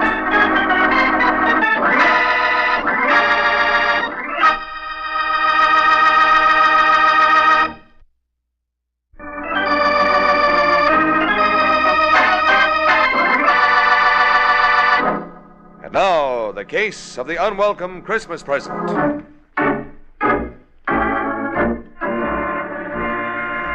It is Saturday afternoon in New York, 2 days before Christmas. And on Manhattan's busy corners, gaily dressed Santa Clauses ring their bells while people rush to do their last-minute shopping. And one of those frantic shoppers is a man named Larry Sterling, but the prices in the store windows seem to frighten him. And as he shakes his head sadly, a small delivery truck pulls alongside. And the driver, after watching him for a minute, calls to him. Hey, mister. Mister. Huh? Me? Yeah. Come here a minute. What's the matter? You look like a nice guy. Oh, thanks. Now, wait. Don't go away. I want to talk to you. I'm sorry. I'm busy. Now, take it easy, mister. What's your name? Sterling. Larry Sterling. Oh, glad to know you. My name is Haynes. Walter Haynes. I've been watching you. So I noticed. You got a girl? What's it to you? Look, Sterling, I want to do you a favor. Well, don't bother. Okay, if that's the way you feel. Wait a second. What kind of a favor? How would you like to give your girl a silver fox jacket for Christmas? You crazy. Then you know what those things cost. Yeah, and I haven't got that kind of dough. Well, would you be willing to spend $75 for one? What? Get in the car. Well, make up your mind, Sterling. Either you want to look at this jacket or you don't. Well, why can't I see it out here? Because there's a cop watching us. Hey, careful. Don't sit on the box. Is it in here? Yeah. Take a look. Pretty, huh? Is this stolen merchandise, Haynes? Now, look, Sterling, ask me no questions, I'll tell you no lies. All I know is that any gal who gets a jacket like this is going to think her boyfriend is plenty all right. That's $75, you said? That's right. And I'll throw in that gift box. Did you notice the label? DuPont Brothers. Yeah. Hey, that's one of the biggest furriers in town. Oh, sure. When your girlfriend gets a load of that, what do you think she'll say? She'll wonder where I got the money. Okay, if you don't want the coat. No. I'll take it, Haynes. You got yourself a buy there, Sterling. Take it from me, pal. You don't know what you walked into.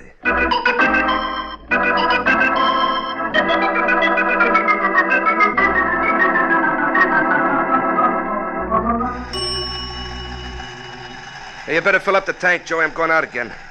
Only sold one silver fox today. Think I'll have to try Lower Broadway. I wouldn't if I were you. Huh? Oh. Hello, Bonnie.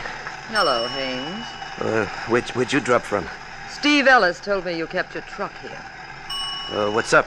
Mr. Raynaud is looking for you. Raynaud? Uh-huh. What for? Don't you know? No, what'd I do?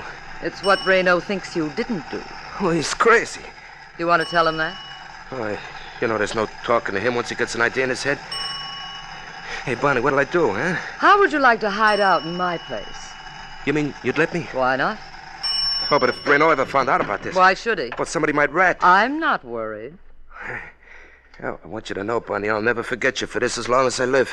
I know you mean well, darling.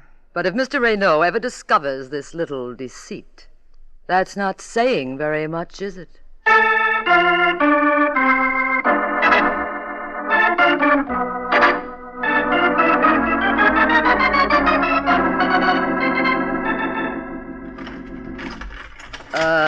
Look, Haynes.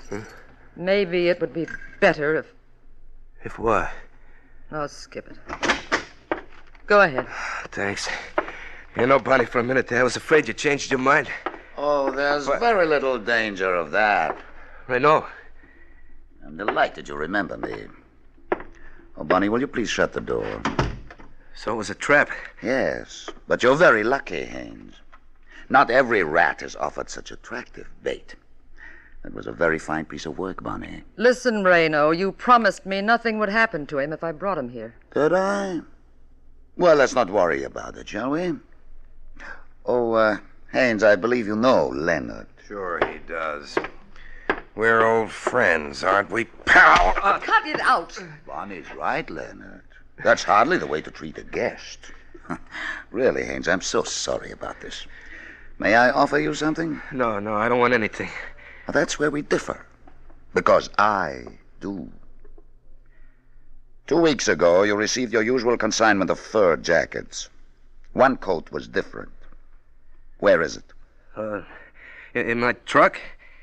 Leonard, will you be good enough to check? Sure. Never mind. I've already looked. It isn't there. It ain't? No. Yeah. It's something I must have sold it by mistake. Oh, you gotta believe me, Mr. Raynaud. Of course I do. Who was the lucky buyer? Well, that's just the trouble. I don't know his name. Leonard. I've been looking forward to this for a long time, Haynes. No. When I get through with you, your own mother won't know you.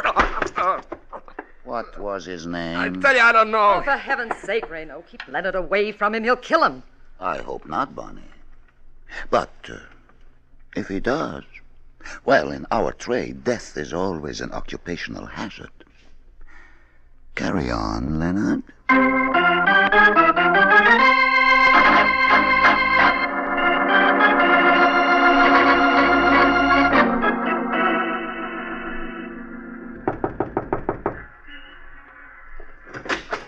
Yeah? You the superintendent of this building? That's right. You got a Larry Sterling living here? Who? Come on, Pop. Get with it. Larry Sterling. Do you know him? Sure. What apartment does he live in? 3A. Thanks. But he ain't home now. He's not? Nope. Went out about 20 minutes ago. When does he due back? Didn't say. Well, how's about letting me wait for him? Well, help yourself. No, I mean in his apartment. In his apartment? Yeah. You got a pass key, haven't you? Oh, sure. Well, suppose you let me borrow it. Oh, I couldn't do that. Why not? I'll make it worth your while. Did you use $10? Yeah. Well, all you got to do is let me borrow your key. I know. Told you can't. Now, you don't understand, Pop. My name's Leonard. You see, I'm an old friend of Larry's. I want to surprise him. Yep, sorry. All right. Then I'll tell you what I'll do. You still want to make that 10? Not if it's going No, to... forget the key. All I want to know is when Larry came home tonight, did he have a big package with him? Big package, eh? A package about this size. Why do you want to know? Now, listen, you jerk. I'm asking the questions. Well, I don't have to answer And I say you do. Oh, you keep your hands to yourself. Good mind. Help! Shut up! Help! Just keep your trap shut. Oh, you think you're smart. Oh, you got me wrong, Pop. I don't want to hurt you. Now, why don't we forget this ever happened? You just get out of here. Okay, but if I was you, I wouldn't mention to Larry that anybody dropped around to see him. I want it to be a surprise. Yeah? Yeah. I'm going to be awful angry if you spoil it. Now, take care of yourself, Pop. I'd hate to drop around again to do it for you.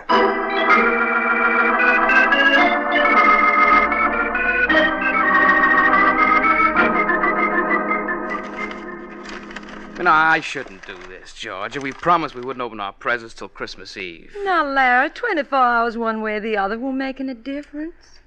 Is it a robe? Nope. Lounging pajamas? You'll never guess. Then let me see. Oh, Larry, it's... Didn't expect a fur coat, huh? No, I didn't. Well, what do you say? I think it's lovely, Larry. Go on, try it on. Oh, sure. You're certainly not enthusiastic about it. I'm sorry, honey. I guess I'm behaving badly, but you see... Oh, excuse me. Hello? Is that you, Miss Corwin? Yes. This is Parker, the superintendent where Mr. Sterling lives. Do you expect to see him tonight? As a matter of fact, he's here now. Oh, could I talk to him, please? Sure. It's for you, Larry. Who is it? The superintendent of your building. It's funny. Hello. Hiya, Mr. Sterling. Well, what's the trouble, Pop? I just thought you ought to know something. A fellow was around here tonight asking questions about you. Who? He wouldn't give his name, but he wanted me to let him in your apartment. Huh? He was awful interested in that big box you brought home tonight. When I wouldn't tell him anything about it, he almost hit me. Oh, listen, Papa. Are you sure he was after me? Positive. If I was you, Mr. Sterling, I'd be careful. Oh. Yeah, thanks a lot, Pop. I'll be seeing you. What's the trouble, Larry? Somebody's awfully curious about that fur coat. Now, why would anybody in his right mind be interested in that coat? Well, it's a nice way for you to talk. I don't want to hurt your feelings, darling, but if you paid more than $20 for this, you were stuck. So you think I was a sucker? I do. You know, you could be wrong, too. How are you going to prove it? Maybe I can, but if you give me the classified directory, I'll find me someone who can.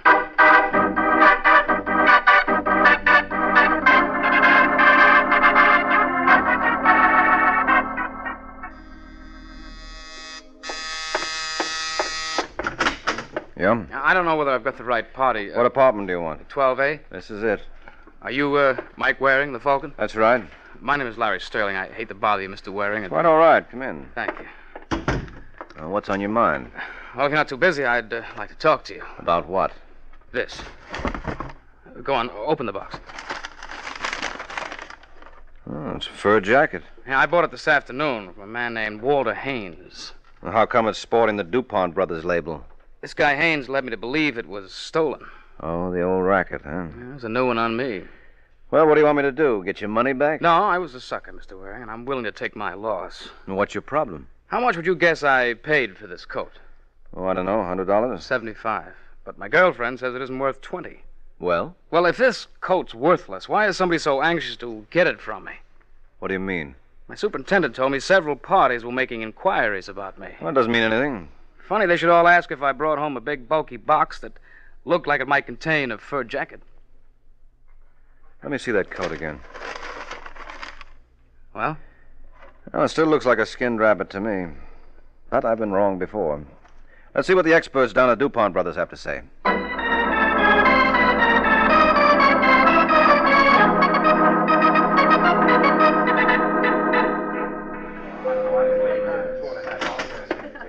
Yes, sir? Is there something I can do for you? There is. I've got one of your fur jackets in this box. Oh, I'm awfully sorry, sir, but the exchange department is closed till after Christmas.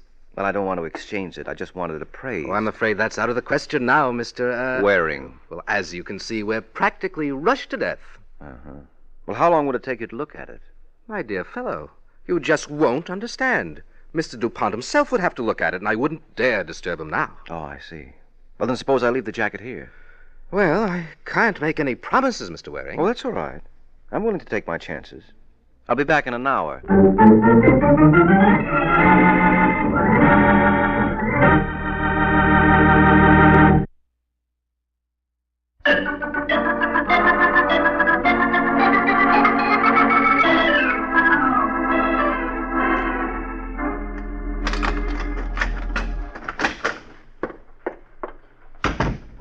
Hello. Huh? Oh, hello, a lady burglar. Hope I didn't startle you. Not particularly. Well, if I'm in your way, Oh, think nothing of it. You must be Mike Waring, also called the Falcon. I guess I must be. And you? You can call me Bonnie. Well, I'd like nothing better. A young man named Larry Sterling dropped in to see you about an hour ago. Oh, did he? Well, that's what I've been led to believe. How did you get in here? I could say the door was unlocked. Yes, you could, but I wouldn't necessarily have to believe you. In that case, you may as well know the truth. I used these. Oh, that's not nice, Bonnie. It's a penal offense. Oh, thinking of calling someone? Just the police? Now, let's not be hasty, shall we? Who are you? Oh, I'm terribly sorry. Mr. Waring, Mr. Raynaud. You'll forgive me for not shaking hands. Yes, I understand. That gun makes it rather awkward, doesn't it? Very. What do you want, Renaud? Didn't Bonnie explain? I didn't get very far. Mr. Waring, I have reason to believe that a young man named Larry Sterling left a fur jacket with you today. Why should he do that? Maybe he became suspicious. Maybe he had reason to be. Maybe. But that's hardly the point. Where is the coat, Mr. Waring? I haven't got it. I know. Bonnie and I were quite diligent in our search. Well, I hope you were careful in handling my shirts. You needn't worry about that. Well, then I haven't a care in the world. Not after you turn the coat over to us. I assume you can get it back at your convenience. Anytime? May I suggest there's no time like the present? And I'm afraid I can't agree with you, Renaud. My client bought that coat in good faith. In good faith? Yes, he gave $75 for it. I assure you, neither of you will lose by this transaction. Well, I don't know. His girlfriend was awfully crazy about it. Shall we say $1,000? Shall we say nuts? Mr. Waring, I refuse to argue. Suppose I send one of my agents around. He's much more persuasive than I am. Come, Bonnie. Hold it. Where do you think you're going? Home, naturally. Have you any objections? Yes, several. You're staying here till the police arrive. You're overlooking one thing, Mr. Waring. What, that gun? Uh-huh. Well, somehow I've got a feeling... Look out, Reno! You stupid, blundering fool! Your type can never let well enough alone.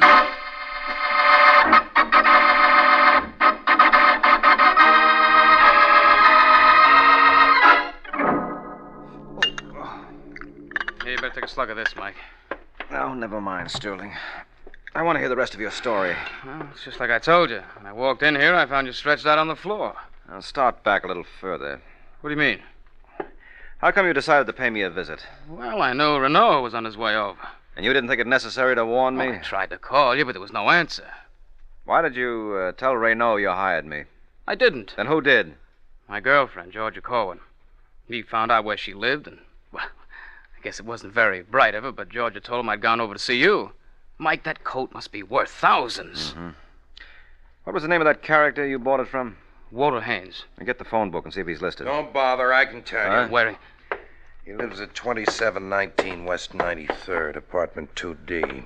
Oh, thanks. And you're... Leonard.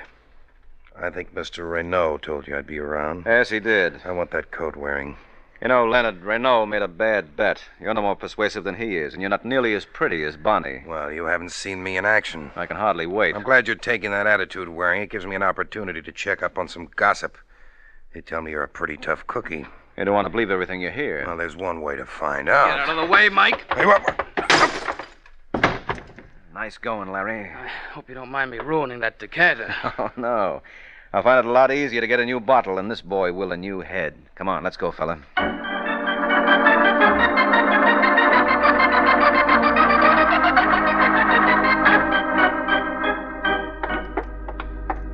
Apartment 2B. C, here we are. Are you sure this is the right place? The nameplate says Walter Harvey. That's probably an alias. Notice the initials are the same. Could be a coincidence. Yes, could be. But Leonard sounded as though he knew what he was... Uh-oh. What's the matter? Door's open. Careless of Mr. Haynes. Yes, that sort of thing can cost you your life. And in this case, it did. What? Isn't that a hand sticking out of that trunk? Yeah, I think so. Oh, no. Now, take it easy, Larry. Oh, look at his face. He was beaten to death, wasn't he? Yeah, that's a fairly safe assumption. Oh, poor Haynes. Mike, you gotta find out who did this. Why? Well, you can't let Renaud get away with this. Look, maybe we ought to take this from the beginning. Who am I working for, anyway? I don't understand. You came to my apartment this evening with a yarn that Haynes had sold you a hot fur coat. Well, it's true. Then if you were stuck, why didn't you write the whole thing off? Why did you bring me into this? Well, I told you that. Don't you understand, Waring? That coat must be worth thousands. All right. Let's assume for the sake of argument it is. What does that mean to me? We'll split the money. What money? You admit the coat must be stolen? Well, maybe there's a reward. Oh. Well, there's one way to find out. Suppose we see the brothers DuPont.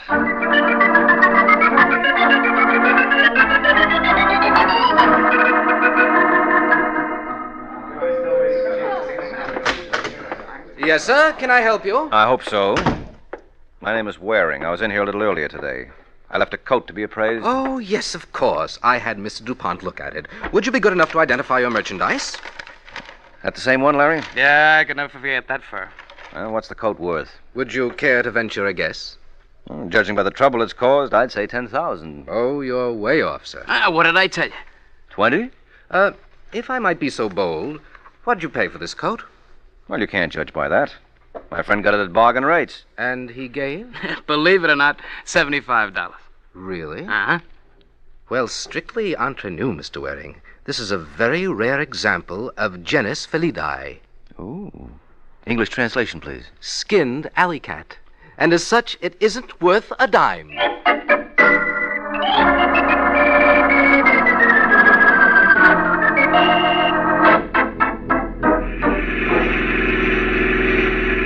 I don't understand it, Mike.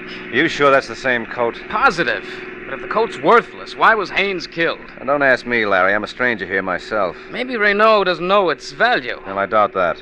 Renault, Leonard, and Bonnie are too slick a trio to get worked up over a phony fur piece. But it must mean something. Yes, obviously.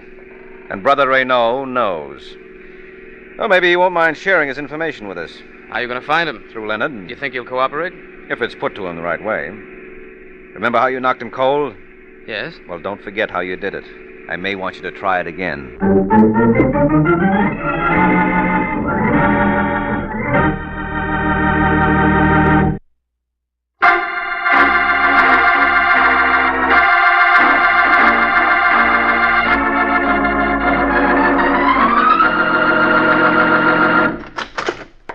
He's still here, Mike. Right where you left him. Uh-huh. Come on, Leonard, get up.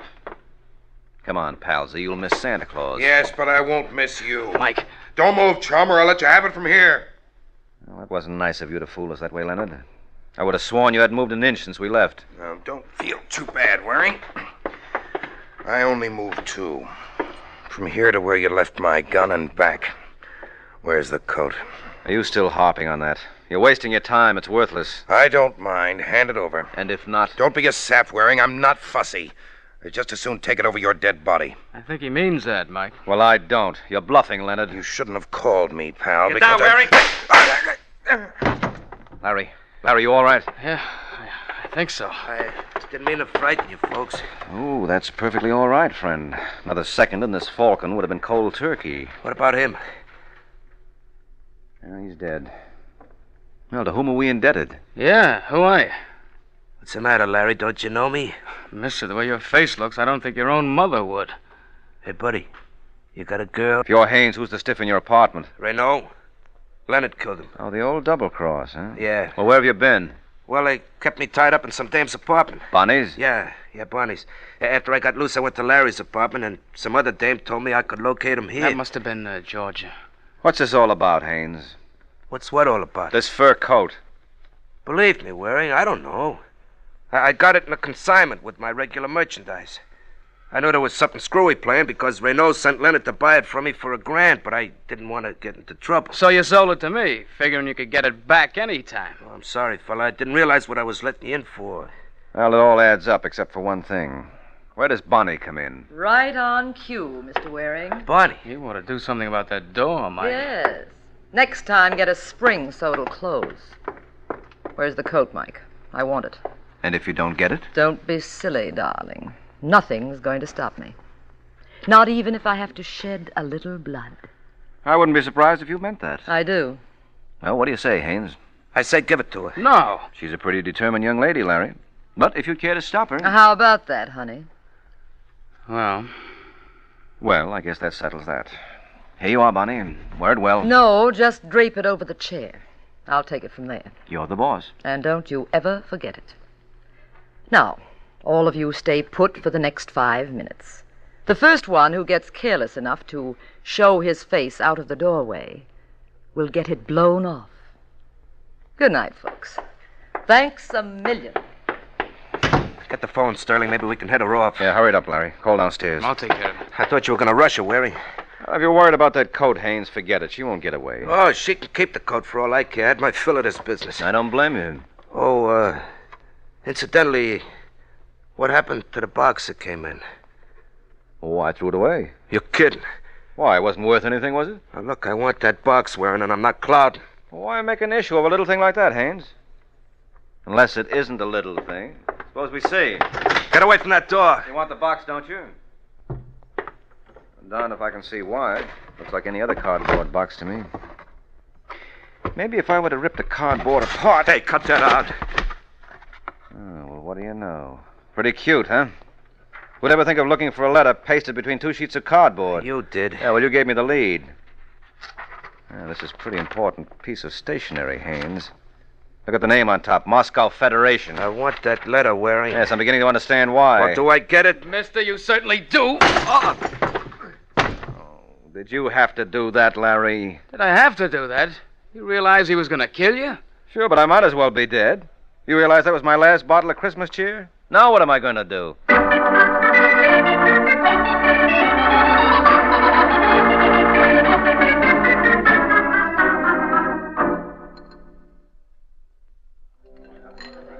Waring, that was a real great job. Oh, thanks, Larry. Say, hadn't you better be running off to see your girl? No, not till I get the complete story on what happened from yesterday morning till last night. What was in that letter, anyway? Something the boys in the Department of Justice have been looking for a long time. You've heard of the international movement known as Moscow Federation? Yes, unfortunately. Well, that letter contained a complete list of outfits here and in South America that are cooperating with them. Well, how did it wind up in Haynes' hands? Renault had it originally. He was an agent for Moscow. He was told to contact these organizations and keep them in line. Oh, then Haynes was working for Renault. Yeah, sure. Peddling hot fur was a blind for the mob. He was Renault's boy until he realized what a wonderful source of blackmail that list was. So he got you to hold the list for him while he carried out his plan. He killed Renault and messed up his face so it would pass for his own. Well, where did Bonnie figure in this? Poor kid, she didn't even know the score. She thought the coat was the all-important thing. How did you know it wasn't? That appraisal gave me the tip-off. And the one thing we'd overlooked in the case was the box that came in. Well, what made you realize Haynes was the killer? It was a story he told. He claimed he was beaten up and kept a prisoner in Bonnie's place, and he came to my house right after he escaped and learned where you were. But when I asked him about the corpse in his own apartment, he wasn't even surprised. Right off the bat, he knew it was Renault. I guess that'll learn me. Well, thanks a lot, Mike. I'll be seeing you. Say, wait a minute. Where are you rushing off to? In case you've forgotten, this is the night before Christmas. My girlfriend Georgia must still be wondering what happened to me. Ah, yes, of course. But, what about you? Well, I guess this is my unlucky night. I don't have a date. On Christmas Eve? Mm-hmm. Isn't that irony for you? Me and Santa Claus are the only 2 guys in town who are left holding the bag.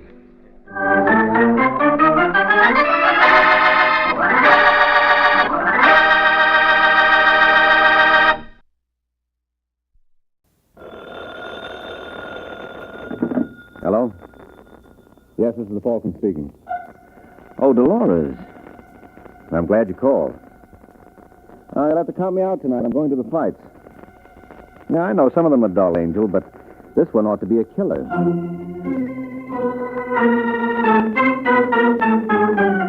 The Adventures of the Falcon, starring Les Damon.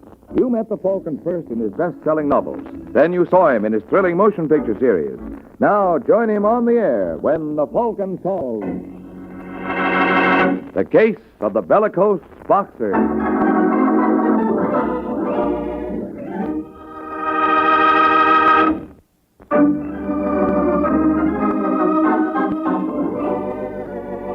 And now, the case of the bellicose boxer. It is early afternoon in New York, and at Stamford's Gymnasium, the young man whom experts hail as the slickest thing to hit the ring since Benny Leonard dances around in the shower. His name is Freddie Lane. He looks as commanding as a Greek god. And Freddie has a manner to match. How about a towel, Steve? What? What'd you say, Freddie? What's the matter, you deaf? Let me have a towel. Oh, yeah, sure. Here. What'd you do with my robe? Come on, Steve. Get with it. Oh, I'm sorry, Freddie. I guess I was thinking of something. Oh, that's a novelty. Hand me my robe, huh? Yeah, sure, kid. Yeah? All right, what's eating you? Well, I don't like to annoy you with details. Go ahead. You know a manager isn't supposed to keep any secrets from his fighters. Yes, that's just it, Freddie. As at 12 o'clock tonight, I'm no longer your manager. That's right. Your contract expires then, don't it? Yeah, you forgot to sign the new one. No, I didn't forget, Steve. Oh, what'd you do with my copy? I tore it up. I don't get you, Freddie. I guess that proves you're not as smart as you're supposed to be. Well, let me get this straight. I don't know why you're having so much trouble, Steve. It's simple. I'm packing you in. You don't know what you're saying. Why, when I found All right, you, don't give me that tired routine about all you did for me. You got paid for that and paid plenty. From here on, little Freddie don't split with anybody. Well, listen, Freddie. Sorry, pal. I haven't time. I got no... Come in. Hello, boys. What are you doing here, Vincent? Keep your shirt on, Steve. I just want to talk to you, boy. You're making a mistake, Mr. Vincent. Am I? Yeah. I'm not his boy. Oh, really? Oh, really. As of 12 o'clock tonight. Then if I want to discuss business, who do I talk to? Me? All right, Steve. Would you mind giving us a little privacy? I'm staying here. Buzz. You want me, Mr. Vincent? Yeah, would you take this gentleman for a little stroll? I think some fresh air would do him good. Okay, Steve, you heard him. Let go of me. Come on, friend. Unless you want that fresh air to go right through you. All right, Freddie. I'll be seeing you. Don't bother, Steve. It won't do you any good. Okay, Mr. Vincent. What's on your mind? You are, Freddie. Night and day. Well, that's very flattering. What do I owe it to? Your coming fight with the champ. Oh, that? Yeah, that. How do you think you'll do against him? What's your guess? Oh, I think if you wanted to, you could take Kenny. You're not kidding. I said, if you wanted to. Well, why shouldn't I? I think the crown would look real good on me. I think $100,000 would look even better. Oh, meaning you want me to take a dive? Meaning just that. You know, Mr. Vincent, I like a guy who don't beat around the bush. When do I get the dough? Right after the fight. Oh, no. I don't do business that way. When would you want it? Tonight. Okay, Freddie, you got yourself a deal. I'll have Buzz bring it over to your apartment. Fair enough. I guess that does it. Take care of yourself, kid. Mm-hmm. Keep punching. You too, Freddie. Just be careful where and when.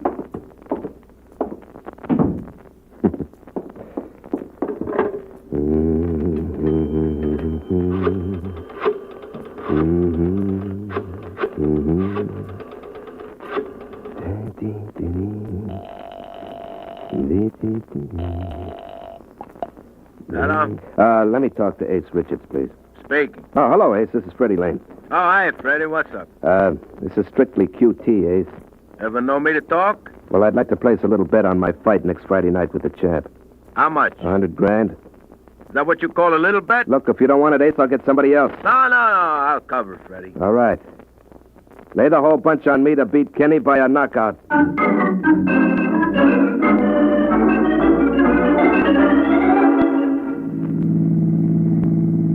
I don't like this business, Freddie. I don't like it one bit. All right. Now what's the matter, Ruth? Steve Douglas did a lot for you. You can't toss him over like that. You need him. I need Steve like I need a hole in my head. He should have seen his face when I told him we were through. I thought the guy was going to drop dead. That's not funny. Can't expect you to see the joke, Ruth. After all, you're both in the same boat.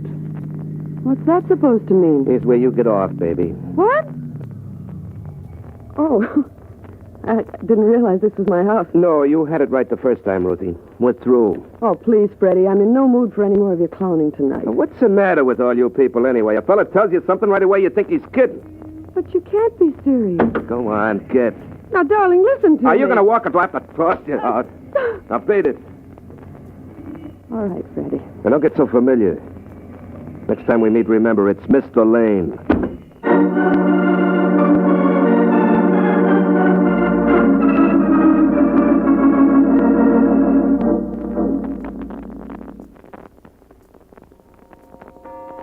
Is that clock right, Buzz? No, it's about 5 minutes slow, Mr. Vincent. Oh, then you better turn on the radio.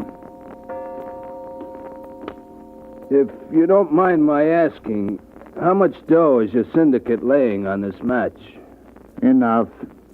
Is that the right station? Yeah. Oh, yeah, there it is now. And in just a moment, we will bring you this blow-by-blow account of the first championship fight held in New York in 2 years.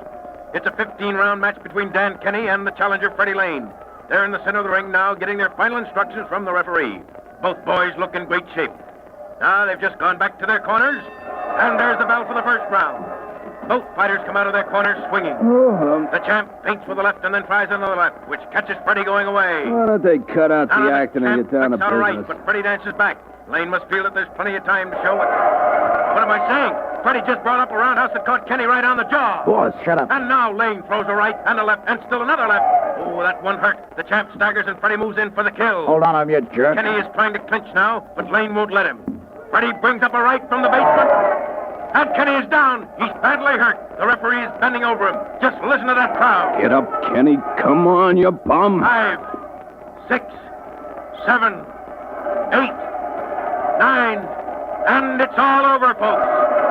There's a new champion in New York tonight. Turn it off. And his name is... Well, what do you think, Buzz? Gee, Mr. Vincent, what can I say? You're sure you gave that $100,000 to Freddie Lane?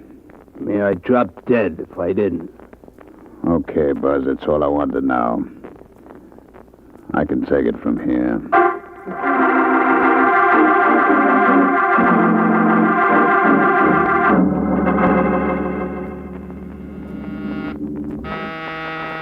Who's there? All right, Mike, open up. Who is it? Open up and find out. Oh, Steve Douglas. Surprised you, didn't I? In no small way. Yeah, considering you're the one and only Falcon, that's no easy trick. Am I disturbing you? No. Nothing I like better than entertaining company at 3 in the morning. It won't take much of your time. Can you get me a gun? Can I what? Get me a gun, you know, a bang-bang. One that can't be traced. Why? I got a little exterminating job I want to do. You're drunk. Sure I am. Don't worry, I won't miss. I figure to get real close to him before I let him have it. Who are you talking about? Freddie Lane, the new champ, that's who. You out of your mind? I don't think so. The way I see it, so many guys hate Freddie, the cops will never pin it on me. Especially if you can get me a gun that can't be traced. You're crazy. You think I'm kidding, don't you? No, that's what scares me. Now, look, Steve. Why don't you bunk here on the sofa and we'll talk this over tomorrow morning? Nah. I'm going to get him tonight. Look, I think you better sober up. You mean you won't get me a gun? That's exactly what I mean. Well, a swell pal you turned out to be. Okay, if that's the way you feel, I got other friends. Now, hold it. You're staying here. Who's going to make me? You know, Steve, you're leaving yourself wide open for a crack there. There's no reason why you shouldn't get it. No. Good night, sweetheart. I'll see you in the morning.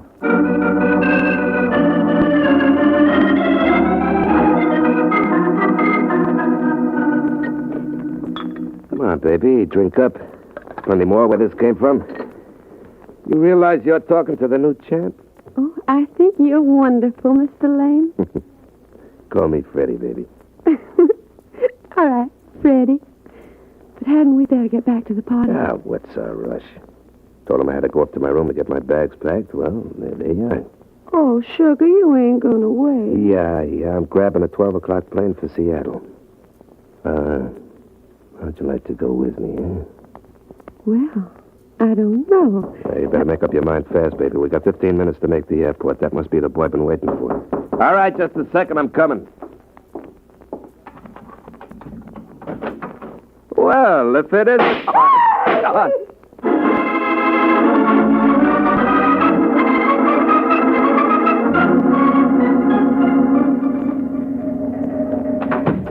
Sergeant Corbett around here? I think so. Listen, you lame brain. What's the idea of getting me down here at this hour? Well, I had a little news for you. I didn't want to trust to the telephone. Freddie Lane's been murdered. Is that supposed to be a scoop? It's in all the papers. Yeah, but the papers didn't say anything about you entertaining Freddie's ex-manager early this morning. But you mean Steve Douglas? Uh-huh. According to our information, he went up to sea at 3 a.m. So? So, where's he now? You tell me. Okay. Your elevator boy brought him down about 5. Well? Well, the jury might think, inasmuch as Freddie was killed at 6, there might be a connection. Where's Steve now? Winslow? Ken Douglas in here? Hello, Steve. Hi, Mike. Don't look so good for the home team, does it? Now, don't you worry. We'll have you out of here in no time. Who are you kidding? Look, Corbett, you mind if I talk to him alone? I certainly do. You don't think I'm letting you alone with a murderer? You're talking through your hat. Steve didn't kill Freddie. Funny he can't supply an alibi. All right, Steve. Tell him what you did after you left my place. I walked around. Where? I don't remember. You don't remember. Has he been identified by the girl? What girl? According to the papers, there was a cutie in Lane's apartment when he was gunned. We haven't found her yet. Well, let me congratulate you. You think you can do better? Well, I certainly couldn't do any worse. Wait a minute, Mike. You got any idea who this girl is? Maybe. I'll be seeing you, Sergeant. Sure. Why don't we make a date now? Suppose we meet at Sing Sing on the day Steve goes to the chair. That makes it nice and definite.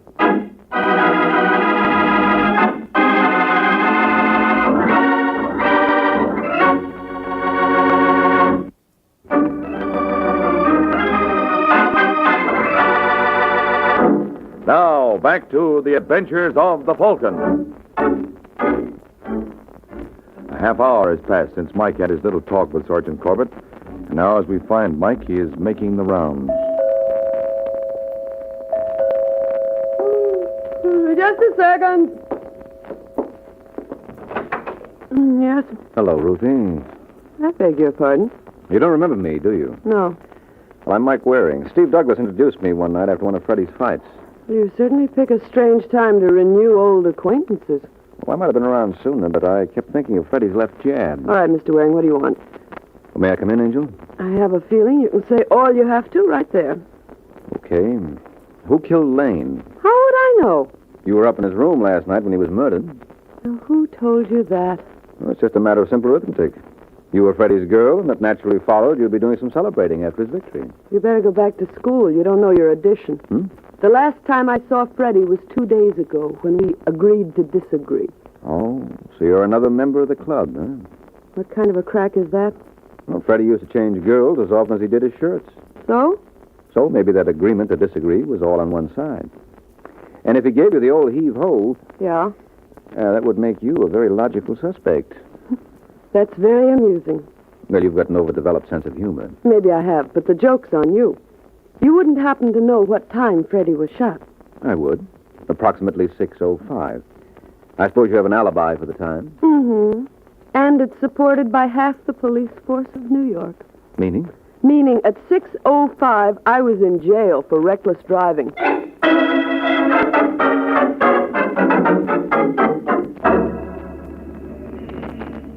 There's Ace now, Mr. Vincent. Where, Buzz? Getting out of that cab. All right. When'll it pulls away? Now? Give him a chance to open his door. Okay, let's go. Hello, Ace. What the... It's all right. It's only your best customer. Mind if we come in? Well, it's awful late, Vincent. And the longer you argue, the later it gets. Shut the door, Buzzer. What's this all about? I just want a little information. Mike Waring been around to see you yet? Waring? No, why should he? He's working for Steve Douglas. He'll probably ask you the names of some of the big losers on the fight last night. So? So, when he does, Ace, I'd like you to forget all about the bundle I dropped. Okay, Vincent.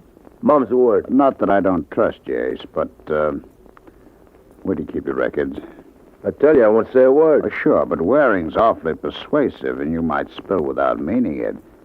But, of course, if your records were destroyed, no matter what you told him, there wouldn't be any evidence. Where are they?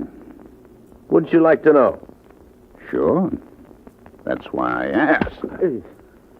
Keep your hands off me. I asked you a question, Ace. And the only way you'll get the answer is over my dead body. Well, that's the way you want it. That's the way you'll get it, because I aim to please.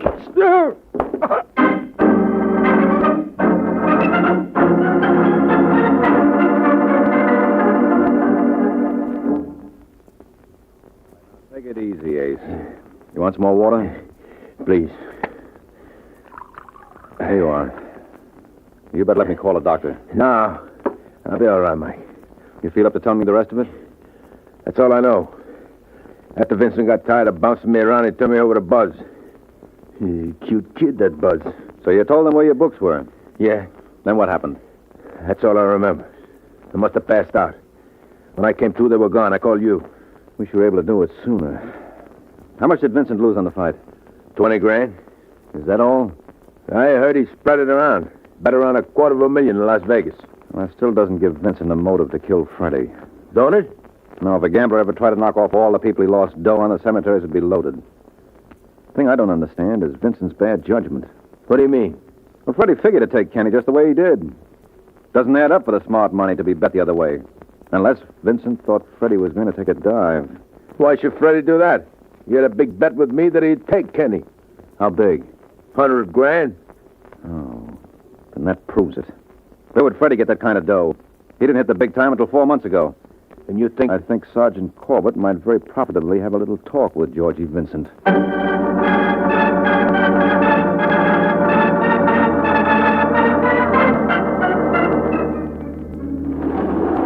What floor do we get off on, Mike? The 4th. I don't know why I'm humoring you with this. Because you know I'm right, Sergeant. Vincent paid Freddie to take a dive, and when Freddie crossed him, he knocked him off. And suppose Vincent has an alibi. Well, he probably has. Everybody has an alibi except my client. No, this is our floor. Now, where do we go? Department over there. What do you mean everybody has an alibi except your client? I'll tell you about that later. You better keep your gun handy, because if I know Vincent, he... Yeah? We'd like to... Well, hello, Ruthie. Who's she? Well, that's right, you haven't met. Sergeant Ruthie Kent. She and Freddie used to be closer than 2 minutes, so you can understand my surprise. What are you doing here, Angel? It's none of your business. Is Vincent in? No. Mind if we look? Yes, I certainly do. Ah, you know that's not going to stop us. Well, how about this? You better put away the gun, Ruthie. Corbett doesn't approve of women carrying firearms. Stop it! You're breaking my wrist. Come on, baby, drop it. All right, Mike. I got the gun. You can stop wrestling now. Oh, that's a shame. I'm just beginning to enjoy it. Well, the load. Never mind. Did you do that? No. Did you do what? Why do you think she didn't want us to come in here? What's behind that sofa? Dead? Yeah. I didn't kill Mr. Vincent. I swear I didn't. Who says you did? You nuts? Because I believe she didn't kill Vincent? Well, she didn't. I can prove it. How? By the body, Sergeant. You see, that's not Vincent. That's his boy, Buzz. All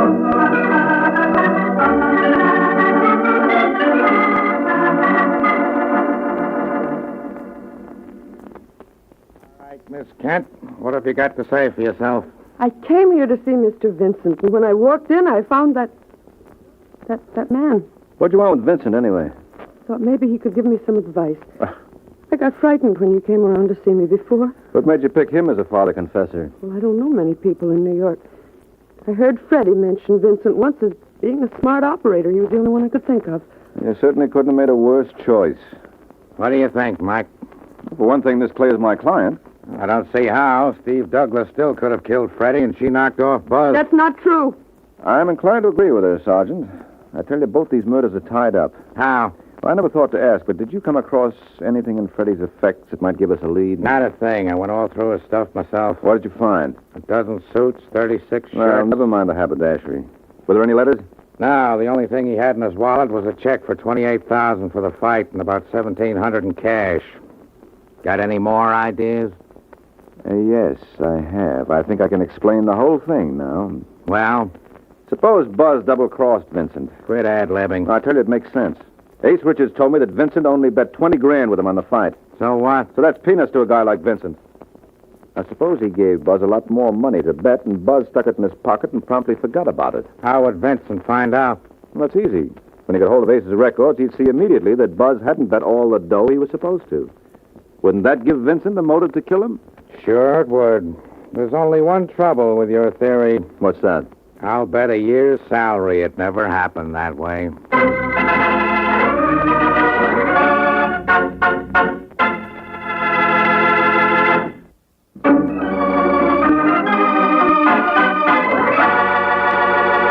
Now, back to the adventures of the Falcon. 15 minutes have passed since Mike Waring advanced his theory on the murder of Freddie Lane. And now at Ace Richards' apartment, Mike and Ace are receiving the results of Mike's effort to confirm it. All right, pal. Thanks a lot. Well, it was a bad guess, Mike. My first estimate was right.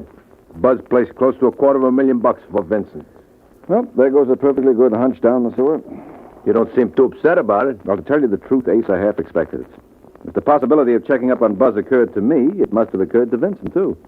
Well, what are you going to do now? Take stock again. Isn't it possible that you've overlooked the best prospect of all? I don't know who. Steve Douglas. Just because he's your client doesn't mean he couldn't be guilty. Oh, I realize that, but even granting that Steve killed Freddie for revenge, he couldn't possibly have killed Buzz. He was in jail at the time. And if there's one thing I'm sure of, it's that both murders were committed by the same party. Yeah? Uh-huh. I'm convinced that some member of our little group benefited financially from Freddie's murder. I can't see who. Well, that's because your approach is wrong. Now, if you apply the test of who stood the most to gain, one person sticks out like the proverbial sore thumb. Who? You. Cut the clowning, Mike. What makes you think I'm clowning? You better get a bet down on yourself, Ace. You're a sure thing to finish in the chair.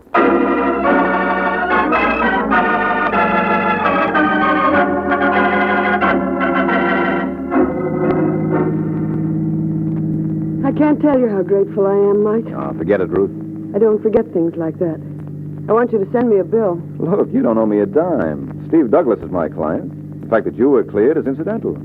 Then Ace Richards also killed Buzz, Yes, but that was just window dressing. The all-important thing was the murder of Freddie Lane. Well, what made you pick on Ace? He had the most practical motive. I can understand that now, but what put you on the right track?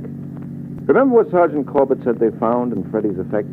Mm-hmm. There was a big check from the boxing promoter and about $1,700 in cash. Exactly. Well, what's wrong with that? Well, it should have been a lot more.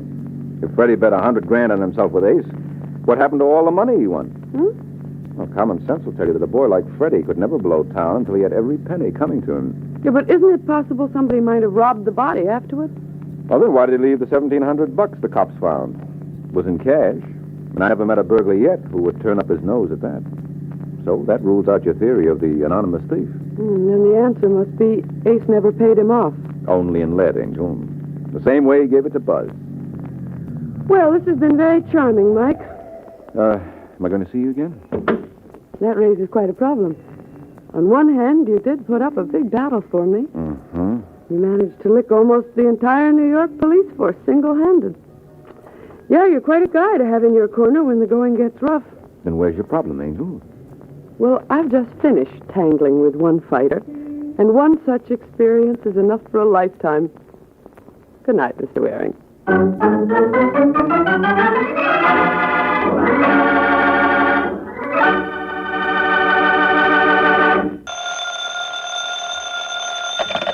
Hello?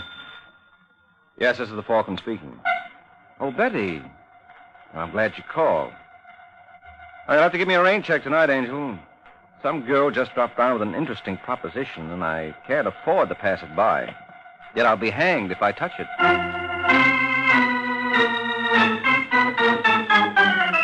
This is Ed Hurley, friends, inviting you on behalf of the Kraft Foods Company to listen to The Adventures of the Falcon, starring Les Damon. You met the Falcon first in his best-selling novels. Then you saw him in his thrilling motion picture series. Now join him on the air when the Falcon solves the case of the Dutch doll.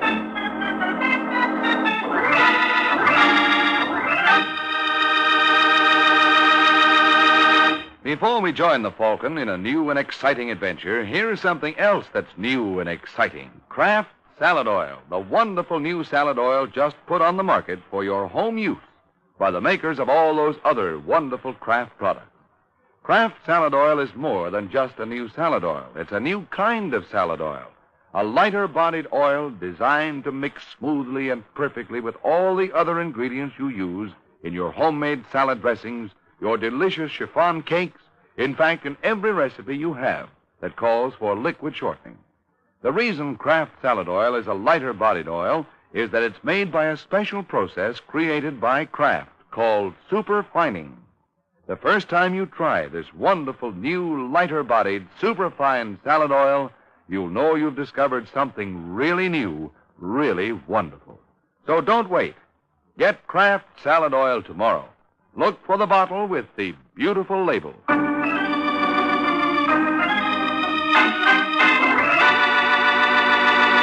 And now, the case of the Dutch doll. It is late Sunday evening in New York. The kind of night where only Noah would feel at home. But Harry Roberts, the stocky gentleman in a wet overcoat, is no biblical character. Harry is Dutch Stevens' chief lieutenant, and right now he's on a mission for his boss. He tries the door of a nearby telegraph office. Finding it locked, begins banging on the glass. Hey, you. Open up. Come on, open up. What's the matter, you deaf? Just a second. Well, about time. I could float away out there. Boy. I want to send a couple of wires. Oh, sorry, mister. We're closed for the night. Well, open up again. Now, one telegram... you don't goes- understand. It's the company rule. Well, change it. Hey, who do you think you are? Just a guy with a gun. Oh. Now, do we send those telegrams? Oh, sure. Sure. That's a good boy. Now, the same wire goes to 3 guys. Write down their names. George Hendricks, Hotel Fortunata, Chicago. Bill Rhinebeck, Daffodil Club, Reno, Nevada. And Christopher Londos, that's Londos. Hemsley Building, Los Angeles. Got that? Yeah. Must see you June 29th at my place. Must see you June 29th at my place. New York. New York. Anything else? No, that's all. Just sign it, Dutch Stevens. Dutch Stevens. Now, can you add a P.S. to the one going to Londos? You mean you want to continue the message to him? Yeah, bright. Make it read, "This is it," and sign it Harry. Just those 3 words. Don't worry, Buster. Mr. Londos is a smart boy. He'll catch on. Now, start pounding that out. Mr. Christopher Londos. Hemsley Building.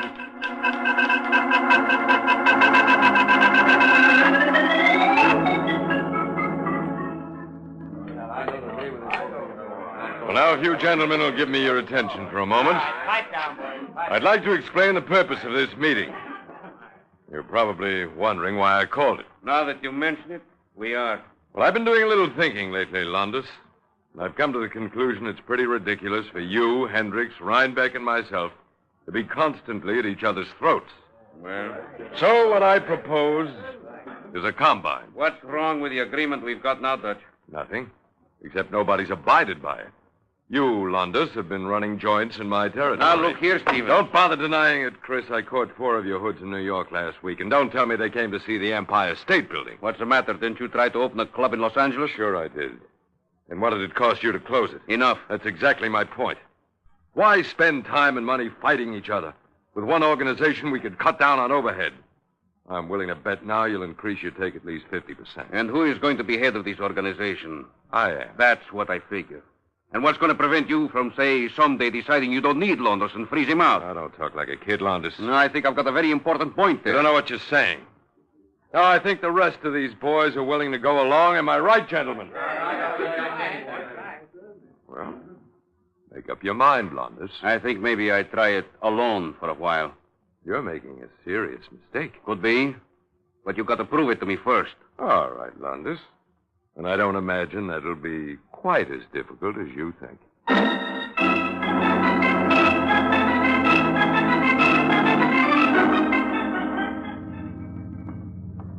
There he comes now, Jerry. Open the door. Hello, Harry. Hi, Londos. Get away from here fast. All right, Jerry. Suppose you drive around the park. No. Tell him to head out toward Brooklyn. Relax, Harry. Everything's going to be okay. Not too sure, Londos. Dutch is plenty sore. My. He make any plans for me? Yeah. Sending 8 men out to the coast tomorrow. You know their names? Yeah, I got them all written down. Here. Steve Donahue, Albert Saber. Now, this is fine stuff, Harry. How they go? They fly. Taking the 5 o'clock plane. I see they get nice reception. Tell him to watch out for Donahue. He's one of Dutch's best. Jerry, when we get back to the hotel, remind me to make a couple of calls.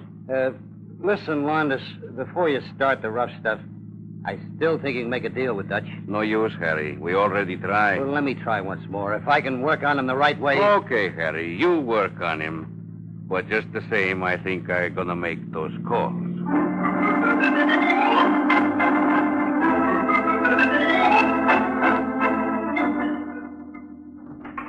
Is that you, Harry? Yeah, you busy, Dutch? No, come on in. What's on your mind? Well, look, Dutch, I don't know how to say this. You don't know how to say what? Well, I've been with you for a long time. 15 years, isn't it? Yeah. Never once did I open my yap and give advice when it wasn't asked for. But obviously now you'd like to break a precedent, huh? I think you're making a big mistake in the way you're handling Londas. Well, what would you suggest I do? Give him a separate deal. Well, why is he entitled to more than the others? Because he's a lot smarter. You're going to have trouble with him, Dutch. I doubt it. Look, boss, I happen to know he'd take 10% extra. Well, how do you happen to know that? Well, one of his boys approached me. I thought I told you to stay away from them. I couldn't help myself, Dutch. They dropped in at the Hawk Club last night. Well, make sure it doesn't happen again. Yeah. See who that is. Okay. All right, hold your horses. I'm coming. Hello, Harry. Kinsella. Yeah, it's me, pal. Well, when did you get out? This morning. Where's Dutch? Who is it, Harry? It's only me, Dutch. Well, what are you doing here, Kinsella? I want to thank you. For what? Didn't you spring me? No. Oh, quit kidding, Dutch. Who else would go to bat for me with the parole board? I wish I knew. That's funny. I thought for sure you... Well, what difference does it make? It's good to see you, Dutch. It's been a long time. Not long enough. I don't know what ideas you had. Well, when I went to stir, you were supposed to look after things. And I did, Kinsella. Very capably, too, if I say so myself. And if you think you're coming back to get on my gravy train, you got another guess coming. So that's the way the wind blows. That's the way it blows. You got anything to say, Harry? He's the boss, Kinsella. I can see that. Mr. Big Shot in person. And I think we two are probably the only ones left to remember how he got his nickname. Never mind the reminiscing. Yeah, I guess it's a sign of old age. Okay, Dutch, take care of yourself. So long, Harry. So long. What's the matter, Harry? You look worried. I am. You don't think it's an accident that Kinsella showed up at this time? Don't you? No. I tell you, Dutch, I don't like it. I don't like it one bit. What you like, Harry, isn't too important. You could avoid all the trouble if you only made a deal with Londas. I told you I didn't want to discuss it further. Now, for Pete's sake, don't be so pig-headed. You know it's possible for you to be wrong once you... Okay. Sorry I lost my temper, Harry. That's all right, boss. Forget it. After all, a big man like you is entitled to lose his head once in a while.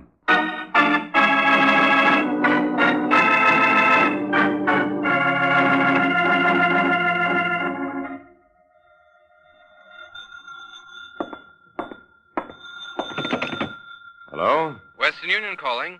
Is this the home of Mr. Dutch Stevens? Yes. I have a cable for Mr. Stevens. Is he there? This is Mr. Stevens speaking. Oh, it's from London, Mr. Stevens. The message reads, Dear Father, can't wait to see you. Taking Clipper tomorrow morning. Arriving New York Friday. Love, Beatrice. Did you say Friday? Yes, sir. Thank you very much. Harry. Harry. Yeah? You want me? Yes. Beatrice is coming home. What? She'll be here day after tomorrow. You can't let her do that. What's the matter with you, Harry? You don't seem to realize I haven't seen my daughter in 10 years. Well, then it won't hurt to wait another one. All we need now is a dame around here to complicate things. If you ask me... Well, go on. Wait a minute. You see what I did? Where? Window. Well, you're imagining things, Harry. No. Get down, boy! Dutch. Dutch.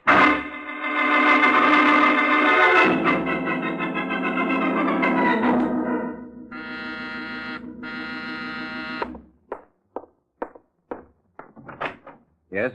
They told me I could find Michael Waring here. I don't know who the they are, but they told you right. Are you the one they call the Falcon? When they can't think of anything worse. What's your name? Beatrice Stevens. Well, come in. Thank you. Sit down. If you don't mind, I'd rather stand. All right, suit yourself. Now, what can I do for you, Miss Stevens? Well, I don't know if you can do anything. Well, I certainly can't if I don't know the problem. Well, To begin with, Dutch Stevens was my father. And what is that supposed to mean? Just? So you believe those stories, too? What do you mean by those stories? That he was a common gangster. Well, wasn't he? No, it's a lie. You mean there was nothing common about him? My father was a great man, Mr. Waring. Those stories were spread by his enemies. But Daddy never harmed a soul in his life. It's too bad Capone isn't around to hear that. He would have enjoyed it. I won't have you talk that way about my father. Look, Miss Stevens, I know the Bible says honor thy parents, but believe me, they never had a guy like Dutch Stevens in mind. You're lying. Well, why do you think he was killed? I don't know. But it must be part of some gigantic conspiracy. Hey, wait a minute. You actually believe that, don't you? Of course. You never read about Dutch Stevens' exploits? No. Where have you been all these years? In England, at Bedford School. Oh, pretty fancy. You know it? Only by reputation. When was the last time you saw your father? 10 years ago. You know anybody in town? No. Then how did you get my name? I asked a police officer to recommend a good private detective. Oh. And just what do you expect this detective to do for you? Find my father's murderer. Well, that's a job for the police. You've got to help me, Mr. Waring. I don't know how I'm going to reimburse you, but I'll manage somehow. Are you kidding? I'll get a job. The daughter of Dutch Stevens working? What happened to all his money? What money? Look, your old man was loaded, Beatrice. Rumor has it that in the last 2 years alone he managed to put away a couple of million. Now, where is it? I have no idea. Well, as his only child, you're entitled to it. Aren't you interested? No. Well, it interests me. Then you'll find out who killed my father. Let's put it this way, Angel.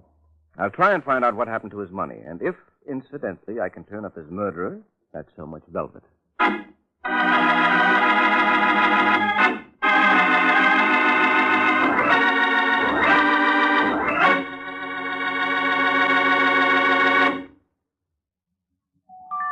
It's lighter bodied. It's super fine. It's Kraft Salad Oil, the first salad oil ever offered for your home use by the makers of those wonderful Kraft salad dressing products.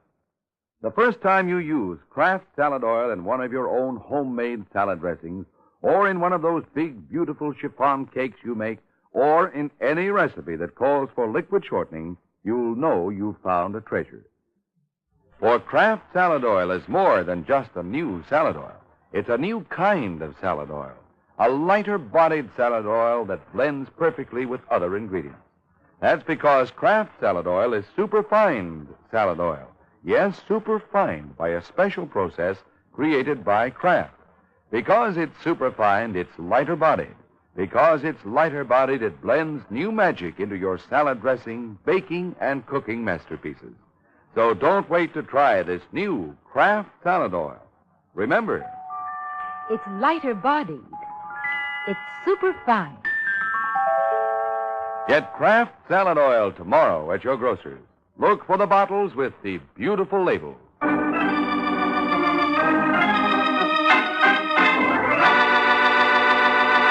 Now, back to the adventures of the Falcon. 24 hours have passed since Mike Waring was hired by Dutch Stevens' daughter, Beatrice, to discover her father's killer. And now we find the Falcon making the grand tour. And his first port of call is a small bar on 86th Street. Well, well, if it isn't Jack Kinsella. Waring. When did you get out? A couple of days ago. You know, by rights, I ought to talk to you, Waring. Why did you refuse to help me when they framed me on that smuggling rap? Well, in the first place, I wasn't asked. Didn't Dutch Stevens try to hire you? Was he supposed to? Why, that dirty, rotten liar. That no good... Now, don't stop on my account, Kinsella. I'm over 21. So friend Dutch gave you a double cross, huh? What do you think? I think if he did, he paid for it. Meaning you believe I gunned him, huh? The cops will decide that. You're barking up the wrong tree, man. Well, look, Kinsella, you don't have to explain to me. I'm just interested in one thing. Would you know where I could locate Harry Roberts? Why? Because I'm working for Dutch Stevens' daughter. Beatrice? Yeah, you know her? I heard Dutch mention her once or twice. Well, she's a young lady of property, Kinsella, only we can't seem to locate the property. What's that got to do with Harry? Oh, I thought that being Dutch's closest friend, he might be the custodian. I wouldn't know. Any more questions? Yeah, just one. How did you get out? What do you mean? Well, as I recall it, your sentence was 10 to 20. You didn't serve anywhere near that. I got friends. Well, lucky you. Who was it, Harry Roberts? What makes you think it was Harry? Just a hunch. Suppose Harry planned on having Dutch knocked off for his dough. He might want you on the scene to take the rap. They're crazy as they come, Mike. Well, who got you parole? I told you. I got friends. Okay, Kinsella. A boy like you couldn't possibly have more than one, so it shouldn't be any great problem to run him down.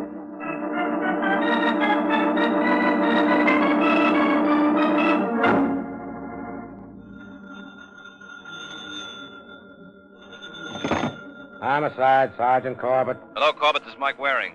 Hi, Mike. Understand you're on the Stevens case. Yeah, that's right. And look, Corbett, I'm trying to find out if it was Harry Roberts who put up the bail for Jack Kinsella. Well, why don't you ask me? Okay, I'm asking. Kinsella apparently didn't know anything about it. From what I understand, it was put up by a fellow who's here from the coast, a guy named Christopher Londas.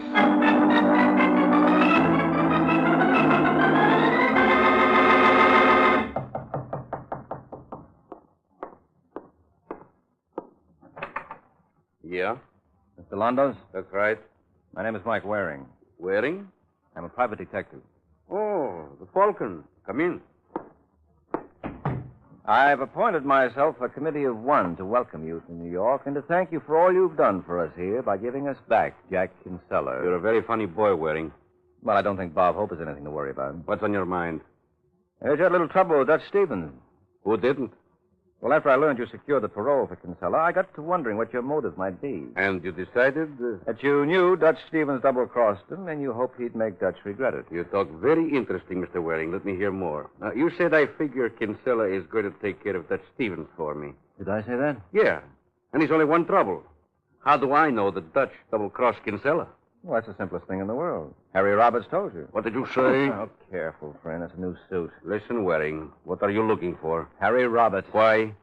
I think he may know what happened to Dutch Stevens' money. I'm working for Dutch's daughter. That's not a good enough reason, Waring. Take my advice.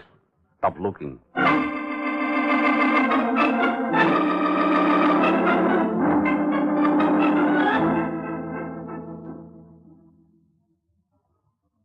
You've made absolutely no progress at all, Mr. Waring. What do you call progress, Beatrice? And you haven't discovered who killed my father.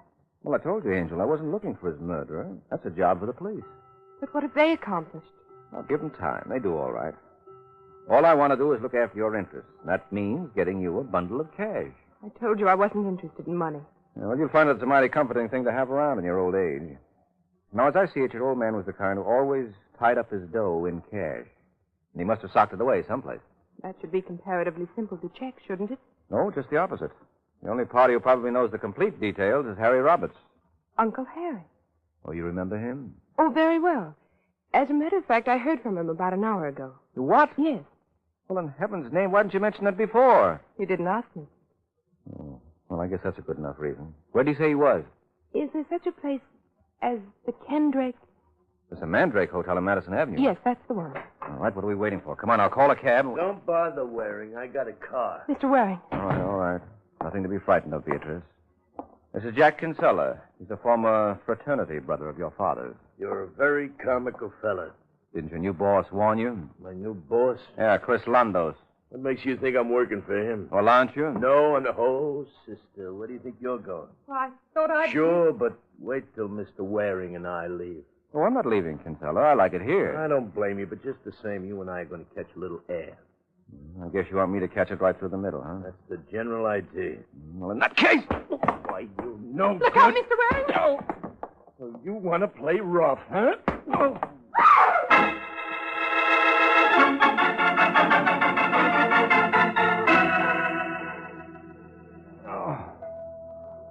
Take it easy, Mike. Who are you? Sergeant Corbett. Oh, naturally. What am I doing in a hospital? Never mind.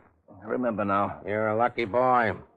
Well, if your head felt like mine does, you wouldn't think so. At that, you shouldn't complain. If it hadn't been for Miss Stevens screaming, Kinsella might have killed you. Did you pick him up? Yeah, it was no trouble at all. Look, you want to hold on to him, Sergeant. I think you've got Dutch Stevens' killer there. Why? But what other reason would he have for coming after me? He claims he thought you were trying to pin it on him. I'm not trying to pin it on anybody. All I want is to find Harry Roberts. Oh, I can tell you that. You can? Well, where is Harry? In the morgue. What? In the morgue, Mike. And with 3 slugs in his brain, I don't think he's in the mood to do much talking.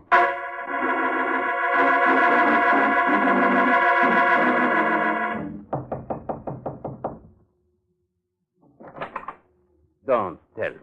Yeah, I'm back again, Londos. Only this time I brought along my gang. This is Sergeant Corbett. Glad to know you, Corbett. How, Pat? You've been listening to Waring.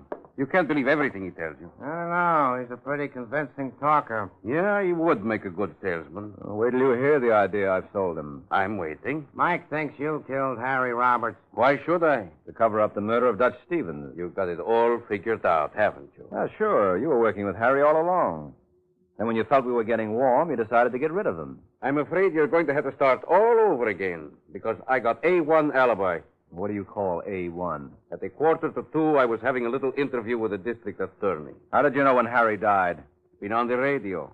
Right, Sergeant? Yeah. Corbett, there's some sort of a swindle going on here. I'll bet if you check with the DA... That won't take a minute. Your call, please. Get me the district attorney's office. Suppose you make that call downstairs. What are you worried about, Landis? I'll give you time. Listen, Sergeant. How can I if you keep talking? DA's office, Clayton speaking. Hello, Clayton. Sergeant Corbett. Oh, what's on your mind, Sergeant? Did the DA have Chris Landis on the carpet today at 1:45? No, the DA hasn't been in all day. You're sure about that, Clayton? Positive. So if Landis claims he spoke to him at 1:45, he's lying. He was here talking to me.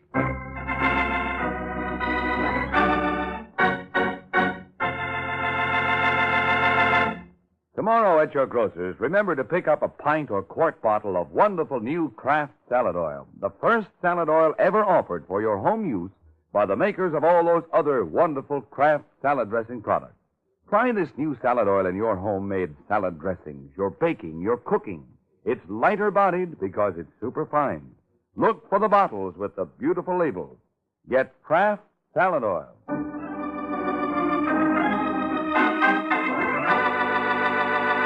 Now, back to the adventures of the Falcon. An hour has passed since Mike discovered that Chris Londos had a perfect alibi for the time of Harry Roberts' murder. And now, as we find Mike, he is about to break the unhappy news to his client. Just a second. Hello, Beatrice. Mr. Waring. I thought you were in the hospital. Well, I didn't like the service. Did you hear about Harry Roberts? Yes. Who did it? I voted for Londos. Well? Well, they tossed out my ballot. He's got what the pulp writers call an ironclad alibi. Couldn't one of his men have done it? Well, I never thought of that. Still, I didn't see anyone in their suite in the hotel. They might be staying somewhere else. Yes, you're right, Angel. But there's a more immediate problem. What? Oh, I think that's for me. Hello? Yes, this is Waring. What? Okay, thanks. What were you saying, Mr. Waring? Oh, I was wondering what I was going to do about you. I've let you down pretty badly. Not at all. Yes, I have.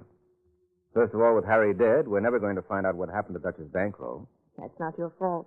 Well, I should have known Harry was living on borrowed time. How could you possibly? Because the same party who killed Dutch had to kill Harry, too. You mean for his own protection? No, I mean for her own protection. I think that calls for an explanation, don't you? I don't see why, Beatrice. I was under the impression the statement was perfectly clear. Since there's only one woman in this case, naturally, it could only mean you.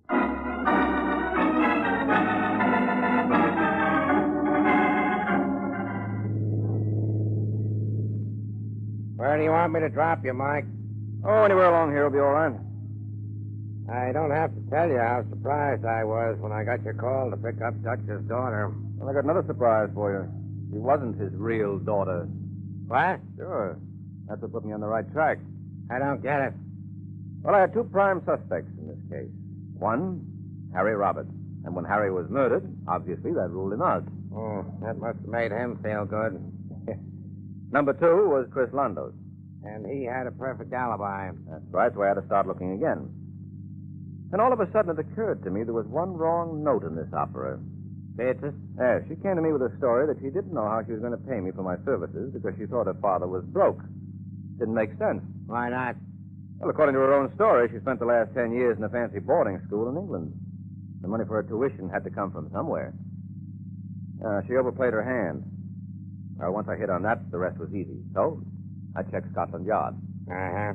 And there you learned the real Pizza Stevens was still in London. Yeah, this gal was just trying to pick up a fast million by posing as Dutch Stevens' daughter. Hey, how about that? How about what? All that filthy lucre being buried somewhere.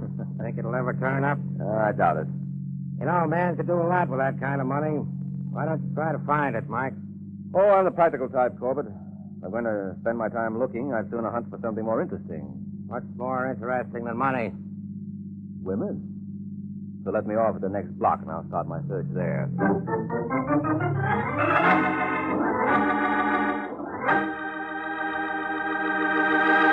Ever find yourself at a loss when you need a hot main dish in a hurry? Well, don't let that happen to you.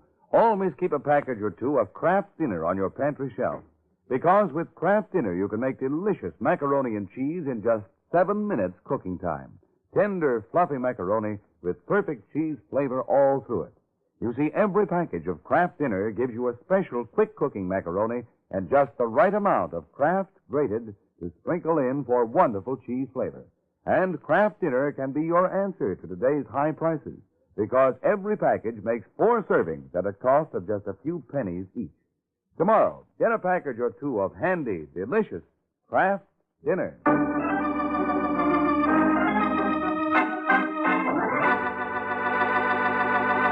The Case of the Curious Cop. The Case of the Curious Cop. That's the title of next week's Adventure of the Falcon, when Mike Waring learns that for some special problems, a policeman has a Colt special answer. So be sure to listen at this same time next week to another exciting Adventure of the Falcon, brought to you by the Kraft Foods Company. The Adventures of the Falcon are based on the famous character created by Drexel Drake, produced by Bernard L. Schubert, written today by Eugene Wang, and directed by Richard Lewis. Music was by Arlo. Les Damon was starred as the Falcon, with Ken Lynch as Sergeant Corbin. Be sure to hear the Great Gildersleeve next Wednesday evening over most of these stations. In next Wednesday's broadcast, Gildy comes face to face with a hilarious problem and solves it in a way that will keep you laughing for days. Remember the show, the time, and the place. The Great Gildersleeve next Wednesday evening over most of these stations. Check your local newspaper for time of broadcast. This is Ed Hurley speaking for the Kraft Foods Company. Rosalind Russell and Melvin Douglas both star on Theater Guild tonight on NBC.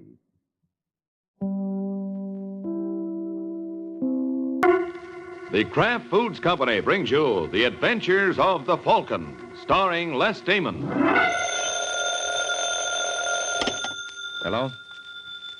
Yes, this is the Falcon speaking. Oh, Cornelia. I'm glad you called, but I'll have to take a rain check, Angel. Tonight I'm tied up with a character who tried to pull off a legal swindle. He found a loophole in the law, but we found a bullet hole in him.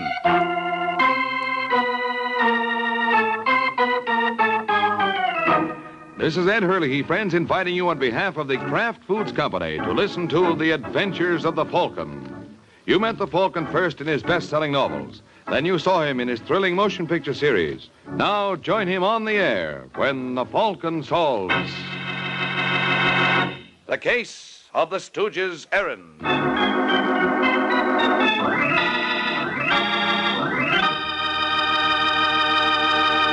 Sunday afternoon and time for another thrilling adventure of the Falcon. But first, a word about another kind of adventure, an adventure in flavor.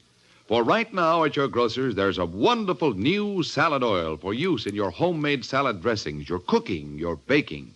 It's Kraft Salad Oil, the first salad oil ever offered for your home use by the makers of all those wonderful Kraft prepared dressings.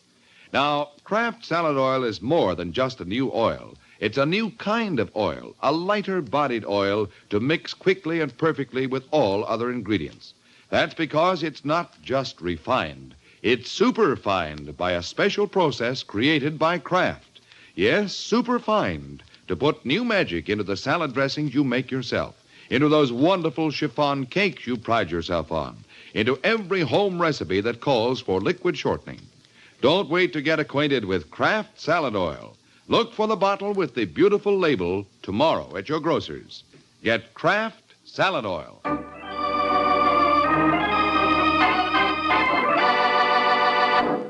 now, the case of the Stooges' errand.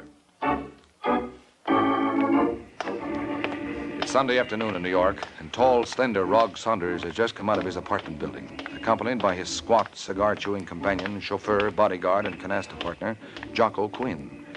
As they approach Saunders' new foreign-made racing job, they see a man walking around the car, studying it appreciatively. Hey, boss, Macy. So I see, Jocko. So I see. Well, Macy, like it? Oh, hello, boys. Yeah, Saunders. Beautiful automobile. Wish I could afford one like it, especially if I already had 2 other cars. What's on your mind, Macy? What are you doing here? You know the answer to both those questions, Saunders. It couldn't be money by any chance. On the nose. A genius. Not that I like to be mercenary, you understand, but if my money is going to be buying in fancy automobiles, it ought to be buying them for me. You know I don't like to be dunned. Dunned, he says. Look, pal, you borrowed the insignificant sum of only 20,000 berries from yours truly, a mere nothing. And it was only 8 months ago, practically yesterday, and you were going to pay me back in 3 weeks. You're only 7 months late. Done. You'll get your money. I've heard that song before. I used to believe it. But you've been living high. When I hear you bought yourself another jalopy, imported yet, I figure this rate's a look-see and conversation about my Mazuma. Shall I hand him the old scramble, Let boss? go of No, me. Jocko, no. He's entitled to his money. He wants to be small about it. Small, he says. 8 months. You're worried because I'm a little fast with a buck. You think I'm tossing the roll. Look, I didn't ask you any questions when you needed the dough. I figured you were a pal. You said you were going to make some investments, okay. But now, what do you expect me to think? I have made investments, Macy. I have. Very good investments. All I'm blowing is the velvet. Now, tell me something. You know fighters. What do you think of Pepper Dugan? Good punch. I don't know how he is on distance. He seemed to tire the last time I... Tire? Coaster, that's all. Had the decision wrapped up with the ace, so he took 9 and 10 easy. You know all about it? I ought to. I own the controlling interest in Dugan. Oh? That's where your 20 is, Macy. That's what Dugan cost me 8 months ago, 20 grand. And since then, he's won 3 fights. Big ones. He's worth double the 20 now, at least. Yeah, could be. So you've seen a profit. Now let me see my 20. I'll do better, Macy. I'll give you a choice. Cash or what you lent me, plus a 5 for Dugan. How's that? I'm offering you Dugan's contract for the 20 I owe you, plus 5 grand more. That's all I'm asking. A profit of 5 G's. You said yourself Dugan is worth plenty, over 25 now. Yeah, but then why should you... did me a favor. I'm doing you one. That's all. I don't know. Well, it's up to you. Take it or leave it. You want cash, I'll pay you cash. You want Dugan? Just give me back my notes and a check for the balance. I'll think it over. You do that, Macy. You just do that.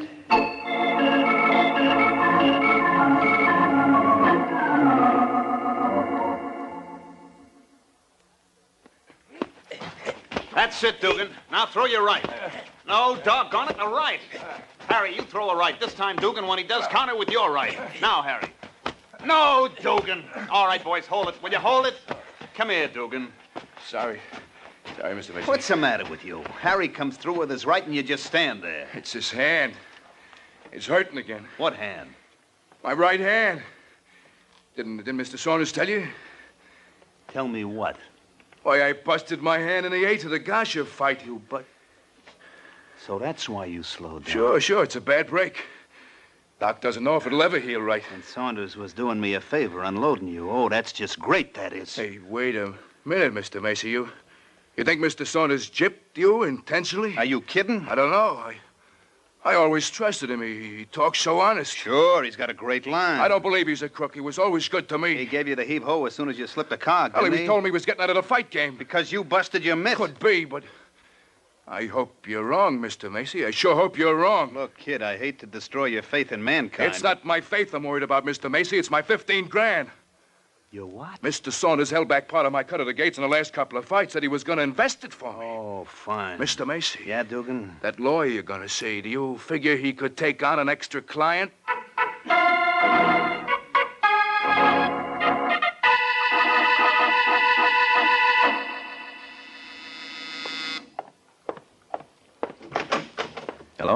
Hello, does Michael Waring live here? I do. Oh, you're, My name's Ralph Macy. I need a detective. My lawyer suggested you. Well, what's your lawyer's name? George Hollis. What? Well, if it's a good case, he rates a box of cigars come Christmas. I just want you to find a man for me. What did he take, your money or your woman? How do you know it's either? Usually is, especially with a lawyer involved. He gypped me out of $25,000, and another fellow out of $15,000. Oh, gypped and skipped, huh? That's right. And my lawyer tried to reach Saunders. That's the fellow, Rod Saunders. Tried to reach him at his hotel, but he's gone. No forwarding address, just a back bill for over 2 months. He doesn't miss a trick. You find him for me? At $50 a day in expenses, I'll try. They say the Falcon never fails. Who says? Well, do you? Well, let's just say I never admit failure. All right, Macy, what can you tell me about Saunders?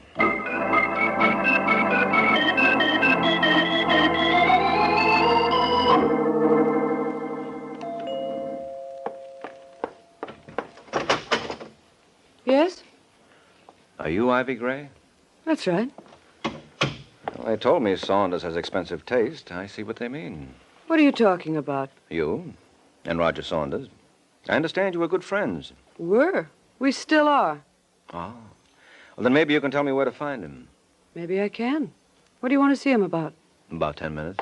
What is it, Ivy? Someone for me? Yes. He didn't give his name. Oh, no. Don't tell me you're Saunders. Why not? Isn't that who you wanted? But it's too simple. I've just started looking. Looking? For what? For you. In the first place, I tried. Who are you? Why are you looking for me? My name's Mike Waring. Ralph Macy hired me to locate you. Hired you? You a detective? Mm-hmm. Now, wait a minute. Waring. You're not the Falcon.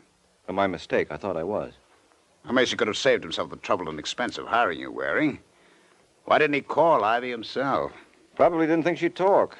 He thought you were hiding. Why should I hide? Well, you did check out of your hotel suddenly.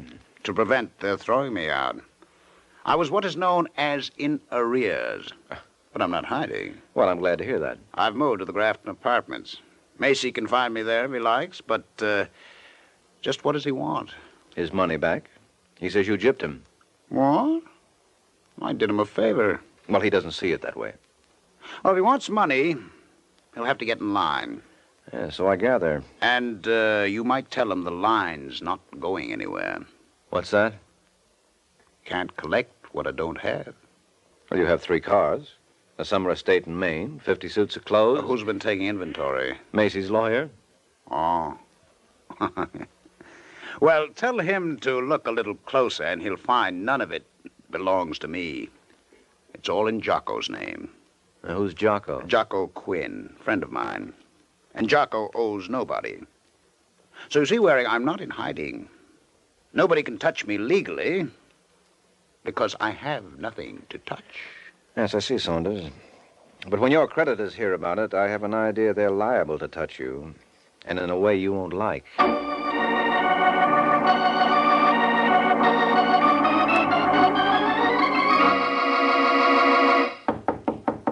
Come in. That you, Dugan? Yeah, Mr. Macy, I just come from the doctor. I hope he had good news for you. You'll need it. Huh? I got a report from Waring. He located Saunders. Oh, good. Good, he says. Saunders has pulled a legal cutie. Handed all his marbles to Jocko. I don't get you. You don't get anything, pal. Neither do I. It's hocus pocus with our greenbacks. There's nothing we can do. Wait a minute. Take it slow, will you? Look, it goes like this. Saunders has turned all his cash into merchandise. Clothes, cars, houses, whatnot. And he mortgages the whole package to Jocko. I still don't get it. The stuff is in Jocko's name. Legally, we can't touch it. But Jocko is just Saunders' stooge. So Saunders has full use of the whole works, and we're out in the cold. Can he do a thing like that? He's done it. That's just great. That's all I need. You know what the doc said? Your hand still isn't right. I can't fight for at least a year. Oh, no. That's what he said. That means no dough coming in. Now I gotta collect from Saunders. That's all I gotta. So do I, but the question is if how. That lawyer of yours is no help, I'll just have to help myself. If I could only get Saunders sometime when Jocko isn't around. After all, I still got one good hand. Yeah, Dugan. You've also got a very good point there. I hope something comes of it.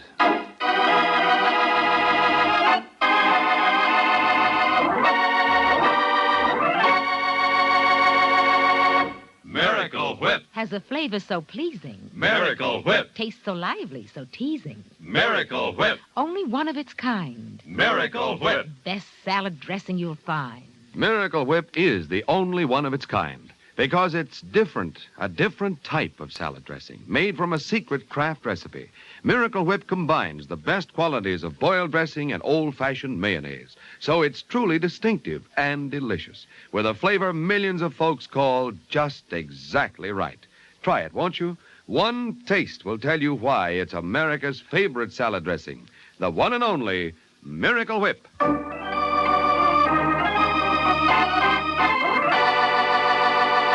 And now, back to the adventures of the Falcon. A few days have passed since Macy and Dugan decided they weren't going to get a legal technicality to stand between them and collecting the money Rog Saunders owed them. They're also not going to let Saunders' stooge, Jocko Quinn, stand between them and the money. But Jocko knows none of this as he enters Saunders' apartment, where he's met by a white-faced Ivy Gray. Jocko, where have you been? Just down to get some cigarettes from Mr. Saunders. Why? Was anyone with him when you left? No. Was he expecting anyone? Only you. You're sure? What is this? Where is Saunders? Why doesn't he... He's in the other room. Well, why the questions? Look for yourself. Huh? Go ahead. Right in there. Okay. Mr. Saunders, I'm back. Hey, what's the matter with him? He's dead. That's what's the matter with him.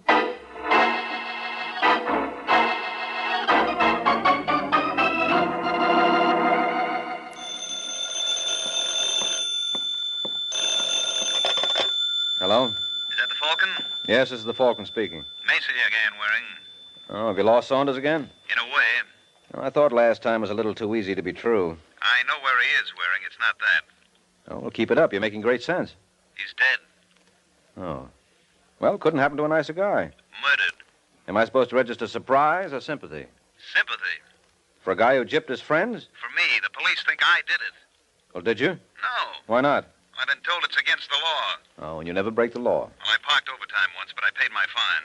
Okay, you're a model citizen. What do you want me to do about it? Convince the police. It'll take more than a character reference. That's why I'm calling on you. You can find the real killer. Can I? The Falcon never fails. You dreamer, you. This is one dream that better come true, Waring. All that depends on it is my life.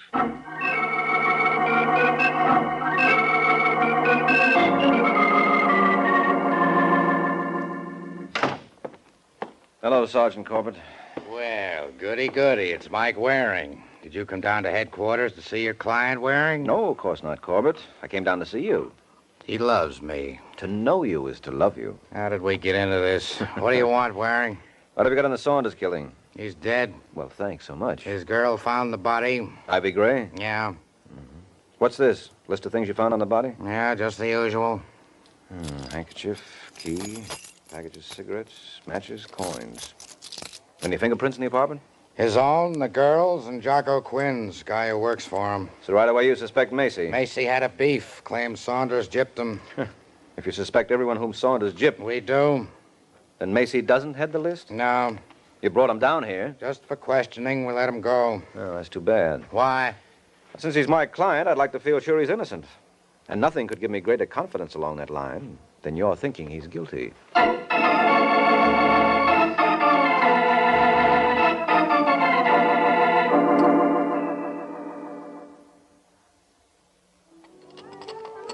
How's it going, Dugan? Do I know you? I know you. I've seen you in the ring. Oh. This what you train on? Irish, straight? Are you going to give me a temperance lecture? No, it's a little out of my line. Then go away. Macy tells me Saunders owed you 15 grand. Says you were sore when it looked like you might not get it back. Oh, Macy says, does he? Macy says. I tell you, he talks too much. I'll fix Macy so he doesn't talk so much. Like you fixed Saunders? Huh? Oh, wise guy, huh? Maybe you want something too. No. You don't do so good with a busted mitt and a stomach full of fog juice, Dugan. Come on, I'll help you up. Oh, my head. Hey, wait a minute. Oh, my head. What's this in your pocket? What do you mean? I think I'd better keep this until you come out of dreamland. Hey, give me that, You've had too many shots of alcohol to risk letting you take any shots with a gun. Now, come on your feet.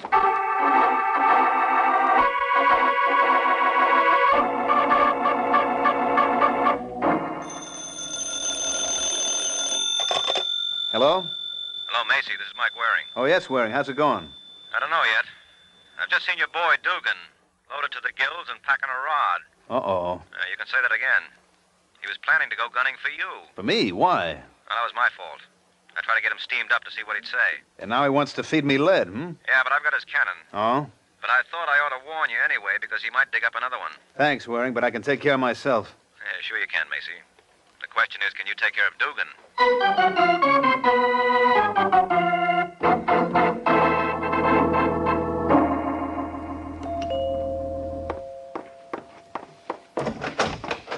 Oh, hello, Mr. Waring.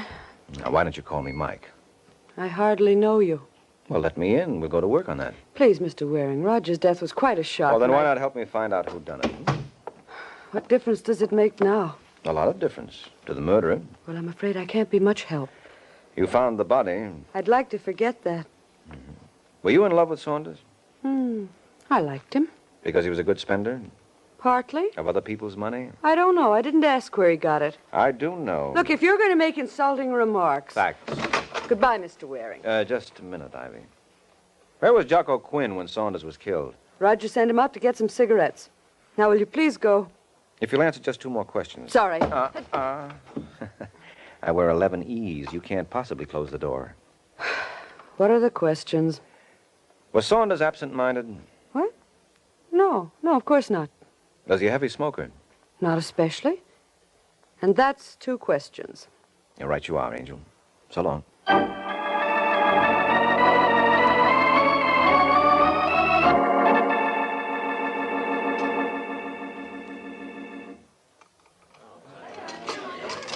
Pardon me, you Jocko Quinn?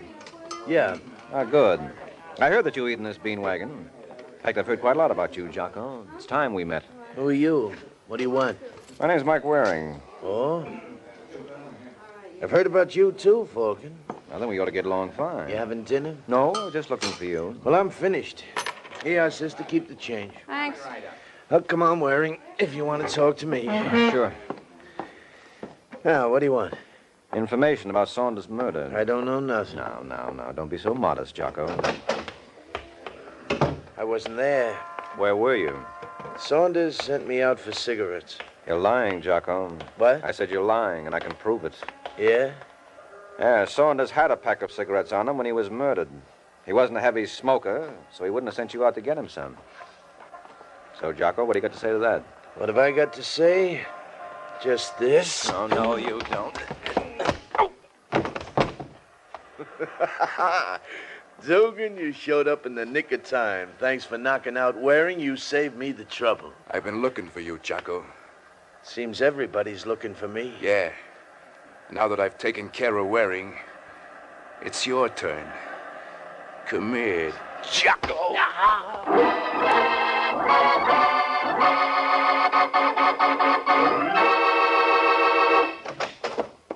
Hello, Corbett. Welcome to headquarters again, Well, look at you. Who stepped on your face? That's what I'd like to know. You mean you got your jaw pushed out of shape like that and you don't know how it happened? That's right. Well, that's what comes of hitting the bottle. It feels more like the bottle hit me. But at least I solved the case for you. Oh, you solved it. Mm-hmm. I know who killed Saunders. Are you going to tell me, or do I guess? Well, let's not wait for miracles. I'll tell you. Don't do me any favors. No favor. I have an account to square with Jocko. Jocko? Is he the murderer? He is. You don't say. I do say. And you have an account to settle with him? He's responsible for this lump on my jaw. Thought you didn't know how you got that. I don't, not the details. All I know, we were fighting, and all of a sudden it's lights, bells, and curtains. But so help me, I'll swear he didn't throw a punch when it happened. My eyes aren't that bad. He just blew the man down. I don't know.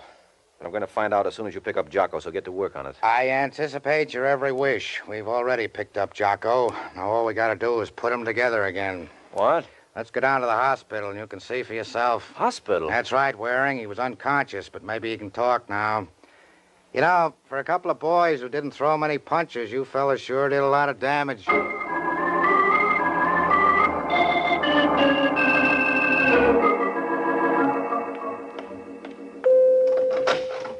Hello, Jocko. Visitors. Oh, hello, Sergeant. You know Waring, Jocko? Yeah, we met. Yeah, head on. But I want to know, Jocko, what hit me? Dugan, with the sap. Oh. Dugan? Yeah, Sergeant. He come up while we was fighting. He wanted to get Waring out of the way so he could go to work on me. What's he want to do that for? He said he was collecting for himself and Macy. He couldn't collect from Saunders no more, so he was going to collect from me. Yeah, with a blackjack. Yeah. He got me in his car, tried to get me to sign a paper, and when I said no, he started swinging. Well, I can see why you didn't want to sign away your stuff after you'd killed a man for it. I didn't kill Saunders. He always treated me good. Why did I want to kill him? For all the stuff he put in your name. With Saunders dead, you stand to keep it. But I didn't kill him. Then how about that lie about the cigarettes? Okay, so I lied. That don't make me a killer. Well, why'd you lie? Because I didn't go out for cigarettes. I went down to Louis' cigar stand to place a buck. I played the numbers with Louis, only I didn't want Mr. Saunders to know because he didn't like me to play. I didn't want to make trouble for Louis, so I tried to keep him out of it, that's all. What's a joke, Sergeant? I'm not laughing at you, Jocko, but look at Mastermind here. He had the case all solved. There was just one little thing wrong with his figuring. It gave him the wrong answer.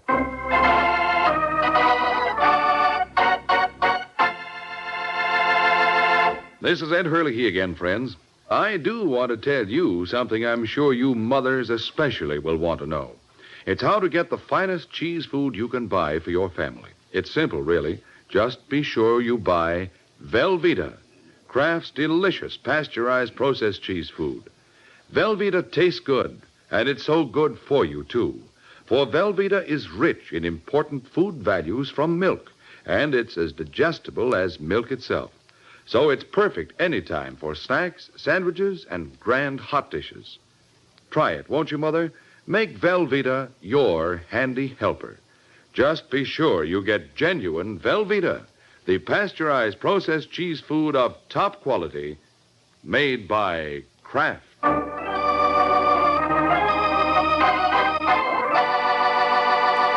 Now, back to the adventures of the Falcon. Only an hour has passed since Mike Waring found that a private detective's lot is not always a happy one. Now the Falcon has arrived at Ivy Gray's apartment, still in search of the elusive solution to the case. Mr. Waring, will you please go away and stop bothering me? Sure, as soon as you tell me just exactly what happened up at Saunders' place. I did. I missed some of the details. I told you, I want to forget. All right, so let's get the facts straight before you do. You found the body? Yes. It was in the back room of the apartment? Yes. How did you get in? The door was open. After you found the body, what did you do? Started to leave, to call the police. At the door to the apartment, I met Jocko Quinn. He said Roger'd sent him for cigarettes. Did you tell him about the murder? No, not right away. I started asking questions. When he wanted to know why, I showed him the body. And then? Then I got out of there. Now, is that all? Just one more question. What is it? What are you doing tonight, Angel?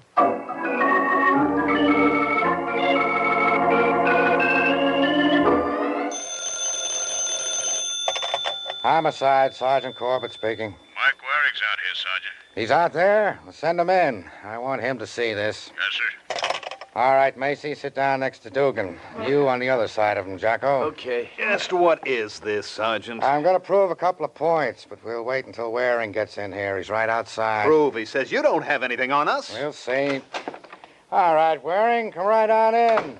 What are you so all-fired cheerful about, jolly boy? What's the matter, Waring? Still sore that you pulled the boner? I haven't tossed in the towel yet. Hello, Macy. Hello, Waring. And Jocko, what are you doing out of bed? He's going to wrap this case right around your boy's neck, Waring. Yeah? Sure.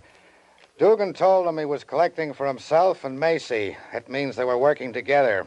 And the beat-up of Jocko was part of a plan. Plan? This is the first I heard of it. That's right, Sergeant. Mr. Macy didn't know. Yeah, well, you told me to tell take you it. we did plan. it. I was just trying to get Shut up, Wally. Shut up. Corbett, must we go through all this rigmarole? You shut up, too, Waring. We tried your way. Now it's my turn. I like my way better. Except it doesn't work. Oh, I wouldn't say that. Oh, you got the case solved again? No, not again. Still. Huh? I said Jocko killed Saunders. He did, and this time he's not squirming out of it.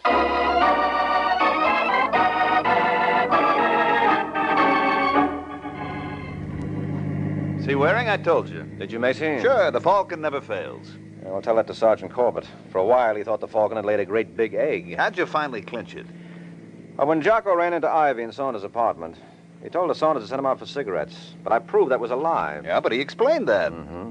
But how come he thought he could get away with that lie? What do you mean? Well, since Saunders didn't send Jocko out for cigarettes, Saunders would naturally trip him up on it. But Saunders was dead. Sure. Only how did Jocko know? Supposedly, he didn't learn of the murder until after the lie. Oh. Yes, if he'd been innocent, he'd have thought Saunders was alive in the apartment, and he wouldn't tell an obvious lie involving Saunders right under his nose. Therefore, he knew Saunders was dead. Therefore... All right, Waring. I get it. Well, good. That's all there is to it. You're pretty sharp, Waring. Pretty sharp. Yeah, maybe. But there's one angle to this case even I don't get, Macy. What's that? I asked Ivy for a date tonight. And if the Falcon never fails, how come I'm spending the evening with you, huh?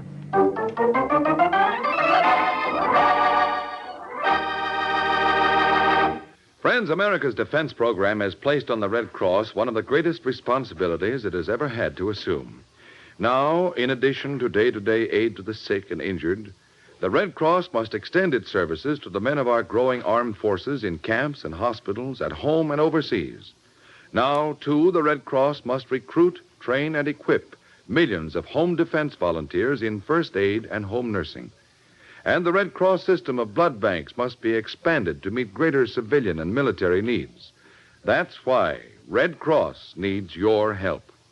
By giving as generously as you can to the Red Cross, you are helping to mobilize for the defense of your family, your community, your country.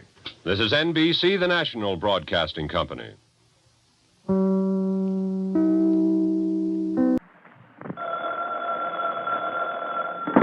Hello? Yes, this is the Falcon speaking. Oh, Marcia. I'm glad you called. Now, you'll have to count me out tonight, Angel. I'm going to be entertained by some comic. And when this boy makes with the gags, he really slays them.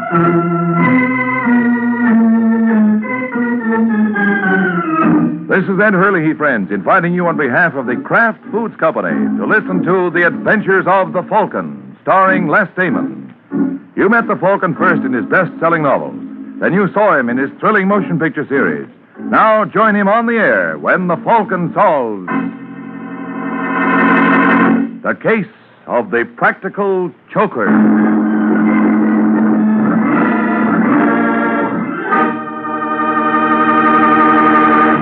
Before we join the Falcon for his latest adventure, I'd like to tell you about 9 of the handiest little menu helpers you ever had in your kitchen. They're the 9 famous Kraft cheese spreads, and they really are handy for making snacks and sandwiches, salad toppings, and appetizers.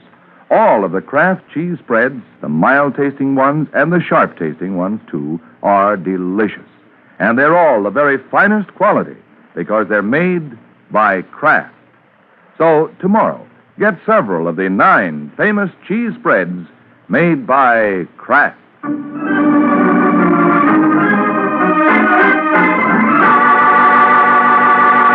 And now, the case of the practical choker.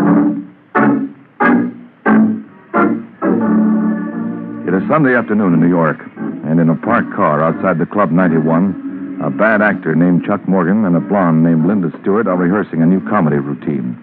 And although Mr. Morgan's ideas of humor may be overdeveloped, still he obviously believes this act should kill his customer. Now, you understand what you're supposed to do, Linda. I'm not too sure, Mr. Morgan. What's the matter with you anyway? Your agent told me you were a hep dame. Look, Mr. Morgan, I don't need a job that badly. All right, I'm sorry, baby. I didn't mean that. You see, I want to play a joke on this guy, and I want to make sure that it goes off the schedule. Well, the more I hear this joke, the less I like it. I told you there's nothing to worry about. This fellow's a good friend of mine. And why do something as silly as this? Just to settle a bet.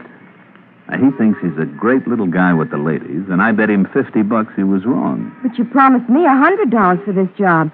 How can you come out ahead? You don't understand, Linda. It's not the money, it's the principle of this thing.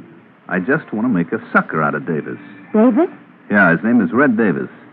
Now, he's a thin little guy with red hair and pop eyes.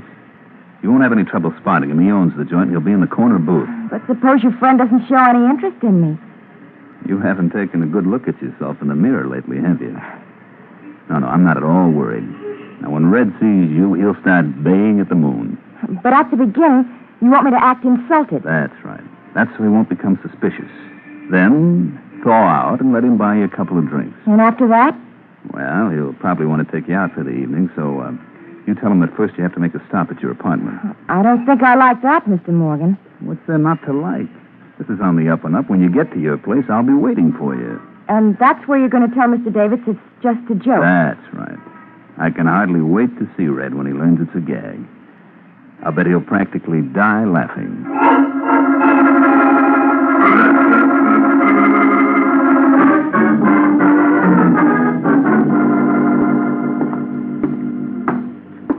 Hey, where do you live anyway, Linda? It's just the next floor, Mr. Davis. Oh, cut it out. You promised you were going to call me Red. I'm sorry. Red, do you know a man named... Man named who? Forget it. You know, I don't get you, Linda. When I first saw you in the club, I immediately said to myself, now there's a dame with class. I was surprised when you gave me a tumble. Well, I don't often do things like that. It was an impulse, huh? Yeah. I understand. I get them all the time. Where do we go now? It's this apartment here. Oh, here. Let me help you. It's all right. I can manage. Come in. Thanks. Hey, nice layout you got here, Linda. I think I'm going to like this. I wouldn't bet on that, Red. Morgan. Oh, then you do know each other. You dirty little double-crosser. But he told me it was a joke. The joke's over now, honey. You can beat it. Now, see here, Mr. Morgan. I said beat it. Oh, I don't If you're a smart girl, you'll keep your trap closed. Now, go on. Listen, Morgan. Shut up. I don't want any conversation from you, Red. I just want my dough. What dough? Don't play dumb. The 60 grand you owe me on the Robinson fight. Oh, that. What'd you think I was talking about? Well, you see, I'm kind of low, Chuck. I've been running in tough luck lately. From now on, it's going to get worse. You know, all the boys are laughing at me for letting you hang me up. A man in my position can't afford that. It might give other people ideas. Look, Morgan, suppose I pay you a little at a time, huh? What do you call a little? Well, I could give you 10 grand now and the balance Keep next... your hands up. I was just reaching for my wallet. You got that dough on you? Yeah. Okay, let's have it. Sure. I was going to give it to you all the time. All right, Morgan. Put him up. Put away that gun, Davis. Act your age. Well, Mr. Morgan, who's the joke on now? I guess it's me. And you're not kidding. That's okay, Red. I'll see you again. And I'll lay you odds. Next time, you won't be this lucky.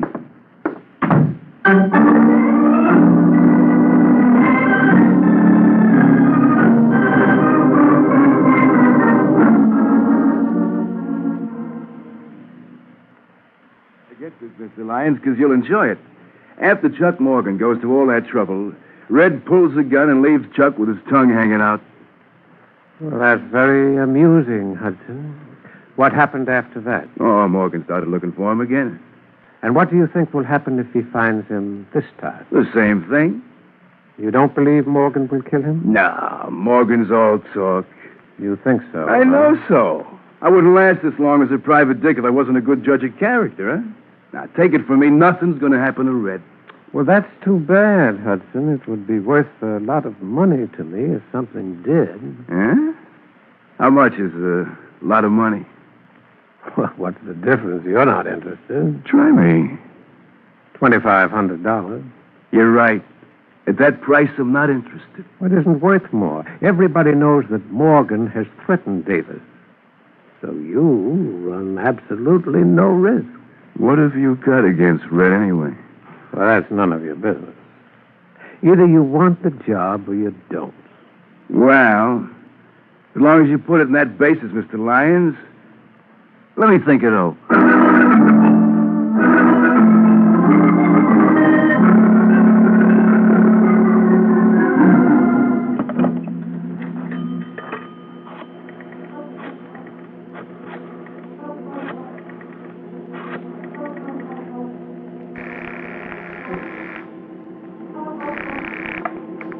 Club 91, good evening. Hello, Victor. This is Red. Oh, yes, Mr. Davis. I'm in a booth at the corner of Madison and 46. Anybody been around the joint asking for me? Several gentlemen. What'd you tell them? That I had not heard from you all day. Good. Norma there? Who? My wife, stupid. No. Mrs. Davis has not been in all evening. Well, when she gets there... cut that out. What's the trouble?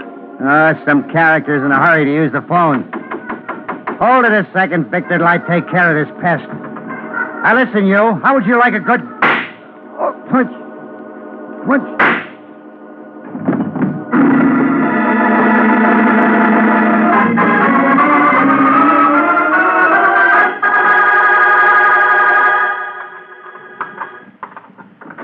That you, Waring? What the... Shut the door. Listen, Morgan. Shut it. Just keep your hands right where they are. What are you doing here, Chuck? Red Davis was knocked off a couple of hours ago. That still doesn't answer my question. I don't see why not. One, the cops think I did it. Two, you can prove I didn't. Now, does it add up? Not to my liking. You better get somebody else. Listen, Waring, maybe I haven't handled this right, but I didn't kill Red. And why don't you tell that to the police? You don't think for a minute they believe me? Suppose I told you I don't either. Now, look, Mike, I know you don't like me, but give me credit for a little intelligence. If I was going to knock off Davis, would I shoot my mouth off all over town? So? So I tell you I didn't kill him. Then who did? I got no idea. Okay, Morgan. I'll see what I can do for you. But first, I want you to surrender to the cops. Oh, no. All right, then it's no deal. Now, wait a minute, Mike. I'll make you a proposition. No, I'm not interested. For Pete's sake, give me a chance, will you? I'm convinced that with any luck, you can clean this up in a couple of hours. If you haven't by then, I'll give myself up. What'll you do in the meantime? I'll stay right here. What's to prevent me from walking out and calling the police? Nothing. Oh, you just trust me, huh? I don't have any other choice. What do you say, Mike? Well, this is against my better judgment, Morgan. But you got yourself a boy.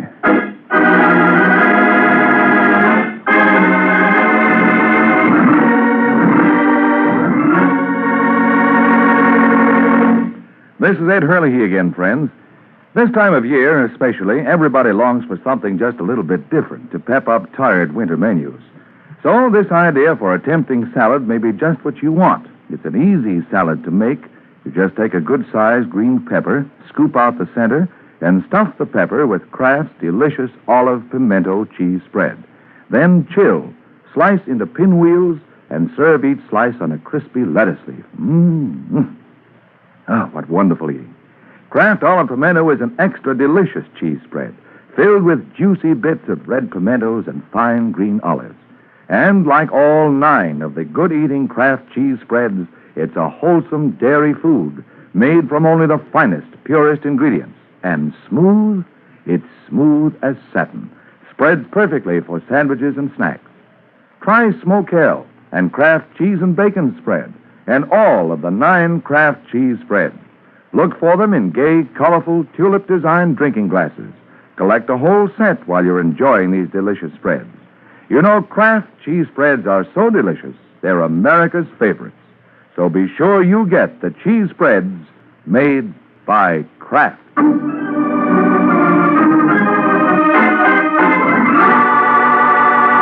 Now, back to the adventures of the Falcon.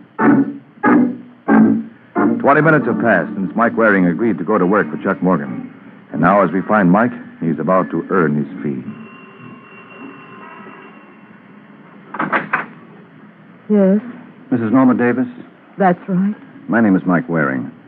I'm sorry to bother you at a time like this, but I'd like to ask you some questions about your husband. But I've told the police everything I know. Well, I'm working on a different angle. Come in. Thank you. What do you want to know? Mrs. Davis, have you any ideas who might have killed Red? Yes, Chuck Morgan. I mean, besides Morgan. No. Red didn't have an enemy in the world. Now, you know that's not true, Mrs. Davis. Your husband wasn't exactly the most popular citizen in New York. How dare you say that to me? Well, I only... I won't have you talk that way about him. I'm tired of these insinuations. How do you know what kind of man Paul was? Well, I'm sorry. You're sorry. Go on, get out. Mrs. Davis, look, all I don't want to hear any more about it. Now leave me alone. Permit me to congratulate you, Mrs. Davis.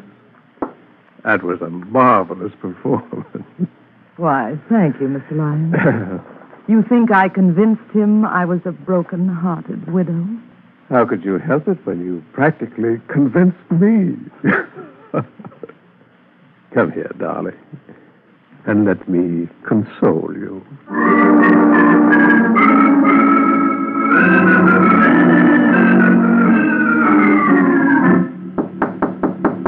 a second. Yeah? I'm looking for a guy named Larry Hudson. Well, look no further, Mr. Morgan. You, Hudson? That's right. One of my friends told me you wanted to see me. He told you right. Care for a drink? Yeah, I could stand one. Help yourself. Bar's in the corner. Pour me one while you're at it. You're in a bad spot, Chuck. You bring me up here to tell me that? Yeah. Yeah, you see, I know who killed Red Davis. What? You heard me. Oh, that one mine? Yeah. Thanks. Say, how you fix the cash? What do you mean? Well, I got a lot of information to sell. It's going to the highest bidder. You mean you can clear me? I'm not doing any more talking until I see the color of your dough. How do I know you got merchandise? I'll give you a sample. Did you know that Davis's wife was two-timing him? With whom? Oh, no, that's all you get free. But you can use that kind of stuff, can't you? Listen, Hudson, I want you to talk to Waring. Oh? Mike Waring, the Falcon. He's working for me. Are you kidding? No.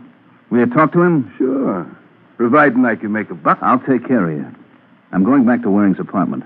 I want you to call him there in about 15 minutes. Well, I'll be sitting right here at the phone. Tell him what you told me about Mrs. Davis. Oh, no good.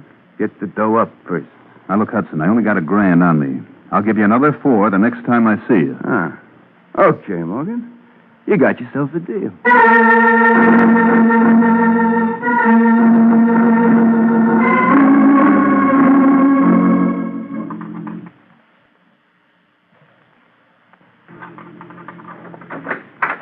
Morgan? Chuck!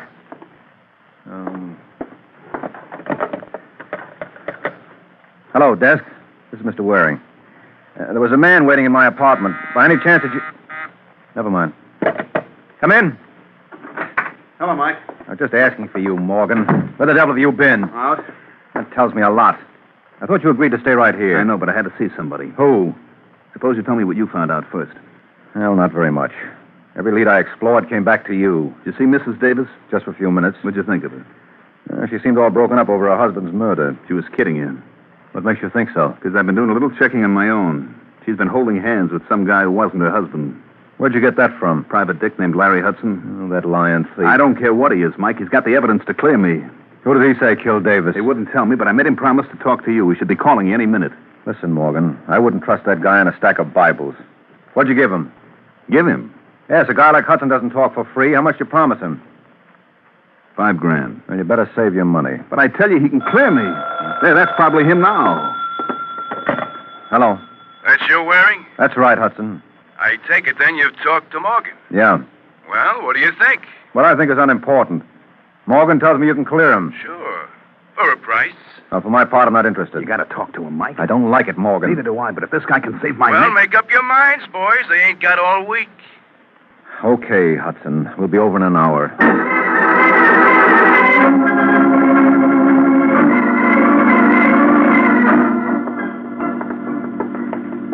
4A, 4B. It's over here, Mike. Now, look, I want you to let me handle Hudson and keep your mouth shut. You're the doctor. What's keeping him? I don't know. Maybe he went out. I doubt it. How can you tell? Take a peek at that keyhole. I can't see a thing. Sure, because the key is still in the lock. That means Hudson's got to be in there. Hey, Hudson, open up! Hudson! All right, Morgan, give me a hand. What are you going to do? Break it down. Shouldn't take too much effort. Come on, let's go. All right, one more. Should do. Hudson! Hudson! Where the devil is the light switch? It ought to be somewhere around the door. And watch yourself, Morgan. Wait till I strike a match. I got it. There we are. Mike. Yeah. Don't touch him. Was he dead? Either that or asleep. With that knife in him, what do you think? Hand me the phone. I got to call the cops.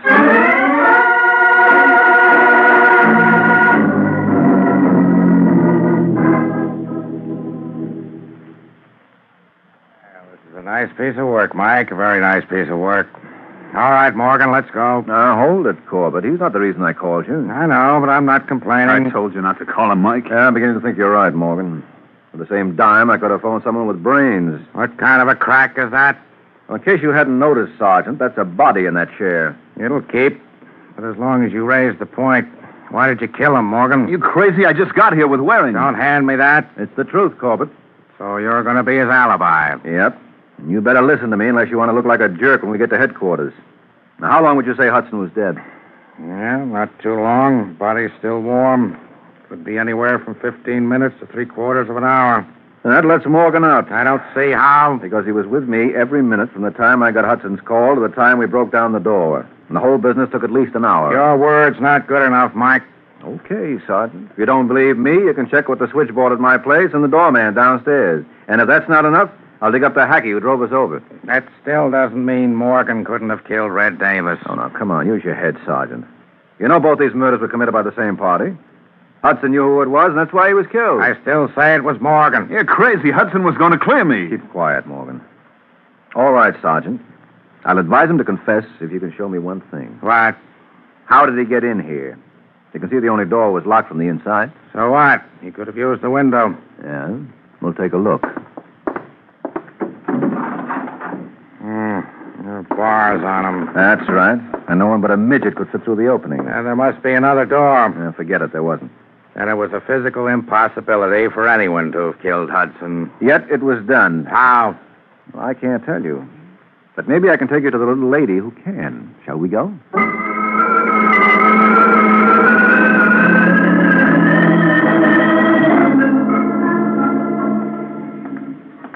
Listen, Mike, if the DA ever finds out I let Morgan go, he'll have... Wait a minute. Huh? Isn't this where Red Davis lived? That's right, Sergeant. Well, you can't bother his wife now. Why not? Because her husband was just murdered. Oh, well, she may surprise you with what she knows about it. Morgan told me that she was being romanced by some character. How? I don't know. And apparently neither did Red. If you ask me, Sergeant, Yes? Hello, Mrs. Davis. Remember me? Not too pleasantly. May we come in? I'm sorry, Mr. Waring. I'm busy. Oh, well, this gentleman would like to ask you a couple of questions. This gentleman means nothing in my young life. Well, now you never can tell. He's a sergeant in the New York Police Department's homicide division. Oh. Mm-hmm. Well, it's just that the house is in such a mess. Well, we promise not to stare. Who was it, Norma? Norma. I think you're being paged, Angel. It's nothing, Raymond. Oh, for a moment, darling, I was... Oh. Hello, Mr.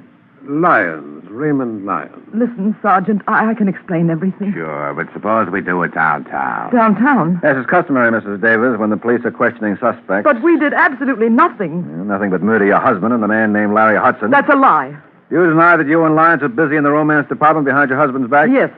And what's Lyons doing here now? Well, he's just helping me. Mm-hmm. Like he helped you murder Hudson? No. Now, just a moment, Waring. I thought this gentleman was the officer of the law. You're right, Lyons, but if you think my questions are going to be less embarrassing, you're in for a bad shock. Larry Hudson was murdered at 10:45 tonight. Where were you at that time? I was with Norma. That's right. Well, now, that's what I call a wonderful alibi, Sergeant.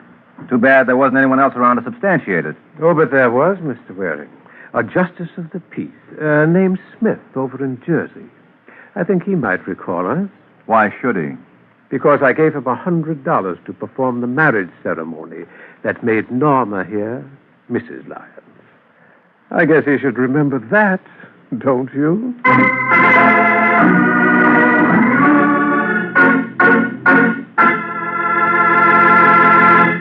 This is Ed Hurley again, friends, and I'd like to help you find out about the 9 most delicious cheese spreads you'd ever want to taste. They're the 9 famous cheese spreads made by Kraft. They're delightfully mild-tasting ones, such as Kraft Pineapple Cheese Spread, Kraft Olive Pimento, and Kraft Relish. And there are sharp-tasting ones, too, like Roca, Smokell, and Kraft Limburger Cheese Spread. All of them are mighty good to eat.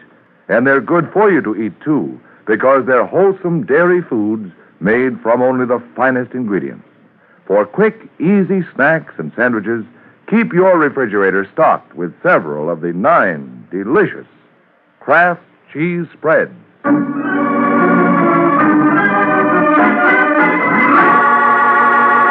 Now, back to the adventures of the Falcon. A half hour has passed since Norma Davis and Raymond Lyons punctured Mike's theory by coming up with an unbreakable alibi. And now as Mike drives home with Sergeant Corbett, he still refuses to accept the obvious. Doesn't make sense, Corbett. I tell you, it doesn't make sense. Hey, will you watch where you're driving? Something screwy about that marriage. You saw the license? Well, doesn't it strike you as strange that within 12 hours after her husband is murdered, Mrs. Davis marries another man? Of course it does. There's no law against it. No, but an alibi like that must have a hole in it. Yeah, you show me where. After you do that, show me how either Mrs. Davis or Lyons could have murdered Hudson. If it was a physical impossibility for Morgan to kill him, it applies to them, too. Uh-oh, hold everything. What's the matter? Oh, what a chump I've been. Well, they say confession is good for the soul. I tell you, I've got the answer to the whole thing, Sergeant. That on the level? Yes. I know now who killed Hudson. And with the help of Chuck Morgan, I'm going to prove it.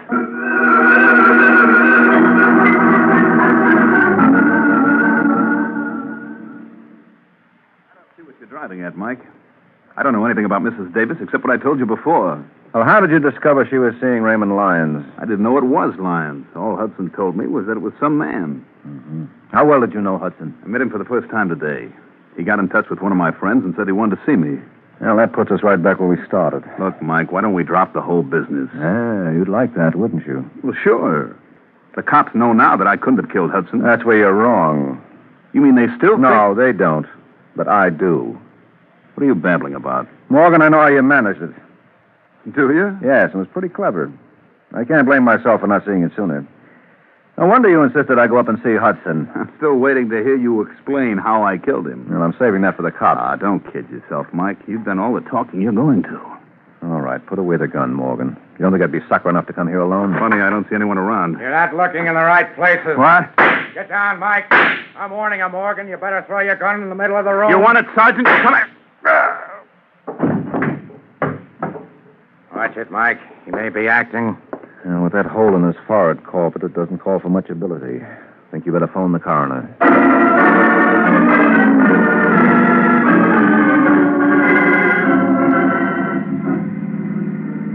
You can drop me off at the corner, Sergeant. Well, it's been grand. Hold it, Mike. Aren't you forgetting something? I've got a report to make. Who's stopping you? You are. Oh. Well, you know that Morgan killed Red Davis. Sure. I was the first one to say so. You should have stuck to your guns.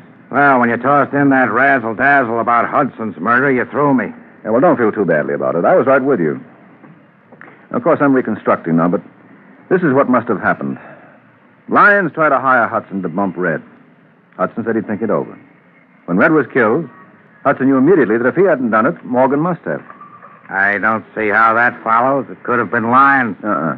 If Lyons were willing to do the job, why did he approach Hudson in the first place? No, it had to be Morgan. And when Hudson realized that, he tried to shake down Morgan. He even told Morgan that if the price were right, he might be induced to frame Red's wife. So Morgan played along with him and asked him to get in touch with me. Now we're coming to the part I want to hear. Well, when Chuck went to meet Hudson, first of many such... So he slipped a slow-acting drug into Hudson's drink. Why didn't he kill him then and there and be done with it? Because he needed an alibi, and I was it. I don't get it. He needed someone with him while he murdered Hudson. What? Sure. Remember you said it was a physical impossibility for anyone to get into that room and kill Hudson before Morgan and I broke down the door? Yeah? Well, there you hit the nail right on the head. It was a physical impossibility. So it means that Hudson was killed while I was in the room. Let me get this straight. You mean while you were hunting for the light switch? Morgan was hunting for a place to plant his knife. Wasn't he taking quite a chance there? Oh. Hudson was drugged, so he couldn't make an outcry. And the knife makes no noise at all. Well, that'll learn you. The next time I say something, you'll listen. I told you Morgan was the killer all along. Yeah, well, you'll have to forgive me. I've been hearing so many radio shows. I forgot it wasn't unconstitutional for a cop to be right. Let's hope this establishes some sort of a precedent. Huh? Good night, Sergeant.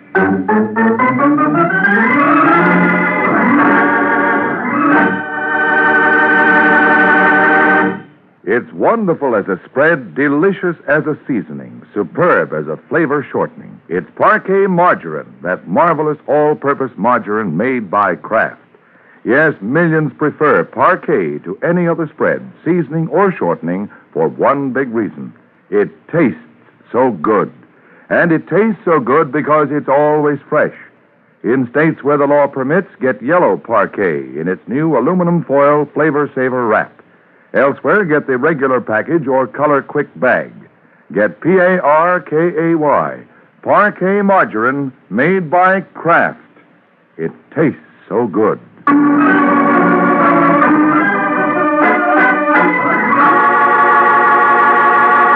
The Case of the Gangster's Girl.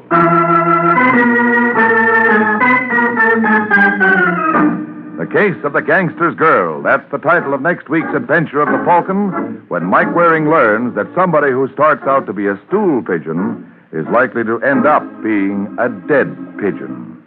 So be sure to listen at this same time next week to another exciting adventure of the Falcon, brought to you by the Kraft Foods Company. The Adventures of the Falcon are based on the famous character created by Drexel Drake, produced by Bernard L. Schubert, written today by Gene Wang, and directed by Richard Lewis. Music was by Arlo. Les Damon was starred as the Falcon, with Ken Lynch as Sergeant Corbett. Also heard on today's broadcast was Miss Ann Williams of New Orleans, Louisiana, who was chosen by this program from among the dramatic students of Sarah Lawrence College in Bronxville, New York. Be sure to hear the great Gildersleeve next Wednesday evening over most of these stations. In next Wednesday's broadcast, Gildy comes face to face with an hilarious problem and solves it in a way that will keep you laughing for days. Remember the show, the time, and the place. The great Gildersleeve next Wednesday evening over most of these stations. Check your newspaper for time of broadcast. This is Ed Hurley speaking for the Kraft Foods Company. Monty Woolley, Jack Haley, and Judy Holliday join the big show on NBC.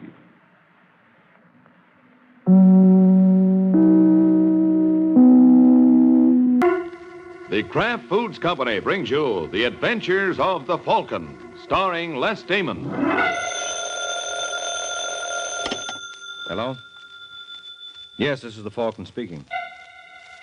Oh, Doris. Thanks for the call, but tonight is out for me.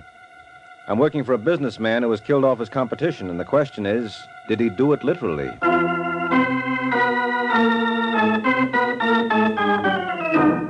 This is Ed Hurley, friends, inviting you on behalf of the Kraft Foods Company to listen to The Adventures of the Falcon. You met the Falcon first in his best-selling novels. Then you saw him in his thrilling motion picture series. Now join him on the air when the Falcon solves The Case of the Widow's Gorilla.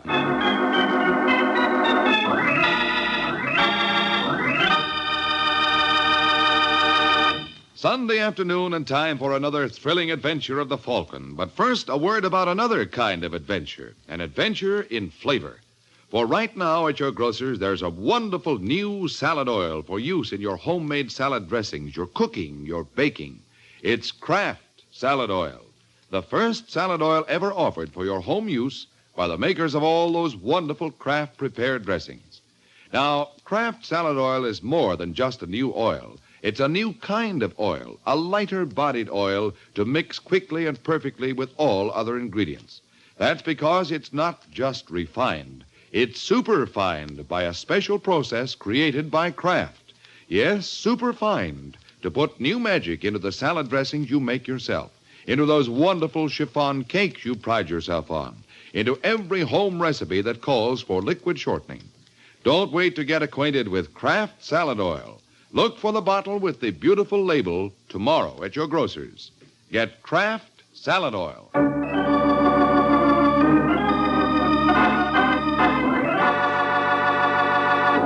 Now, the case of the widow's gorilla. It's late Sunday night in the New York apartment of novelty manufacturer Raymond Orsatti.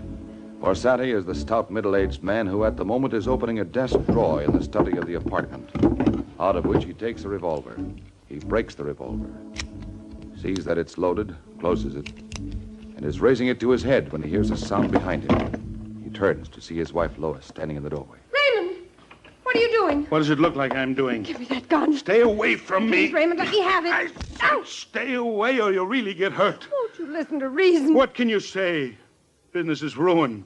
Kendrick's got the best of me. There's nothing left. Are you just going to quit? Let him win so easily? He's already won. driven me to the wall. There's nothing I can do. There must be something. Bankruptcy. Disgrace. If you'd just stop feeling sorry for yourself and really work at it, you'd find a way out. How? Don't ask me. You're the brains. I tell you it's no use. Only other way out would... Hey, wait a minute. That's an idea. If Kendrick would fall for it. What is it? Yes, it's a possibility. What is? What are you talking about? You'll see if it works. Have to figure out how to present it to Kendrick. He might just go for it. He just might.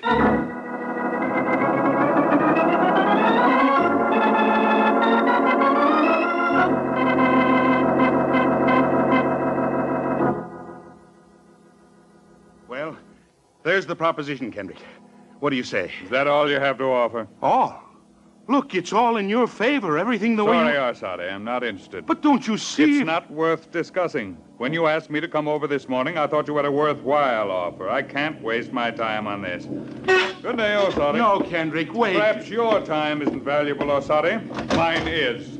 Good day again. I might have known he wouldn't be interested. I should have known. Why do I try to kid myself? What's the use? Dear Lois, it's no use. I knew that it wouldn't be, but I tried to pretend. I'm sorry about everything, but there's only one way out. You took the gun last night, but you didn't know I have another. Try to forgive me. Ray.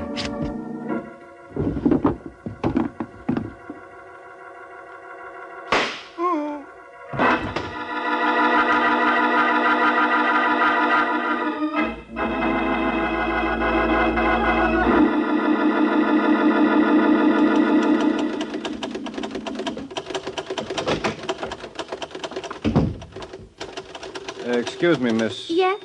I'd like to see Mr. Kendrick. Hey, you know something? What? You look an awful lot like the Falcon. Oh, it's the shape of my face. It's amazing. I've seen pictures of him. Will you please tell Mr. Kendrick I'm here? He's expecting me. Your name? Michael Waring. Yes, sir. Michael Waring? You are the Falcon. Yes, small world, isn't it? Now, will you tell Kendrick... I'm going out for a few minutes. If Mr. Waring comes, ask him to wait. This is Mr. Waring. Oh, fine. I'm not going out after all. Come on in, Waring. Right. And if anyone else comes, I don't want to be disturbed. Yes, sir. Now, Waring, I guess you wonder what a man like me wants with a detective. Oh, I wouldn't say that. Happens in the best of families. What happens? Needing detectives. Oh, that. Thought you meant murder. I wonder how you knew. Oh, so that's why I'm here. Yes. The police just left. You'll read about it in the paper tomorrow. What'll I read? I have a nice little business here, Waring. Been growing steadily the past few years. This week, I drove my chief competitor, Raymond Orsatti, to the wall. Bankruptcy. Well, bully for you. Got a call from him this morning. Could I come right over? I went. What he offered was a merger. I don't need him. He needs me. Well? Well, I told him I wasn't interested and left. An hour later, he's found, shot through the head. Well, that's one way to get rid of competition. I didn't do it. All right, chum, all right. But the medical examiner says he got it right around the time I was there. But he was alive when you left. Definitely. Only I have no proof. But I have a theory, Waring. See what you think of it. All right. I say suicide. Was there a note? They didn't find any. But here's the way I see it. Orsatti knew he was licked and blames me. He decides to give up and shoots himself, but he does it in a way to get back at me. He calls me on a silly pretext, waits till I leave, and then kills himself. Intentionally leaving no note, so I'll be blamed. You don't buy it? Oh, it's possible. Who found the body? Leonard Stribling. He arrived an hour after me. You know anything about Stribling? I understand he's a bookie. Orsatti liked the horses. All right, Kendrick, I'll drop round and see Stribling. You're playing a long shot, and I have an idea he's just the boy to quote me the odds.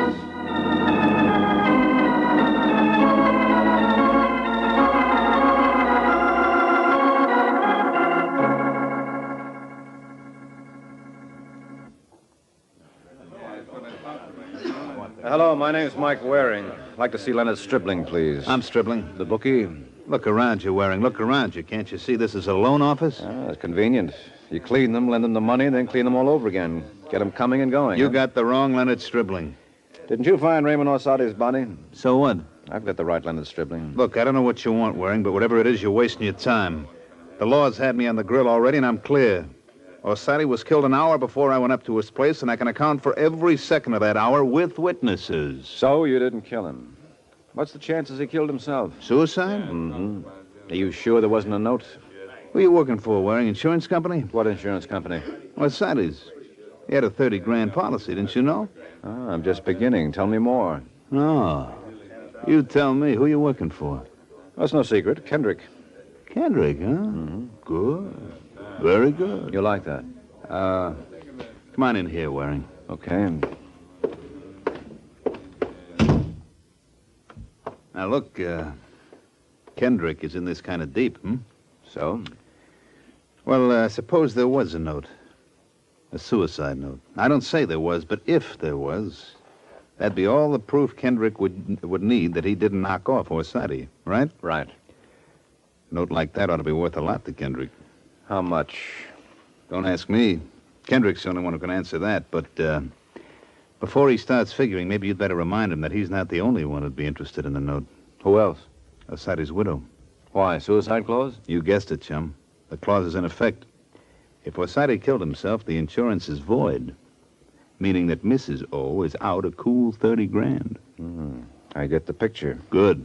Show it to Kendrick. He may appreciate art, too.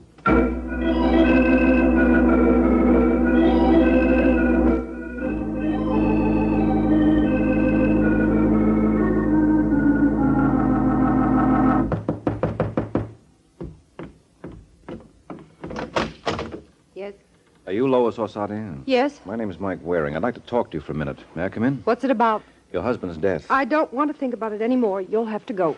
Oh, I know how you feel. But before I go, I thought you might like to know I've just seen Leonard Stribling. What of it? He tried to sell me your husband's suicide note. What? Yes, Mrs. Orsatti. Stribling says your husband killed himself. And he's dickering with you to sell you the note so you can cash in on the insurance. That's a lie. I haven't seen Stribling. Well, then you will. He wants to get us bidding against each other. What's your interest in the note? Well, it could save me a lot of trouble. If you buy it, you're just going to wind up in a jam with the insurance company. What an awful thing to say. To suggest that I'd do such a thing. It isn't enough what I've gone through. You have to come here, make such accusations. I didn't accuse. I advised. Get out of here. Yeah, sure. So long. Marbury. Marbury, come here. Yeah, Mrs. Orsatti. What's the trouble? A man just left. Michael Waring.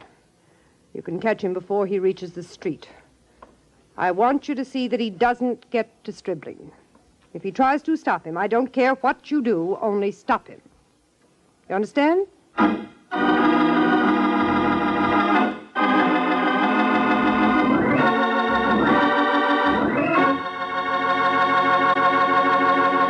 Miracle Whip. Has a flavor so pleasing. Miracle Whip. Tastes so lively, so teasing. Miracle Whip. Only one of its kind. Miracle Whip. Best salad dressing you'll find. Miracle Whip is the only one of its kind because it's different, a different type of salad dressing made from a secret craft recipe.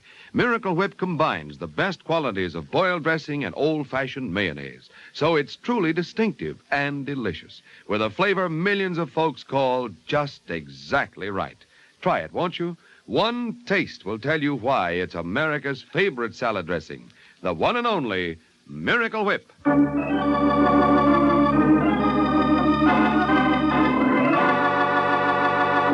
Now, back to the adventures of the Falcon. 10 minutes have passed since Lois Orsatti ordered Marbury to keep Mike from Stribling. Now, in a restaurant, Mike enters a phone booth to put in a call to his wife. As he dials, Mike looks through the glass door and sees Marbury earnestly studying the pages of a telephone book and from time to time shooting glances at Mike that are meant to be unnoticed. Hello? Kendrick? Yes. Mike Waring. Oh, yes, Waring. Any luck? Yeah, you were right. Looks like Orsatti killed himself. I knew it. But you were also wrong. What's that? You said Orsatti didn't leave a note because he wanted you blamed. Uh-huh. Well, there is a note. There is? So Stribling claims. So what becomes of your theory? Well, it's still suicide. But Stribling told the police there wasn't any note. Yeah, because he wants to peddle it to the highest bidder. Oh, but who else would be interested? Mrs. Orsatti. I tried to talk her out of the deal, but no dice. She put a tail on me. What? Yeah, flat-faced Joe who's making such a production of being inconspicuous that he stands out like an overcoat in July. He's right outside this phone booth waiting to pick me up again. What are you going to do? Have dinner. I'm hungry. All right, Waring, but about that note, I'm willing to pay. I don't like being involved with murder. And I don't like blackmail. I'll go up and see Stribling as soon as I finish dinner. And the man who's following you? Well, if he's still with me after dinner, I'll call him on it. If he's as bad a liar as he is a tale, I should learn plenty.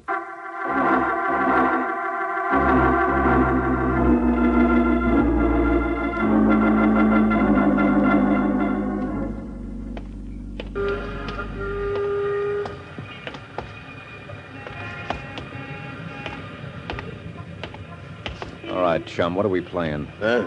You've been following me ever since I left Orsatti's. You own the sidewalk? Well, considering taxes, sometimes I wonder. You want to walk, you walk. I want to walk, I walk. It doesn't say somebody's following somebody.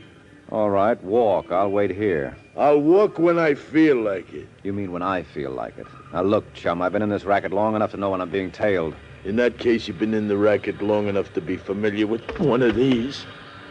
Oh, gun? Yes. Well, turn around. Go on. Now? Start walking. Where to? Straight ahead.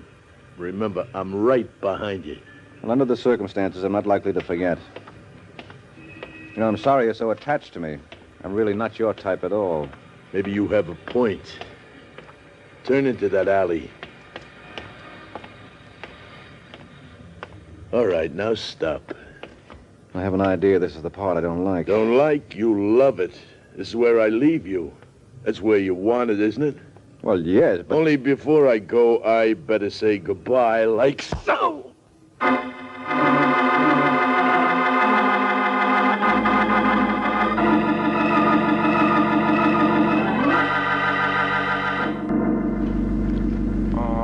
All right, pal, on your feet. Oh, hello, officer. Come on, get up. Oh, well, I'll try. Them as can't handle it shouldn't touch it. What? You heard me.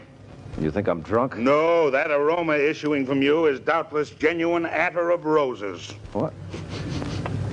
Oh, yeah, he must have doused the stuff on me. Oh, you didn't drink it. Somebody doused you, huh? Now, look, officer, I was sapped. Here's the lump if you want to feel it.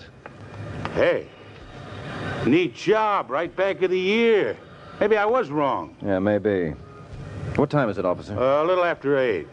Then I've only been out a few minutes. There may still be time. Huh? The thug obviously works for Mrs. Orsatti.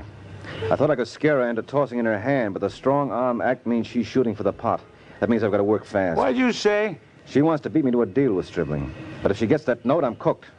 When the gavel comes down, I have to be a high bidder. I've got to get up there. All right, pal, run along. You're not drunk. You're crazy.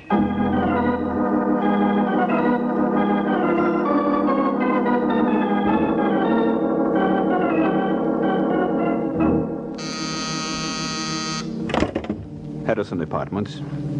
Callahan 308. Just a moment, I connect you. Yes, sir. Now, what can I do for you? What apartment is Stribling's? I want to talk to him. I'm afraid that is impossible, sir. He's not seeing anyone. But he'll see me. I do not think so, sir. Why not? Mr. Stribling is dead.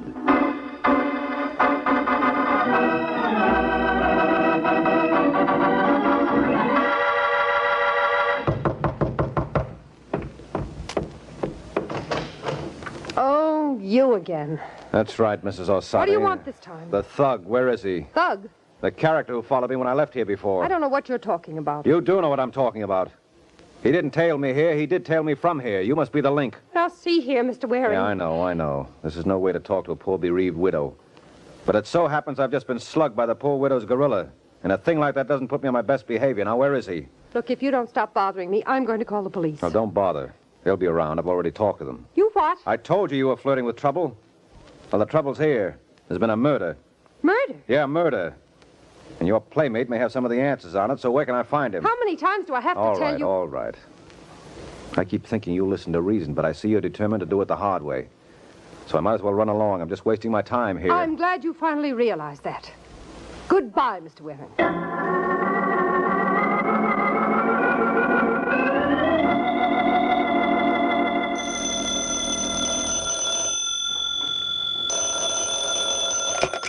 Hello.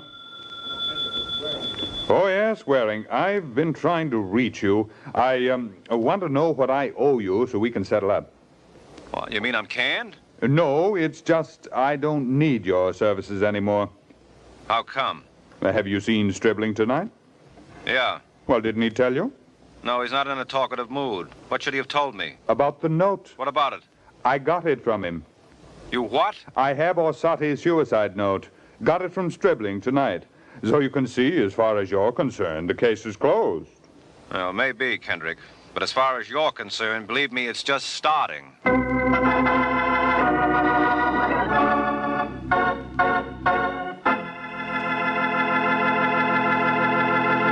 This is Ed Hurley again, friends. I do want to tell you something I'm sure you mothers especially will want to know. It's how to get the finest cheese food you can buy for your family. It's simple, really. Just be sure you buy Velveeta, Kraft's delicious pasteurized processed cheese food. Velveeta tastes good, and it's so good for you, too. For Velveeta is rich in important food values from milk, and it's as digestible as milk itself. So it's perfect anytime for snacks, sandwiches, and grand hot dishes. Try it, won't you, Mother? Make Velveeta your handy helper. Just be sure you get genuine Velveeta, the pasteurized processed cheese food of top quality, made by Kraft.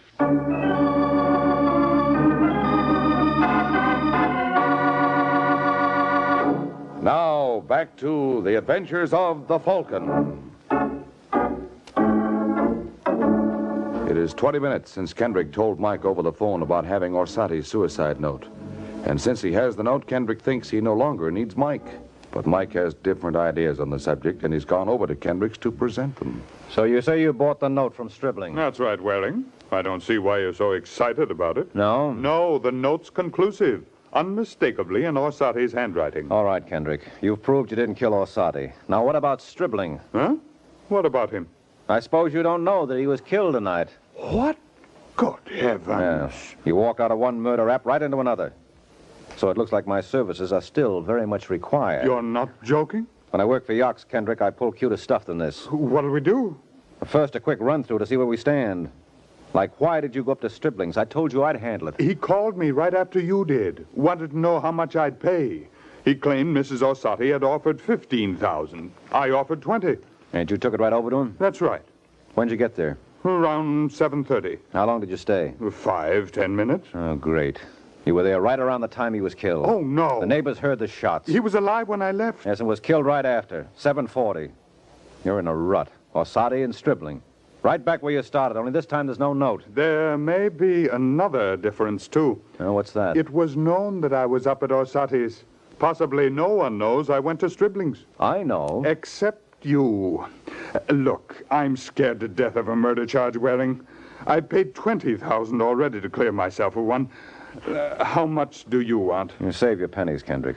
I'll work for my $50 a day plus expenses. And if I can't clear you that way, you better have cash on hand for a good lawyer. You've got to clear me. All right, then let me do it my way. Now, I'm going to make one last attempt at getting Lois Orsatti to talk. Oh, and you better come with me. I want to keep my eye on you. Why? Because Mrs. Orsatti has a gorilla working for her.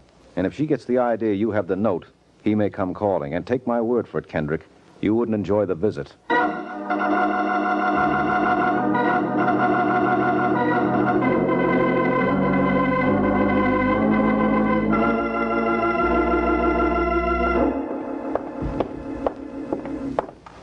All right, here we are, 412.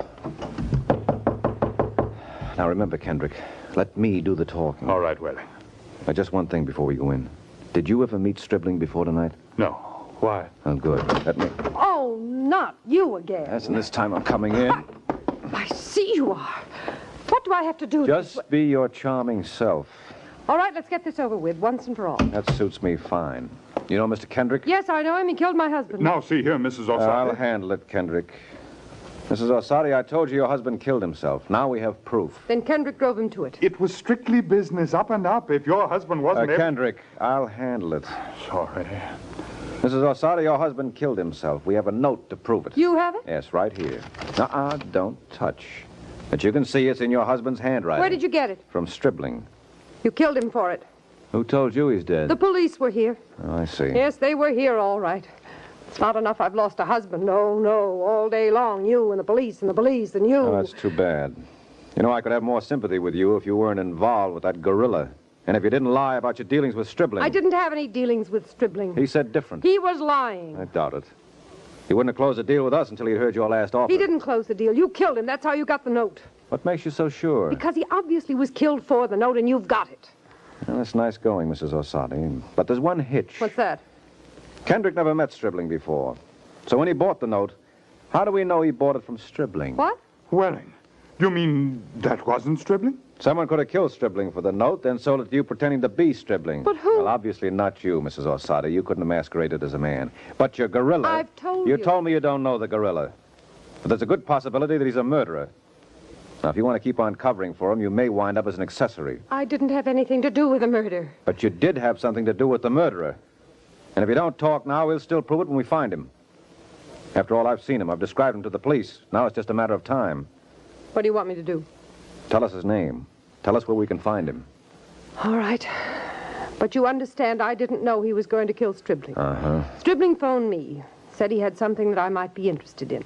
I hired Marbury to find out about it, and that's all. Marbury, so that's his name? Yes, Jack Marbury. Right. But I didn't know he'd commit murder. I'm still not sure that he did. All I know is when you came, I ordered him to follow you. Later he called back, said he followed you home. Home? That's what he said. Then he said he went up to Stribling's, but just as he got to the door, he heard a shot. Oh, he heard the shot? That's what he said. Looks like you've hit it, Waring. He was lying to her. He went up, killed Stribling for the note, sold it to me. Mm-hmm. Where can we find him, Mrs. Orsatti? Well, perhaps if you'd try... You looking for me? Marbury! Reach, all of you. I saw Waring come in here, so I went around the back. I thought you might need me, sweetheart, but I was wrong. You don't need me. What you need is a good smack in the teeth. Waring is going for it. Yeah, now's my chance. Good, Waring. You knocked him out. But he's not. Not the one who sold you the note? I didn't think he would be. But you said... I know what I said, because I was trying to catch a murderer. And you know, Kendrick, looks like I did. Yes? Who? Kendrick, it's obvious. The broken-hearted widow, Lois Orsatti.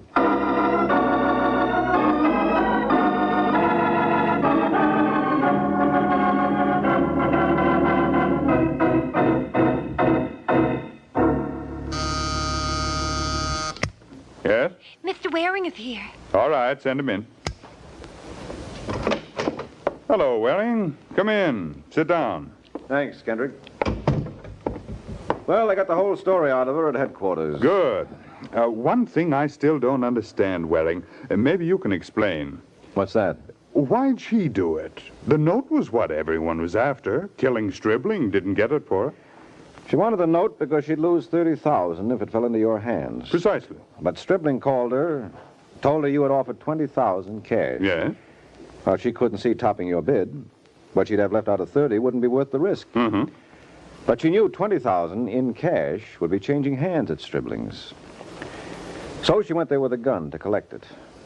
She figured if she couldn't protect her $30, she'd settle for your $20. I see. She knew Stribling would be in no position to call copper, so it seemed safe.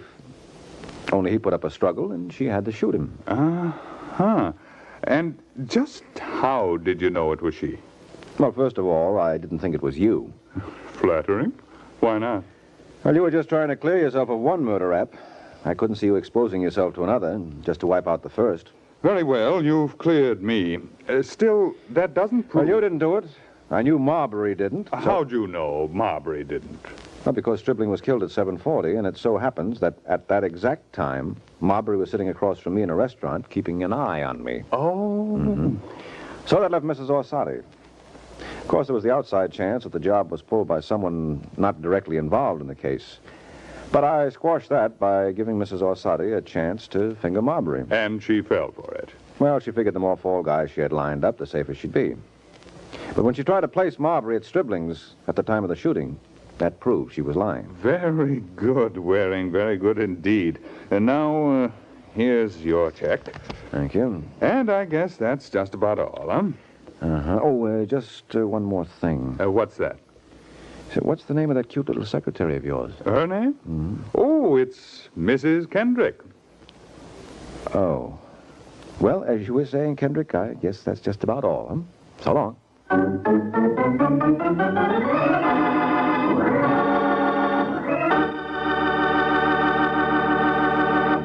Friends, America's defense program has placed on the Red Cross one of the greatest responsibilities it has ever had to assume. Now, in addition to day-to-day aid to the sick and injured, the Red Cross must extend its services to the men of our growing armed forces in camps and hospitals, at home and overseas. Now, too, the Red Cross must recruit, train, and equip millions of home defense volunteers in first aid and home nursing. And the Red Cross system of blood banks must be expanded to meet greater civilian and military needs. That's why Red Cross needs your help. By giving as generously as you can to the Red Cross, you are helping to mobilize for the defense of your family, your community, your country. This is NBC, the national broadcasting company.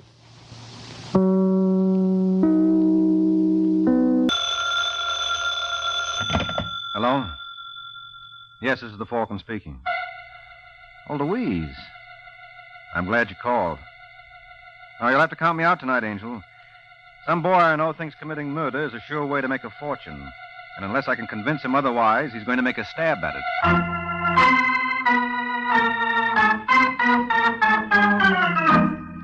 This is Jack Costello, friends, inviting you on behalf of the Kraft Foods Company to listen to the adventures of the Falcon, starring Les Damon.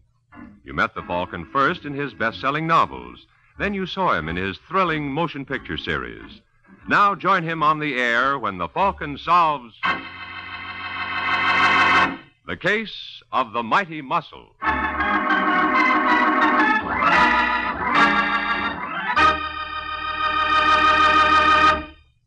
Friends, before we join the Falcon for his latest adventure, I want to tell you about the handiest little menu helpers a homemaker can have in her kitchen. They're the 9 famous Kraft cheese spreads. Every one so handy for quick, easy snacks and sandwiches, appetizers, and salad toppings. They're creamy, mild-tasting Kraft cheese spreads, and sharp-tasting varieties, too. All delicious, all of the finest quality, because they're made by Kraft. Tomorrow when you shop, get several of the 9 famous cheese spreads by Kraft.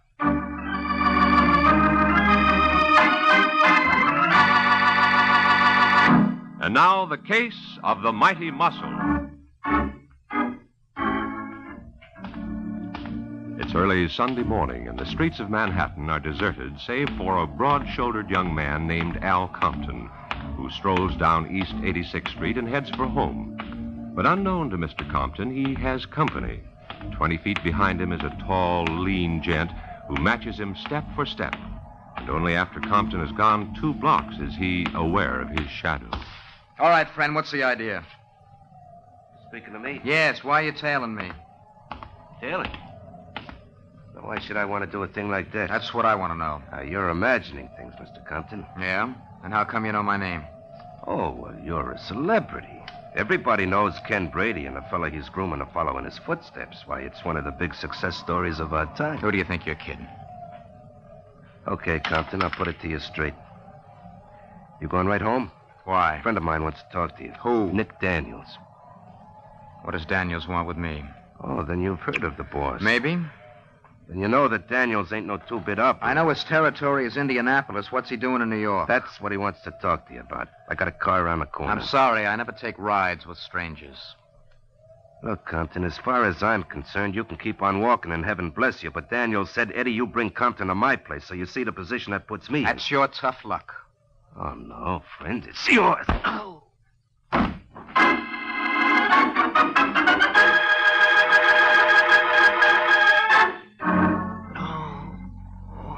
You must really enjoy your work, Eddie. What'd you hit him with? Hey, Nick. I heard it. Think it could be the cops? No, Brady wouldn't have missed him this fast. You want me? No. I'll take care of it. You look after our friend here. Just a second. I'm coming. Hello, Nick. What are you doing here, Claire? I thought I left you in Indianapolis. Well, you're such an irresistible creature, I had to follow you. I want to talk to you. You'll have to pick another time. I'm all jammed up. With what? Well, well. What goes on under our little roof? That's none of your business. Now, will you leave? Isn't that handsome hunk of man on the bed Al Compton? Didn't I tell you to beat it? All right, darling, if you don't want me to stay. Hold it, Claire. I changed my mind. I thought that was a woman's prerogative. You wouldn't be thinking of going up to see his boss, Ken Brady, would you? Would you mind? Very much. You don't want to jump to conclusions, Claire. Mr. Compton just dropped in to chat. He had a couple too many, and he passed out. That hard stuff is awful, isn't it? Especially when you get it from the end of a blackjack. Now, listen, Claire. Sure. What's it worth to you? What's what worth to me? Keeping my mouth shut. $1,000. Oh, now, Nick. Now, make up your mind, baby. If you don't want it, that's all right with me, too. Now, don't be cheap, darling. After all, in your bracket, how much can you keep? I anyway? said I'll give you $1,000. Take it or leave it. I'll take it. Though I'd like to try for two. Look, Nick, you're going to talk all night with that dame. We got work. Just a second, Eddie. Listen, Claire, I want you to take a little walk for a while. Come back in a couple of hours. 4:30 be all right? 5 will be even better. And you'll have that money ready. I said I would. Okay, Eddie, get him up. Come on, Compton. Wake up. Let me alone. Come on, you can go back to sleep after the boss talks to you. Huh? Hello, Compton.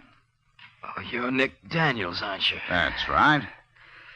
I'm awfully sorry about this fellow, but I had to talk to you. No good. Sit down. Now, I've got a proposition for you, Compton.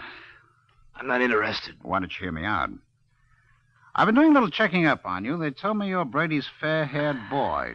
Treat you like his own son. So? So I'm going to show you how to commercialize on it. Now, I'd like to open up a couple of gambling clubs around town. You're crazy. You think Brady would stand for it while he's in the business? That's just it. He's not going to be in business much longer. What do you mean? We're going to knock off his club regularly. What? Yes. And when his customers see the rough stuff that goes on, I don't think they'll be flocking there anymore. You're out of your mind, Daniels. You don't think it'll work? No, we got spotters all over the place. It's armed like a fortress. How are you going to get your boys past the guards? That's where you come in. You think I'd sell out Brady after all he's done? I think you'd sell out your own mother if the price were right. Look, you can take your money. Well, who's talking about money? There are other things in life besides that. You're not making sense. Ever hear of a man named Sam Richards? No. Funny. I found a guy in Mobile who's willing to identify you as the lad who killed Richards in a fight over some girl. That's a lie. Seems this friend of mine was living across the street and saw the whole thing from his window. You're bluffing. You think so? Well, take a look at these pictures. Where did you get them? Oh, I forgot to mention that this friend of mine is a camera enthusiast, and he thought a picture of you bending over the body might come in handy. Well, you're not frightening me, Daniels. Brady knows all about that mess. Yeah, but the cops don't. What do you say, Compton? Do you cooperate? When will I get the pictures? Don't give them a thought. I'll deliver right after you do.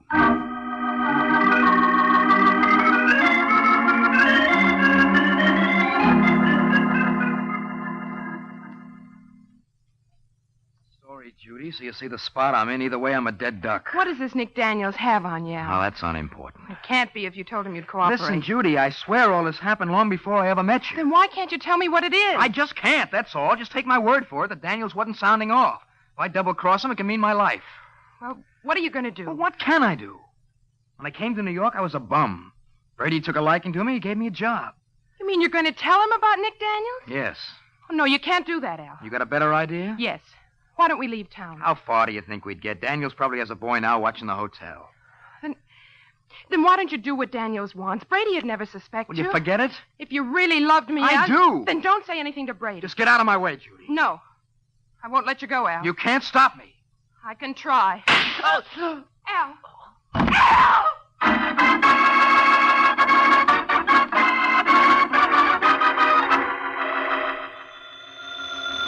Go away. There's nobody here. Oh. Yeah? Let me talk to Mike Waring, please. He ain't here. What's the matter, kid? Did I wake you? Oh, that's a pretty ridiculous question, Corbett. What do you want? That's no way to talk to a guy who's going to do you a favor. Look, Sergeant, I don't like guys doing me favors at 3 o'clock in the morning. Okay, Mike, if you don't want to meet her. What are you babbling about? I just picked up a little number who's out of her mind to meet the Falcon. You interested? Nope. She's blonde, 5'2". I said I wasn't in. Figure that would put Venus to shame. Oh. What's her name? Judy Wainwright. Never heard of her. You will. She just killed Al Compton. Ken Brady's boy? That's right. She wants to hire you. Is that why you called me? Yeah. Well, tell Miss Wainwright I'm not interested. Nah, you're being smart, Mike. What do you mean?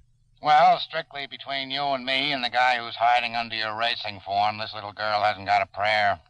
Not a chance, huh? No. She's up the well-known creek without a paddle. I bet the jury won't take 20 minutes to strap her into the chair. You want to hear the story she tried to give us? No, never mind, Sergeant. You always foul up a story. Tell Miss Wainwright I'll be over to hear it myself.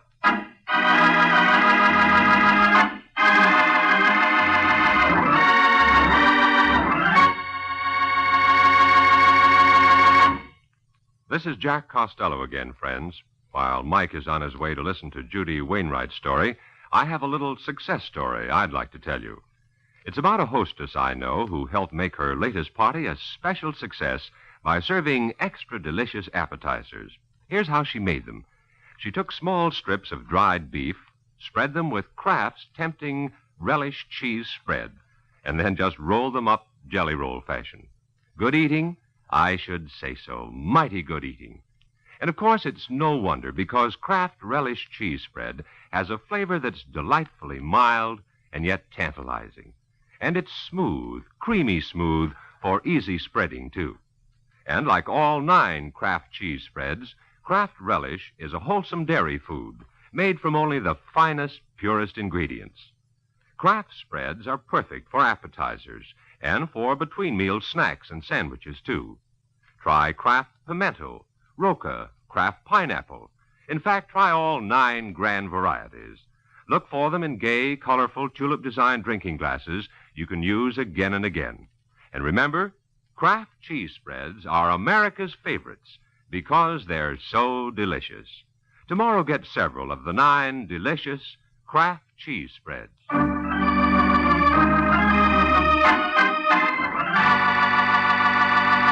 And now, back to the adventures of the Falcon. An hour has passed since Sergeant Corbett, acting at the behest of Judy Wainwright, got in touch with Mike Waring. And now at a local jail, while the Falcon listens, Miss Wainwright talks for herself. You've got to believe me, Mr. Waring. I didn't kill Al. And how come you didn't see the murderer? Because my back was to the door. And you didn't hear it open? No. How do you explain the gun being found in the room? The killer must have thrown it in. And how did your fingerprints get on it? Oh, I don't remember. I was so dazed I probably picked it up without thinking. And you weren't so dazed that you couldn't pack a bag and head for the nearest bus line where the cops grabbed you. I tell you, I didn't know what I was doing. You had a fight with Compton, didn't you? No. I was crazy about it. Then how come the people next door heard you arguing? Corbett tells me they heard Compton say he was walking out on you and you wouldn't let him go. That's a lie. Did you or didn't you say you were going to stop him? What is this, a 3rd degree? Just what side are you on, Mr. Waring? I haven't decided yet. Well, if that's the way you feel, I'll get someone else. Falcon's not the only private detective in town. Okay, Angel. No hard feelings. Hey, Sergeant. No. Wait, Mr. Waring. Yeah? I'll tell you anything you want to know. Okay. Suppose we start with the last question I asked. Well, Al and I were arguing, but it wasn't over what you think. Al worked for Ken Brady. You're not telling me anything new. Well, late last night, a man came to Al with a proposition. Either Al helped him ruin Brady's club, or else. Or else what? I don't know. It was blackmail of some sort. Or what was Compton's decision? He was going to tell Brady the whole story, even though it meant his life. That's why I wouldn't let him go. And would you know the name of the party who tried to blackjack him into line? Yes. It was Nick Daniels. Oh, the gentleman from Indianapolis? I think so. Do you know him? No, but I've always wanted to. And this may be my chance. Hey, Sergeant, I want out.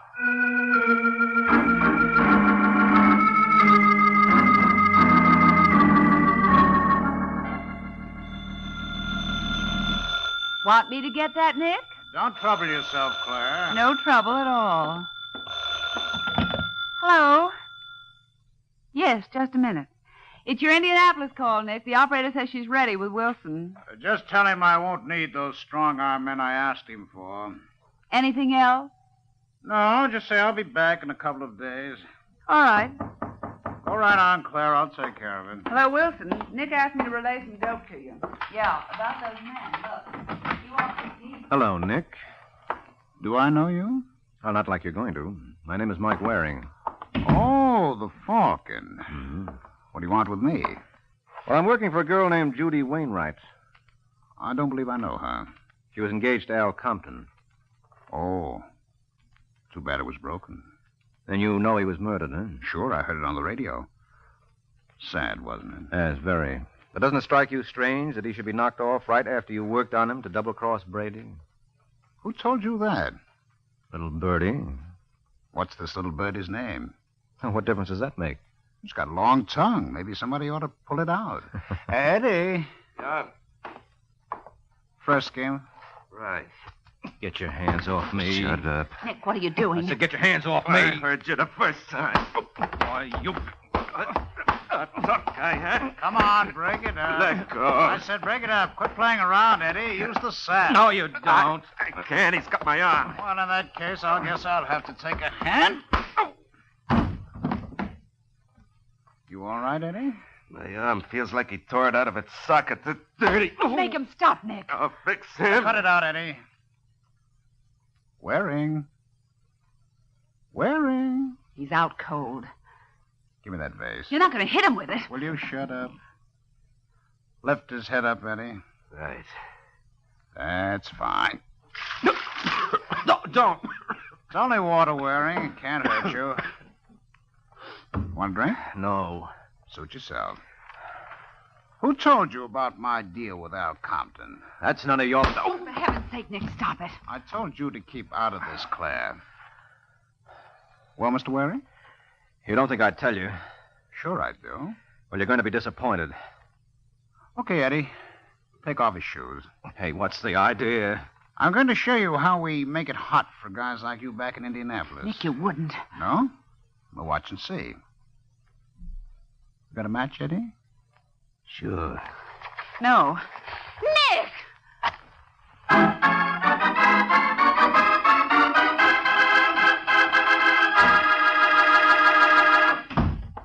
Well? He still ain't talking, Nick. What'd you come out for? Go back in there with Claire and work on him till he does. That's no use. He's out cold. From the looks of it, he will be for another 3 or 4 hours. Oh, that's fine. Now, how am I going to find out who told him I got to Compton? Maybe he just guessed it. No. You don't guess things like that, Eddie. Somebody's been talking out of turn. Maybe it was Claire. Maybe. Then again, maybe it was you. Well, what kind of a crack is that? Claire stood to make a grand if things had broken right, so take it any way you like. All right, Nick, as long as you mentioned it. Where do I stand in this deal? I told you that before. Before things were different, I was supposed to get 5% of everything you made in New York. So? So right now, the best you can hope for is to keep your health. If Brady ever hears of this stunt, you won't live long enough to regret it. Where does that leave me? The same place it leaves me. Well, not quite. You got dough. I haven't. That's tough. But only on you. What's the idea of the gun, Eddie? I want 10 grand for my trouble. What? You heard me. I haven't got it here. Don't hand me that. I'll let you look at my wallet. I'm fresh out. It cost me plenty to start operating. You got plenty more in your safe. Sure, but that's down in the office. All right, let's go to the office. Okay, Eddie. When a fella's got something coming to him, I'd be the last one to stop him from getting it. Let me get my coat.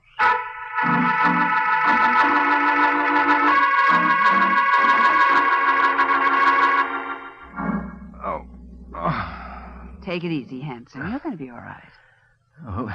Who are you? You're not being very flattering, Mr. Waring. I was kind of hoping you noticed me when you first came in. Oh, I did. You had me worried for a minute. I thought I was slipping. And what time is it? 9:15. You mean I've been alone here for almost 3 hours? Not alone, honey. I've been keeping you company. Oh, lucky me. What's your name, Angel? Claire. And what's the rest of it? Ames. Miss Claire Ames. Since when has it been Miss? Hmm? Wasn't so long ago you were wearing a wedding ring there. Who told you that? Oh, I'm clairvoyant. Besides, you still got a band of white on your left hand. Oh. Yeah, see how simple it is? Who was the lucky man? What difference does it make? Because I've got a feeling it was Nick Daniels. How did you know that? Oh, just a hunch. You still married to the guy? Yes, but don't give up hope, Hanson. I don't think it'll last. I've been thinking of Reno for quite a while. How would Nick like that? He wouldn't. How'd you get into this mess, anyway? Nick promised me $1,000 if I'd help him, and I needed the money. Mm-hmm. Did he and Eddie kill Al Compton? Use your head. What was their percentage? Compton was their boy. Well, where are they now? They left about 2 hours ago for Nick's office. What do they do with my shoes? Don't be a fool, Waring. You can't hobble around in your condition. You just lie still. I'll get a doctor. Oh, don't you bother. I'll live through it. Too bad I can't say as much for your husband.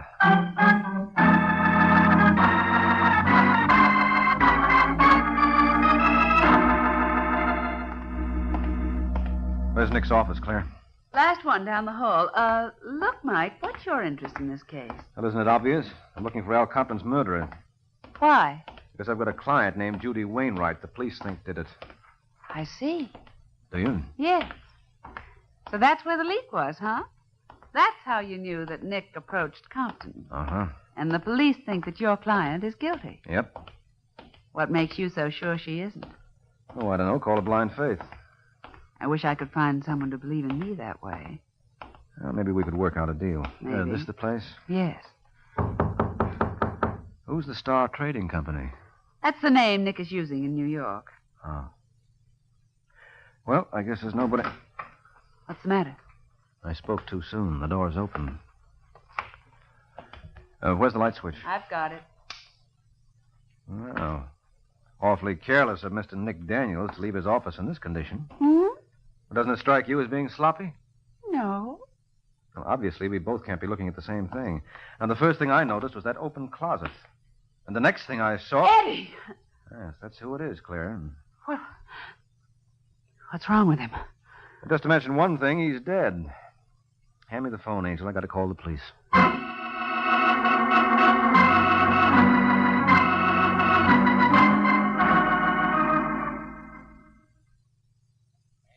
Precinct, Sergeant Corbett speaking. Hello, Corbett. This is Mike Waring. Well, where you been keeping yourself, friend? Your client's been asking for you. Now, you tell Miss Wainwright she's got nothing to worry about. I'll be down in 5 minutes with the proof that she didn't kill Compton. What do you call proof? I just found Eddie Nichols' body. Say that again? I just found Eddie Nichols' body. Nick Daniels' boy. Someone let him have a butcher knife right in the back. Where'd you find him? In Nick's office. How do you figure that clears Miss Wainwright? I'll explain it all when I see you, Sergeant. But it stands to reason the same party who killed Al Compton killed Eddie. I still don't see how that gives the girl an out. Oh, come off it. What's wrong with you, Corbett? Eddie's been dead for less than an hour. And for the last 5, you've had my client under lock and key. Guess again. Miss Wainwright raised $10,000 worth of bail at 7 o'clock tonight. That was 3 hours ago. You're joking. If you think so, wait till you hear the payoff. The guy who put up the dough was a gentleman named Nick Daniels. Ain't that enough to kill you?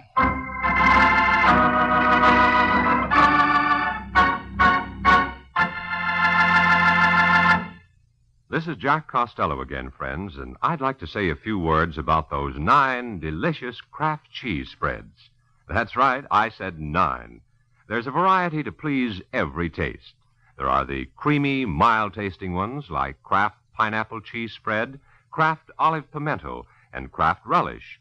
And there are sharp-tasting kinds, too, such as Kraft Limburger, Smokell, and Kraft Cheese and Bacon Spread. All of them are delicious and good for you, too, because they're wholesome dairy foods made from only the finest, purest ingredients.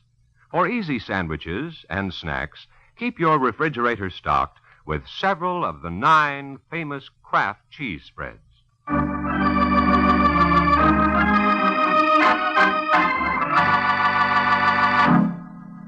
And now back to the adventures of the Falcon. A half hour has passed since Mike Waring received the news that Judy Wainwright's bail was furnished by Nick Daniels. And now, with the gorgeous Mrs. Daniels in tow, the Falcon tries to locate the good deeder. Listen, Claire. You're sure Daniels wouldn't go anyplace but this apartment? Well, it's either here or his office. But the doorman said he hasn't been back since he left. Yes. Obviously, he knew whereof he spoke. Well, I guess the only thing to do is to sit and wait. It seems like a smart idea. Want a drink? Don't mind if I do. Say when. When? Here's to what we both want. Wait a minute. Does Nick have a hotel suite anywhere? Not that I know of. Where could he have taken Judy? Why are you so worried about her? You don't know how important that little lady is in my scheme of things. You think she killed Compton and Eddie? Well, do you, Mr. Waring? Judy. Where's Nick? Right behind her. Huh? So try anything funny and you know what'll happen. Why don't you let him bail you out, Judy? I thought you sent him. You'll forgive me for using your name, friend. How did you find out about her? I'm a gambler, Waring. I play hunches. This one paid off right on the nose. Oh. Speaking of hunches, Nick, I've got a honey of my own. Yeah? Yeah. I've got a feeling that one of the things you're not expecting is this. Get Why, down, Judy. you- That's not nice, Nick. Drop that gun. Come on, drop it. Cut it out. You're breaking my arm. And I'm going to start on your neck. What is... Mike, stop it. Let go of me, Claire. You'll kill him. That's the general idea. Come on, Nick, get up. Let him be, Mike. He didn't kill Al Compton. No? No. How would he know Compton was going to double-cross him and tell Brady? I tell you, Nick had no motive. Who said he did? What? I never claimed he had a motive, Claire. I just don't like this guy on general principles. I don't get you. No. I'll see if this is any better. You killed Al Compton. You're crazy. And what's more, you killed Eddie Nichols when he stumbled on the truth. You let go of me. Now, don't struggle, Angel. Because now that I've finished with Mr. Daniels, I'd just as soon start on this missus.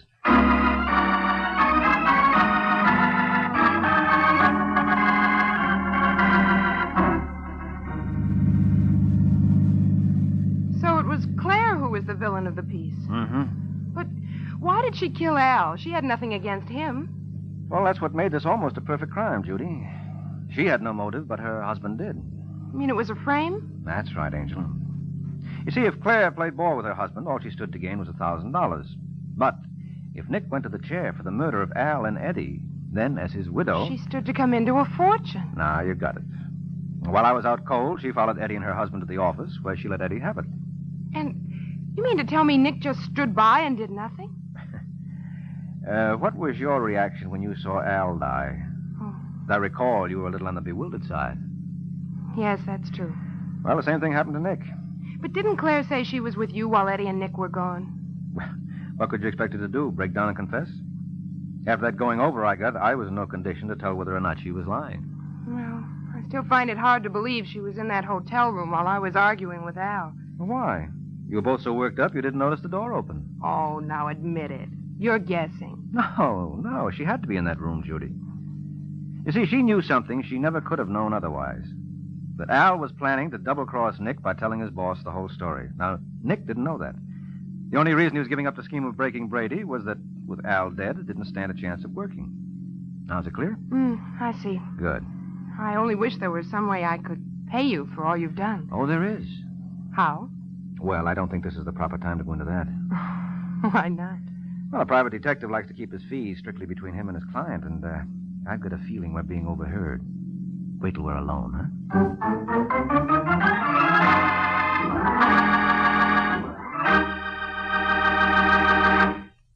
This is Boy Scout Week, the 41st anniversary of the beginning of the Boy Scout movement in America.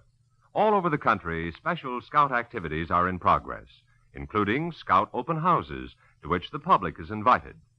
The Kraft Foods Company salutes the Boy Scouts and urges all America to support this character-building work among our youth.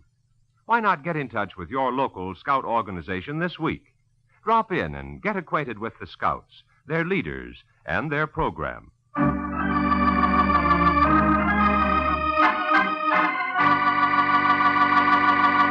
The case of the superfluous murder.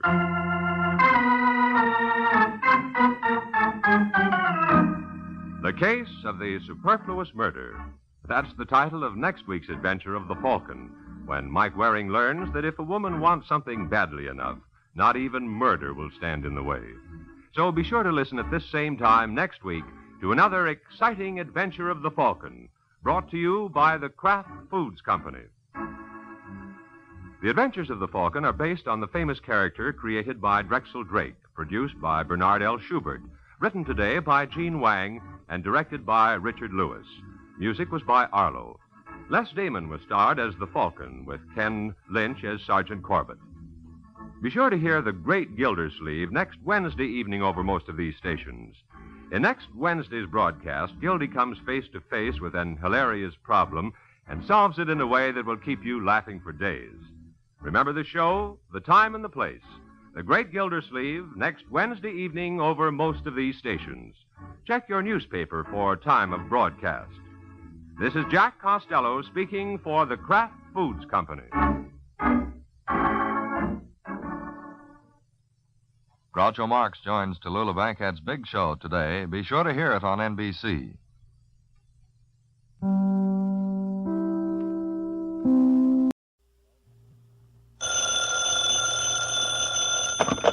Hello? Yes, this is the Falcon speaking. Oh, Nina. I'm glad you called. Oh, you'll have to cancel me out tonight, Angel. I just landed a new client. Mm-hmm. Of course, I wanted to turn down his business, but no matter how I talked, this boy insisted on giving it to me.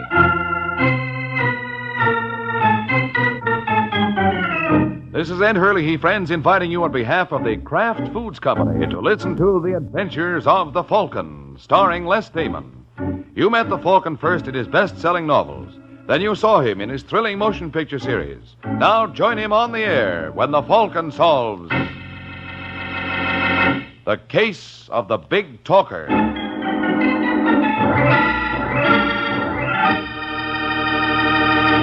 Sunday afternoon and time for another thrilling adventure of the Falcon. But first, a word about another kind of adventure, an adventure in flavor.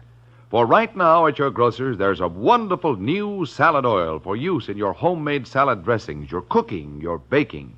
It's Kraft Salad Oil, the first salad oil ever offered for your home use by the makers of all those wonderful Kraft prepared dressings. Now, Kraft Salad Oil is more than just a new oil. It's a new kind of oil, a lighter-bodied oil to mix quickly and perfectly with all other ingredients. That's because it's not just refined. It's superfined by a special process created by Kraft. Yes, superfined, to put new magic into the salad dressings you make yourself, into those wonderful chiffon cakes you pride yourself on, into every home recipe that calls for liquid shortening. Don't wait to get acquainted with Kraft Salad Oil. Look for the bottle with the beautiful label tomorrow at your grocer's. Get Kraft Salad Oil.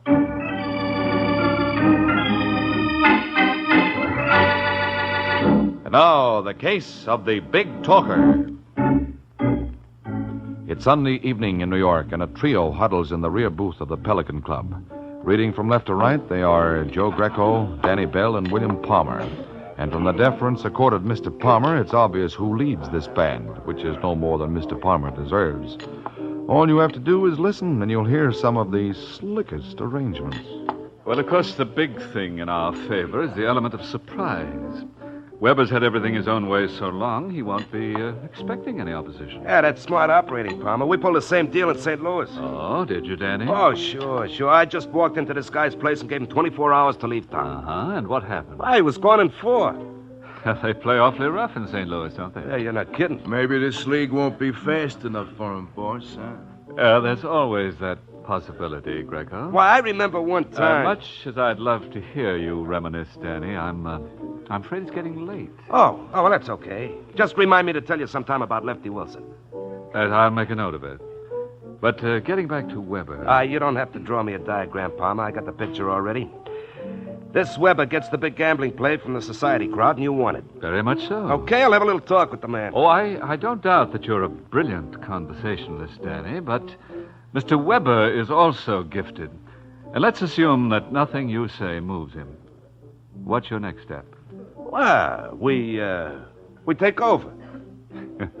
You see, Greco, nothing baffles him. We take over. Sure, it's as simple as... As falling off a log? Yeah. Wonderful. When can we expect this eviction to take place? Hey, now, wait a minute, Palmer. Don't tell me that you haven't an answer for that. Well, don't forget, I'm a newcomer in town. Oh, I've got news for you, Danny. The people in New York are exactly like those in St. Louis. They eat, they sleep, they breathe. And a little .38 caliber slug can stop all those vital functions. You mean you expect me? Uh-huh. Well, you're crazy. You hear that, Greco? I'm crazy. Here I voiced a simple suggestion. Look, if you want someone to kill Weber, you better get yourself another boy. Well, what's wrong with the one I just hired? Well, first of all... Look, Palmer, never mind his phony. I'll do it. Greco, this is not the Army. If I wanted to volunteer... I only thought that I... don't. Oh. Danny's going to come through for us, aren't you, Danny? Well... You see, Greco, you misjudged him. Why, the minute I spied Danny, I bet he was a man of action. And you know me. I only put my money on sure things.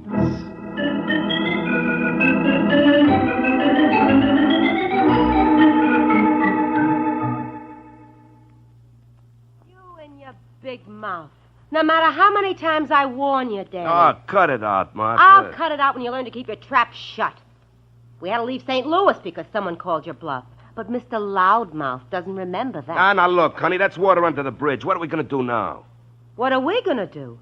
Well, you're my wife. You don't have to remind me. The only thing that keeps me going is the hope that someday I may be your widow. Now, look, Martha, suppose I talk to Palmer. Did you say talk? That's how you got into this mess. Oh, Martha. Now, about this man Weber. Yeah, well, he's nobody to mess with. Maybe we just better pack and go, huh? Oh, no. I'm not doing any more running. You can go if you want to, but I'm sticking right here. I like New York fine. Oh, but baby... Will you stop wagging your tongue and let me think? Yeah, sure. Wait a minute. I got an idea. Oh, I knew I could count on you, baby. Yeah. This Weber guy is loaded, huh? Oh, yeah. Yeah. Well, suppose he was informed what Mr. Palmer was planning for him. Don't you think he'd be grateful? Yeah. Yeah, it'd be worth all kinds of money to him to get the drop on Palmer. I bet he'd go 10,000, easy. Well, what are you waiting for? You mean? Yeah. But what'll I tell him? What'll you tell him? You ask me that? Oh, now listen, What Martha. for? Weber is the man who should listen. And if you can't talk him out of 10 grand, don't bother coming back.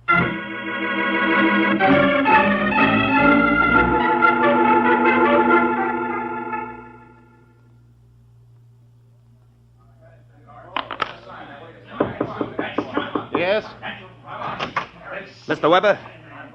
That's right, sir. My name is Danny Bell. That's a nice gambling layout you got out there. Oh, you're very kind. Well, of course, it's not as big as a couple of places I've got back home. Home? Yeah, St. Louis. Greatest little town in the world. I'm sure. Yeah, I hated to leave, but I got a proposition I couldn't turn down. If you'll excuse me, Mr... Bell. Danny Bell. Well, I'm very busy. Take it easy, Weber. You see, this proposition concerns you. I can't imagine how. Oh, you think I'm running off at the mouth, huh? That's rather an inelegant but accurate way to describe it. Well, suppose I was to tell you that someone was planning to knock you off. Now you have aroused my curiosity. Well, is it worth 10 grand for the complete details? Definitely. Well, the name of your party is William Palmer. Oh, Mr. Palmer, eh? Yeah, he figures on taking over this place. It just occurred to me, Mr... Bell. How do I know this isn't a hoax? You don't know who you're talking to. No. Well, Palmer and me are just like this, see? He wanted me to knock you off. It's a lucky thing for you got friends. Oh, have I? Oh, sure. They told me you were a swell guy. They were exaggerating. Yeah, that's the only reason I came here. Well, I appreciate it, Mr... Bell. Forgive me, I have a horrible memory for details. What about that 10 grand? I'm running a big risk, you know. Then you'd better start running. Oh, look, Weber. But perhaps you need something to send you on your way? Well? All right, I'm going. Thank you. But don't you worry, Weber. I'll be seeing you. I doubt that, sir.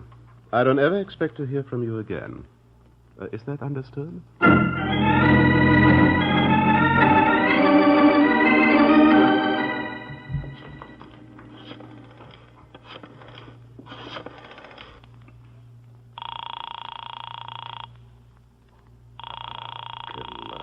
Come on.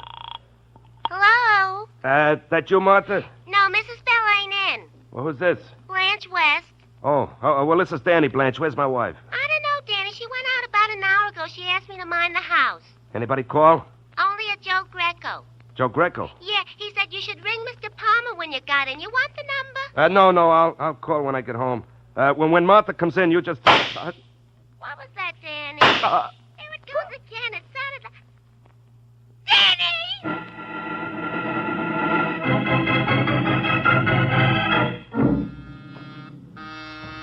Second, Louise. Right with you. Hiya, ain't you? Why, Mr. Waring. I'm sorry. I was expecting someone else. Little girl named Louise Mason? How do you know? Oh, I'm a guy who knows everything. Greco's the name. Joe Greco. What do you know about Louise? I know she had a date with you and she ain't gonna make it. Why not? Let's just say she was indisposed. If you're gonna call her, Waring, you'll be wasting your time. I don't think she'll answer. Believe me, friend, I know wherever I speak.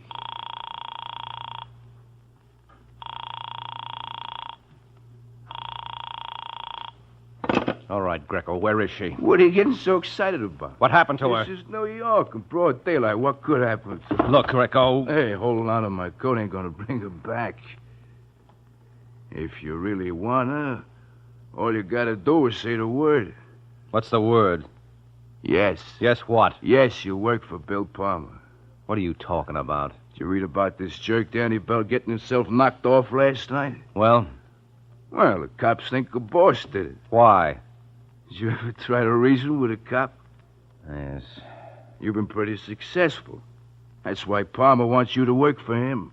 Was it his idea to grab Louise? Who says anybody grabbed her? You jump to conclusions. All right. When will she be released? The minute I get your word, you go to work. How do you know I won't break it? That's where guys like us got the advantage over guys like you. We trust you. I suppose I turn up evidence to prove that your boss did kill Danny Bell. And he deserves to fry.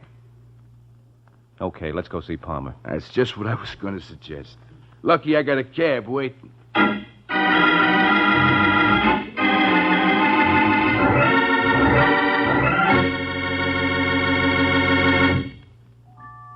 It's lighter-bodied. It's superfined.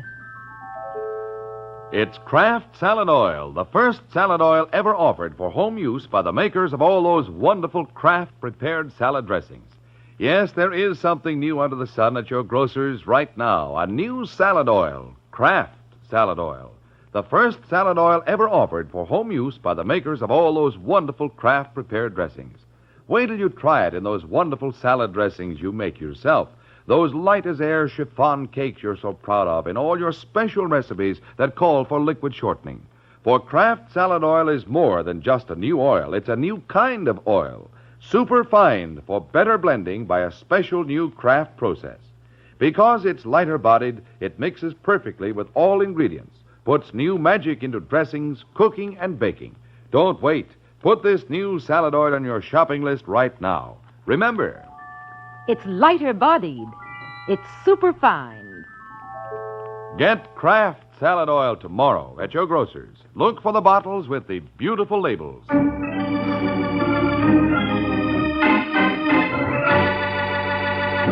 Now, back to the adventures of the Falcon. 20 minutes have passed since Joe Greco dropped Mike Waring off at police headquarters. And surprisingly enough, Sergeant Corbett doesn't seem too pleased to see our hero. Well, if it isn't that high-flying bird, the Falcon. What brings you to this nest? Where's Bill Palmer? You know, for a second there, I thought you said Bill Palmer. I did. Isn't he boarding here? What do you want with him? I'm working for him. You're kidding. Now, look, Sergeant. You wouldn't actually take that bum for a client. Oh, wouldn't I? Why, I've known you for almost 10 years. Well, I guess it only proves you don't know the real me. Maybe I don't. They say everybody's got his price. Now, who's the they that's always doing all the saying? Elliot, tell Palmer Mike Waring's here. Look, Sarge, suppose I Why told... bother, Mike? You don't owe me any explanation. Oh, all right, as long as you're going to be pig-headed. Hello, Waring. Oh, come in, Palmer. Well, I see Joe Greco got to you. He certainly did. Now, listen to me, I wouldn't want to waste your valuable time. Well, what's he sore about? Oh, he feels I let him down. I hope I never know that feeling. Listen to me, Palmer. If anything happens to that girl, Now, the way... Don't go hammy on me, Waring. Nothing's going to happen to her. She's probably back home now. Well, if I find out you killed Danny Bell... I know. You're going to let me fry. I'll pull the switch personally. Well, I hope you got a union card. How long will it be before they let me go? Well, that depends on how much help I get from you. You'll get everything you need. All right. If you didn't kill Bell, who did? Mike, I'm going to surprise you. You have no idea? No, I've got a wonderful one. What do you think of Weber? Who? Hans Weber. I understand Danny had some trouble with him. Over what? I couldn't say, but I know Danny threatened to kill him. Well, maybe I ought to have a few words with Weber. I don't care how many words you have. Just make sure they're the right ones.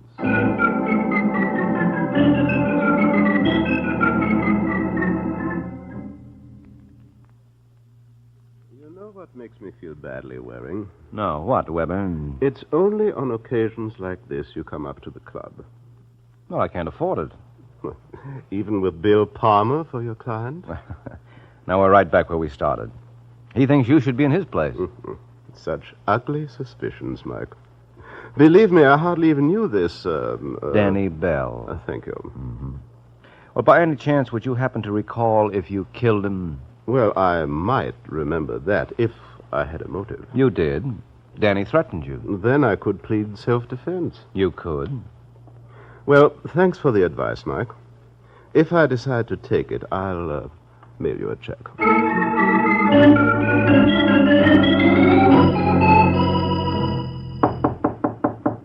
Come. Hello, Sergeant. What are you doing here? I brought a lady around to see you. I'm not interested in any of your friends. No, you will be in this one. Now, look, Waring. Mrs. Bell. You want me? Yeah. This is Sergeant Corbett. We've met. What's going on here? Well, if you'll listen for a minute, you'll find out. Mrs. Bell, tell him the story you told me earlier today. Where do you want me to begin? Right at the top of the page. Remember the time of your husband's murder? Yeah. It was 10:15. And where were you at that time? She doesn't need an alibi. Well, why don't you give that mouth a rest? Do you happen to recall where you were, Mrs. Bell? Yeah.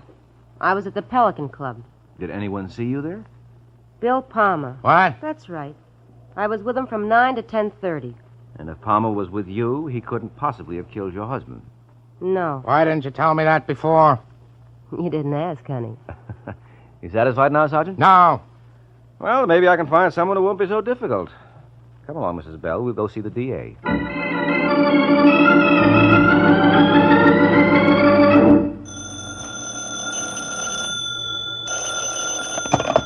Homicide, Sergeant Corbett. Corbett, this is Wilson of the DA's office. A friend of yours was just around to see my boss. Oh. Mike Waring. He's no friend of mine. Well, he must be a good friend of the chief's. The DA wants Bill Palmer released. Sergeant! Hey, Corbett! Huh? It's me. Can I give you a lift? No, thanks. I'm discriminating about the kind of people I'm seen with. Meaning I'm not. Uh-huh. Oh, listen, you You idiot. ought to feel pretty proud of yourself. Well, all right, as long as you ask, I do. Sure. I don't know many private detectives who could do what you did for Palmer. You're darn right. But then the detectives I know don't go in for perjury. Hey, listen, who are you... On your way, Waring. You're blocking traffic.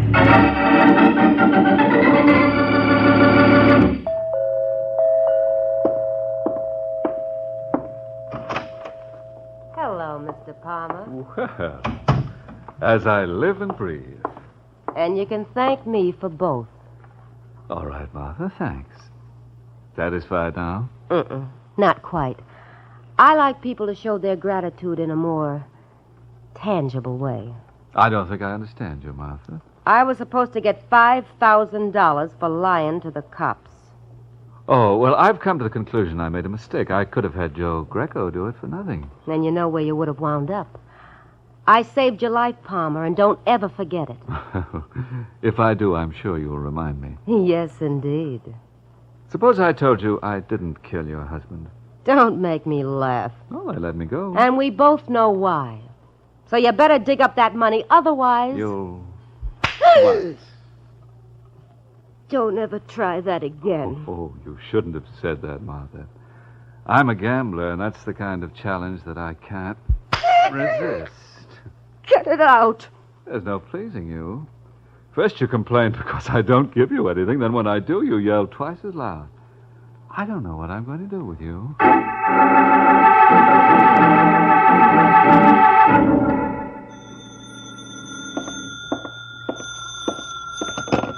Yes?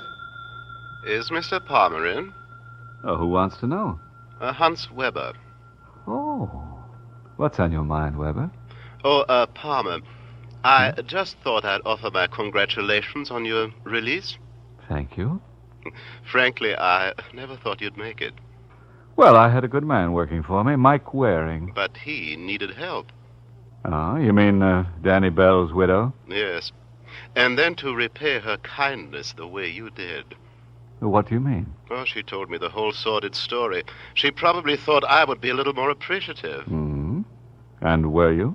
Well, I'm ashamed to say this, Palmer. You weren't. Well, offhand, I couldn't see how that information was going to help me. So now I'm afraid Martha thinks as badly of me as she does of you. And I didn't believe we had anything in common. Oh, we have, Palmer. A great deal. Let's get together real soon and compare notes.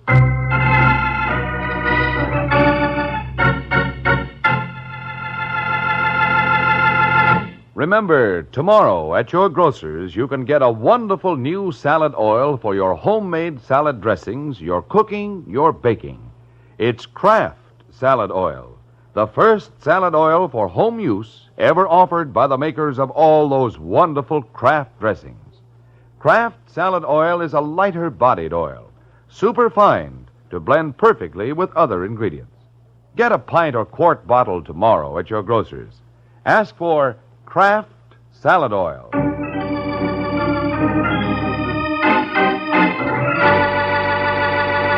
Now, back to the adventures of the Falcon. Several hours have passed since the extremely friendly conversation between Palmer and Weber. And now at the Falcon's apartment.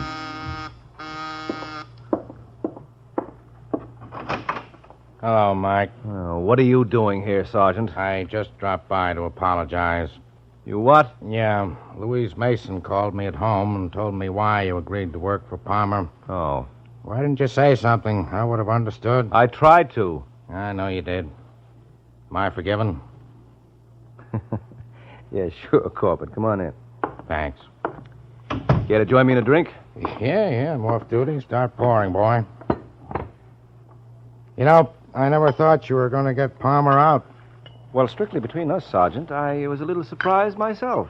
Of course, Danny's wife's perjury didn't hurt any. What are you talking about? Oh, didn't you know, Mike? She was reached. You're crazy. She admits it herself. When was this? About a half hour ago. She's out of her mind. I don't know why she came to you with that story. She saw her. She claims you wouldn't pay her off. I wouldn't pay her off? Uh-huh. She says you made the deal for Palmer. She's lying. If she was bribed, Palmer did it himself. Without your knowledge or consent, like they say. Yes. Still, it's kind of embarrassing for you. Is it? You get Palmer released, and according to the law, we can't pick him up again. I know that. Just wait till I get my hands on him. A couple of the boys downtown think you already did. Now what are you babbling about? Somebody put a slug through his brain. You'll die when you hear who that somebody is. Want to get a coat, Mike? Will you go like that? Now, look. I don't know anything about Palmer's murder, and I know less about Martha's perjury. You don't have to yell. I believe you. Huh? Of course, the opinions expressed here are my own and in no way reflect the opinions of my sponsor, the New York Police Department. Now, listen, Corbett. You got to give me a break. What do you want? A chance at Martha Bell. That can be arranged. And I want to see Joe Greco. You don't think... Why not? He worked for Palmer. Yeah, so did Danny Bell, remember? And while you're at it, pick up Hans Weber. Hey, you don't want much, do you? I don't think so. Well, maybe you're right. There are 7 million people in New York, and you could have involved them all. All right, I'll get a call out to pick them up.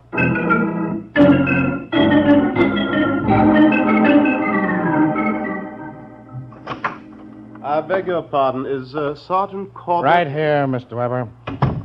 I was told you wanted to see me. You were told right.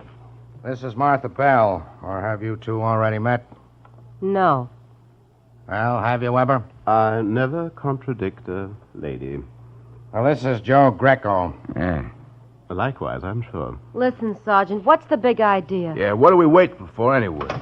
The star of our show. Thank you, Sergeant Corbett. You just made it, Mike. They were ready to walk out. I don't know what they would have missed. Yeah, you're funnier than Groucho Marx. And I don't even wear glasses. You tired, Weber? No, just bored. Oh. Well, we'll see if we can make it interesting for you. Gentlemen, and Mrs. Bell, we are gathered here together to determine the murderer of one William Palmer. Here, here. Now, would anyone care to hazard a guess?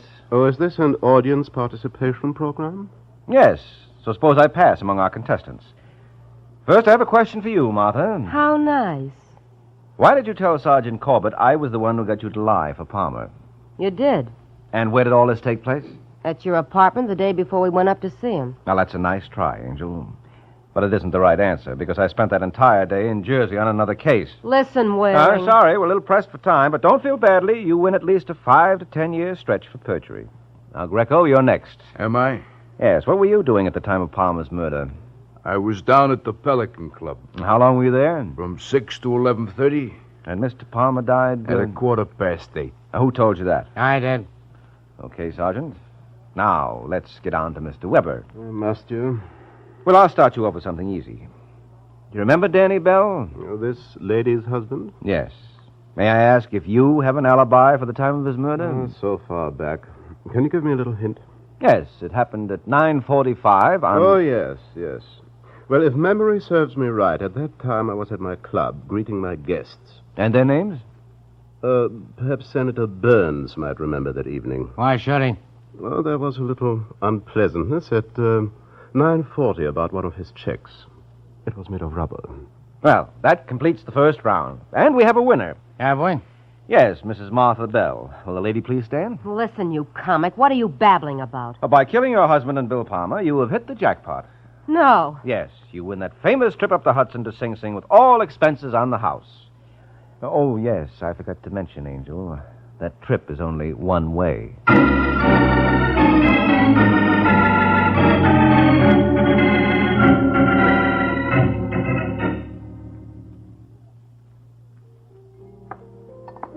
Say, Mike. Oh, look, Sergeant, I'm tired. I need a rest. Don't be ridiculous. We couldn't get along without you. Why did Martha kill Danny? Simple. She was fed up with him. He never did anything right in his life. And when he tried to shake down Weber and didn't get a dime, that was the final straw. What kind of a motive is that? Well, the newspapers are full of stories about wives who have murdered their husbands for less. And what about Palmer? Well, she killed him because he wouldn't pay off after she bailed him out with her alibi. Did she dream up that alibi deal? Well, sure. That was a smart piece of work. Smarter than you think. Because Palmer didn't need the alibi. He was with Joe Greco at the time. Why didn't he say so? Who would have believed it? No, she was shrewd. You see, she sold Palmer the idea that she could help him. And at the same time, she helped herself. I don't see how. Well, if Palmer was with her, naturally it follows that she must have been with him. And if he didn't kill her husband, neither did she. Well, the thing that gets me is why you took this case in the first place. Well, I told you, Sergeant. One of Palmer's boys abducted my girlfriend. I know, but that's no reason. What? If you ask me, she's a lucky girl. Oh, are you out of your mind? Well, the way I look at it, being kidnapped is bad enough. But she'd have been in a lot more trouble if she'd kept that date with you. Good night, Mike.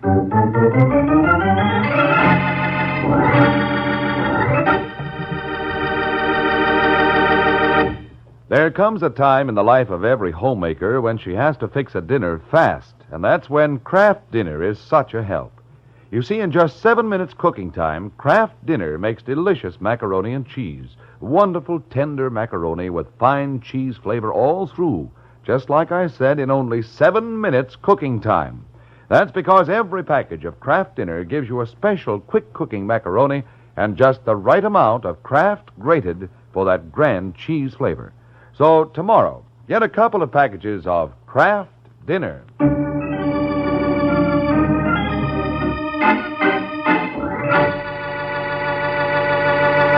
The Case of the Flaming Club.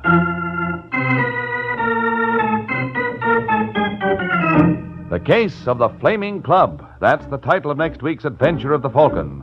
When Mike Waring learns that if a man tries to make things hot for someone who has a knife, he's likely to get stuck. So be sure to listen at this same time next week to another exciting adventure of the Falcon, brought to you by the Kraft Foods Company. The Adventures of the Falcon are based on the famous character created by Drexel Drake, produced by Bernard L. Schubert, written today by Eugene Wang, and directed by Richard Lewis. Music was by Arlo. Les Damon was starred as the Falcon, with Ken Lynch as Sergeant Corbett. Be sure to hear the great Gildersleeve next Wednesday evening over most of these stations. In next Wednesday's broadcast, Gildy comes face to face with a hilarious problem and solves it in a way that will keep you laughing for days. Remember the show, the time, and the place. The Great Gildersleeve, next Wednesday evening over most of these stations. Check your local newspaper for time of broadcast. Ed Hurley speaking for the Kraft Foods Company.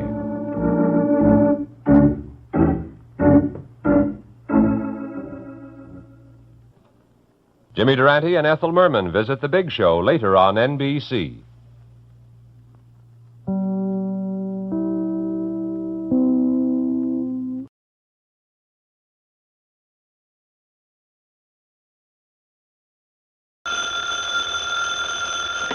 Hello? Yes, this is the Falcon speaking. Oh, Connie. I'm glad you called. Now, you'll have to count me out tonight, Angel. I'm all jammed up. Some boy I know is thinking of taking up murder for a career. Yeah, he figures with all the money involved, the least he can do is make a stab at it.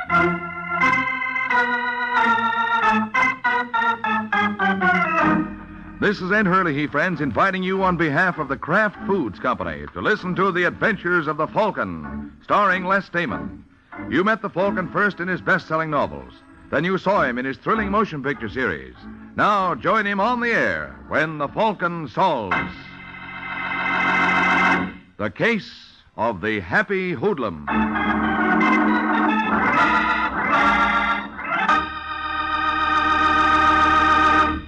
Friends, before we join the Falcon for his latest adventure, I'd like to tell you how you can have sandwiches and snacks and appetizers and salad toppings more easily and quickly than ever. Just make them with any of the 9 famous Kraft cheese spreads. Kraft cheese spreads are so smooth and easy to spread, and they're so good eating. There are creamy, mild-tasting ones and sharp-tasting varieties, too, all simply delicious. And, of course, all are of the finest quality because they are made by Kraft, a name that's been famous for years for top-quality foods. Try them, won't you? Tomorrow, get several of these handy, delicious Kraft cheese spreads.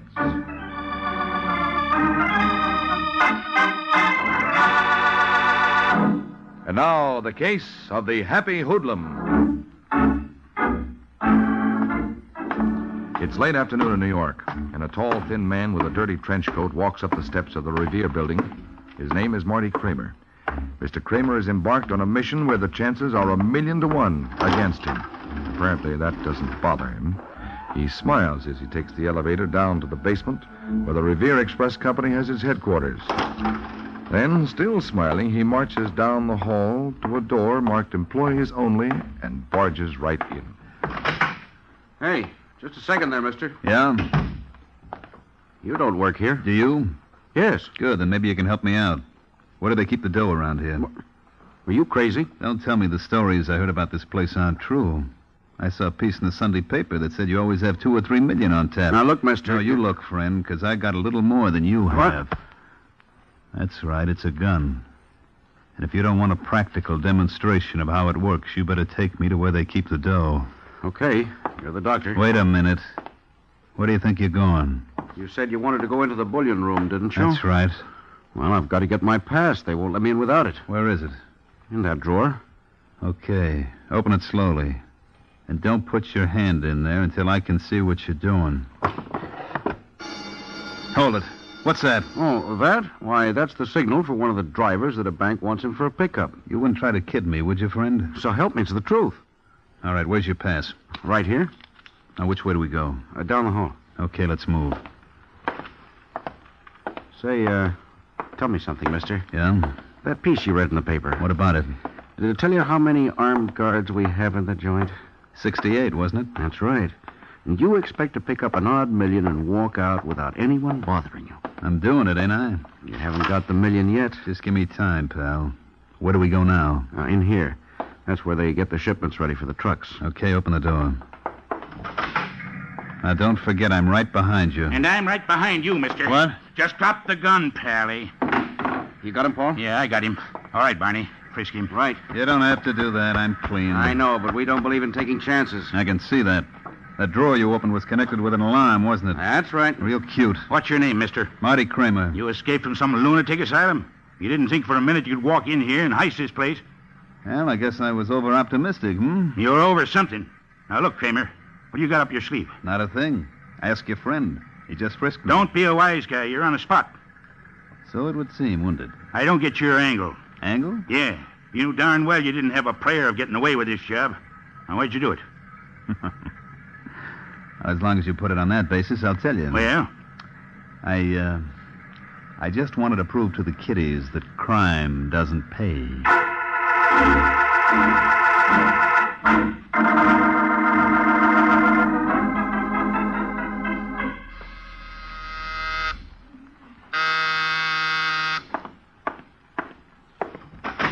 Yeah? Oh. Hello, Mike. Sergeant Corbett. You going to invite me in? I don't know why I should. Come on. Let me take your coat. No, thanks. I can't stay long. Oh. How about a little, What time is it? 5 to 6? You sure you're not 5 minutes slow? Come to think of it, I am. Good. Then I'm off duty. I'll have a short one. What's on your mind, Sergeant? It's funny you should ask that. Why? If there is something on my mind. Did you read about that boy named Marty Kramer? Lad who tried to heist the Revere Express Company yesterday? Yeah. How do you figure it? Simple. He's crazy. No, he isn't. He's as sane as you are, if that means anything. Well, he certainly couldn't have believed he stood a chance of walking off with the loot. No, he wanted to get caught. Why? That's what bothers me. I can't make it out. Can you? Sergeant, what are you getting at? I'd like you to look in on Kramer. Are you out of your mind? I guess I am. You know, if you do this, there won't be a dime in it for you. You must think I'm as crazy as you are. I do. What do you say, Mike? Well, if everybody's going to act nuts, I might as well get into the act, too. Okay, I'll do it.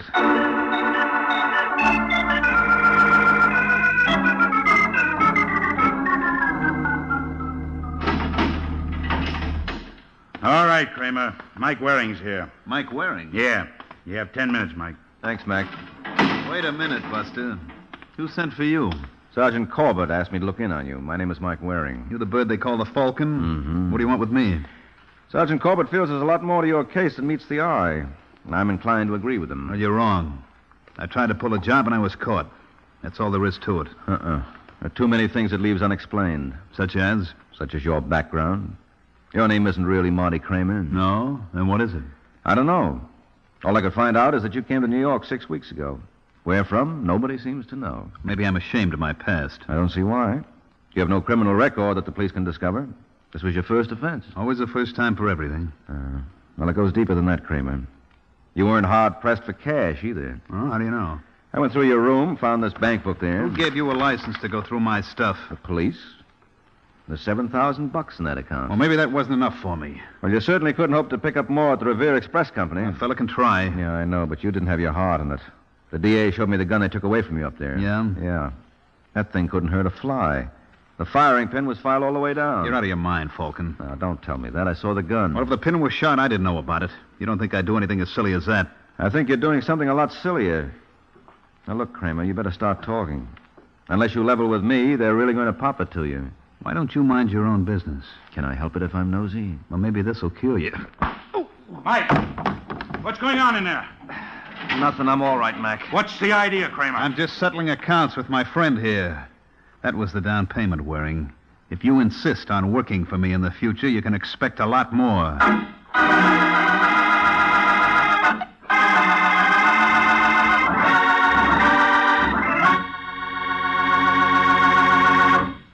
This is Ed Hurley again, friends. Say, I'd like to tell you how you can get compliments from the small fry.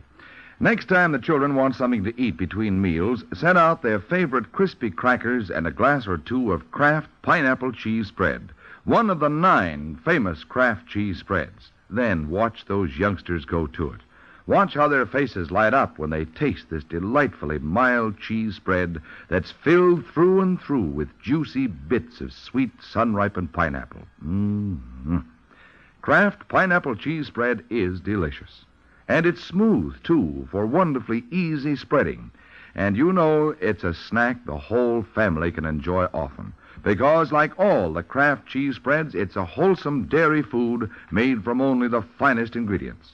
It's a good idea to have several glasses of Kraft cheese spreads on hand always for a grand variety of snacks. Try Kraft relish cheese spread, Kraft olive pimento cheese spread, Kraft pimento cheese spread. In fact, all 9 delicious varieties. Look for them at your grocer's tomorrow.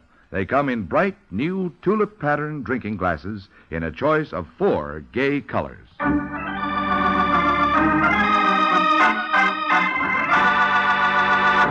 Now, back to the adventures of the Falcon. A week has passed since Mike Waring had his little talk with Marty Kramer. Apparently, it didn't do any good, for the next day, Kramer pleaded guilty to armed robbery and was sentenced to Sing Sing. Now, as we find him, he's making his grand entrance. Come on, Kramer. Hey, Bailey. Bailey. Wake up. You got company. What's the matter? I want you to meet your new roommate. His name is Marty Kramer. Hiya, pal. Hi. If there's anything you want, Mr. Kramer, just ring. We have 24-hour service here. Well, thanks a lot, McGraw, but I wouldn't think of disturbing you boys. Well, make yourself at home, Kramer. Thanks. My name's Bailey. Yeah, I know. I heard a lot about you. I've heard a couple of things about you, too. Have you? Yeah, a fellow was telling me in the yard today that a Falcon was working for you. How come he couldn't get you off? Maybe I didn't want him to, Bailey. I don't dig you, pal. Maybe I wanted to spend some time up here. Why would anybody in his right mind want to do that? It's a long story. Well, that's okay. I got 10 years more to serve. Yeah, want a butt? Yeah. Help yourself. Thanks. Very much. You see, there's a guy up here that I wanted to see. Well, you certainly took the hard way, Kramer. Well, 5 years ago, this guy was partners with my old man. My old man was a schnook. He trusted everybody. That was his mistake. One night, his partner cleaned him out and then put a match to the place. When the insurance dicks came over to investigate, this guy took a powder and my father was left holding the bag. What happened? Well, he couldn't stand the disgrace, so he blew his brains out. Tough. Yeah. Anyway, I promised myself that I'd make it up to the old boy. I've been looking for his partner ever since. You find him? Yep. Through a private eye. The Falcon? No, another guy. He told me my party was serving time in Sing Sing. That's why I arranged to visit here. What's his party's name? Bailey. Huh? Oh, now isn't that a coincidence? Just the same as yours. Where you from, Bailey? Los Angeles. Oh, that's funny. So was this guy I was telling you about. Cut it out, Kramer. You don't remember me, do you, friend? No. Of course, I didn't call myself Kramer in those days. Now, look, you. Stay away from me. Hey, Mac! McGraw! You're going to get it, Bailey. I've waited 5 long years for this. What's wrong with me? Let him go, Kramer. Right after I squeeze the life out of him. No, you don't. Let me go. Come on. Break it up. After breaking my arm. Then behave. You okay, Bailey? Yeah, I think so. Leave me alone with him for 1 minute. 1 minute, that's all I ask. What you're asking for is a stiff dose of solitary. All right, Kramer. Let's go.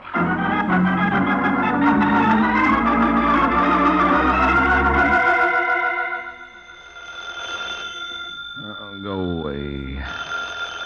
There's nobody here. Yeah? That you, Mike? Who the devil is this? Now, that's no way to talk to an old friend. Well, this wouldn't be Sergeant Corbett, would it? Why not? You realize it's 3 o'clock in the morning?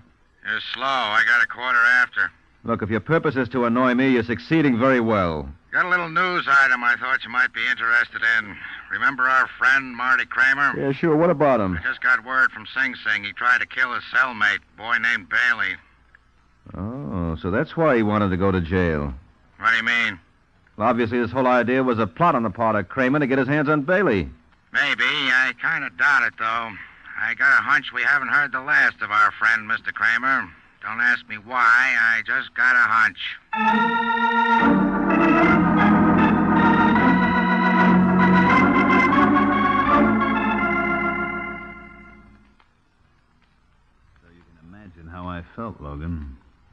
Couple of seconds more and it would have been all over. Instead, the guard had to break it up. How long did they keep you in solitary, Kramer? A week. Was it bad? It'll be worth it if I can get my hands on Bailey again. Forget it. There's not a chance. That's why I transferred you in here with me. I'll work it somehow. What you got against Bailey, anyway? Ah, never mind. Come on, I won't give you away. There's something he did to my old man 5 years ago. Wait a minute. What's the matter? You got the wrong guy. Oh, no, I haven't. When'd you say this happened? 5 years ago in L.A. Well, that proves it. Bailey's been in here since 1940. What are you trying to give me? What's the truth, Kramer? Someone give you a bum steer. This ain't the same Bailey. You're lying. Okay, don't believe me, but I saw his record myself. I used to help around the warden's office when I first came here in 45. Well, that's true. I did all this for nothing. You ought to be glad you didn't kill him. I gotta get out of here, Logan. You kidding? Don't you understand this was all a mistake? That's tough, pal, but can't be helped. Let me out! Let me out! Pipe down there, Kramer, unless you want another session in solitary. I gotta speak to the warden. Okay, I'll make an appointment. Cut it out, Kramer. It won't do you no good. I gotta get out of here, Logan. Sure. If I can't do it any other way, I'm gonna make a break. Don't be a chump. I tell you I can do it. Are you with me? You just sounding off to hear yourself talk? No, I tell you I can do it. How? Is there anyone outside you can count on for help? No. Aren't you married? No. I got a girl in Jersey. How about her? How do you think I got in here in the first place? She squeal on you? That's what a couple of people would like me to believe. I was running the biggest gambling joint in town till Martha got friendly with Philip Hernandez. Phil Hernandez? One of my competitors. He and Martha got awful chummy. Well, that doesn't mean she sold you out. It does when you add to it the fact that that's how we met originally. Only this boy she fingered was some character from Chicago, and he was married to her. The more I think of it, the more I'd like to ask Miss Martha Pierce a couple of questions. What do you say, Logan? Do you want in? What's the deal? Tonight, after roll call, one of us will pretend we're sick. When the guard comes in to investigate, we'll take care of him. With what? With this. Hey, where'd you get that hunk of lead? When I was in solitary, I noticed one of the water pipes was loose. I didn't think anyone would mind if I borrowed it. Yeah, they're bound to find out it's gone. Sure, the next time they throw someone in solitary, but that may be days. And we'll use it tonight.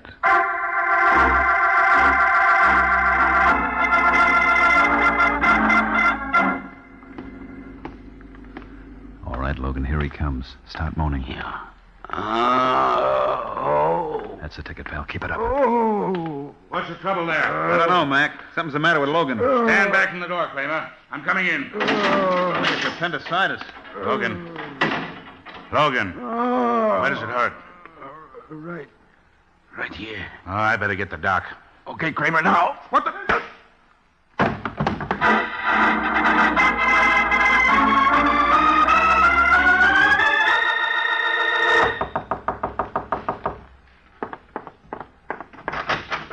Hello, Martha. Philip, what are you doing here? You heard the news?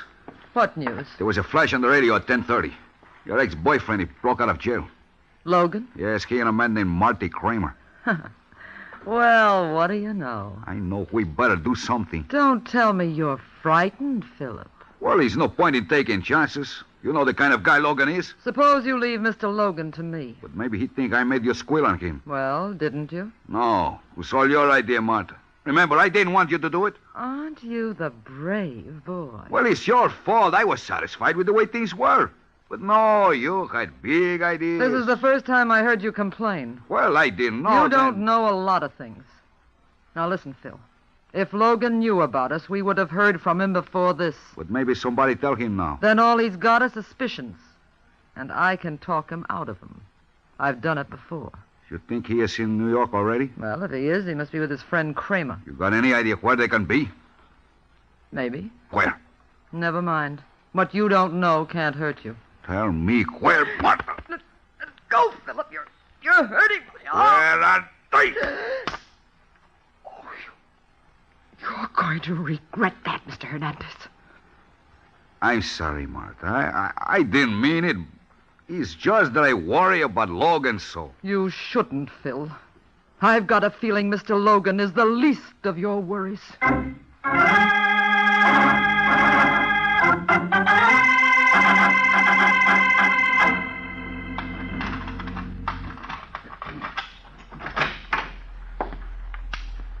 off that light. Kramer. Yeah. This time, Waring, I've got a gun with a perfectly good firing pin. Now turn off that light so I can come out from behind these drapes. Okay. Now stay where you are until I switch on this lamp. Just as you say. All right, sit down. How'd you get in here, Kramer? Through that fire escape window. Oh? Now, listen, Waring, I got to talk to you.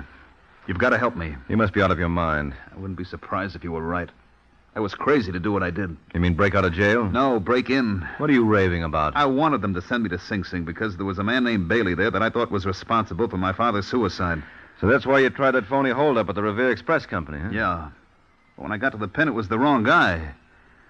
I realized how ridiculous the whole idea was. I could have told you that in the first place. What am I going to do, Mike? Why'd you crash out?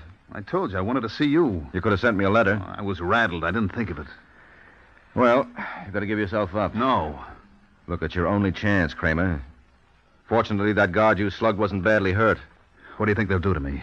I don't know. Your guess is as good as mine. But I'd gamble you won't even have to serve out your original sentence, providing... Providing what? We take Logan back with us. No, I won't rat on him. Don't be a fool, Kramer. Logan's dangerous. He's got a record as long as you're armed. Now, don't be a chump. If the positions were reversed, he'd sell you out in 5 minutes. Now, what do you say? Okay, Waring. Call a cab. I'll take you to him.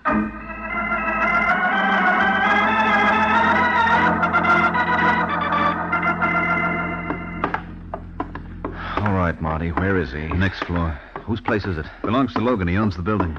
Oh, that's pretty convenient. Does he know you went to see me? No. I told him I was going to get some grub. Hold it. This it? Yeah. You better let me go in first. I'll give you the high sign when it's okay for you to come in. Right. Logan? Logan, I'm back. Hey, Logan, where the... Waring! Yeah? What's the matter? What's the trouble? Oh, never mind. I see him. He isn't moving. A few people do when they're dead. All right, Kramer, what do you got to say for yourself?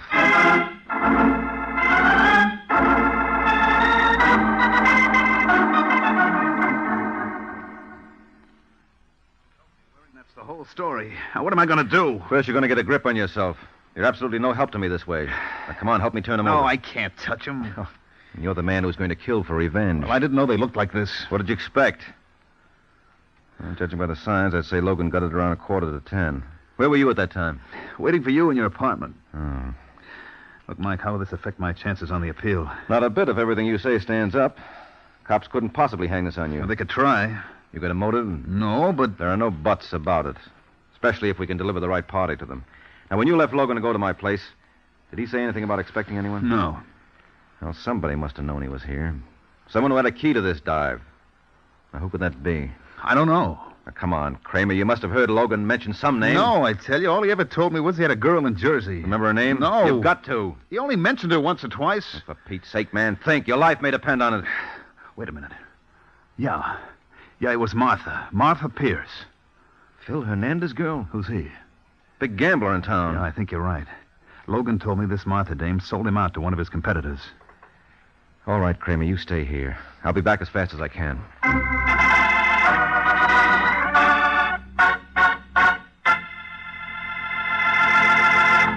This is Ed Hurley again, friends. Sounds like Kramer gave Mike a lead to the killer, doesn't it? Right now, though, I'd like to give you a lead to 9 kinds of wonderful eating. That's right, I said 9. Because I'm talking about the delicious Kraft cheese spreads that come in 9 grand varieties. There are delightfully mild-tasting ones like Kraft pineapple cheese spread, Kraft relish spread, and Kraft olive pimento cheese spread. And there are sharp-tasting kinds, too, such as Kraft cheese and bacon spread, Roca brand cheese spread, and hearty Kraft Limburger cheese spread. They're all delicious, all wholesome dairy products, and all so handy for making quick, easy snacks and sandwiches. Always keep your refrigerator stocked with several of the 9 delicious Kraft cheese spreads.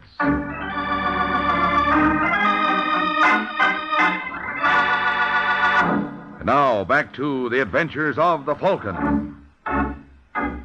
30 minutes have passed since the discovery of the body of George Logan by Mike Waring and Marty Kramer. And now, as we find the Falcon, he's knocking at the door of his first lead. Yes? Martha Pierce? That's right. I hope I'm not intruding. Not at all, honey. But if you're going to show me your brushes, you might as well come in. Well, thanks. I'm afraid I left my sample case at home. What's your name, handsome? Mike Waring. I think I've heard that somewhere before. Could be. I'm a private detective, Miss Pierce. My friends call me Martha. Well, I'll bet you'll get 1,000 of them. Listen, Mr. Waring. No, I'm sorry. I'm sorry. I take it back. You couldn't have more than 999. What's that supposed to mean? You just lost one of your best. Who? George Logan. Oh, don't tell me. Yes, he's dead. Poor Logan. I knew the excitement of breaking out would be too much for him. He had a bad heart. Yes, well, that knife someone stuck in his back didn't help matters any either. Incidentally, where can I find Philip Hernandez? You're wasting your time, honey. He isn't in New York. He took the midnight plane to Chicago. Well, that must make it awfully dull for you. How have you been keeping yourself occupied? Now, come, Mr. Waring. Surely you don't suspect me of killing Logan. No, of course not. I was just curious, that's all. Well, when Phil told me about the news flash he heard about Logan breaking out, I thought it called for a celebration. So I went to the Hawk Club. Where undoubtedly you were seen by 100 different people. At the very least. Well, that makes a very handsome alibi, Martha. I'm glad you like it. All right, Angel, I'll be seeing you. Oh, must you go? Yes, but don't worry, I'll be back. And it may be sooner than you think.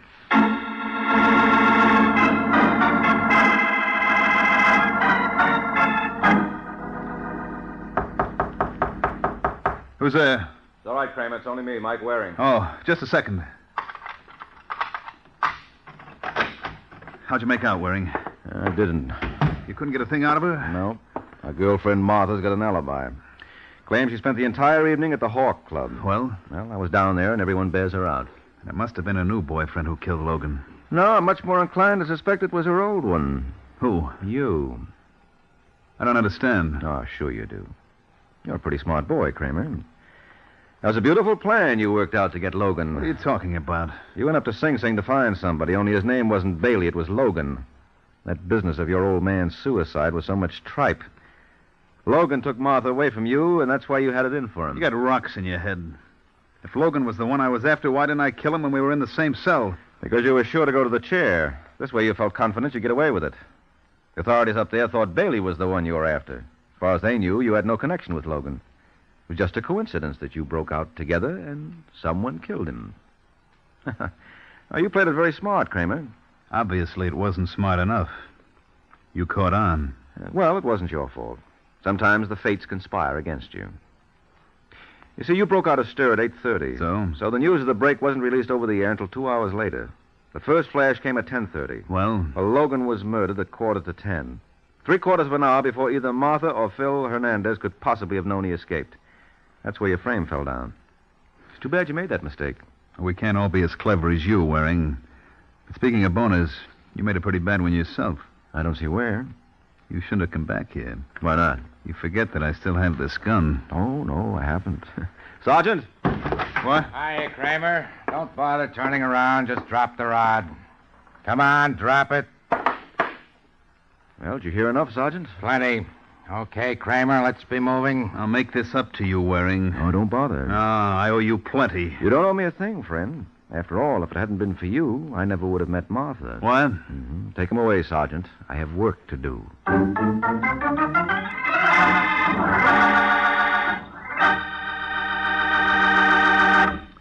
This is the season for hearty breakfasts, hot cakes, hot toast, hot rolls, waffles, and the spread that adds extra goodness to every bite is Parquet margarine, made by Kraft.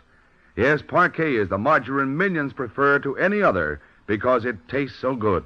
And it tastes so good because it's always fresh. In states where the law permits, get yellow Parquet in its new Flavor Saver aluminum foil wrap. Elsewhere, get Parquet in the regular package or handy Color Quick bag. Parkay, Parquet margarine, made by Kraft.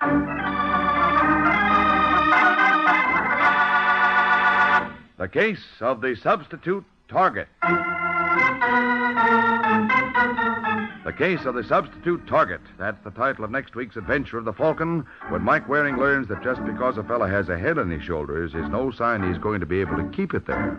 So be sure to listen at the same time next week to another exciting adventure of the Falcon, brought to you by the Kraft Foods Company. The Adventures of the Falcon are based on the famous character created by Drexel Drake, produced by Bernard L. Schubert, written today by Eugene Wang, and directed by Richard Lewis. Music was by Arlo. Les Damon was starred as the Falcon, with Ken Lynch as Sergeant Corbett. Be sure to hear The Great Gildersleeve next Wednesday evening over most of these stations. In next Wednesday's broadcast, Gildy comes face to face with an hilarious problem and solves it in a way that will keep you laughing for days. Remember the show, the time, and the place. The Great Gildersleeve next Wednesday evening over most of these stations. Check your newspaper for time of broadcast. This is Ed Hurley speaking for the Kraft Foods Company. Hear Martha Ray and Jimmy Durante on The Big Show today on NBC.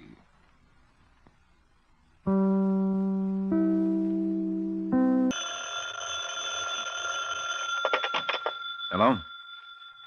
Yes, this is the Falcon speaking. Oh, Ginny. I'm glad you called, but we'll have to try another time, Angel. Tonight I'm involved with a case in which a gun has one bullet too many in it, and the man has the same trouble.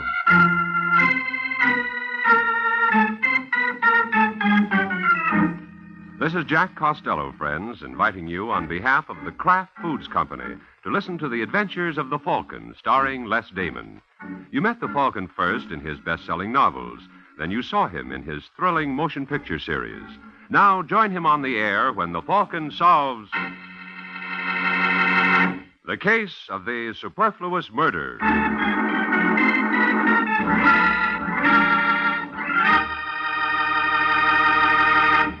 Friends, in just a moment or two, we'll join the Falcon for his latest adventure. But first, let me tell you about 9 ways you can save time in the kitchen. Just discover the 9 handy Kraft cheese spreads and enjoy snacks and sandwiches, salad toppings, and appetizers that are really easy and quick to fix. There are sharp-tasting Kraft cheese spreads and mild-tasting ones, too. You can depend on them all to be delicious.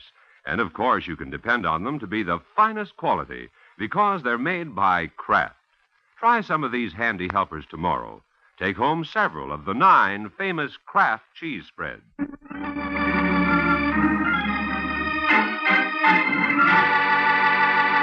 Now, the case of the superfluous murder. It's Sunday night in New York when Pudgy Wesley Endicott opens the door to his apartment and reaches for the light switch, but stops when he hears a noise in the darkened living room. For a second, Endicott pauses, then clicks the switch to see Dennis Fulton jumping back from the sofa on which Endicott's startled wife, Gail, is sitting. Wesley, I didn't expect you so early. Yes, that's pretty obvious. I know how it looks, Endicott, but don't get the wrong idea. No, Dennis? What idea do you expect me to get? We were just talking. In the dark? What can I say? You don't have to say anything. I should have known the way Gail's been acting lately. Gail, how could you do this to me? You really want to know? Yes. Then look in the mirror. Take a good look. You're not going to get away with this, either of No? you. What are you going to do about it? I'm going to kill that cheap double-crossing... No, Wesley, don't! Get out of my way! And now, Dennis, here's yours. Oh! Oh!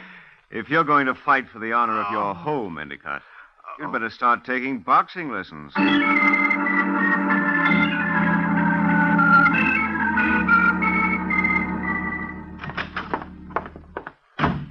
Yes, sir. What can I do for you? I want to see Endicott. Who shall I say is calling? You don't need to say anybody's calling. I'll announce myself. But you can't... I said I can. Out of the way, Junior. Just a moment now. Mr. Endicott won't like that. Hello, Endicott. Oh, Mr. I Mayo. tried to stop him, Mr. Endicott, and he wouldn't tell me what he wanted. Well, He just it's pushed his all way- right, Shepard. It's all right. I know him. Oh, well, you said you didn't want to be disturbed, and I didn't know. He wouldn't give his name. He All wouldn't right, tell- Shepard. Get back to your desk. Yes, sir. And shut the door. Yes, sir. And now, Mr. Mayo, what's the idea of upsetting Shepard like that? You could have let him announce you. You mean I could have let him tell me you weren't in? I didn't feel like a runaround. I don't understand. You don't understand. I see somebody close one of your eyes for you. Would you like me to make it unanimous? As a matter of fact, I don't much care. I learned last night that my wife... There's another man. Nothing much matters anymore. Well, your personal life is one thing. This is business, and it matters. Especially this check of yours. What? What about it? You tell me, Endicott. Well, is something wrong with it? Wrong with it? Of course not. It's perfect. Absolutely finest quality, genuine A1 rubber. Oh, no, that's impossible. Well, you argue with the First National Bank. Well, there must be some mistake. The mistake is you thinking I'm going to sit still for this. It's a stall, Endicott. You didn't have cash to cover, and you knew it. You figure to put me off till you can swing a deal. No, Mr. Mayo, you're wrong. Believe me. Believe you. That's rich. Oh, no, Endicott. You're scaring up the cash, and you're scaring it up fast. You've got until tomorrow noon. But if you'd only... Tomorrow noon. If you don't come across with payment by then, I turn this check over to the DA for collection. Well, I'll do what I can, but it's all a mistake. Well, you better correct it before it turns out to be a fatal one. I'll be seeing you, Endicott. I know. Tomorrow noon.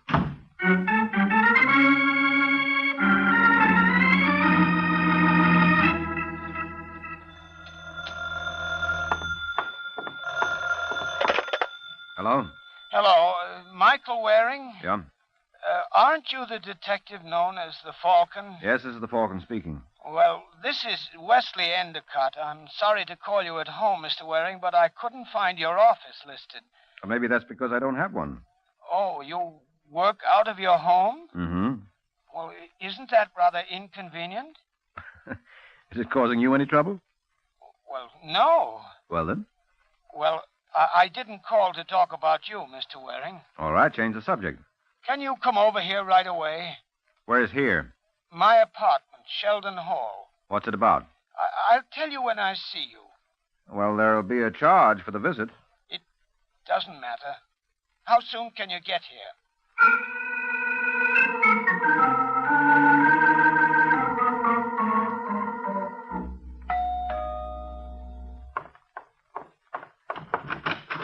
Yes? Mrs. Endicott? Yes. I'm Michael Waring. Is that supposed to mean something to me? If you listen to the radio. I must hear the wrong programs. What do you want? Well, didn't your husband tell you? Oh, he and I aren't speaking. Oh, well, he and I are. That's what he asked me over for. Where is he? He's in the study. Last door on the right end of the hall. Thank you, Angel.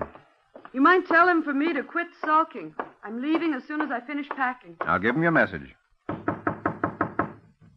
Just walk in. He won't answer. He thinks it's me. Thanks. Hello, Endicott.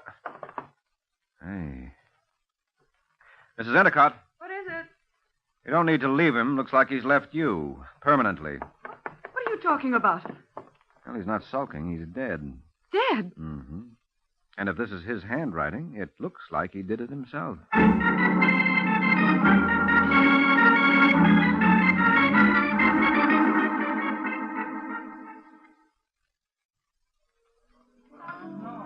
Hello, Waring. Oh, Sergeant Corbett. Well, this is indeed a coincidence. Sit down and join me in a knockworth. Coincidence. I've been looking for you, Waring, as if you didn't know. As if I didn't. You reported the Endicott body. So I did. Why didn't you hang around till I got there? Well, Corbett, I didn't know you cared. I've got questions. Well, it's all in the note. He says he was betrayed, so he killed himself. But who betrayed him? Oh, I wouldn't know. The note says he hired you to get proof for him. It also says he changed his mind after calling me. He had all the proof he needed for his own satisfaction. That's why he decided to kill himself. I still want to know who betrayed him. Now, don't tell me you're the inquisitive type, Corbett. It's my job. Homicide's your job. This is suicide. Is it? Unless that note wasn't in Endicott's handwriting. I showed it to 3 experts. What did they say? All agreed it's definitely Endicott's pen pushing. Well, then what more do you want? He's found with a gun in his hand. That's right, Waring. And a suicide note in his own handwriting. That's right, Waring. So, Corbett, how come you're still asking questions? Because I don't happen to have the answer to this one. Who killed him? Well, Corbett, you just... I said he wrote the note. I said he had a gun in his hand. But Waring, the gun in his hand was never fired.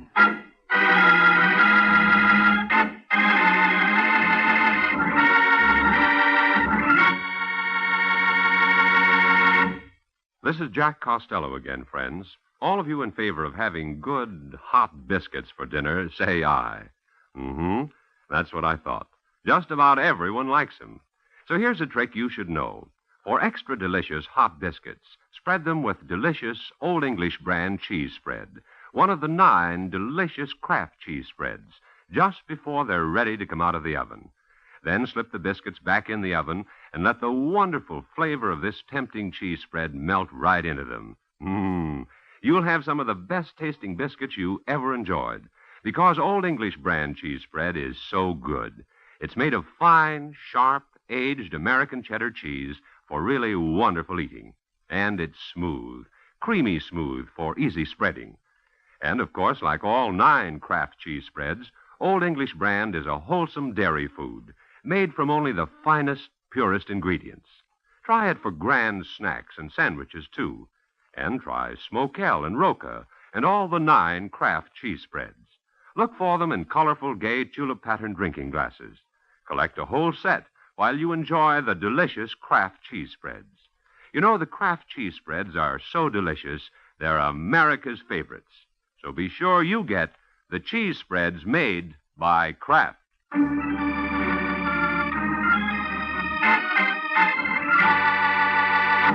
Now back to the adventures of the Falcon. It's a few minutes since Mike Waring learned that Endicott's suicide was not a suicide. Or was it? That's what the Falcon and Sergeant Corbett are wondering as they drive in a police car back to Endicott's.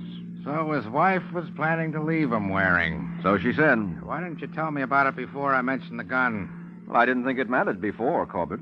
Sometimes you don't think too much for your own good. So I'll begin thinking. Tell me, does Mrs. E know her husband didn't kill himself? Not unless she did it. I left her thinking it was suicide. Good boy.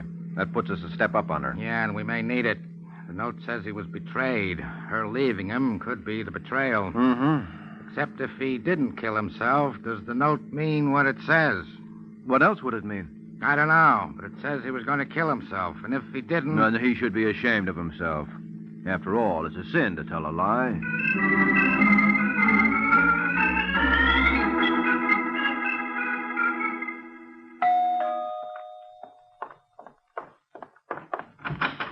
Oh, Sergeant Corbett and Mr. Waring. What is it now? There are a few more questions I want to ask you. I thought that was all finished. I've just been talking to Waring. He opened a new can of peas. Do we come in? Well, all right, I guess so. Thanks.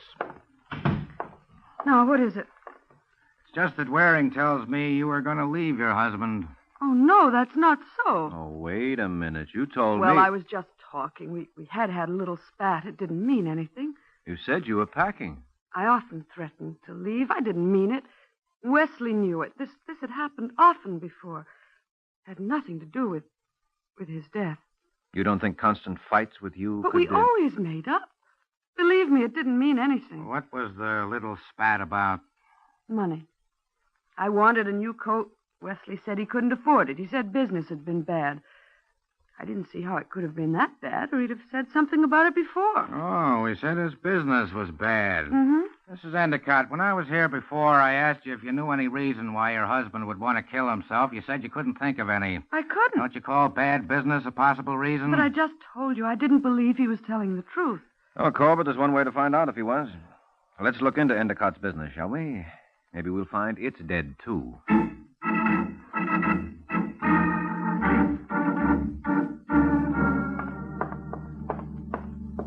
Here it is, Corbett, 705. Yeah. Nobody in here. Mrs. Endicott said Endicott's assistant would be here. Maybe he's in the back office. Yeah, maybe. Hello? Hello? What's that? Sounds like somebody moaning. Come on. Oh, there he is on the floor. Hey, what happened to you? Huh? Oh, it was Mr. Mayo. Mayo? Yeah. He came back and he started going through the files, and I tried to stop him, but... Oh, he knocked me out. Looted the office. I'll say he did. Look at the inner office, Waring. Looks like a whirlwind, and the paperwork's... Yeah. Are you Mr. Waring? Yes. Do you know what Endicott wanted to see me about? Well, didn't he tell you? Yeah, he didn't get around to it. Why, I suppose it has something to do with Mr. Mayo. Who's Mayo? Reginald Mayo. He's in building supplies. He was here earlier today, had a fight with Mr. Endicott, and then Mr. Endicott went home, and then a little later, Mr. Mayo came back. Mm-hmm. What was the trouble between Endicott and Mayo? Well, I don't know. Why not ask Mr. Endicott? No, I'm afraid that wouldn't do much good. So we'll have to try Mayo instead.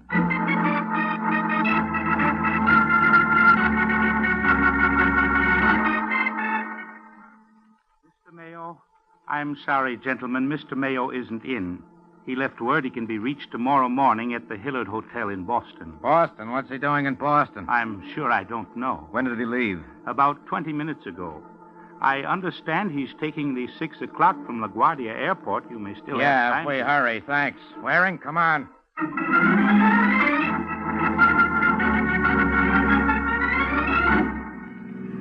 Well, this does it, Waring. Mayo's trying to get away, clinches it. It does? Sure. How about the Boston address? Why would he leave that if this is a runout? Well... And the plane he's taking, would he point arrows for us? Well, maybe it's a bluff. Maybe that's not his plane. Then what are we hurrying for? Because we can't take chances. And stop smirking. Who's smirking? All right, Waring, you don't like the way I do things. You got any bright ideas? No, Corbett, I haven't. He admits it yet. Not a single idea. Not even any wrong ones.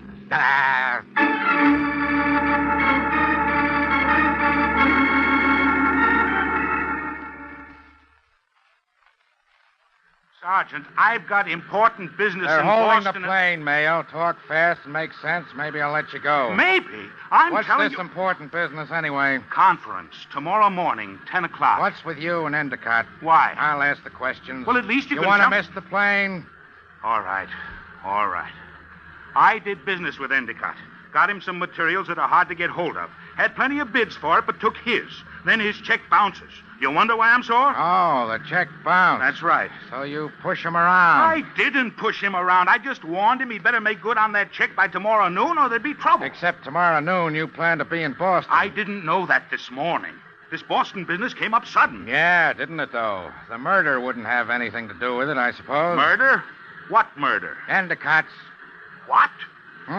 He actually looks surprised, Waring. Maybe he is. Well, I don't know anything about the murder. Why did you go back? I'm not answering anything more without a lawyer. You went back to Endicott's. Why? I didn't. His assistant I'm says... not answering anything without a lawyer. What were you looking for? I'm not You're not answering- going to do so good in that Boston conference from a cell in New York. You can't hold me. Just because I had an argument with I can Endicott... hold you for beating up Endicott's assistant. Well, you're crazy. I didn't... He says you did. Look, Sergeant, I've got to get to Boston. I don't know anything about the murder. If you want answers, ask Mrs. Endicott. She can tell you more than I can.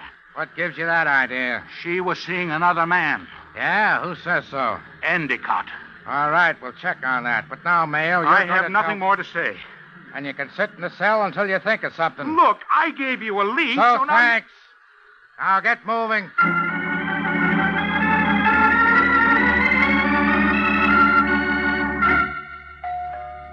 Dennis, who can that be? Well, don't ask me. I shouldn't have had you come up here, but I was so upset. Well, pull yourself together. But if anyone sees you Just here... don't lose your head. I can handle this. Oh, dear. Oh, now what are we going to do? Answer the door. Leave the rest to me. But you and I... Stop making so much of it. Couldn't I have come to see Wesley? I guess so. All right, then. I didn't come up here because of you. I'm a friend of Wesley's. Just remember that. Now answer the door. Yes, dear. And don't call me dear. Oh, it's you two again. How often are you coming back?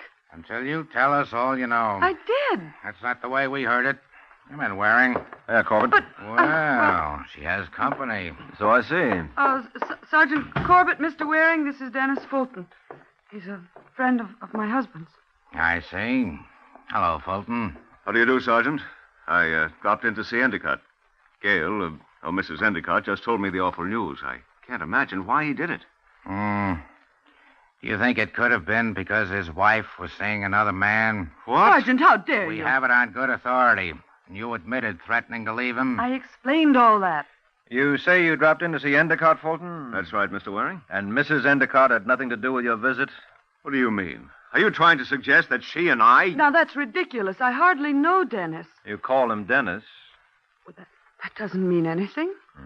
How about your lipstick on his face? What? Does that mean anything? Well, Looks like you jumped the gun by locking up Mayo, Corbett. His lead is paying off. Yeah. Well, you two, you gonna come clean? I don't know what this is all about. Even if there is something between us, Sergeant, I don't see that it's any of your business. I didn't know you keep prying like this when a man kills himself. We don't, when we're sure he did kill himself. What do you mean? Is there any doubt? Yeah, plenty. We don't think your husband killed himself. We think he was murdered. Oh, no. Oh, yes, Dennis. Which makes your concealing your friendship with Mrs. Endicott very interesting, to say the least. Look, you don't understand. I'm willing to. It's just that, well, the scandal, we didn't want people saying we'd driven him to suicide. Well, you don't have to worry about that. But they may say you killed him. But the note. He said he was going to shoot himself. Yes, only somebody beat him to it. Well, it wasn't us. You were here in the apartment. Well, I only got in a few minutes before you arrived. He must have been killed while I was out. You mean you hadn't seen him from the time you arrived until I found him? That's right. Still, you told me he was in the study. How did you know it if you hadn't seen him? The door was closed. No, I mean, I hadn't seen him to speak to. I opened the door and called him, but he didn't answer. I didn't know he was dead. I thought he was just sulking. Don't you believe me? I think you'd better come with me to headquarters, both of you. Oh, no, please. Dennis, call a lawyer. Do something. Sergeant, this is a terrible shock to me. I didn't know, honestly. If Gail killed him, it was without my knowledge. Dennis, what are you saying? She told me it was suicide. That's the first I'd heard of it. Snake, I tear your filthy eyes out. Go get her. All righty. That's enough. Cut it out. I said cut it out. Let me go. Let me get out of here. You'll calm down. I'll stop you here. All right. All right, but he's not crawling out of this. We killed Wesley together. No, Gail. Oh, yes, together. And it was Dennis's idea. He made me help. He called Wesley at the office and asked him to come home early. He waited in the study. She's out of her mind. You want a confession, Sergeant? I'll give you one. No. Robert, get him. He's going for the window. Hey, you, wait.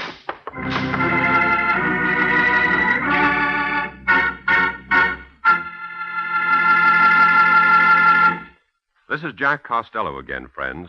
Right now, I'd like to tell you about 9 kinds of wonderful eating. That's right.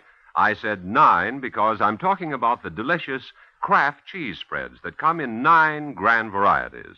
There are delightfully mild-tasting ones like Kraft pineapple cheese spread, Kraft relish, and Kraft olive pimento. And there are sharp-tasting kinds, too, such as Kraft cheese and bacon spread, Roca, and Kraft Limburger. They're all delicious, all wholesome dairy products, and all so handy for making quick, easy snacks and sandwiches.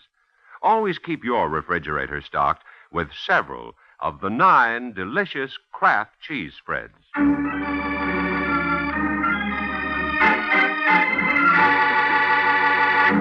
Now back to the adventures of the Falcon. A few hours have passed since Dennis Fulton beat a hasty retreat from Gail Endicott's accusations. Gail has signed her confession and is being held. Mayo has been released. There's an alarm out for Fulton. There's nothing much more for Mike to do on the case, or so he thinks, so he's returned home. He's settling down with the pipe and slippers when he goes to the door, opens it, and finds himself looking at Dennis Fulton and a gun. Get back inside, Waring. I am inside. Away from the door, and no quick moves. Oh, all right. That's better. Just keep your hands where I can see them, and we'll get along fine. I don't know that I want to get along. You're not exactly my type. I didn't come for chit-chat, Waring. I have a proposition. Yeah? I didn't kill Endicott. I didn't know anything about it. Gail's lying. So you said. I want you to prove it. All right, give yourself up, and I'll work on it. I'm not giving myself up until it's proved. That's why the gun. I want to hire you to prove that Gail did it alone. Why should I work for you? Well, they say money talks. Here's a mouthful. 500. I'll double it if you clear me. Well, Waring? Well, I don't like you, Dennis, but I can't say the same for your money, so let's hear your story. You heard it all. There's nothing else. I didn't know anything about the murder until the sergeant told me. You didn't call Endicott and ask him to go home early? No, that's just another of Gail's lies. All right, we'll start with that one. It can probably be checked. How? Endicott's assistant, Shepard, probably takes all calls and announces them to Endicott. So I'll check with Shepard and see if he got a call from you. Yes, that's a good idea. Well, I can't get him now. The office will be closed. But I'll look him up in the morning. All right, Waring. In the meantime, if you want to stay here... Oh, no, thanks, Waring. I don't trust you, and you don't trust me, so I'd have to keep my finger on the trigger. Under the circumstances, I don't think it would be comfortable for either of us. I see what you mean. So I'll call you tomorrow. So long, Waring.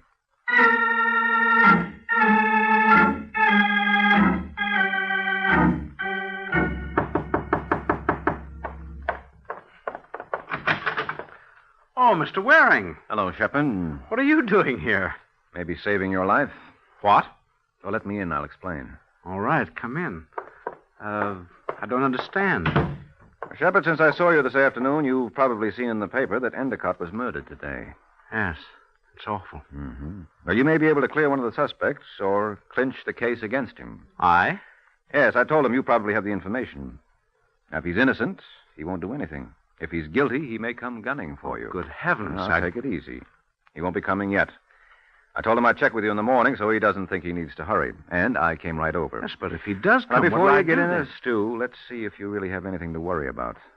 Now, tell me. Yeah? Didn't all calls to Endicott go through your desk? Yes. So you'd know about any call he received, huh? That's right. Yes. Mm-hmm. Well, did he receive a call today, a short time before he went home, from a man? Oh, he didn't receive a call from anybody. Oh, you're sure? Positive. After his fight with Mr. Mayo, he called you, and then he said he was leaving the office. I see. Well, then Fulton is telling the truth. Fulton? Mm-hmm, Dennis Fulton. So you don't have anything to worry about from him after all. I'm glad to hear that. But you may have to worry about Sergeant Corbett. What? Why? Well, he'll probably want to lock you up when I tell him you killed Endicott. What are you talking about? About you, Shepard, because you're the murderer.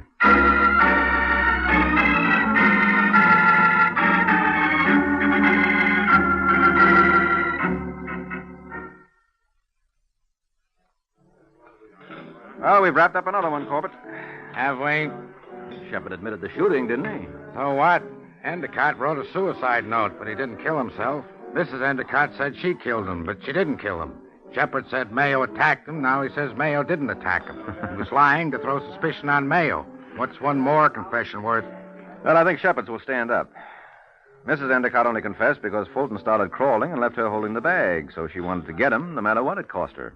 The woman scorned, yeah. Mm-hmm. And as for Endicott, he really intended to kill himself. But Shepard saved him the trouble. If we can believe Shepard. No, it all ties up. He'd drawn out the company's money for his private use, so when Endicott's check bounced, Shepard knew Endicott would get him for embezzlement. Mm-hmm. So Shepard follows him home and shoots him, not knowing he's just about to shoot himself. That's it, Corbett.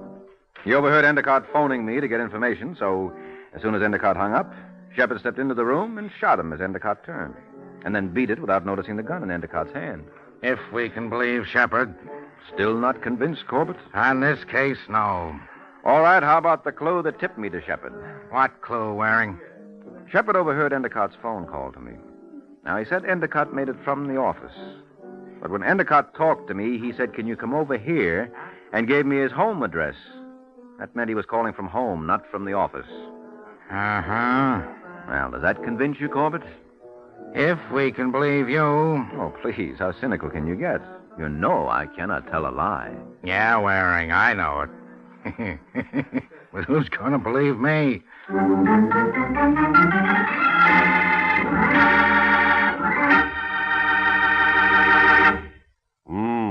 It tastes so good.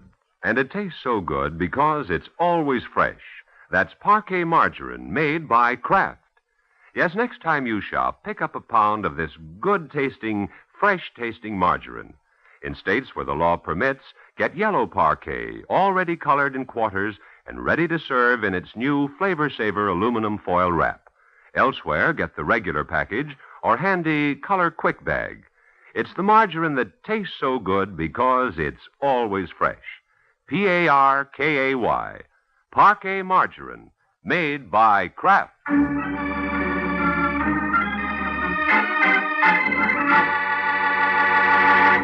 The Case of the Practical Joker. The Case of the Practical Joker. That's the title of next week's adventure of the Falcon, when Mike Waring learns that when some gag men go to work, their clients can choke to death. So be sure to listen at this same time next week to another exciting adventure of the Falcon, brought to you by the Kraft Foods Company. The Adventures of the Falcon are based on the famous character created by Drexel Drake, produced by Bernard L. Schubert, written today by Jerome Epstein, and directed by Richard Lewis. Music was by Arlo. Les Damon was starred as the Falcon, with Ken Lynch as Sergeant Corbett. Be sure to hear The Great Gildersleeve next Wednesday evening over most of these stations. In next Wednesday's broadcast, Gildy comes face to face with an hilarious problem and solves it in a way that will keep you laughing for days. Remember the show, the time, and the place. The Great Gildersleeve, next Wednesday evening over most of these stations. Check your newspaper for time of broadcast.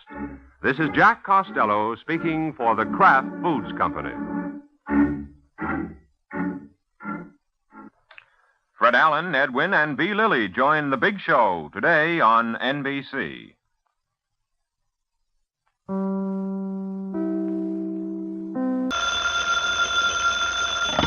Hello? Yes, this is the Falcon speaking. Oh, Betty. Now, thanks for calling, but I'll have to skip this one, Angel. Yeah, I'm involved with a little character who has an idea he's a lady killer. And I have to see to it that he doesn't take it too literally.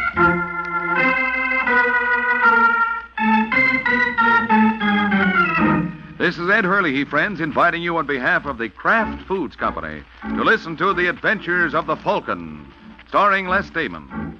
You met the Falcon first in his best-selling novels. Then you saw him in his thrilling motion picture series. Now join him on the air when the Falcon solves the case of the neighbor's nightmare.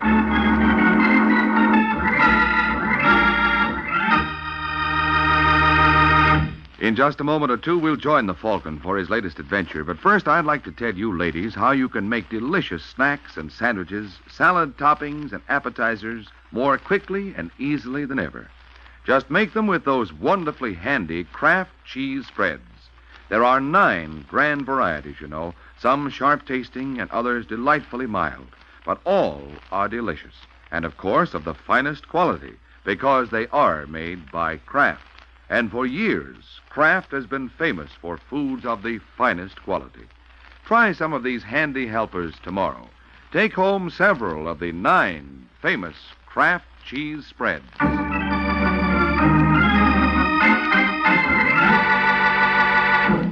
It's late Sunday night, and at one of New York's most expensive hotels, short, baldish Gordon Daly is asleep in his room when there's a loud knocking on his door. Daly sits up, fumbles for the bedside light, then staggers sleepily to the door while putting on his bathrobe. At the door, he stops and puts his head close to it. Who is it? I have the room across the hall.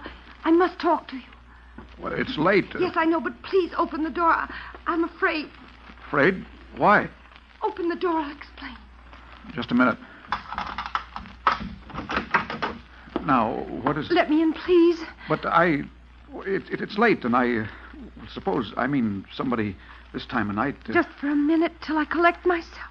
Well, all right. Thank you. I know this seems strange, and when I explain, you're going to think I'm silly. Am I? I'm afraid so. You see, I had a nightmare. Oh? I was afraid to be alone. Isn't that childish? Well, I guess so. I get so frightened I just can't stand it. Look, do you have a cigarette? Oh, yes, just a minute. Here you are. Thank you. Look how my hand's still shaking. Here, I'll light it for you. There. I saw you on the elevator and coming in here a few times. You look, understanding. And when I get these awful dreams... I know how you feel. I've had nightmares. It's really my own fault. I should have put the money in the bank instead of splurging. What? You see, I've never had much all my life. And then all of a sudden to have $25,000, it's like coming into a fortune. Did somebody leave you money? No, I made a lucky investment. You see, I'd saved up a few $1,000s over a period of years, and then I heard of this opportunity, a new process for refining oil, so I put in all my savings. And you took out $25,000? Yes, in just a few months. I probably should have left it in. I might have been really rich. But $25,000 seemed like rich to me. I bought furs and jewelry, and I'm living here. Your $25,000 won't last long at that rate. Well, I may reinvest some of it, but I want to have my fun first. Yes, I see how you feel. The only trouble is I never had anything before. I was always so careful. That's how I saved up the few thousand I had. So now with my room full of expensive things, I keep getting these nightmares that somebody's trying to break in and rob me. Yeah, well, now about this I investment... get so frightened when I have those dreams. I suppose it's because I... Oh, listen to me rattling on about myself. I'm sorry. I didn't mean to bore you. Oh, you didn't bore me. You're kind. I knew you would be. This investment, a new process, you said, for refining oil? Oh, let's not talk about that now. Maybe tomorrow, if you'd care to see me. Oh, may I take you to lunch? Oh, I'd be delighted. You know, maybe this was a lucky accident. I don't know many people in New York. Well, now you know me. I think maybe we'll turn out to be good friends. I know we shall.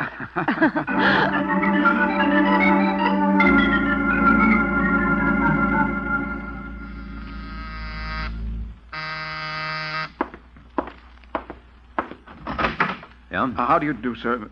Am I in the right place? Well, look, pal, I'm a detective, not a mind reader. Oh, then I am in the right place. This is the address I was given, but I expected an office building, not an apartment. Mm-hmm. You are Michael Waring, the gentleman they call the Falcon? Well, you're two-thirds right. What? I'm Michael Waring. I'm called the Falcon. But about the gentleman, well, there are various opinions about that. Oh, well, may I come in? I'd like to talk to you. Yeah, sure. Thank you. Well, Mr. Daly. Gordon Daly. Daly. Gordon Daly. What can I do for you? I want you to investigate someone for me. Mr. Barnes. Harold Barnes.